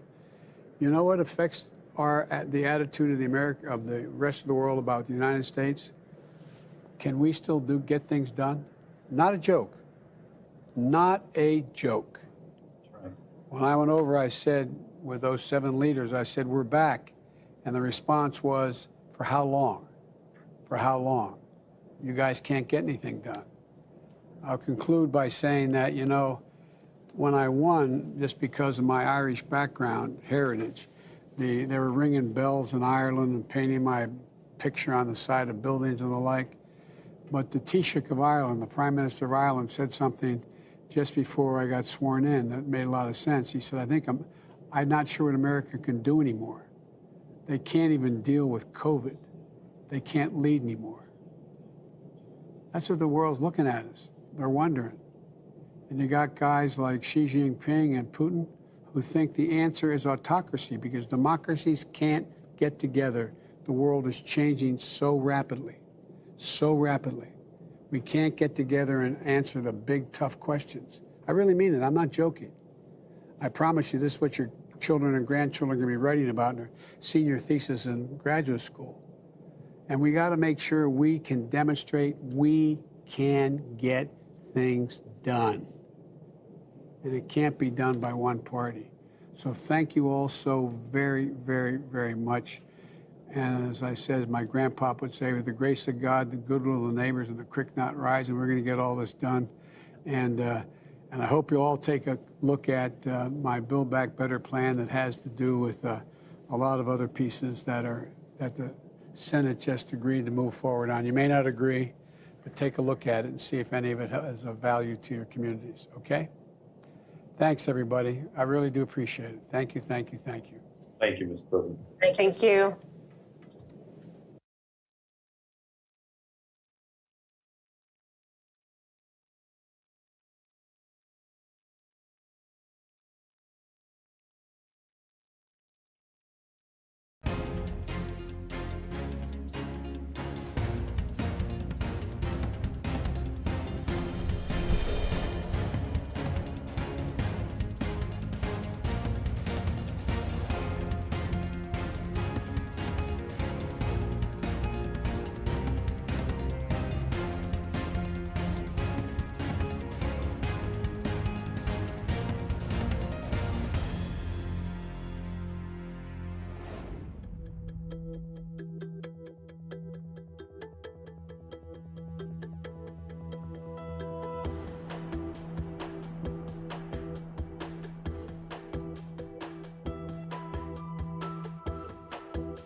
Welcome back to Live Now from Fox. Well, the shocking demise of three-term governor of New York, Andrew Cuomo, whose life as a public servant stretches back decades. Well, Fox 5 New York talked and took a look at the events leading up to his downfall. So I'm going to play that now here on Live Now from Fox.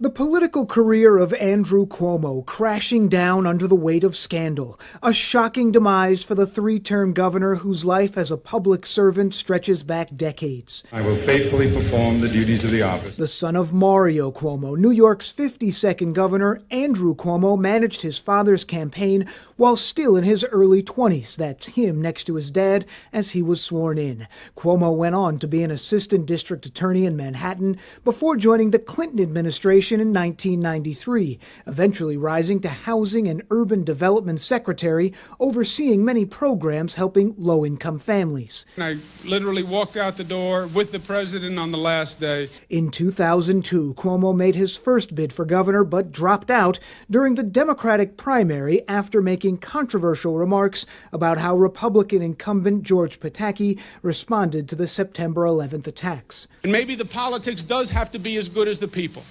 because New Yorkers have set the bar high for all of us to try to meet. Cuomo returned to the spotlight in 2006, easily defeating Jeanine Pirro to become New York State Attorney General, promising a crackdown on state government corruption and investigations of national student loan organizations. Schools are prohibited from placing a lender on the preferred list for a particular type of loan. In 2010, Cuomo ran again. This time he won, becoming the 56th governor of New York. This time it was his parents at his side, the first of 3 successful bids to serve in Albany. The state of the state begins with an honest analysis of the crisis that we face. His leadership tested early, trying to help the state recover after Superstorm Sandy in 2012.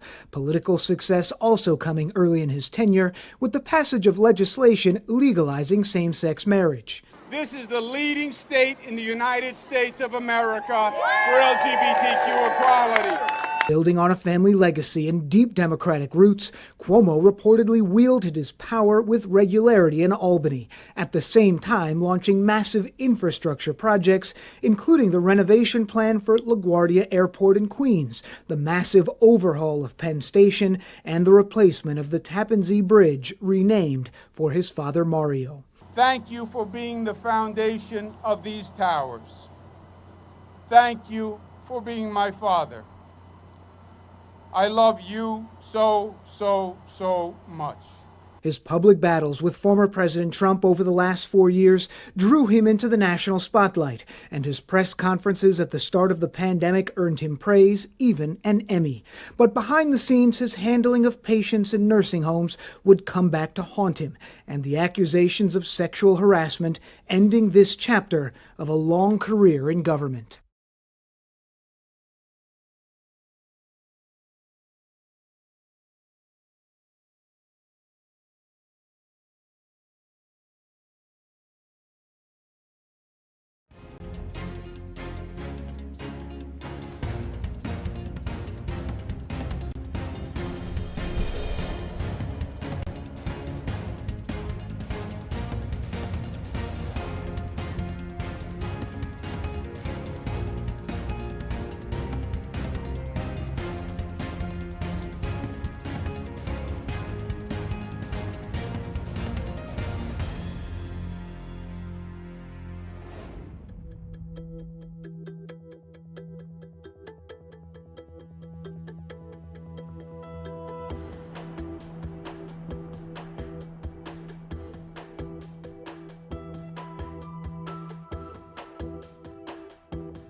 And welcome back to Live Now from Fox. Well, prominent attorney and voice of the Me Too movement, Gloria Allred, spoke with Fox Los Angeles about the governor. She currently represents 3 accusers. Let's play it out here on Live Now from Fox.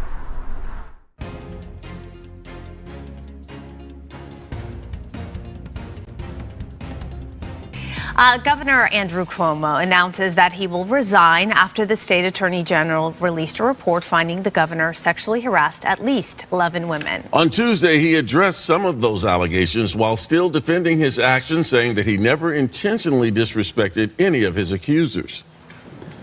And I think that given the circumstances, the best way I can help now is if I step aside and let government get back to governing.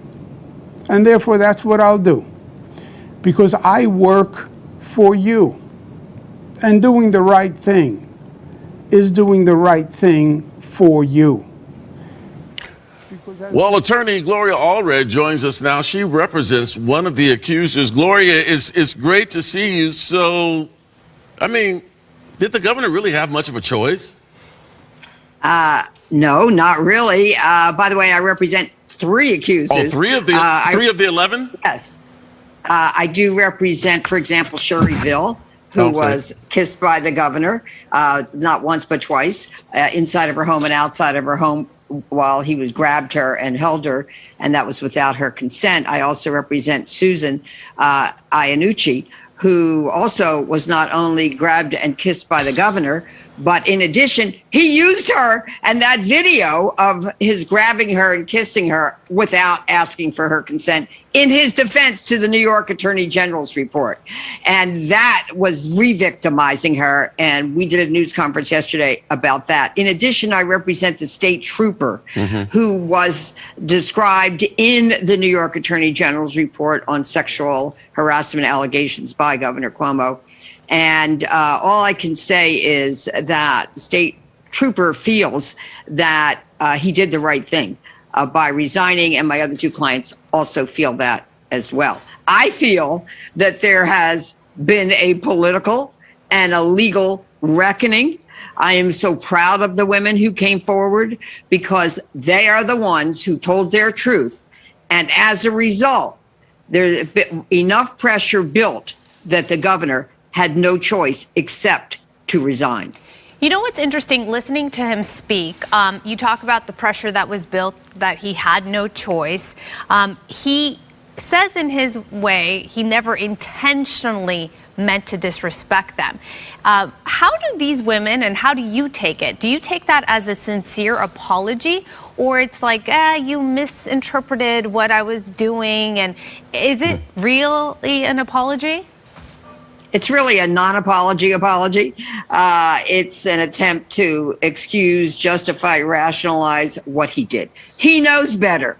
He talked about a generational and a cultural shift that he didn't really appreciate. This is utter nonsense because he signed into law in the last couple of years laws that extend protection to victims or to employees in the workplace.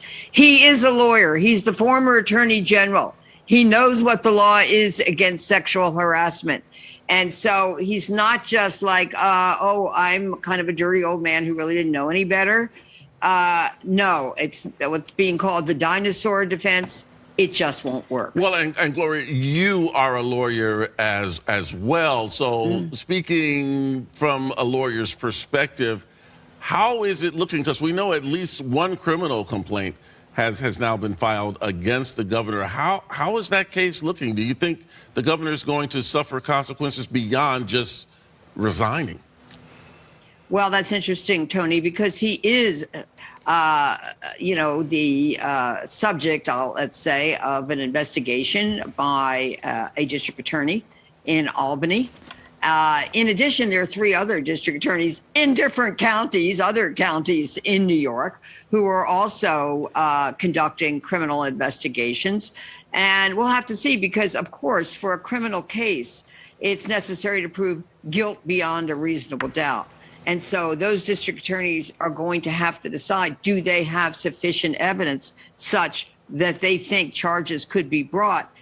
And if so, what are those charges? Will they be misdemeanor or will they be more serious felony charges? We'll have to wait and see. Beyond that, of course, the women, many of them, will have a right to file a civil lawsuit against Governor Cuomo, against the state of New York, and we'll have to see what happens in that regard as well. Less proof is required for that than is required to prove a criminal case. Right. A preponderance of the evidence, I think, is that the legal standard? Yeah, in a civil case? preponderance of the evidence, which is the lowest burden of proof, Right. less evidence. And then there's a middle place as well between preponderance and beyond a reasonable doubt called clear and convincing evidence. That's what's necessary to prove punitive damages to punish for conduct that shocks the conscience. And we were able to achieve that in LA at the end of 2019, a civil lawsuit where we sued a billionaire, Alki David, on behalf of one victim of sexual harassment. A jury awarded our client, after a trial, $58,250,000 for one victim of sexual harassment. Okay, so this will develop and continue, and we'll see how it all plays out. In 13 days, he is stepping aside, and the first female governor will be taking his place in the meantime. So that is... I'm excited. That is historic as well. Yeah, and Kathy Hochul says she's ready. And yeah. And I'm ready for a woman governor in New York. By the way, she spoke at a ceremony honoring me and Justice Sonia Sotomayor from the Supreme Court, Jane Fonda, in 2019, when three of us and some others were inducted into the National Women's Hall of Fame. So she's a feminist. She believes in women's rights. She's been a lieutenant governor for 6 years, and she's ready to roll. I'm looking forward to the first woman governor, who's, by the way, going to take charge 2 days before Women's Equality Day in 2 weeks. Very symbolic. Yeah. All right, Gloria, thank you so much, as always, for being with us this morning. Take care. Good to see you. Bye.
And welcome back to Live Now from Fox. I'm Stephanie Weaver reporting out of Los Angeles.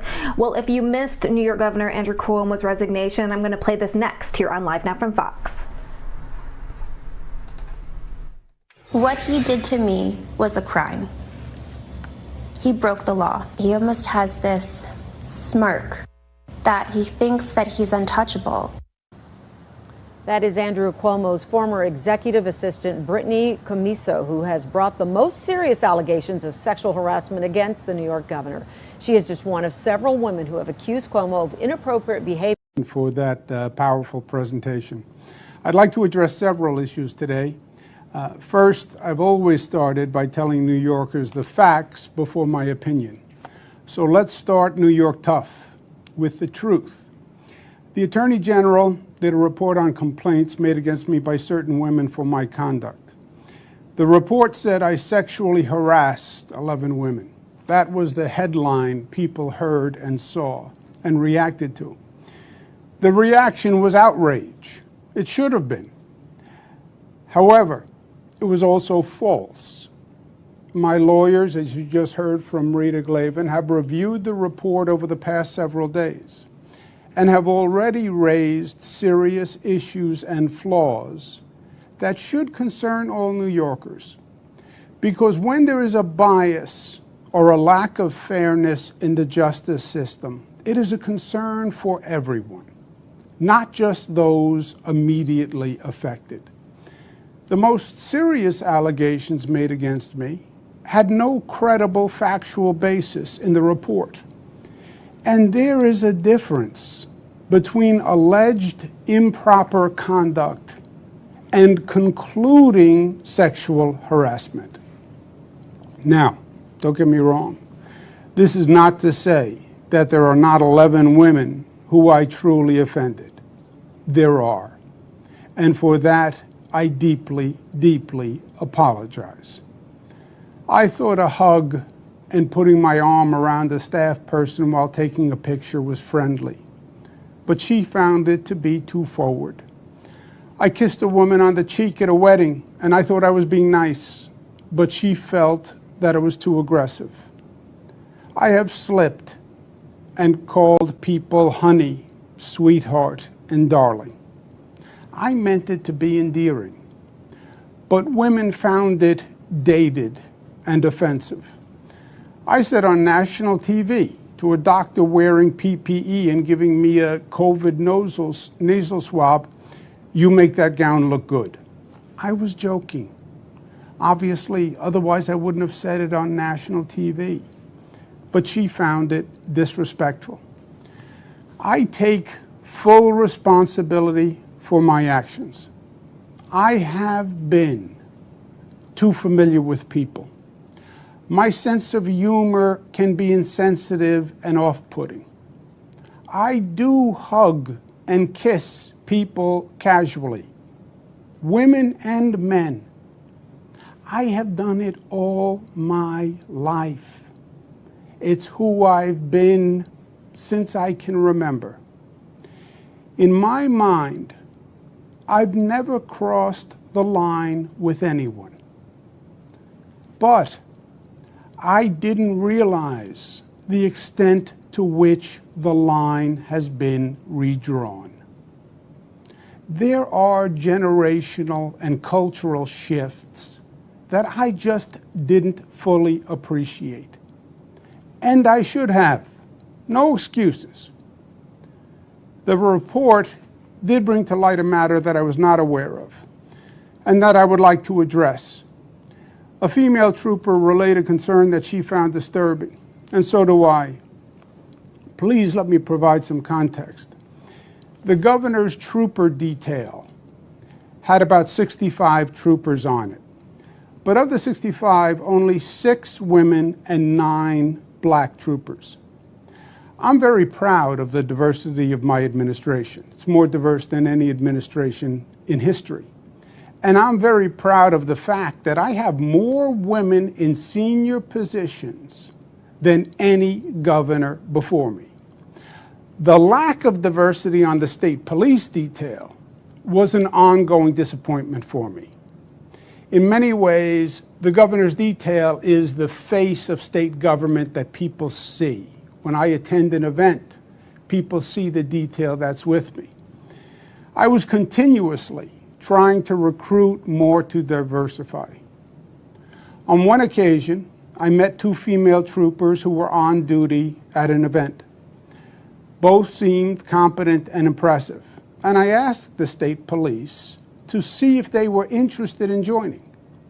I often meet people, men and women, and if they show promise, I refer them to be interviewed. The state police handled the interviewing and the hiring, and one of the two troopers eventually joined the detail. I got to know her over time, and she's a great professional. And I would sometimes banter with her when we were in the car. We spent a lot of time driving around the state. This female trooper was getting married, and I made some jokes about the negative consequences of married life. I meant it to be humorous. She was offended, and she was right. The trooper also said that in an elevator I touched her back, and when I was walking past her in a doorway, I touched her stomach. Now, I don't recall doing it, but if she said I did it, I believe her. At public events, troopers will often hold doors open or guard the doorways. When I walk past them, I often will give them a grip of the arm, a pat on the face, a touch on the stomach, a slap on the back. It's my way of saying, I see you, I appreciate you, and I thank you. I'm not comfortable just walking past and ignoring them. Of course, usually they are male troopers. In this case, I don't remember doing it at all. I didn't do it consciously with the female trooper. I did not mean any sexual connotation. I did not mean any intimacy by it. I just wasn't thinking. It was totally thoughtless in the literal sense of the word, but it was also insensitive. It was embarrassing to her, and it was disrespectful. It was a mistake, plain and simple. I have no other words to explain it. I want to personally apologize to her and her family. I have the greatest respect for her and for the New York State Police. Now, obviously in a highly political matter like this, there are many agendas and there are many motivations at play. If anyone thought otherwise, they would be naive, and New Yorkers are not naive. But I want to thank the women who came forward with sincere complaints. It's not easy to step forward, but you did an important service. And you taught me, and you taught others an important lesson. Personal boundaries must be expanded and must be protected. I accept full responsibility. Part of being New York tough is being New York smart. New York smart tells us that this situation and moment are not about the facts. It's not about the truth. It's not about thoughtful analysis. It's not about how do we make the system better. This is about politics. And our political system today is too often driven by the extremes. Rashness has replaced reasonableness. Loudness has replaced soundness. Twitter has become the public square for policy debate. There is an intelligent discussion to be had on gender-based actions, on generational and cultural behavioral differences, on setting higher standards, and finding reasonable resolutions. But the political environment is too hot, and it is too reactionary for that now. And it is unfortunate. Now, you know me. I'm a New Yorker, born and bred. I am a fighter. And my instinct is to fight through this controversy. because I truly believe it is politically motivated. I believe it is unfair and it is untruthful. And I believe it demonizes behavior that is unsustainable for society. If I could communicate the facts through the frenzy, New Yorkers would understand. I believe that. But when I took my oath as governor, then it changed. I became a fighter, but I became a fighter for you. And it is your best interest that I must serve. This situation, by its current trajectory, will generate months of political and legal controversy. That is what is going to happen. That is how the political wind is blowing. It will consume government. It will cost taxpayers millions of dollars. It will brutalize people. The State Assembly yesterday outlined weeks of process that will then lead to months of litigation. Time and money that government should spend managing COVID, guarding against the Delta variant, reopening upstate, fighting gun violence, and saving New York City. All that time would be wasted. This is one of the most challenging times for government in a generation. Government really needs to function today. Government needs to perform. It is a matter of life and death, government operations. And wasting energy on distractions is the last thing that state government should be doing. And I cannot be the cause of that. New York tough means New York loving. And I love New York. And I love you. And everything I have ever done has been motivated by that love.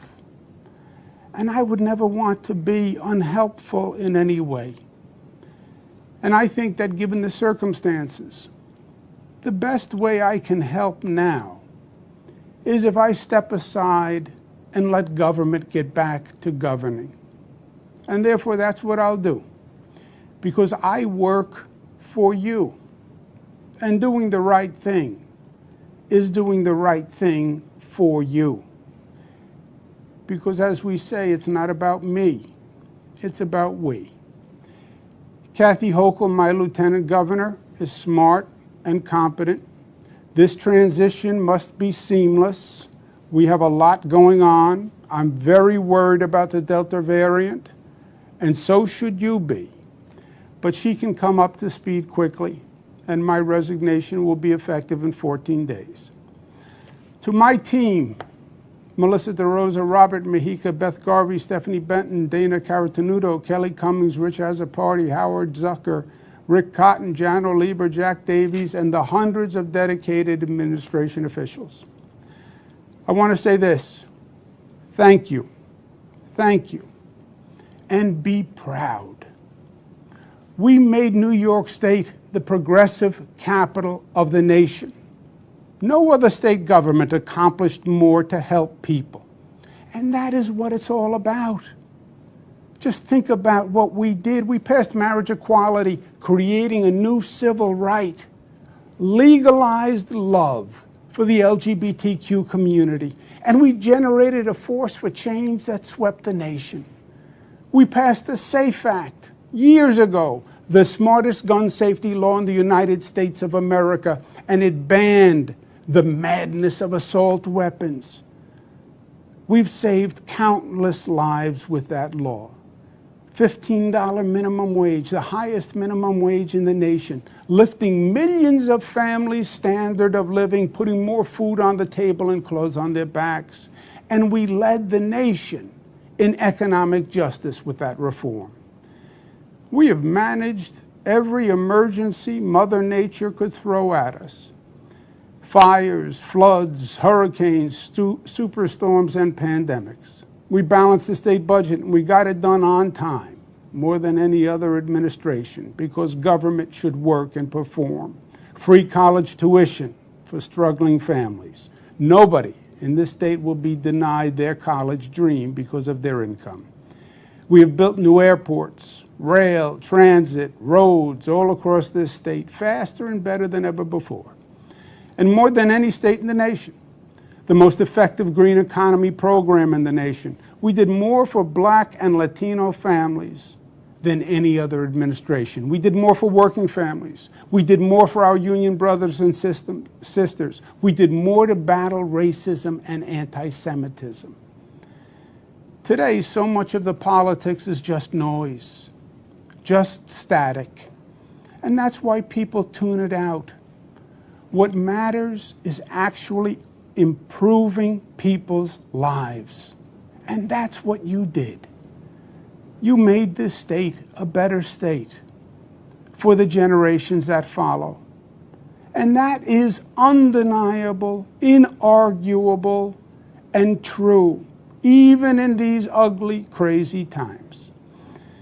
I thank Speaker Carl Heastie and Leader Andrea Stewart-Cousins for their leadership. And let me say this on a personal note.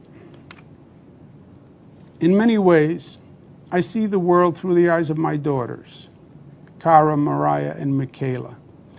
They are 26 and 26, twins, and 23.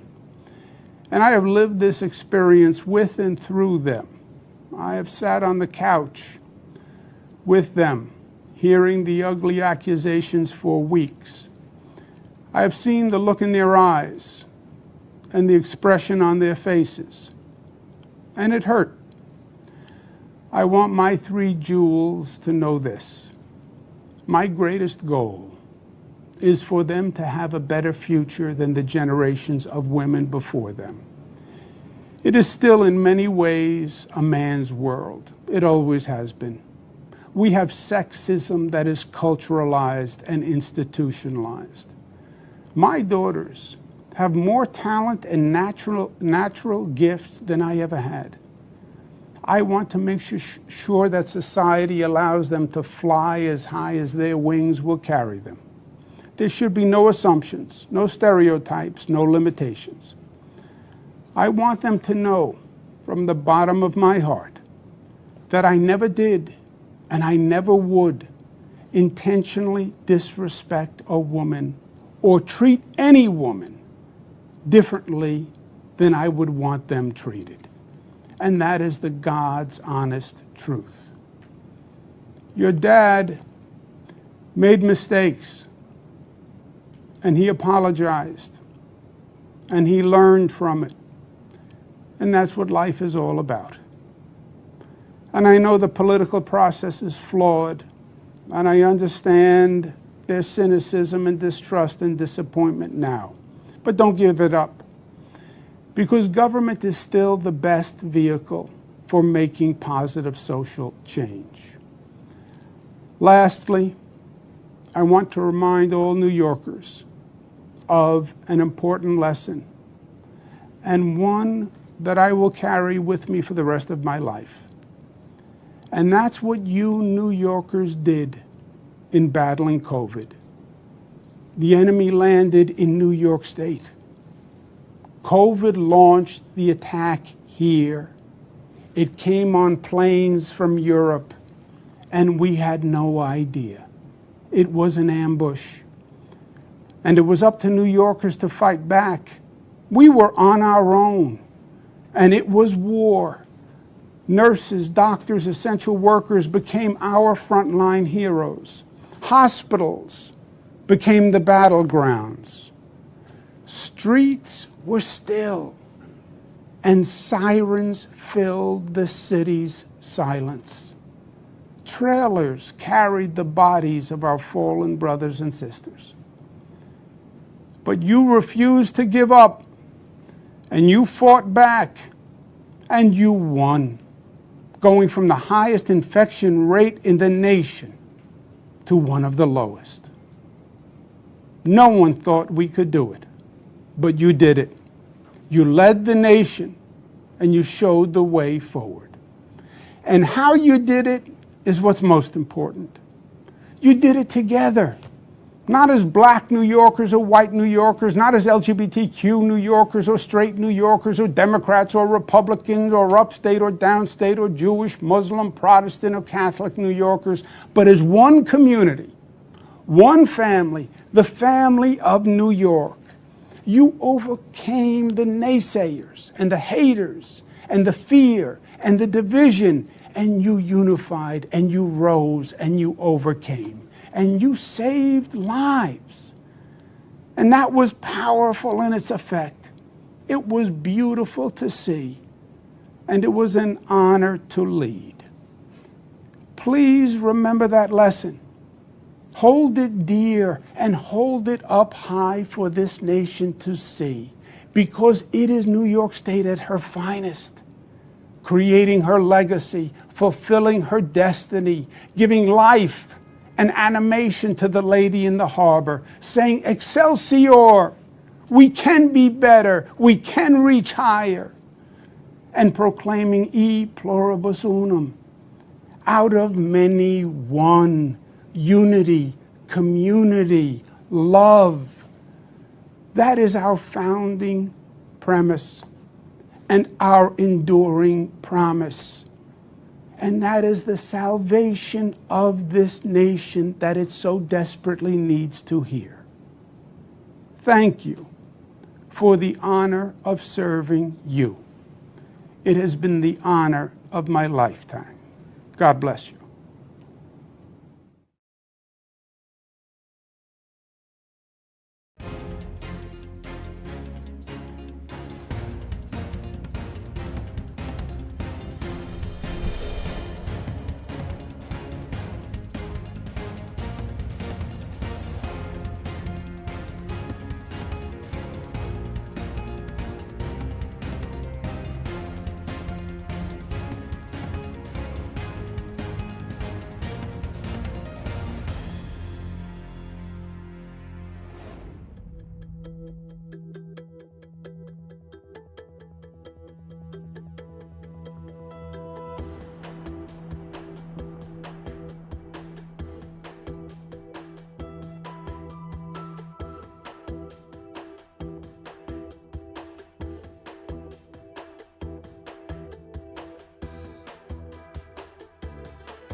Welcome back to Live Now from Fox. Well, it is back to school, and that comes with some controversy as we talk about whether to send our kids back to school and how that is approached, from masks to vaccines to how the schools are handling it. And we have a bunch of our Fox affiliates with the latest. Let's take a look at Fox Los Angeles.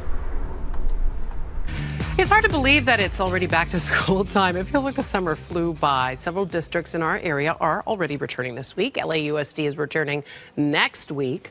So with 94% of all COVID cases in the U.S. being those that are unvaccinated, how worried Should we be about sending our kiddos under 12, by the way, who are unvaccinated, back to school when they're still not eligible for the vaccine? We thought we would get some answers to some of your questions this morning. A great friend to our show, Dr. Budiga, Praveen Budiga, joins us now, board-certified immunologist. Good to see you again. You've been so wonderful and generous with your time. I know you're a busy guy, but we thought, you know, as kids are heading back to school right now in the coming weeks, parents are obviously concerned. Should they be? Definitely. As a board-certified immunologist with a large percentage of my patients being families and children, I get this question so often. The truth is, if they are vaccinated, you don't have to be too worried. The Delta variant is highly contagious, but the Pfizer and Moderna shows effective rates of nearly 94% against the Delta variant. The Delta variant is much more aggressive than the original strain, and it is seeking to infect primarily the lung tissue and has a contagion rate of almost 9. That means one person can infect 9. And it's almost comparable to chickenpox. So, However, but here's the concern, doctor. Under 12, they're not eligible for the vaccine yet. So what precautions can parents take as they prepare their kids to go back into the classroom? Obviously, they're going to need to wear masks, et cetera. But what other things are you telling those patients and those families of patients what they should be doing as they prepare to go back in the classroom? Wearing a sterile mask that should be replaced daily. Try to avoid the cloth mask unless you're going to wash it periodically, and if periodically, you know, meaning every day, it has to be a clean mask. Also, maintain social distancing and wash hands, and consistently, please avoid touching your face. That's an important thing to tell our kiddos, and I think they've gotten pretty adept at that over the past year, right? They've learned some of these habits of the spacing and the hand washing and avoiding the face touching. Do you have any further update for us on how the trials are going in the vaccination for kids under 12 and when we might see a vaccine for them? The Immunology Committee is actually anticipating a few exciting things that are coming about, that the FDA is going to give full approval in the next few weeks for the Johnson & Johnson, Pfizer, and Moderna vaccine, so they don't have to renew it every 90 days. And that will allow actually a vaccine mandate to be placed based on the safety data.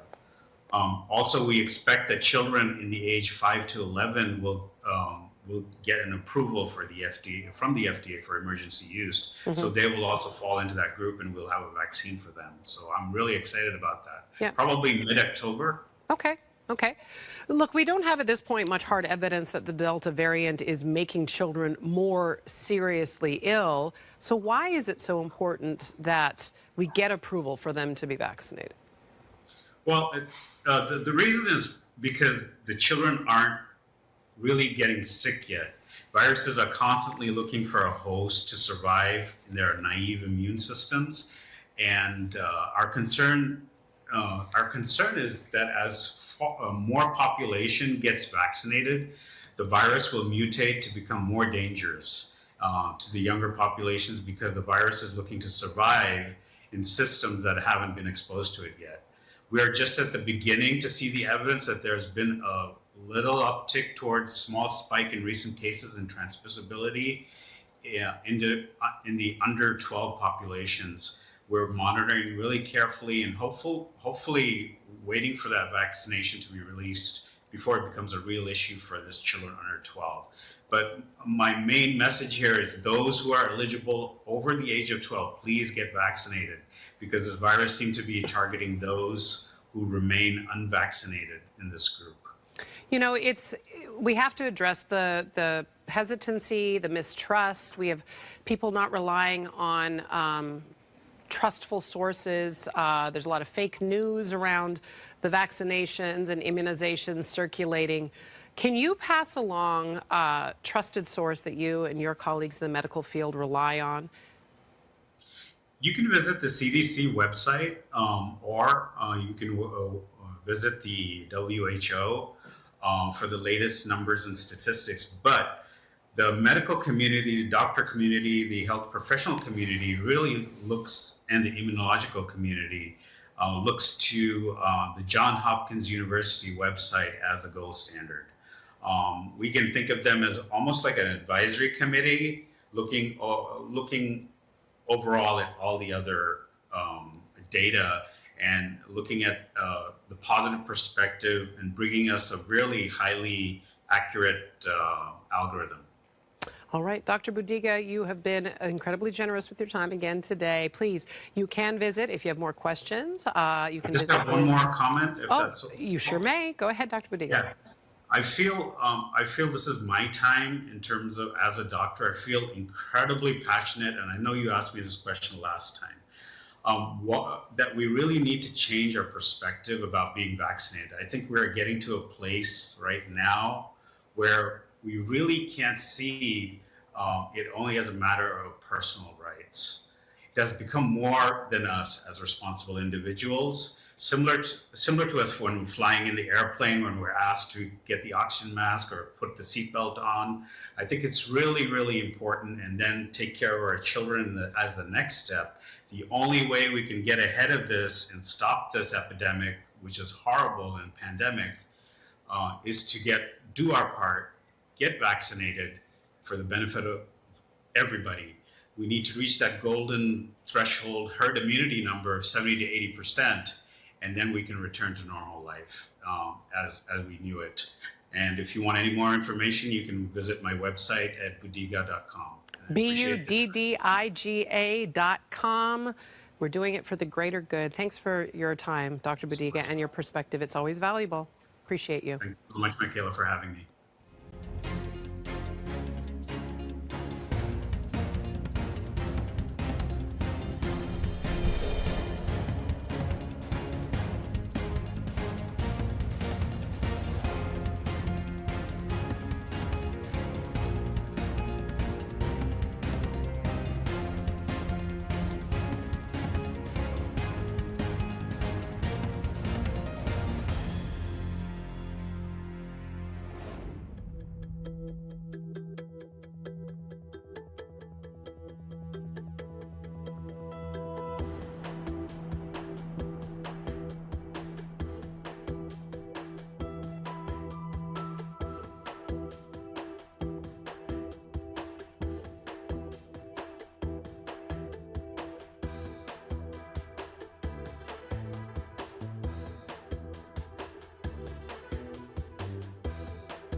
All right, let's talk money once again with Winnie's son, a financial advisor, but also the managing partner there at Sun Group Wealth Partners. Hey, you know, a lot of students are going back to school, K through 12 here.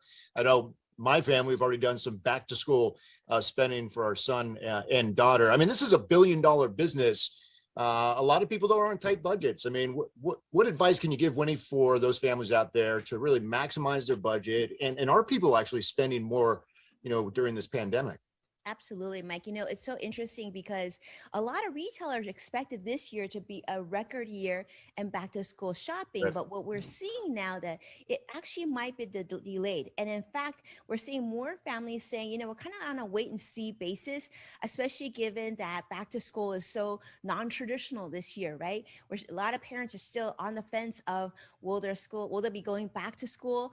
And if they're going to have to go virtual all of a sudden. And also a lot of parents that we've been talking talking to also saying that those who are going back, the spending has certainly changed. And so that's causing a lot of issues for retailers are not even sure how they can keep up with supply if people then jump in and want to purchase more. One thing I will say, this is a big one for parents who are sort of on the fence. A lot of the sales that you're going to be seeing, like better sales, actually they're projecting that many of them could actually happen later in the year, September, even maybe into October. So if you don't need that item right away, you might want to wait and see. Okay, got it. Hey, jobs. I know there are a lot of jobs out there right now, but apparently there's not a lot of candidates. So what advice are you giving companies to best attract that talent that's out there? Absolutely. You know, Mike, it's so interesting you're seeing it because we are seeing this too. So over 10 million jobs are currently posted. This is according to the Labor Department as of June. So actually there's more positions now. But interesting enough, a lot of these positions are in the hospitality industry as well as the healthcare industry. And as you know, a lot of Americans aren't yet ready to jump in those industries just yet. But what we're seeing now is employers are getting really, really creative. We're talking about a little bit of a boost in compensation, which is good. We're definitely seeing more sign-on bonuses as well. We're even seeing some employers offer pet insurance because they're saying, you know, we know you got to leave your pet at home. So we're going to make things a little bit easier. But what I think is interesting is that employers are really being forced to decide on how they're going to step up and maybe give more job flexibility to a lot of employees. Okay, interesting. You mentioned the employee benefits, pet insurance being one of them. What about the corporate 529? I know you're very versed in this. I know you've helped companies with setting this up. In your opinion, why should an employer, Wayne, why should an employer be offering these 529s, college saving plans to their employees? Well, Mike, I hope this trend continues because this is a big one. You know, I've been working on corporate 529 since the early 2000s. I think one of the first ones I helped set up was for DreamWorks Animation back in the day.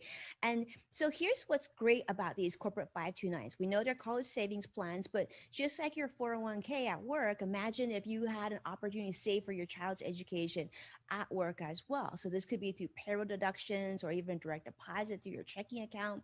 But through the work, what makes sense is typically for an employer, it costs nothing to set up one of these plans.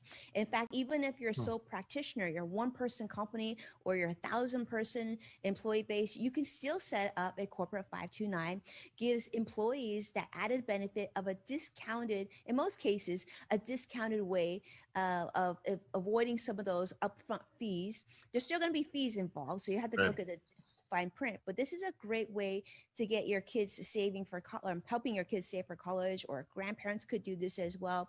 So we're hoping this trend continues because we're seeing definitely much more interest. Like our phones have been ringing off the hook of companies looking to set up these sort of plans. I think it's great. I mean, it would make it easier for me. I mean, I would, if my company offered, I can see myself easily doing that, you know. I don't have one right now. So but for some reason, if the company offers, I'm on board. So I'll look into it. That's an opportunity, Mike. And actually, I just jump in on this too, is because if you feel like your employer should offer this, speak to HR or your CFO, have them reach out to us, and then we can set them up on one. Copy that. I like it. The Delta virus, or this variant of the coronavirus, are you concerned about it, or what are you telling your clients about whether or not this is going to put a dent in their financial plan? I think so. I think many of us are very concerned right across the United States here, especially what that's going to look like for your financial plan. Is it going to, you know, a lot of my clients are saying, I'm sort of feeling like I'm at a frozen state right now. Do I invest in real estate, or do I move, or can I invest? And what's that going to look like? What if, you know, this Delta becomes more serious? What's that going to do to my retirement portfolio? Is my money going to be as valuable as it is now into the future? It's really hard to plan, but there's a lot of things that we've been telling our clients to do, and that's to be proactive on controlling what you can control. So one of the main things that you control is how much you have saved. So if you have that emergency fund, great. Make sure that you have enough there. Keep a really close, clear budget. Know where the money is going, and be careful about making big purchases right now. I know it's hard, but like I know a lot of people are looking at like maybe rental property. We're seeing a lot of uptick in people looking to buy vacation homes, but you might want to hold off on that just temporarily. Just see how this unfolds. And most importantly, importantly, one of the things you got to do too, even if you've done it in the last year, considering refinancing again, believe it or not, because rates have dropped yet once more. It Okay. makes sense for you to look at it. Certainly doesn't hurt, but make sure you don't make those panic decisions on your investment portfolio. This is key. If you're really nervous, you're feeling anxiety, definitely seek out advice right now, because this is a very challenging time, even for our clients that we've been consulting on for like 10 plus years. People are very nervous, and what you don't want to do is make a bad decision that's going to affect your future financial goals. And even those who have a tight budget, I know there are Disney lovers out there, and they'll do whatever it takes to get a season pass to Disneyland. I haven't been in a few years. They call it the happiest place in the world. And I don't live in Southern California, so I don't foresee myself getting a season pass. But I know they launched a new one, Winnie. But I mean, the price of these things are, I guess if you go all the time, it's worth it. But I don't know. What's your take on this new pass out at Disneyland? So, Mike, the timing is really interesting, but yes, Disneyland has released their brand new pass. It's now called the Magic Key. Comes in 4 options, from what I call $3.99 a year for SoCal residents down here, all the way to what I call astronomical at almost $1,400 a year. So you got to really be a Disney fan here to give you an idea of how that compares. I mean, most adult tickets for Disneyland right now are about $104 to $154 a day, depending on how many days you choose. And then don't forget another $55 for that park hopper, and then $25 for standard parking. So even if you do like the season pass or you do an annual, it's going to be quite an investment. So this is what I would say. If you think you're going to go quite often, then it makes sense for you. But as an alternative, for those of you who live in California, Disney's actually unveiled this sort of less talked about feature, which is you can actually buy a 3-day ticket for $83 a day through the end of September. So you could actually test it, right, before you actually invest in that season pass. That's what I would say for those big Disney lovers. I try to do that route instead. I think given with the pandemic and everything else, it might be good to wait and see how this unfolds. But to give you an interesting thing, I had to do this as a financial advisor, right? What's that? There's a calculation of how much have Disney season passes increased through the years? Because we hear about how crazy this has been. So 37 years ago, it was about $100 a year for adults to have a season pass to Disneyland. Well, now, let's use the mid-range one, which is what they call the Believe Key Pass, which doesn't give you complete access, but it gives you some access, right? And some discounts. Now it's $949 per person. So based on that, Disney inflation is over 6%, my friend. So it's a big number. It's a lot higher. That's a huge number. I'm going to invest my money somewhere else. I'm not going to get the season pass, but for those who want to do it, go for it. It's the happiest place in the world. That's what they say. All right. Whitney, always a pleasure. Have a great rest of the week. Thank you, Mike. You too. Take care now. See ya.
It is the first day of school for some kids in our area. Stafford County school students heading back to class this morning.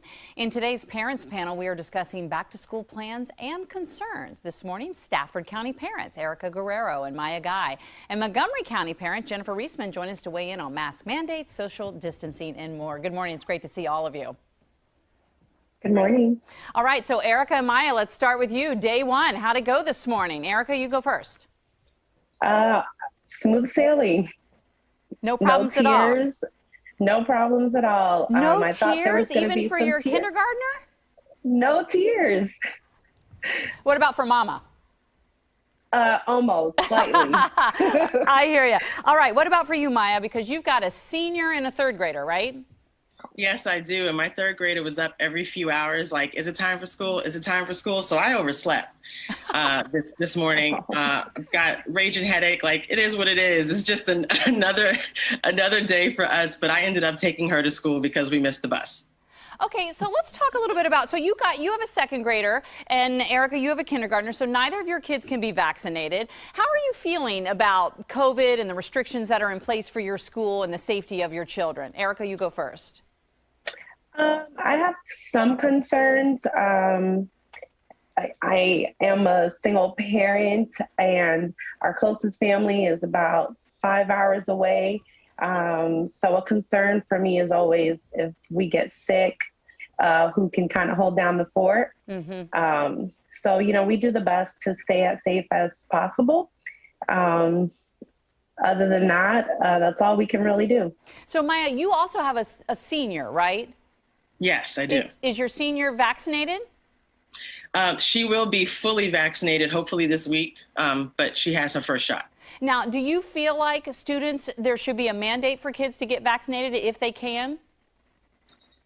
I don't know if there should be a mandate for young children that age to get vaccinated. I think I'm open for the opportunity because I probably will vaccinate my youngest. But, parents everyone has a right to be questionable and to be a little bit concerned with a vaccine that hasn't been, around for too long for your young children. So I wouldn't agree with a mandate, but I know I'm getting my daughter vaccinated at the first opportunity that I get. So Jennifer, you're in Montgomery County. They start at the end of the month, and there's been lots of back and forth with Montgomery County Public Schools. Where do you stand on their plan for kids going in the fall?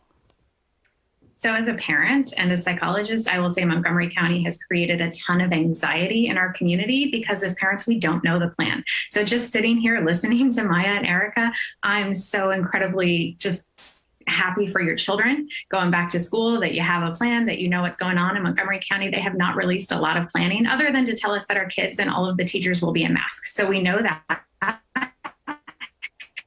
Oh, no. I think a lot of parents provide some reassurance, but we don't know a lot of other things. We lost you there for a second. Do you feel like faculty and staff should have to be vaccinated? That is a great question. And I think that's something that Dr. Fauci just over the weekend told parents that he thinks one of the best ways to protect children is to make sure that they are surrounded by vaccinated adults. And in Montgomery County, the county council made sure that all of the adults that say work in libraries will either have to be vaccinated or test on a regular basis. I think that's a really reasonable thing that we could see within our schools. But again, Montgomery County Public Schools have not shared that plan with our parents and families. So we don't know if that will be required or teachers will be able to access testing. Erica, how did your child feel about having to wear a mask to go to school? He gives me a little bit of a hard time wearing a mask if it's for long periods. So he did have some questions about that. I told him if he needed to take a break, it's okay to just kind of bring it down for a little bit, take a nice breather, and then, make sure that he's just following the rules and just honoring the policies. So we'll see. Hopefully it goes good. Maya, what about you and your kids in the mask? Because you got two different ages there. You've got the third grader and then the senior. I honestly have no issues with my kids wearing masks. They want to. They don't want COVID. We actually have had neighbors get COVID. People who we know who are close to us have passed away or have gotten COVID. So it's not, we don't have the pushback. Our kids know what COVID is, and they don't want it. So they know one of the ways they can protect themselves is to wear a mask. So even though they don't like it, they put their mask on. Jennifer, real quickly, I'll give the last question to you. You know, obviously, there have been families that have lost people due to COVID, but science also said that kids really don't get that sick when they get COVID. If your child came home and tested positive, how worried would you be? I think as a mom, we are so worried about absolutely everything. If my child came home and tested positive for COVID, of course, I'd be concerned and worried. We'd be at home. We'd be taking good care of each other, and we'd take it from there. And I'd be calling my pediatrician for advice. Well, I certainly appreciate all you moms for chatting with us this morning and sharing with us your concerns. And I definitely wish all of you and your kids a very healthy and happy school year. Thank you. Thank you. All right. Take care. Bye-bye.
Well, let's talk about the new school year. It brings the return of students into the classroom. And that is why we here at Fox are giving you Destination Education. It's one of our series focusing on critical issues that are facing the student body, parents and caregivers, and of course, educators. This morning, our colleague Christy Fajardo shows us how local groups are stepping up to help. She joins me now, and it's really a kind of a delight. Let's take a look at her work. Some days I felt like mom of the year, and there are other days where I felt like I was just tapping out. Whenever the pandemic left Danielle Gandy feeling like she was riding a tsunami, the community group Cadre was there to help her navigate the tides. They also provided gift cards to us to be able to use for various expenses. I was unfortunately one of the parents who did lose finances or lose income during the pandemic. So being able to have a gift card to pay an additional bill or two definitely helped out. Cadre, which empowers South LA parents to advocate for their children's education, pivoted during the pandemic, helping with hotspots, mental health support, even guidance on text, like how to use Zoom. Being a part of Cadre allowed me to have a support group and a support system. Aiding parents in a community filled with low-wage essential workers. Gandy is grateful she was able to work from home, but says parents in her 7-year-old daughter's class didn't all have that luxury. She had 26 students in her class, and of those 26, there were maybe about 18 or 19 students who logged on a regular basis during their large group. And my question was, well, what's going on with the other students? There's no question the pandemic magnified already existing inequities, but throughout it all, community groups and nonprofits have scrambled to bridge the gaps. At Scholar Match in Boyle Heights, pennants line the walls.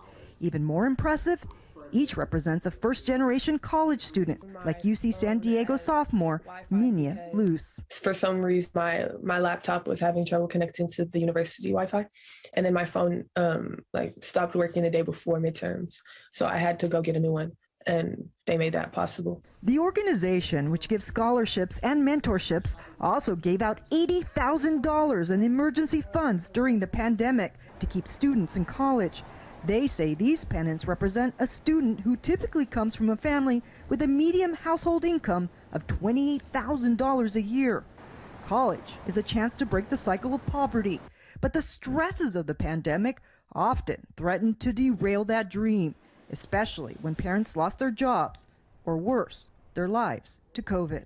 We had students whose family got COVID, and that was another thing too, because then those parents couldn't work, so they couldn't provide. So it was more stress and more anxious and fear of like, okay, are we going to buy food today? Are we going to pay rent? One emergency can force students to quit to help support their families or take care of younger siblings. But by giving students funds from as little as $100 to pay for a hotspot in the pandemic to $1,000 to pay the rent, Scholar Match was able to help first-generation college students stay in school during some of the toughest times. We know that once a student starts working full-time, it's very difficult for them to come back into school. And so providing that additional support that would help them not having to take a second job or be able to not, just be dissuaded from pursuing their higher education. But they worry about all the would-be students who never got the chance to log into classes last year. They are troubled by the drop in college enrollment numbers, especially among those from low-income households. It's easy for a student who came from nothing, has nothing, and seeing that things are being taken away from them to be like, okay, I don't want it no more. Now Scholar Match is wondering how to help those students and bracing for what the pandemic might bring next. That's the billion-dollar question right now. The impact of the pandemic, it's ongoing, and we're still learning what are some of the short and long-term impacts of it. Back in South LA, Gandhi is grateful for the organizations who are in her community.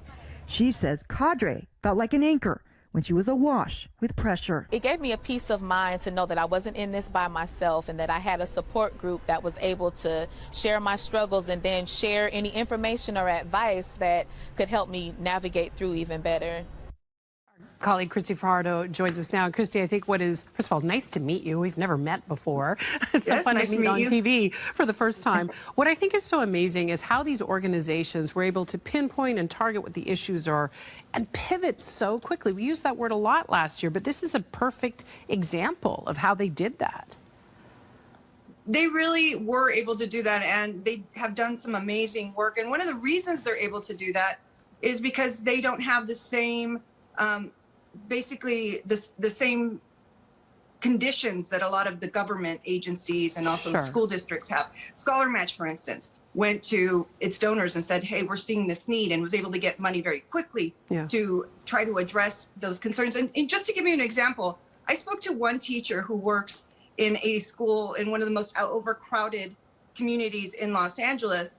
And at one point during the pandemic, she said she could hear her first grade students, she could hear other classes going on in the background. She knew that there were other siblings or other children in the room with them. And that was a huge distraction. So she thought a simple answer would be to get them headphones. She went to her administrator, but of course there would be bureaucratic hurdles they would have to cross to get those. They would have to get funding and find money in the budget and get approval and so forth.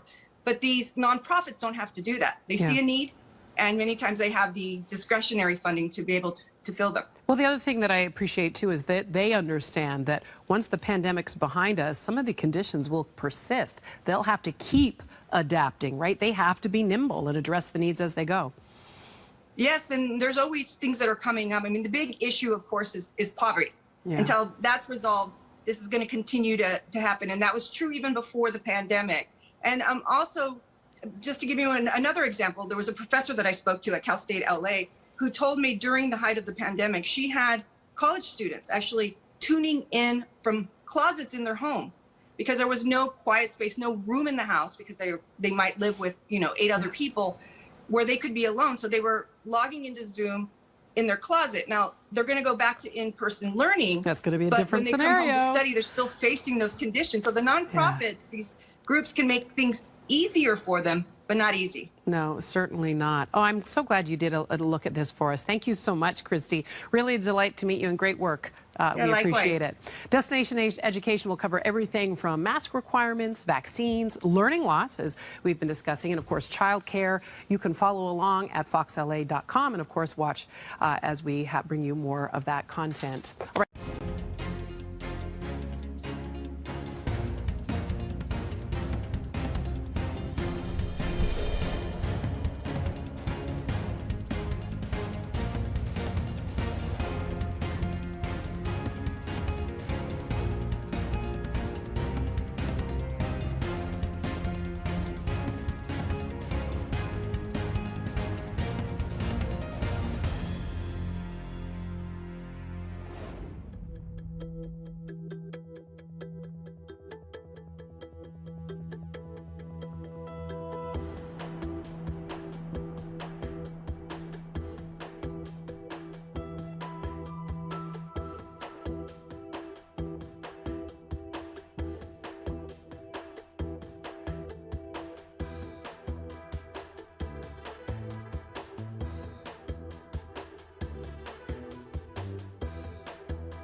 I'm Stephanie Weaver, and you're watching Live and Now from Fox. Well, earlier in the week, President Biden delivered remarks on the Build Back Better plan. So if you missed this, I'm playing those remarks now here on Live and Now from Fox. But thank you so much for tuning in to Live Now, wherever you're watching from, East Coast, West Coast, in between. We appreciate your viewership here on Live Now from Fox.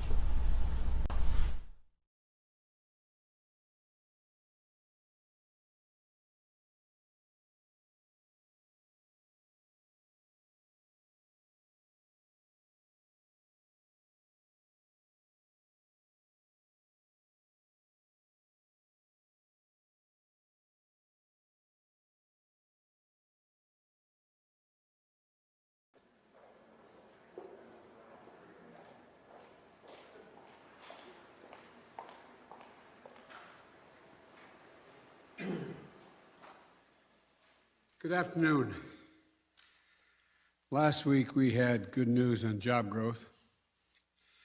943,000 jobs created in July.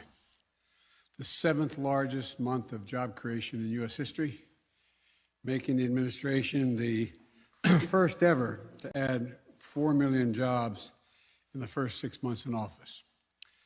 And then in the past 24 hours, we've seen the Senate advance two key pieces of my economic agenda: the bipartisan infrastructure bill and the budget resolution that is the framework for my Build Back Better plan. Today, I'm pleased to share more good news with the American people. The latest report on consumer prices show that we've expanded some easing, the expected easing we thought was going to come has increased, that we've seen a good monthly report. The monthly core consumer price index is down by nearly 2/3 from its pace over the past 3 months. And when you take out the goods directly impacted by the pandemic, like cars and airplane tickets, and the monthly core consumer price index is less than 0.2%. So here's where we stand. Jobs are up and monthly price increases have come down. Economic growth is up, the fastest in 40 years, and unemployment is coming down. So I would argue the Biden economic plan is working. Historic investments are on the way as well. This isn't accidental. It's a result of our strategy to get shots in arms, grow the economy from the bottom up and the middle out, and it's the rest of the result of the American Rescue Plan and everything else that we've done. And it's a result of the grit and determination and really hard work of the American people. But even with all this progress, a lot of families are still feeling the pinch. Family budgets remain tight and paychecks don't go as far as they need to. That has been a reality in the millions of households all across America for too long. That's why I want to talk today about what we're going to do to try to ease the burden on families right now and what we need to do to help them succeed over the longer term. First, for millions of families, help is on the way right now thanks to the American Rescue Plan. On Friday, about 40 million families will receive their second monthly payment as part of our tax cut for families with children. $300 for each child under the age of 6, and $250 for every child 6 through the age of 17. That's money for diapers, food, rent, school supplies, fees, and equipment for the child to join sports teams and dance classes. Most of all, as my dad used to say, it just gives a parent a little bit of breathing room. The money is a game changer. And so I would argue for some, it's literally a lifesaver. Economists also tell us that those kinds of tax cuts boost test scores, college attendance, and lifetime earnings for children. A win-win. And that's why I'm glad that early this morning, Congress took an important step to make sure that this tax cut for families with children does not expire next year. So let's keep this tax cut going and not raise taxes on middle-class families. The second point I'd like to make is we're talking about taking action that alleviates global supply chain challenges that keep prices higher than they should be. For example, we're tracking congestion at the ports of Los Angeles and Long Beach, the largest ports in the United States, where increased shipping traffic and the challenges of operating safely in a pandemic are creating disruptions. Those disruptions impact everything from how much our food costs to when deliveries arrive.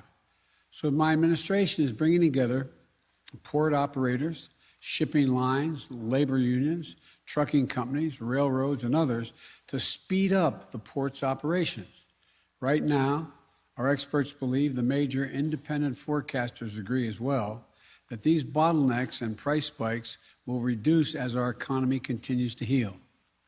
And while today's consumer price report points in that direction, we will keep a careful eye on inflation each month and trust the Fed to take appropriate action if and when is needed.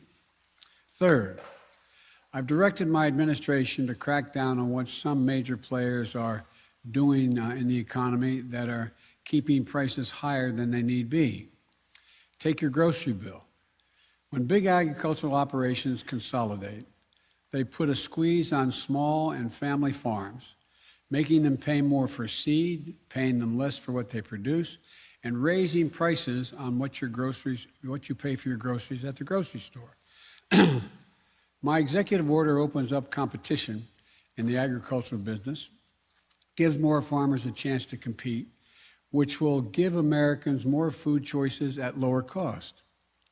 Fourthly, we're taking action to address gas prices as well. Today, gas prices are lower than they were early in this decade, but they're still high enough to create a pinch on working families. One key thing about the infrastructure bill that just passed the Senate is there are no gas tax increases. No gas tax increases. I made that absolutely clear that I would not raise gas taxes. I'm glad everyone in the Senate seemed to agree with that.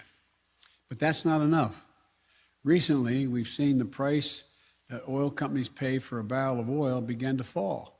But the cost of gasolines at the pump for more American people hasn't fallen. That's not what you'd expect in a competitive market. I want to make sure that nothing stands in the way of oil price declines leading to lower prices for consumers. So today, my director of the National Economic Council has asked the chair of the Federal Trade Commission to use every available tool to monitor the U.S. gasoline market and address any illegal conduct that might be contributing to price increases at the pump while the cost of barrel oil is going down. We also made clear to OPEC, the major oil exporting nations of the world, that the production cuts made during the pandemic should be reversed as the global economy recovers in order to lower prices for consumers. The child tax credit, stepping in to address the supply chain challenges, my competition orders, the FTC investigation and the price gouging, these are some of the immediate steps we're taking to put more money in your pocket and make that money go further. But we also need to do more to bring down the costs that are squeezing families month after month and year after year. We need to make this economy work better for working families in the long run. These challenges are with us long before the pandemic and before I took office. But as we recover from this crisis, now is the moment to put in place the long-term plan to build back America better. A plan that will increase opportunities with better jobs and with higher wages. A plan that will lower the everyday costs that strain our budgets and our nation's families today and long into the future. It starts with making investments that we know will make the economy more productive and lead to more growth over the long run. Bringing down the cost, everyday costs, that have been taking a bigger and bigger bite out of middle-class families' incomes. The expenses that keep parents up at night and rob seniors of their dignity.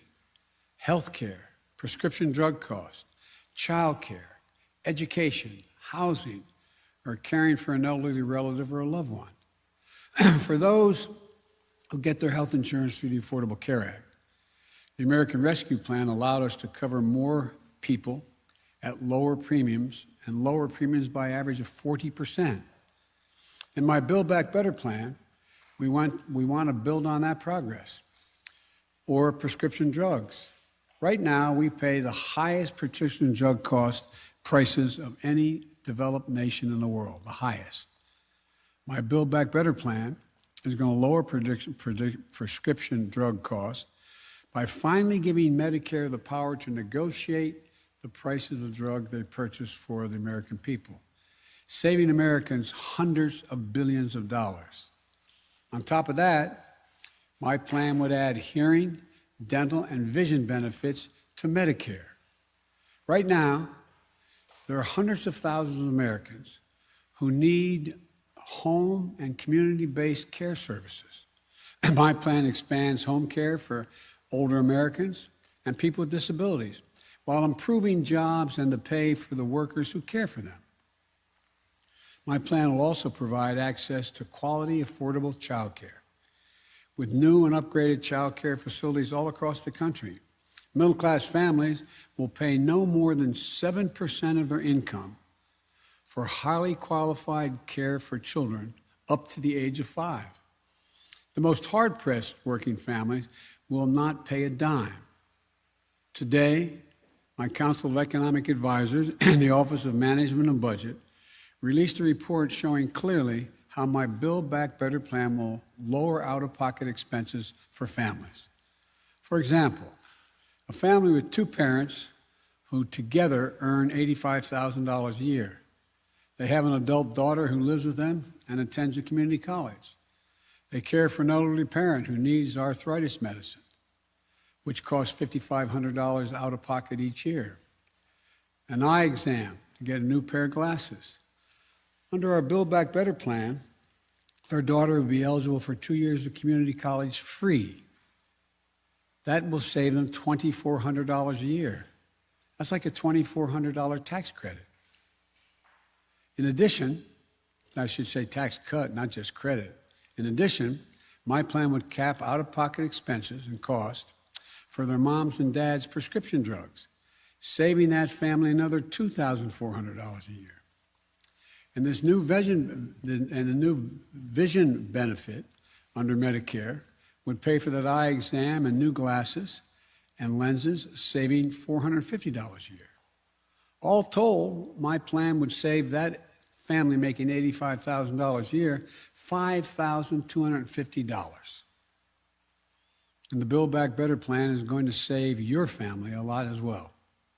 Now, there's been a lot of misleading talk, which is no surprise, I guess, about what I'm proposing in my Build Back Better agenda.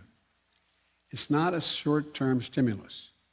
It's a long-term investment in American families. My Republican colleagues have argued that long-term investments in physical infrastructure will grow the economy and reduce inflationary pressures. And I thank them for that. They're exactly right. We agree on that. At the same time, it's true that long-term investments that bring down the biggest costs that families face, housing, childcare, education, and healthcare, these investments will lower out-of-pocket expenses, not raise them. They will spur more people to work by helping ease the burdens of childcare and senior care that parents, especially mothers, bear, keeping them out of the job market. And they'll spread out over the decade. They'll make a huge difference for families, but they'll only make up around 1% of our economy each year over the next decade. And they're going to be fully paid for. This isn't going to be anything like my predecessor, whose unpaid tax cuts and other spending added nearly $8 trillion in his 4 years to the national debt. $8 trillion. They didn't even purport to try to pay for their tax cuts, which went straight to the largest corporations and the wealthiest Americans. The investments I'm proposing will be fully paid for over the long term by having the largest corporations, including the 55 corporations that paid zero federal tax last year, and the super wealthy begin to pay their fair share. They'll still make a lot of money, but pay their fair share. That means we'll actually reduce the national debt, improve our fiscal position over the long run.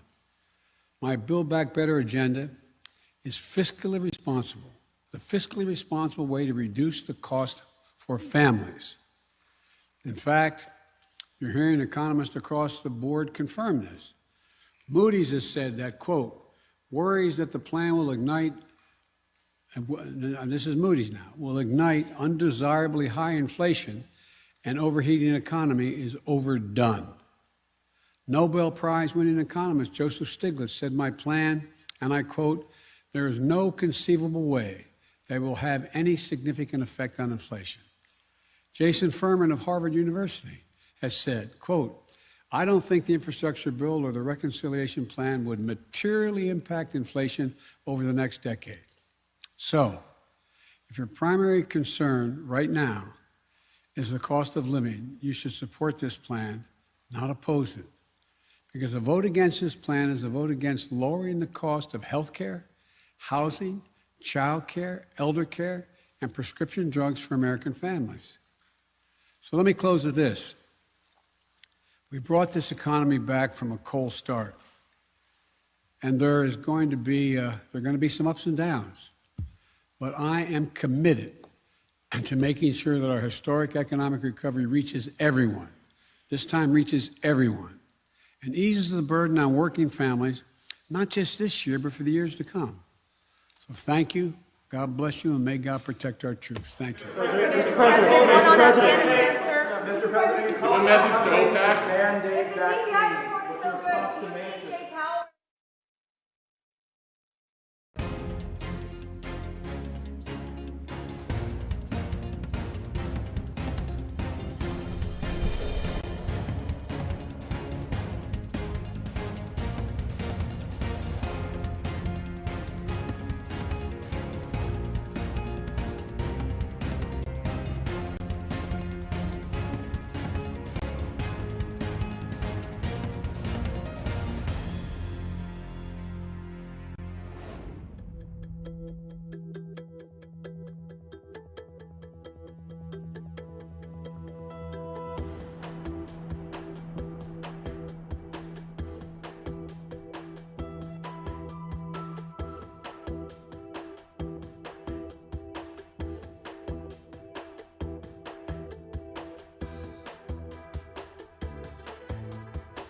Welcome back to Live Now from Fox. Well, switching gears to entertainment. This week, Britney Spears' father, Jamie Spears, agreed to step down as conservator of her estate, and Fox 5 New York has the latest.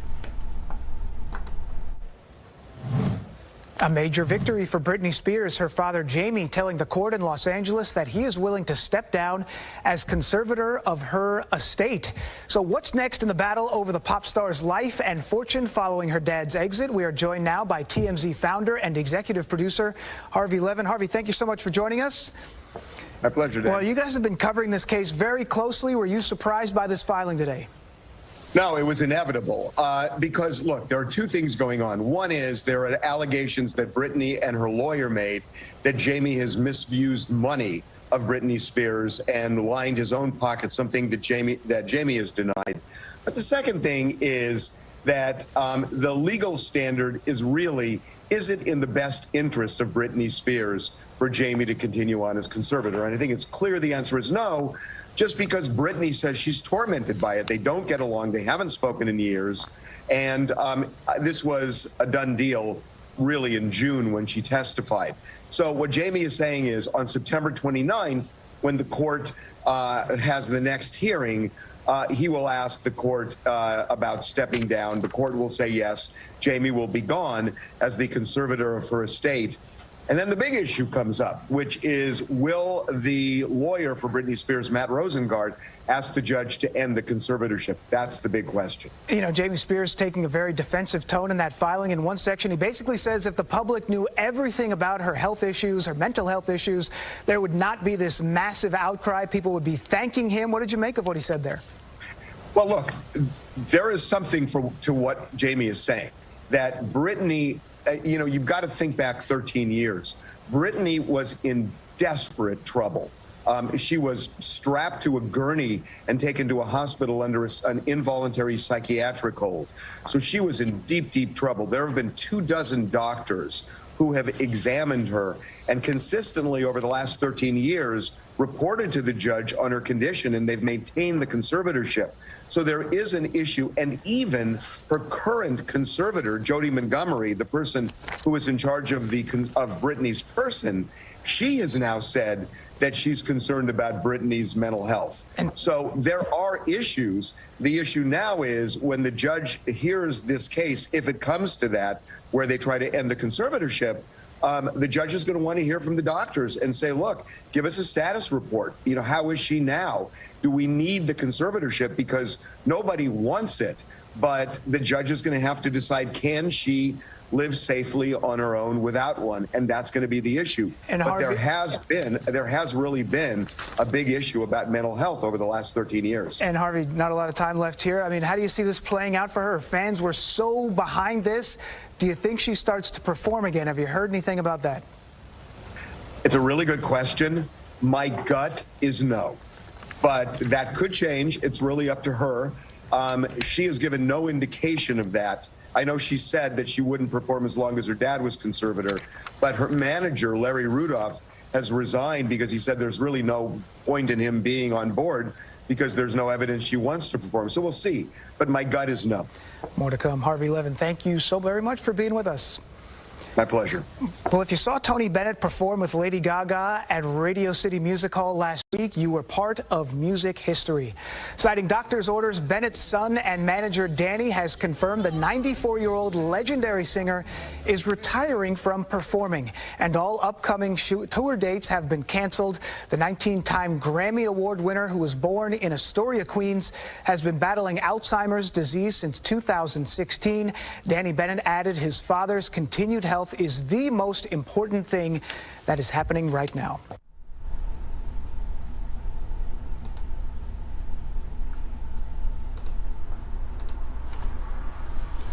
And welcome back to Live Now from Fox. Well, have you seen the original Fantasy Island? Well, Fox is bringing it back, and I got to sit down with the stars. Let's take a look.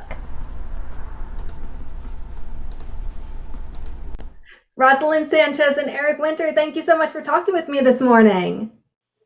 Absolutely. Thank you for having us. Did you guys know anything about the original Fantasy Island before taking on these roles?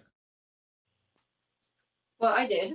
I did. I grew up in Puerto Rico, and we had, I mean, it was in the 70s. I was very young, but I do remember very vividly the tattoo character, the plane, el avión in my case. Ricardo Montalban is such an important figure for Latinos. So everybody knew that Ricardo Montalban was the steward of Fantasy Island, La Isla de la Fantasía. So yeah, I was very familiar with it. So Rosalind, did you have to watch that movie back, and did you take anything from the original into this series? I did. You know, when I decided to do this new reimagining of the show, I went back to YouTube, of course, and I started looking at all episodes because I wanted to get reacquainted again with the whole premise. And I loved it. I loved doing my research and to understand what Ricardo Montalban did with the role. And I wanted to, of course, you know, continue his legacy, but then try to make it more my own and bring more humor. So it was very useful for me to look at the old episodes. And Rosalind, you're from Puerto Rico, so what was it like shooting in your own hometown? Amazing. It was amazing, you know, to go back home and my brothers are there, my parents, my family's there, you know, my kids and Eric, my husband, they went for 5 weeks and they were able to spend time with abuelita and abuelito. You know, my kids don't get to do that very often because we live so far away. We're in Los Angeles. So to be able to be surrounded by family and friends and colleagues was everything. It was incredible.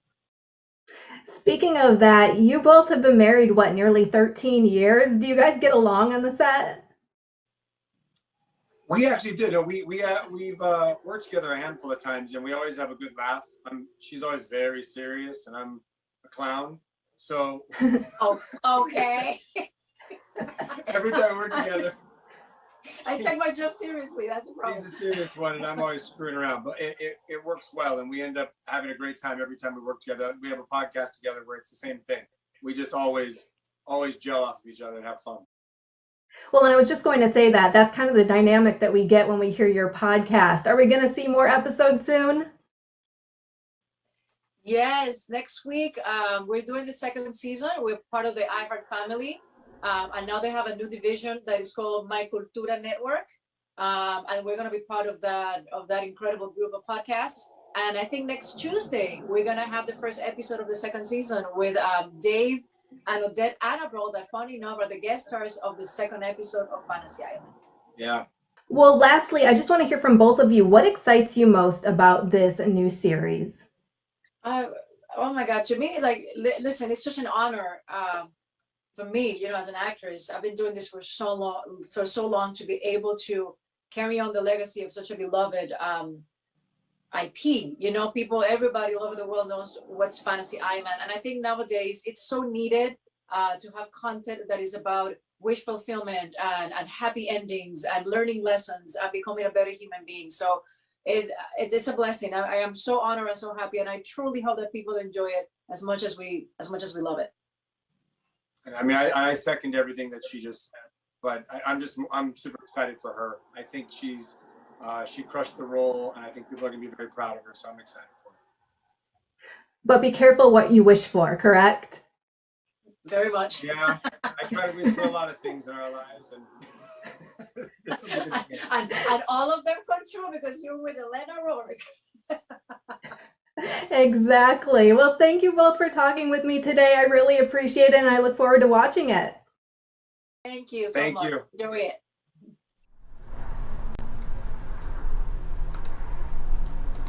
And welcome back to Live Now from Fox. I also spoke with Joey Lawrence from the Lawrence Brothers. He has a new movie on Tubi TV called Swim. Tubi TV has over 30,000 film and television shows, all completely free. You can go on tubitv.com and watch them right now. But I spoke with Joey Lawrence about this new Tubi original movie. We also talked about his music and upcoming projects. Let's take a look. This Tubi original movie, what excites you most about this new film? Well, look, I think that, you know, it's an event film. It's a film to take your mind off all the drama that we're living through every minute of every day these last few years, it seems. So this is escapism sort of in a good way. You know, it's a throwback. Concept was kind of cool. You know, it's an original Tubi, which is kind of neat because, you know, Tubi's this free streaming service that's a Fox-owned company, so they have all the Jaws movies and 70,000 other titles, and I think they have like 60 other shark movies too, but they're getting into the original content game. And the concept was kind of cool. Big summer storm rolls into this beach rental that my character rented for his family. The ocean comes flooding into the house and wipes out the whole coastline. And along with taking over the house, in brings, this 25-foot great white shark. And I've got to get to my family. I'm supposed to meet them there, but I can't get to them because of the storm. So I find a way and get there and try and save as many of them as possible as this shark tries to knock us off one by one. So it's, an event movie. And a lot of CGI, a lot of fun. Hopefully people enjoy it. And it's to celebrate Tubi's Shark Month Bite Fest, which is to commemorate, the end of summer and our infatuation with sharks. Well, and very fitting during Shark Month. Are you afraid of sharks? Look, I'm not totally comfortable around sharks. They're an apex predator of the sea. I know that they don't really mess with you too much, but they are unpredictable. That unpredictability, I think, lends itself to creating a little bit of fear. I certainly wouldn't voluntarily swim with them. I've seen them, I've scuba and snorkeled and stuff, and they are intimidating. I mean, they're big fish, and they know that they can pretty much do what they want to do in the sea. So, that makes it a little iffy. Well, and I am a 90s child at heart. So I grew up religiously watching Brotherly Love. I loved it. I want to know, are we ever going to see you and your brothers back on the TV screen? It's funny you say that. A lot of great stuff is in the works. There's a lot of projects that we're doing right now. But and in terms of a series together, I would have to say that is absolutely a possibility.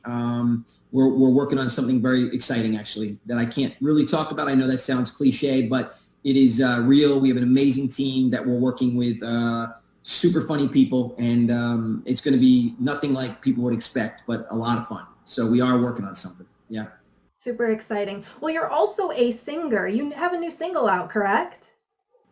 I do. I wrote a song called Turtle, sort of this country pop thing inspired by the love of my life here, who's also my writing partner, and we worked together, and we fell in love actually on a movie that my brother Andrew wrote and directed, which is coming out on Lifetime September 17th, a thriller. She's the lead in that. But we met. We actually wrote a script together that we actually sold to Tubi. It's a romantic comedy, continuing my relationship with this great streaming service called Frankie Meets Jack, which we're making later this year, which will be out next year. So super exciting on all fronts. And this song I wrote, I was inspired by her, and it's doing super great on Spotify. It's been one of the best songs that I've had out in a long time in terms of the reaction to it and sort of the response to it. Because of that, working on some new music in a much more serious sense and rolling them out here over the next several months. So exciting about that, yeah. So would you ever consider going on The Masked Singer? It's so funny because people, I guess a lot of the judges on there have thought it was me a lot throughout the first, several seasons of that show, because I get pinged all the time. Is it you? They think you're Gator, or they think you're this, or they think you're that. If they asked me to do it, yeah, I mean, I would probably do that. That'd be kind of fun. It's always fun to do that incognito and have people guess and, see if they could tell, who it was. Like I said, a lot of people have thought it was me up there. So it'd be fun to actually do it. Yeah. And then say, oh my gosh, we've been guessing you for 5 years. You're finally doing it. Yeah, exactly. Well, we would love to see you on the show. Also talking about Tubi, how does it feel? I know that you did that nostalgic Tubi event this summer, and now you have this Tubi original movie. How does it feel to be really at the forefront of Tubi? Well, it feels great. Look, they're at the ground floor of going from a service that is unlike anything out there by offering everything for free in the original content game. They have a lot of great movies and throwback TV shows and things you can't find anywhere else. And now they're getting into exclusives because they're making this property themselves. It's only going to be available on Tubi. To be a part of that and be part of their first movie into that foray, and like I said, to know that the relationship is continuing by the original script that my partner and I wrote for them, with this romantic comedy, which I think people are really going to enjoy. Very dialogue, great. When Harry Meets Sally, it's very Sleepless in Seattle, but it's got dogs and it's really funny and conversational and all about relationships. And I think people are going to enjoy it. Totally different than Swim, but to continue that relationship and grow this with them is exciting to me as they continue their foray into the original content game, which is where they're headed. So to be a part of that on the ground floor is exciting. Yeah, really exciting. On a serious note, 2020 was a really difficult year for so many. What has this pandemic taught you personally and professionally? You know, it's really, we really have to be thankful for the good things we have. You know, so many times, as cliche as it sounds, we do focus on negatives. We focus on what we don't have or what we feel like we aren't getting. And when something like this happens, which totally changes the way we've been living, you know, for decades, and every day we wake up with more headlines about things that we can't do and things that we're not allowed to do and things that are changing, and, you know, the way that we communicate, the way we interact, the way that we get together. I just feel like we have to just be so thankful for what we do have. It really puts things in perspective, how fragile this whole thing called life is, and us as a world and as a country. And man, I mean, the fragility of all that is expansive. And I think that when we're living in these times, and look, by no means is this a perfect journey. It's a very imperfect journey. But when things are good, you don't realize how good you have them until something like this happens, and a lot of those things are taken away. And then you long for them and you yearn for them. And there is an appreciation for those things. And we always have to try to be very aware and appreciative of the things we do have. Always looking to make it better, always striving to work on things, but be appreciative of what we actually do have, because a lot of those have been taken away. And I know we're all desperate to get back to just getting together with people and not having to worry about these little things that we used to just take for granted, you know? Absolutely, well said. Last question, what do you hope that people get out of this movie, Swim? Hopefully just fun. That's what I want. I want people to sit back for 2 hours, forget about all the real life headlines and all the real life drama that we're, you know, that is, you know, falling upon us hourly, you know, minute by minute, and just sit back for a couple hours. And this will be an escapism, you know, hopefully for a lot of people, a thrill ride for a lot of people, have some popcorn, sit down with the family and friends, and just watch a good old fashioned, you know, shark try to catch some people in the water. You know, I think hopefully it'll just be fun. That's what this movie's intended to do. Just be fun. Well, I look forward to watching it. And Joey, thank you so much for talking with me today. I really appreciate your time. No worries. Thanks so much for having me. Appreciate it.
Well, R-E-S-P-E-C-T, Respect, is now out in theaters, starring Jennifer Hudson playing the legendary Aretha Franklin, and Fox 5 Atlanta did an interview. Let's check it out.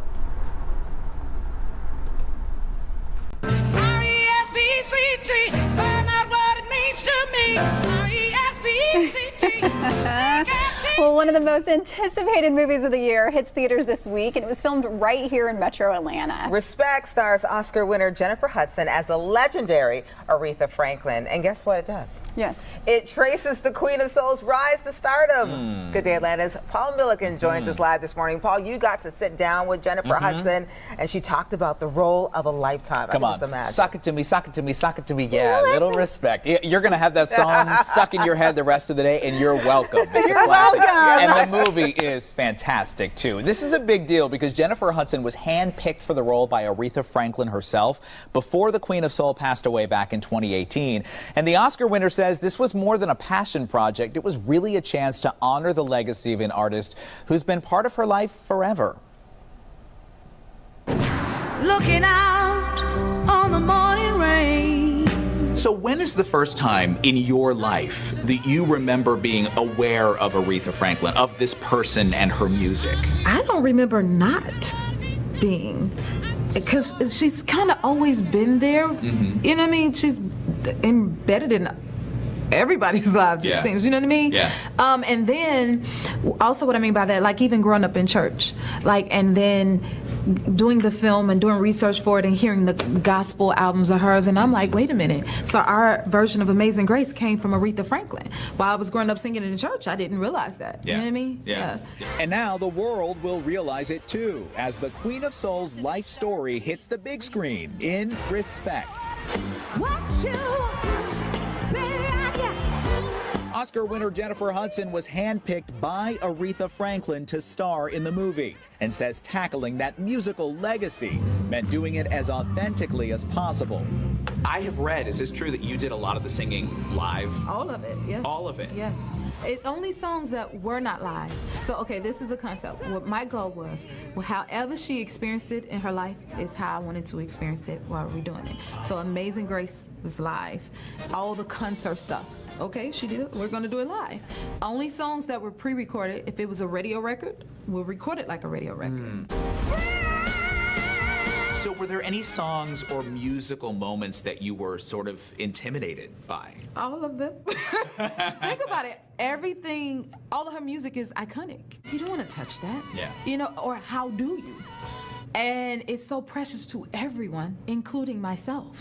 So it's like, how are you supposed to approach that? You know, so that's in the back of my mind. Yeah.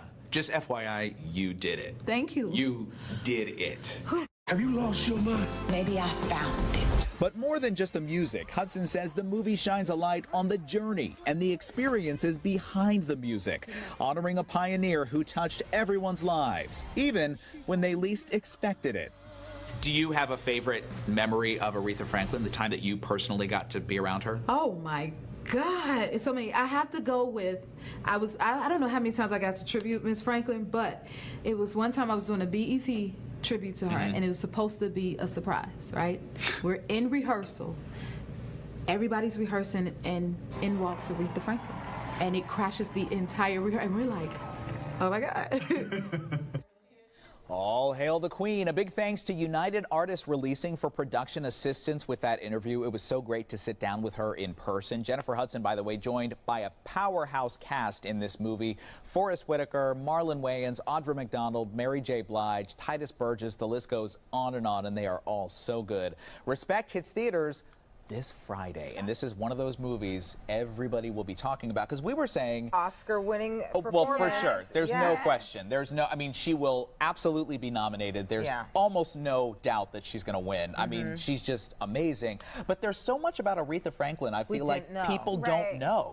I mean, we know the voice and the personality, but not the backstory of who she was before she was famous and that kind of stuff. So it was really get to know. illuminating. I got the chance to meet her, and she really was like just I mean, she walks into a place, into a room, and just lights it up. She was more, I mean, just a powerful presence. Yeah, amazing.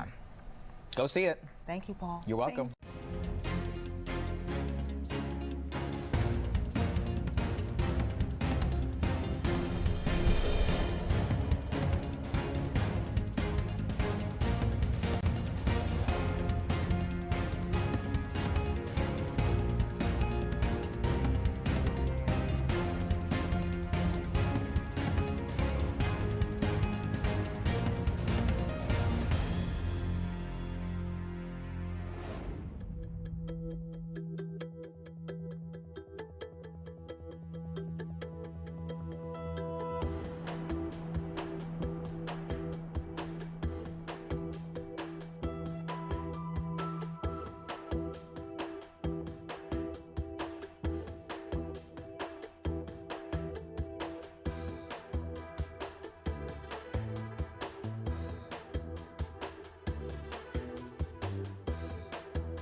And welcome back to Live Now from Fox. We're going to now go out and switch gears to Press Secretary Jen Psaki's weekly and latest press briefing. Let's take a look. To demonstrate that democracies can deliver by improving the lives of their own people and by addressing the greatest problems facing the wider world. In keeping with this commitment, this morning we announced that in December, the President will bring together leaders from a diverse group of the world's democracies at a virtual summit for democracy, to be followed in roughly a year's time by a second in-person summit. The virtual summit, to take place on December 9th and 10th, will galvanize commitments and initiatives across three principal themes: defending against authoritarianism, fighting corruption, and promoting respect for human rights. Following a year of consultation, coordination, and action, President Biden will then invite world leaders to gather once more to showcase progress made on their commitments. I also wanted to note that yesterday, Vice President Harris announced that 2.5 million Americans have signed up for health insurance during the special enrollment period the Biden-Harris administration opened just weeks after taking office. That is 2.5 million more people who can now rest easy knowing they're covered, and who join the over 30 million people who have health coverage through the Affordable Care Act. Thanks to the American Rescue Plan, health insurance is now more affordable than ever. Families are saving an average of $40 per person per month. That's nearly $2,000 per year for a typical family of four. And President Biden and the President's Build Back Better agenda that passed the Senate would extend these savings, helping lower health care costs for millions of Americans. There are just 5 days left until the special enrollment period closes on August 15th. Now's time for anyone who doesn't have health insurance to go to healthcare.gov and find a plan that works for them. Darlene. Thank you, Jen. The President's meeting earlier with CEOs on vaccinations, can you tell us, were there any decisions reached in there in terms of what else the administration can do to encourage people to become vaccinated? And is meeting with companies who are requiring their staffs to be vaccinated, is that a sign that the White House is kind of shifting away from encouragement and, supporting the mandates that corporate America is doing? Is that, in other words, is that a backdoor way of the White House trying to do the federal mandate that you all have said you can't do? It's a front door way of lifting up private sector companies who are taking steps through carrots and sticks, through incentives, and through mandates in some cases to get more people vaccinated and to make sure they're protecting their workforce. I would note that this was intentionally a diverse group of industries. So the airline industry, university systems, healthcare industry, small businesses. We wanted to share the work they're doing and support these efforts. And today is an example of us lifting up the private sector taking steps that make sense, that show that vaccines are safe, effective, and are the best ways to for people to re-enter the workplaces safely and also reboot our economy. So that was the objective. I wouldn't say it was meant to be a decision meeting as much as a discussion about best practices, what is working for these industries, and hopefully they can be the models for others. And then just a couple on the Senate. Is there a deadline for when the President would want to see the budget reconciliation bill passed?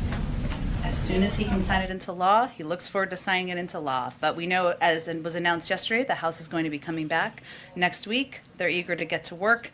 We'll be deeply engaged in conversations when they return as well. And then just one more quick one. With reluctance from Senators Sinema and Manchin on the $3.5 trillion, can the President envision accepting a smaller dollar figure than $3.5 trillion? Well, I'm naturally not going to negotiate from here. Not that any of you are expecting me to do that. I will say that what is vital to the President is that, and what Leader Schumer also reiterated in his press conference this morning, is that this reconciliation package includes the Build Back Better agenda, key investments in childcare, in additional investments in climate change, addressing the climate crisis, additional investments to lower costs for people across the country. He's certainly expressed a comfort with the 3.5 trillion size, as you all know, and obviously there's a lot of work ahead as we work to gather support for this package. Go ahead. Does the White House know who in Florida made the request for hundreds of more ventilators from the Strategic National Stockpile? Well, I would say, Caitlin, I saw the remarks and comments by the governor and representatives of the governor. I would note that as a policy, we don't send ventilators to states without their interest in receiving the ventilators. I think the most important question here is why would you oppose receiving ventilators when you clearly need those in your state, given the percentage of hospitalizations that are occurring in Florida? Do you think it's feasible the governor was unaware that those ventilators were sent to his state earlier this week? I think that's really a question for the governor and his team. And one more question. What is the president's reaction to the jump in consumer prices? And what is his level of concern today, now seeing those numbers with inflation?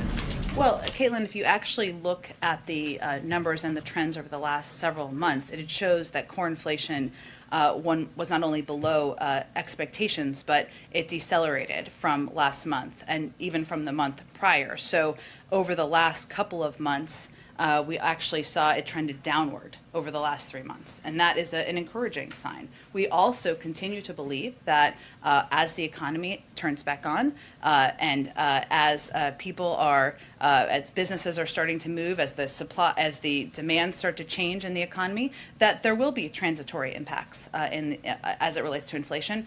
Those are projections that have been made, of course, not just by the Federal Reserve, but by CBO, Goldman Sachs, UBS, Moody's, and others. They've also all predicted that that inflation will come down next year, and those are the projections that we abide by.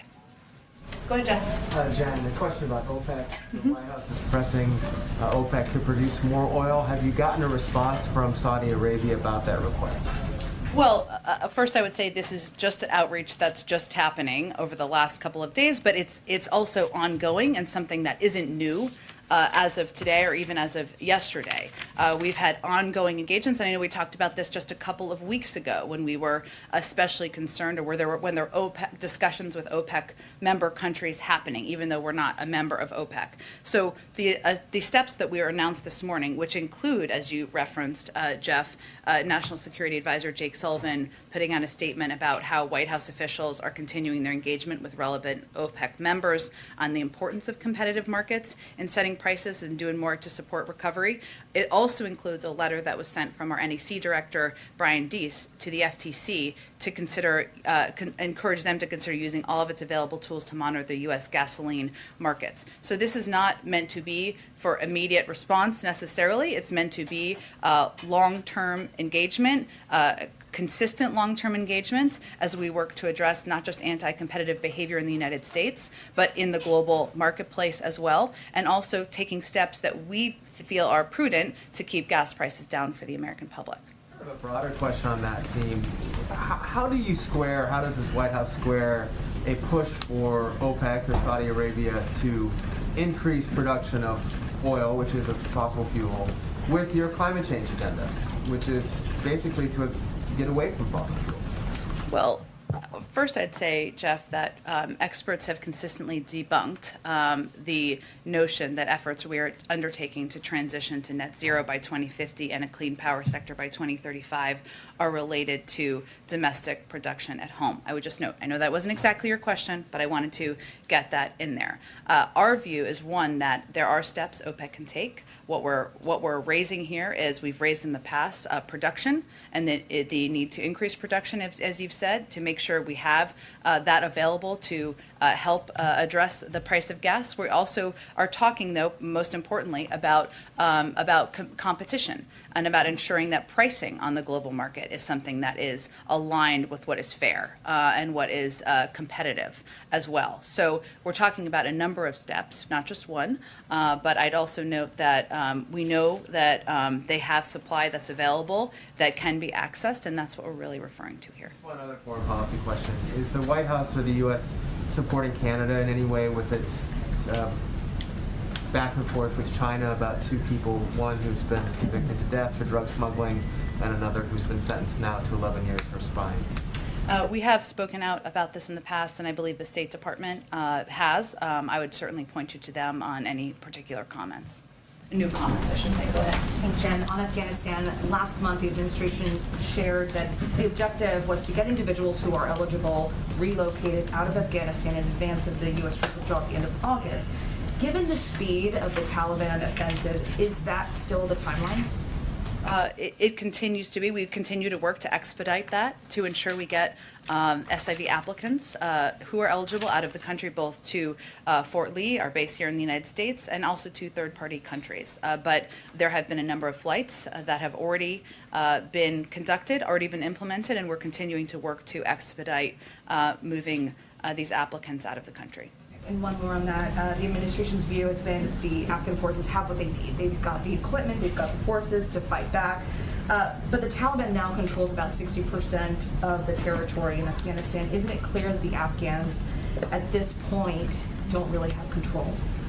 Well, I think our point here is, Stephanie, is that we will continue to provide close air support, making sure that Air Force functions are operable. We will continue to resupply their forces with food and equipment, pay all their salaries. In addition to all of the assistance we've provided over the last 20 years, I'd also note, and this is a question that came up yesterday, that the train, advise, and assist approach that we have been implementing and the range of assistance we've provided was done in coordination with military leaders, and the implementation and designing of that plan with military leaders and civilian leaders in Afghanistan over the last several years. So our larger point here is ultimately the Afghan National Security Defense Forces have the equipment, numbers, and training to fight back.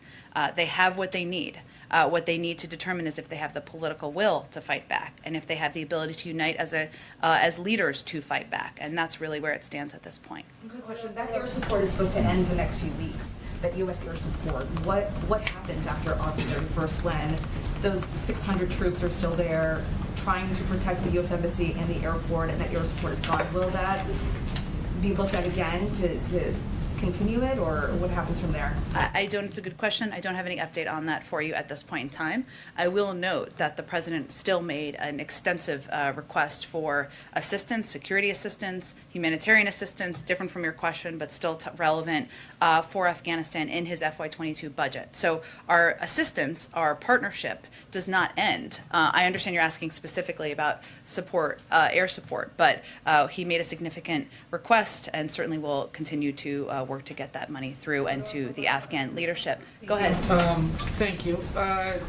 The fact that this Summit on Democracies is virtual in December, is that an indication that most global diplomacy this fall may be conducted virtually and not in person?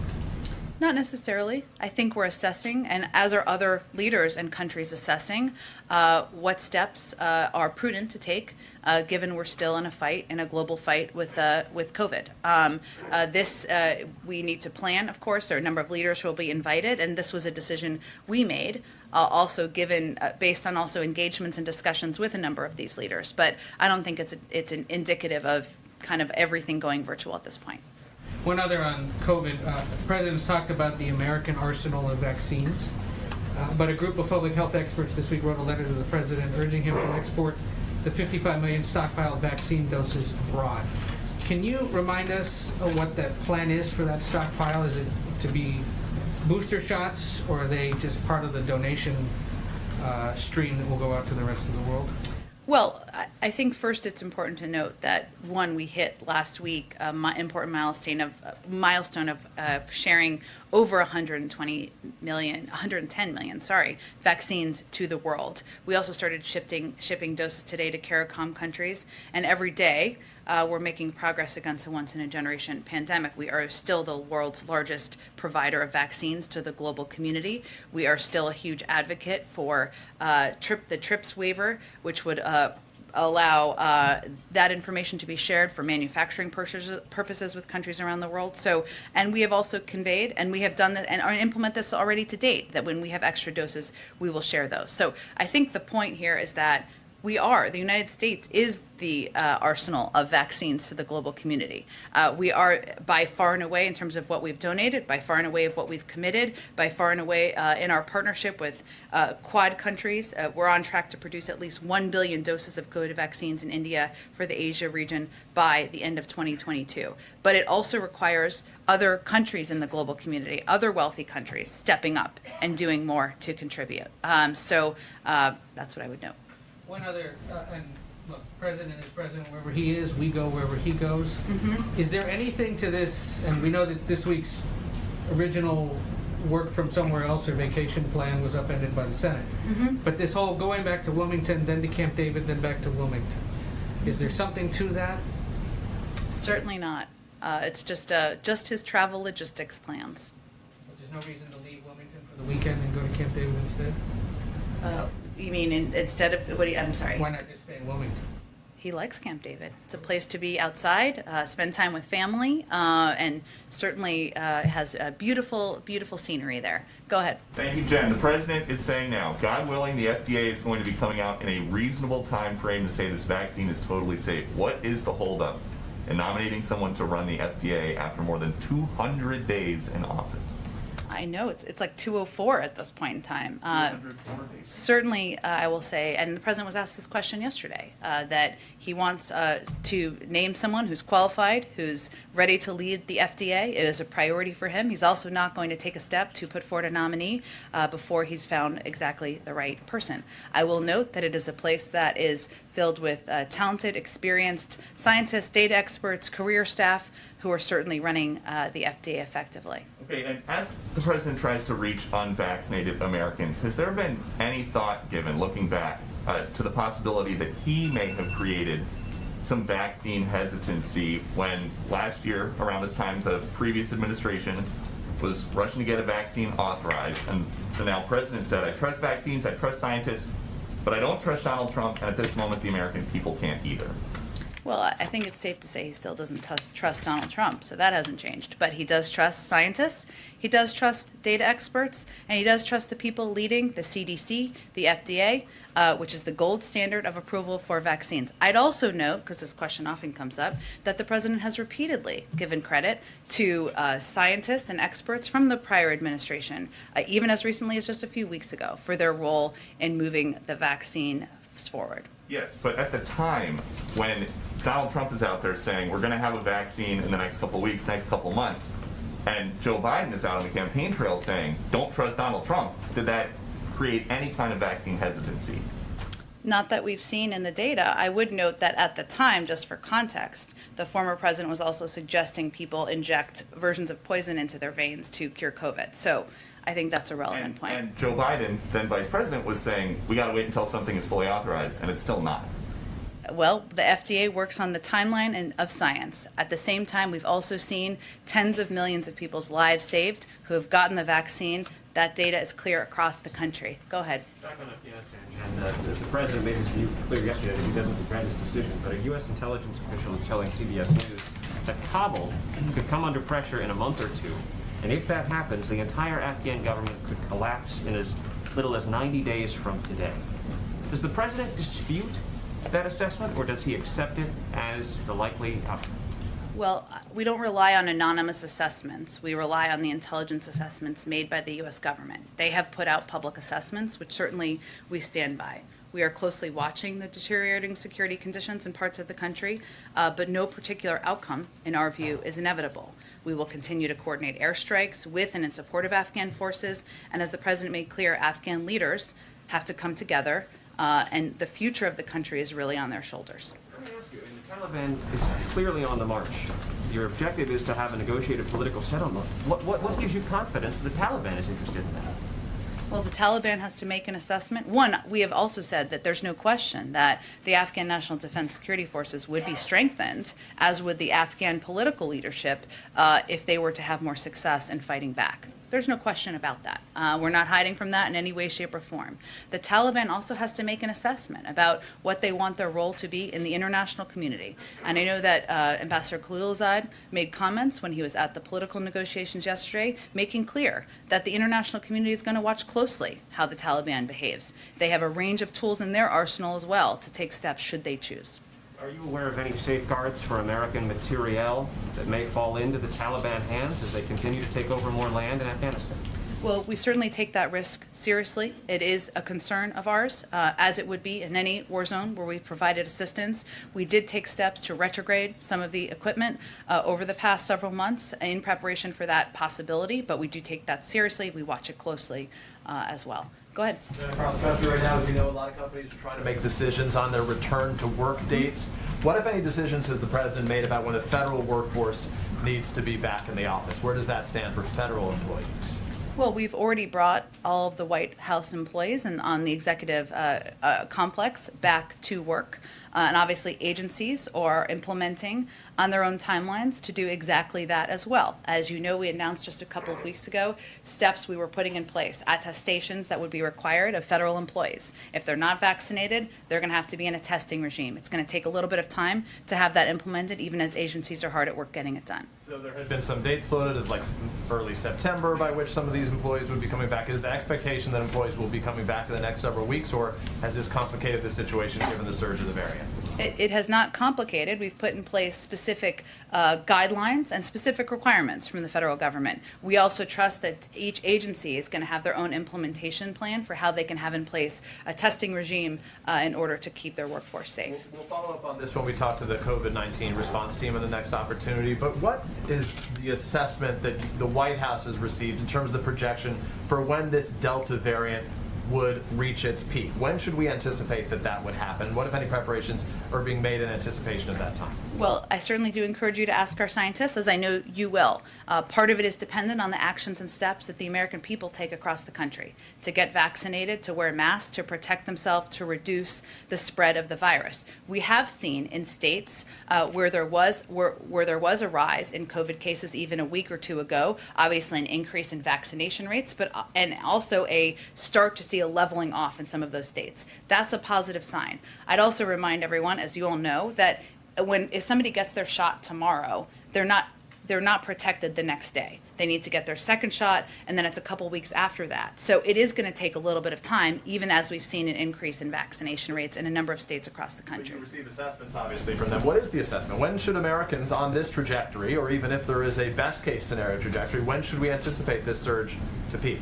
Well, again, I encourage you to ask our scientists and our experts who are tracking exactly that, an important question. But it is also dependent on the steps that we are taking and people across the country are taking to get vaccinated and protect themselves. In the near term, are there conversations about the potential for field hospitals, much the same way that you produce mass vaccination sites in some places? Some of those states right now don't have sufficient resources to care for the number of hospitalized individuals. Are those conversations taking place? We are in touch with every governor, and we have offered assistance, federal assistance, strike forces.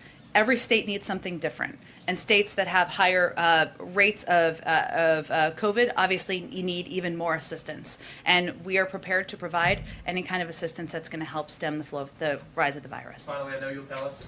So, simple question. Has the president spoken to the soon-to-be governor of New York yet, Kathy Hochul? Not yet, but we expect him to do that in the coming days. What message does he communicate? What message would he want to share publicly with the soon-to-be first female governor of the state of New York? Well, I'm sure we'll do a readout after the meeting, but I will tell you that he would convey to her, I'm looking forward to working with her to continue to get the pandemic under control, to put the people of New York back to work, and to move forward as a federal and state partners. Go ahead. Thank you. Can I go back to the OPEC announcement Sure. this morning? The timing, of course, in the hours before the CPI announcement kind of lends an impression or question of whether there's a domestic political lens for you. What, if any, tools do you have to pressure OPEC other than, a letter from Jake Sullivan to actually take steps to increase production? Or is it just the U.S. sort of doing it for political benefit? Because that might be how they view it.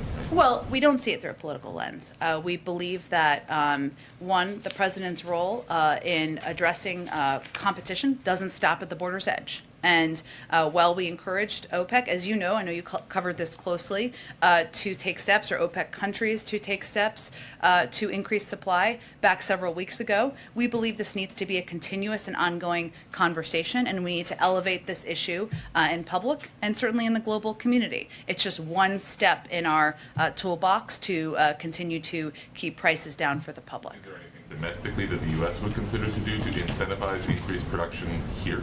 Well, I would also note that our NEC director, I should say, sent a letter to the FTC as well, encouraging them to consider looking at available tools to monitor the U.S. gasoline market. As you know, what we've seen, this isn't the first time this has happened, but even as oil prices go down, gas prices take a longer time to come down. Now, gas prices are still aligned with where they were back in 2018, but we know this is going to be, and they often go up in the summer. We've seen that trend over and over again, but this is a long-term issue, and we want to send the clear message that we are going to take steps, whether they are using the bully pulpit or otherwise, to make sure we are going after anti-competitive behavior. But that is a different question than increasing production. You're asking OPEC to increase production. Is there anything the U.S.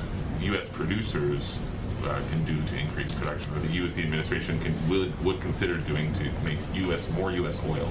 Well, that wasn't an ask we made. The point we've made in these communications is that we do have the supply. We're not making a supply question here, or we're not posing a supply question domestically. Obviously, OPEC has its own unique role on the global marketplace. But we do also think that there should not be any price gouging at the pump when there is available oil. So that is what we are highlighting and marking out there. Go ahead. Thanks so much, Jen. Ken Salazar was just confirmed as ambassador for Mexico. He's just the first ambassador for a country to be confirmed.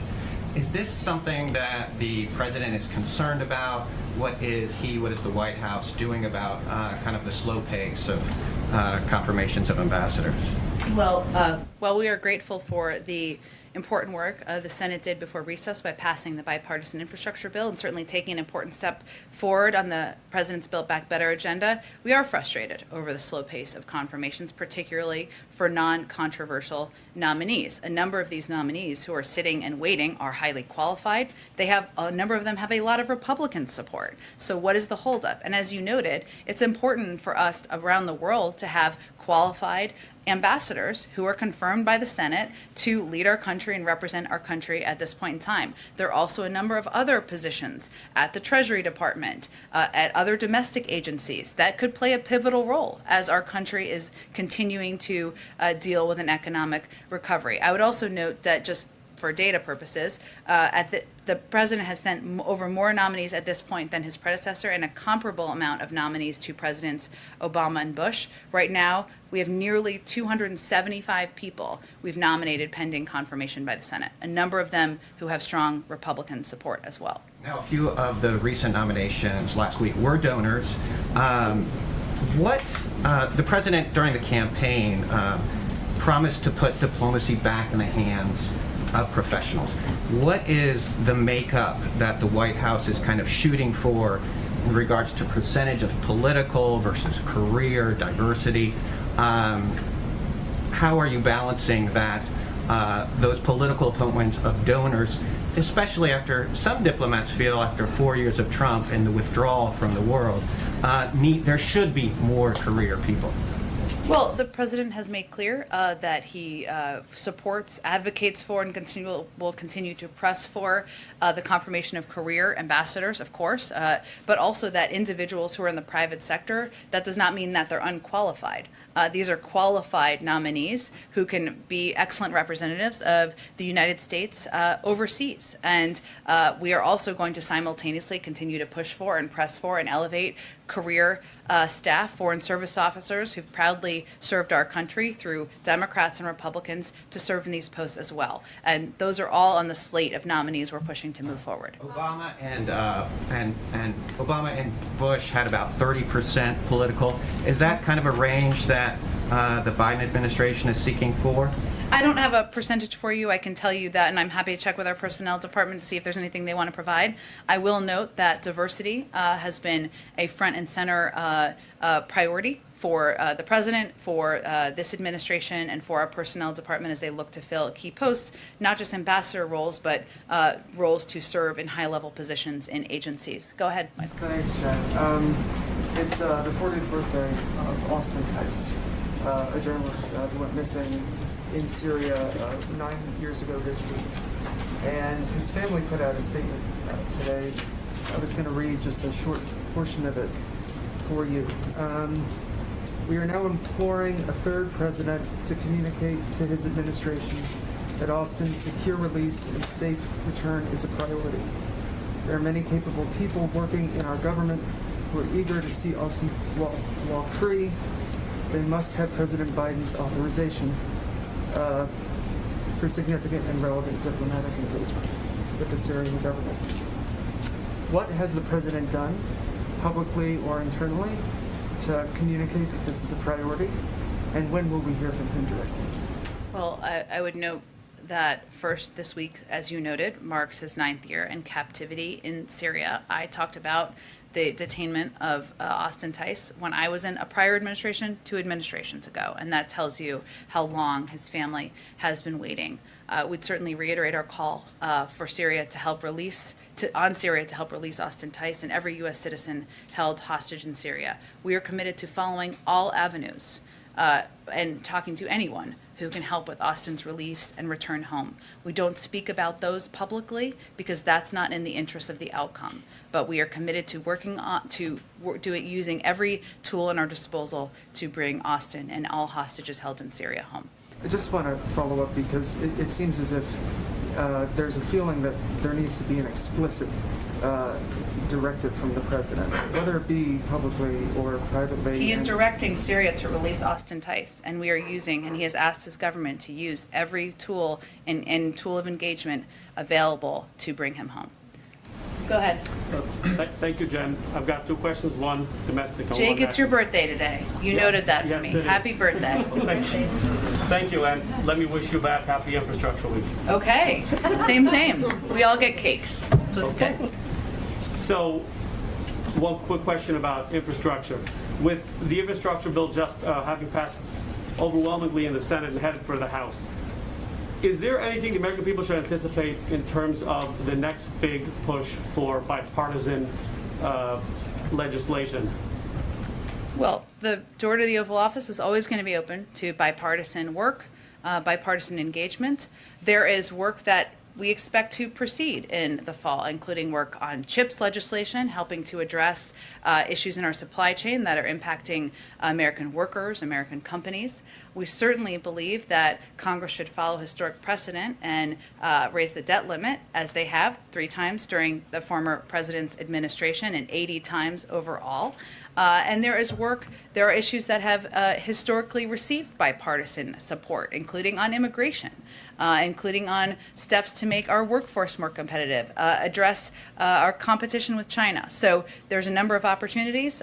We look forward to seeing what openness there is on the other side of the aisle as well. Go ahead. I think we got to keep going. Go ahead. 46 Republican senators have now signed a letter saying they will not vote to raise the debt limit. So what is the White House's kind of plan from here? What conversations are you having with Congress to make sure the U.S. doesn't default on its debt?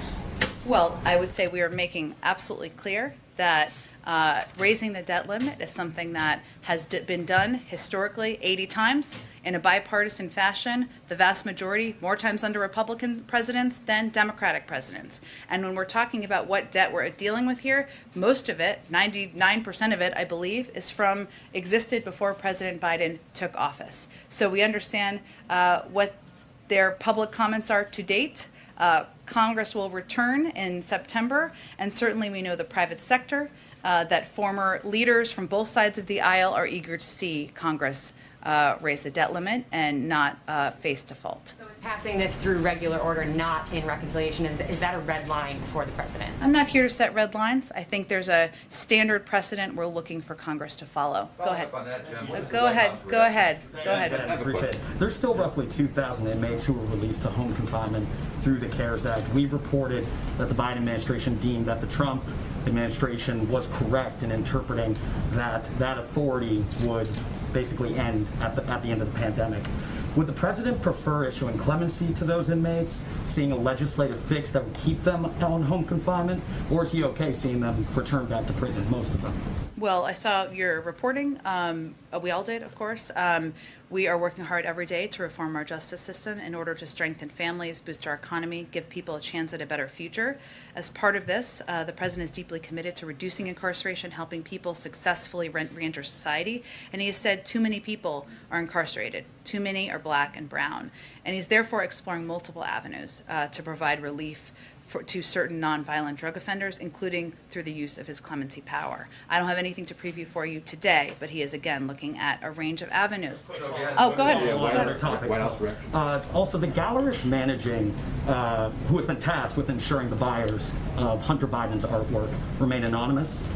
He said that Hunter will be attending his opening as well next month, and has said friends and families will be attending as well. Does the President or First Lady plan on attending that opening? I'm not aware of plans for them to attend. Go ahead, Rachel. On the nominations again, I know that Secretary Blinken called for the nomination of Deborah Lipstadt as Special Envoy to combat anti-Semitism last week on the Senate Foreign Relations Committee. What kind of communications has the White House had with the Senate Foreign Relations Committee on her nomination and on others as well? We've been in close touch with the Senate Foreign Relations Committee, as well as a range of leaders in the Senate, about our desire to get qualified nominees confirmed. I'd note that I gave the number earlier, 275 nominees, qualified, experienced, many of them former public servants who are eager to serve our country around the world and in the United States, are waiting.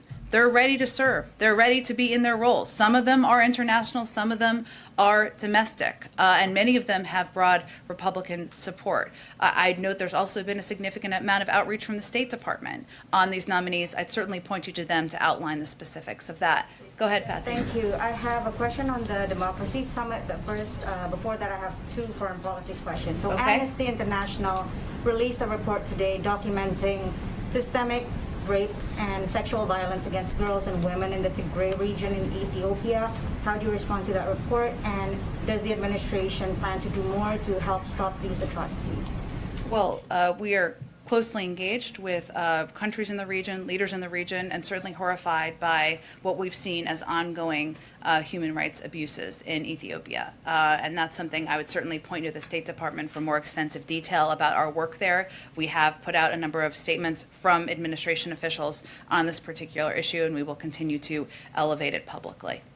Haiti, Senators Rubio and Menendez sent a letter earlier this week to President Biden expressing concern about the political crisis in Haiti following the assassination. Has the president responded, and how does he plan to respond?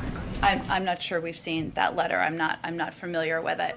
Go ahead. I think we got to keep going just to get some more people. Go ahead. Thank you, Jen. Two quick questions, one domestic, one foreign policy. Domestically, you may have seen the statement put out by Senator Joe Manchin in regards to the $3.5 trillion so-called human infrastructure bill. It seems very skeptical about the size of it. Do you view him as a team player? Absolutely, and a key partner to the president in moving our agenda forward. I did see his statement, or we all saw his statement. I'd note that I think he's confounding a couple of things in there. One, the Build Back Better agenda could also be called the cost-cutting agenda for working families. Build Back Better sounds better, but what it will actually do, and we have a report that just went out or should be going out from CEA and OMB, it makes clear that a big outcome, a big impact of the Build Back Better agenda is lowering costs, bringing down costs on childcare, healthcare, prescription drugs, preschool, cost of college, commuting, even household expenses.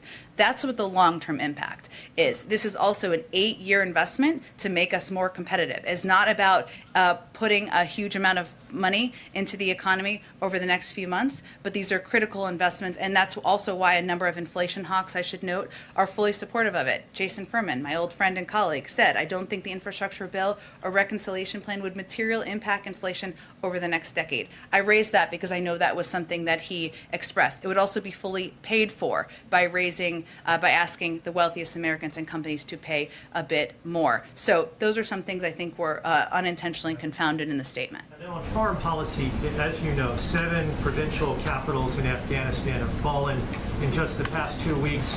National security hawks attribute that directly to the decision by President Biden to announce the withdrawal of U.S. forces by the end of this month. What's your reaction to those critics who criticize the president's plans for Afghanistan? I think our reaction is the president, every commander-in-chief and president has to make difficult choices about what's in the national interest of the United States. And when he gave his speech just a couple of months ago, delivered speech outlining why he was making this decision, he touched on a couple of pieces. One, we've been at war in Afghanistan for 20 years. and it is far long past time to bring troops home. 2, our counterterrorism threats have changed. They are no longer emanating in the same capacity from Afghanistan. We need to have capacity and counterterrorism capacity to address threats from other parts of the world, Northern Africa and others.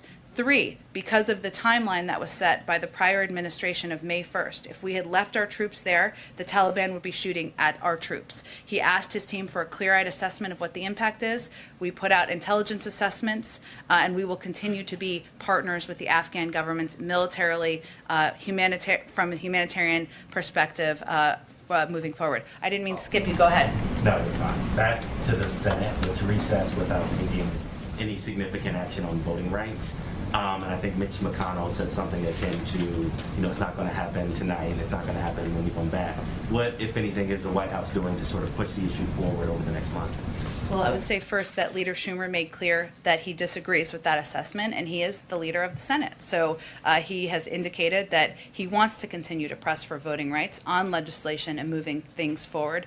I expect you'll see a comment from the president on this particular issue and his ongoing commitment to addressing voting rights and making sure we are protecting and defending people's fundamental rights as well. As you noted, the Senate will return in September. We will stay at it in this fight. We will continue to work with officials around the country, with activists, and with legislators to move legislation forward. Go ahead. Just curious if the president is following the recall election in California, how concerned he is about the vote, and whether he is considering getting more involved to potentially engage Democratic voters that polls show are less enthusiastic about casting ballots. I wouldn't say he's following it particularly closely in the sense that he's got a lot on his agenda, but we certainly support Governor Newsom and have worked with him on a range of key issues, whether it's the pandemic, addressing wildfires, growing the economy, and look forward to continuing to do so. Will we see the president potentially make a statement or, some other show of support for him in the final days? He supports him. I don't have anything in terms of additional steps to preview for you. Go ahead. Jay, what is the White House reaction to the Hyde Amendment being included in the $3.5 trillion budget resolution?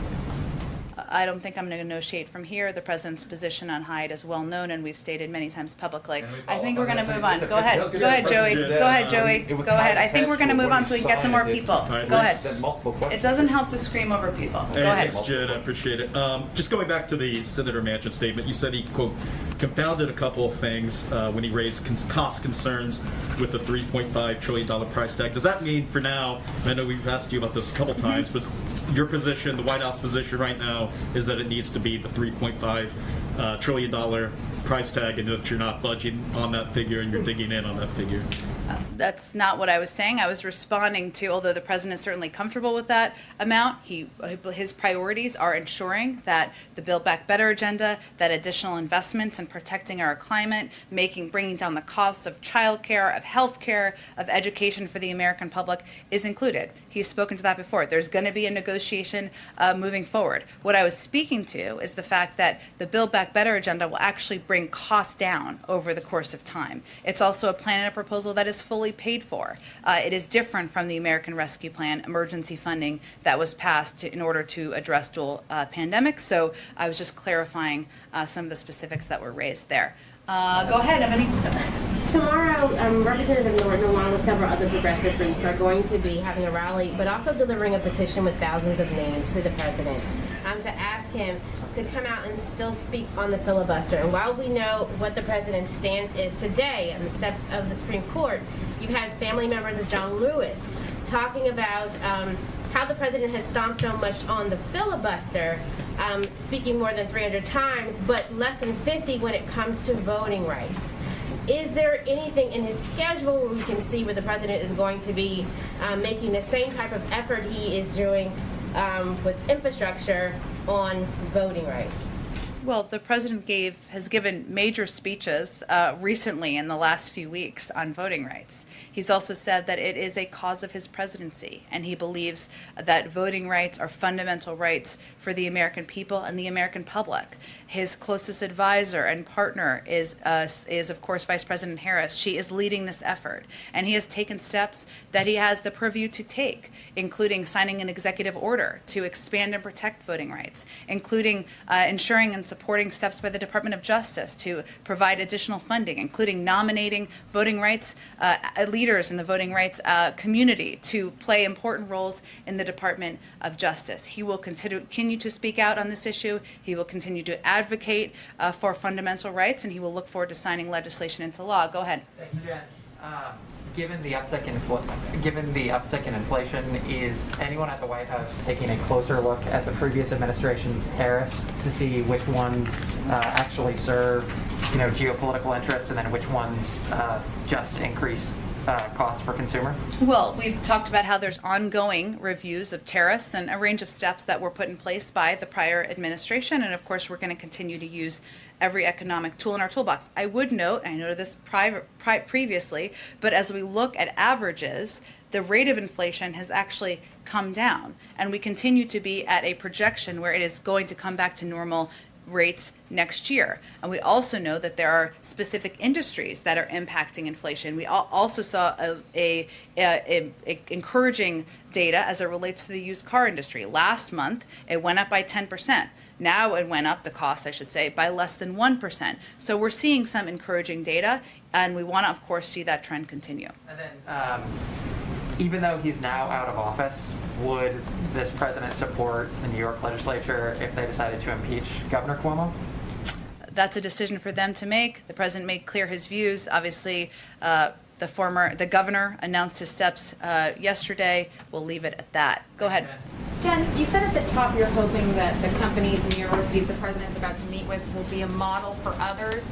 So is the president's official position that all companies in the private sector should have vaccine mandates for their employees? The president's position is that every company should take a look at how to protect their workforce, and that there are going to be different carrots and sticks that can be used by different private sector entities. Even these industries that are represented today have taken different steps. He's lifting up them as examples of models of what works, but there are different companies will take different approaches. Is the president disappointed in other airlines that haven't taken the steps that United has?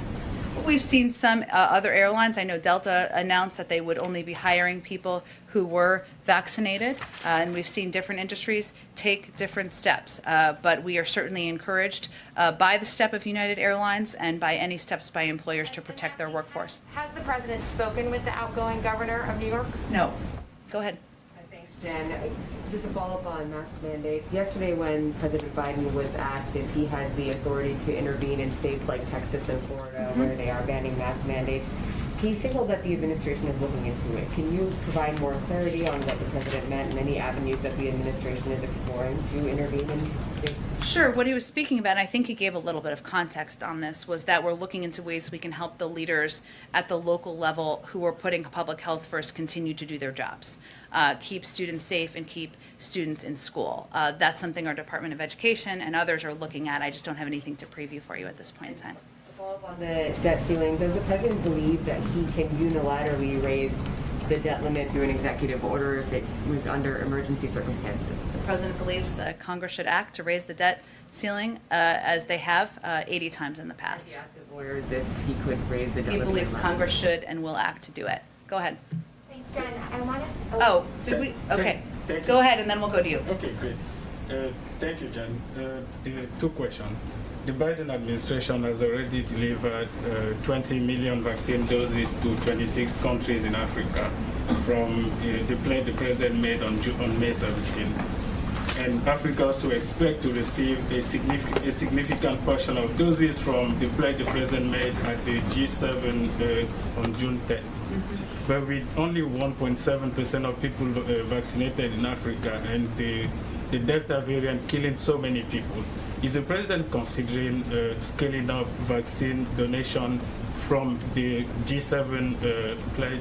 Well, the African countries? G7 made their commitment, which is significant and will be implemented. We are going to continue to build on what we've already announced. So we plan to share tens of millions of doses across the summer months. I'd also note that we're also working to support vaccine manufacturing in Africa by providing by providing financing to a South African business to bolster manufacturing capacity to produce more than 500 million doses. So we are looking at a range of ways to provide supply to be the arsenal of vaccines in the global community, including Africa, and we will continue to expedite that as quickly as we can. We know that the pandemic knows no borders. On Guinea, is the White House doing anything to support Guinea to contain the Marburg virus disease that was identified there? Is it a strain of the coronavirus? Strain of is it in the same family with the Ebola virus? I'm happy to check with our team and see if there's any specific updates. The State Department might be the best entity to speak to that. Go ahead. Thank you. Question about Africa. We have seen a number of deadly jihadist attacks in the last days in Mali, in Burkina Faso. You just said the president's assessment is that the terrorist threat is spreading in other countries. Is he planning to do anything about those countries in Africa? Well, I think what I was referring to is what the president conveyed in May when he gave a speech about his decision as it relates to U.S. troops in Afghanistan. And certainly his assessment, not new assessment, this has been growing over time, as you know, that the threat has expanded to, over the last several years, to Northern Africa and other parts of the world. So certainly our counterterrorism strategy reflects that assessment, which again is not new, but certainly contributed to his decision on Afghanistan. Go ahead. Jen, a headline from the New York Post from, I believe, 2 days ago. Team Biden's war on DeSantis is all about kneecapping a successful governor, a GOP governor. Could you address that concern, please? Our war is not on DeSantis. It's on the virus, which we're trying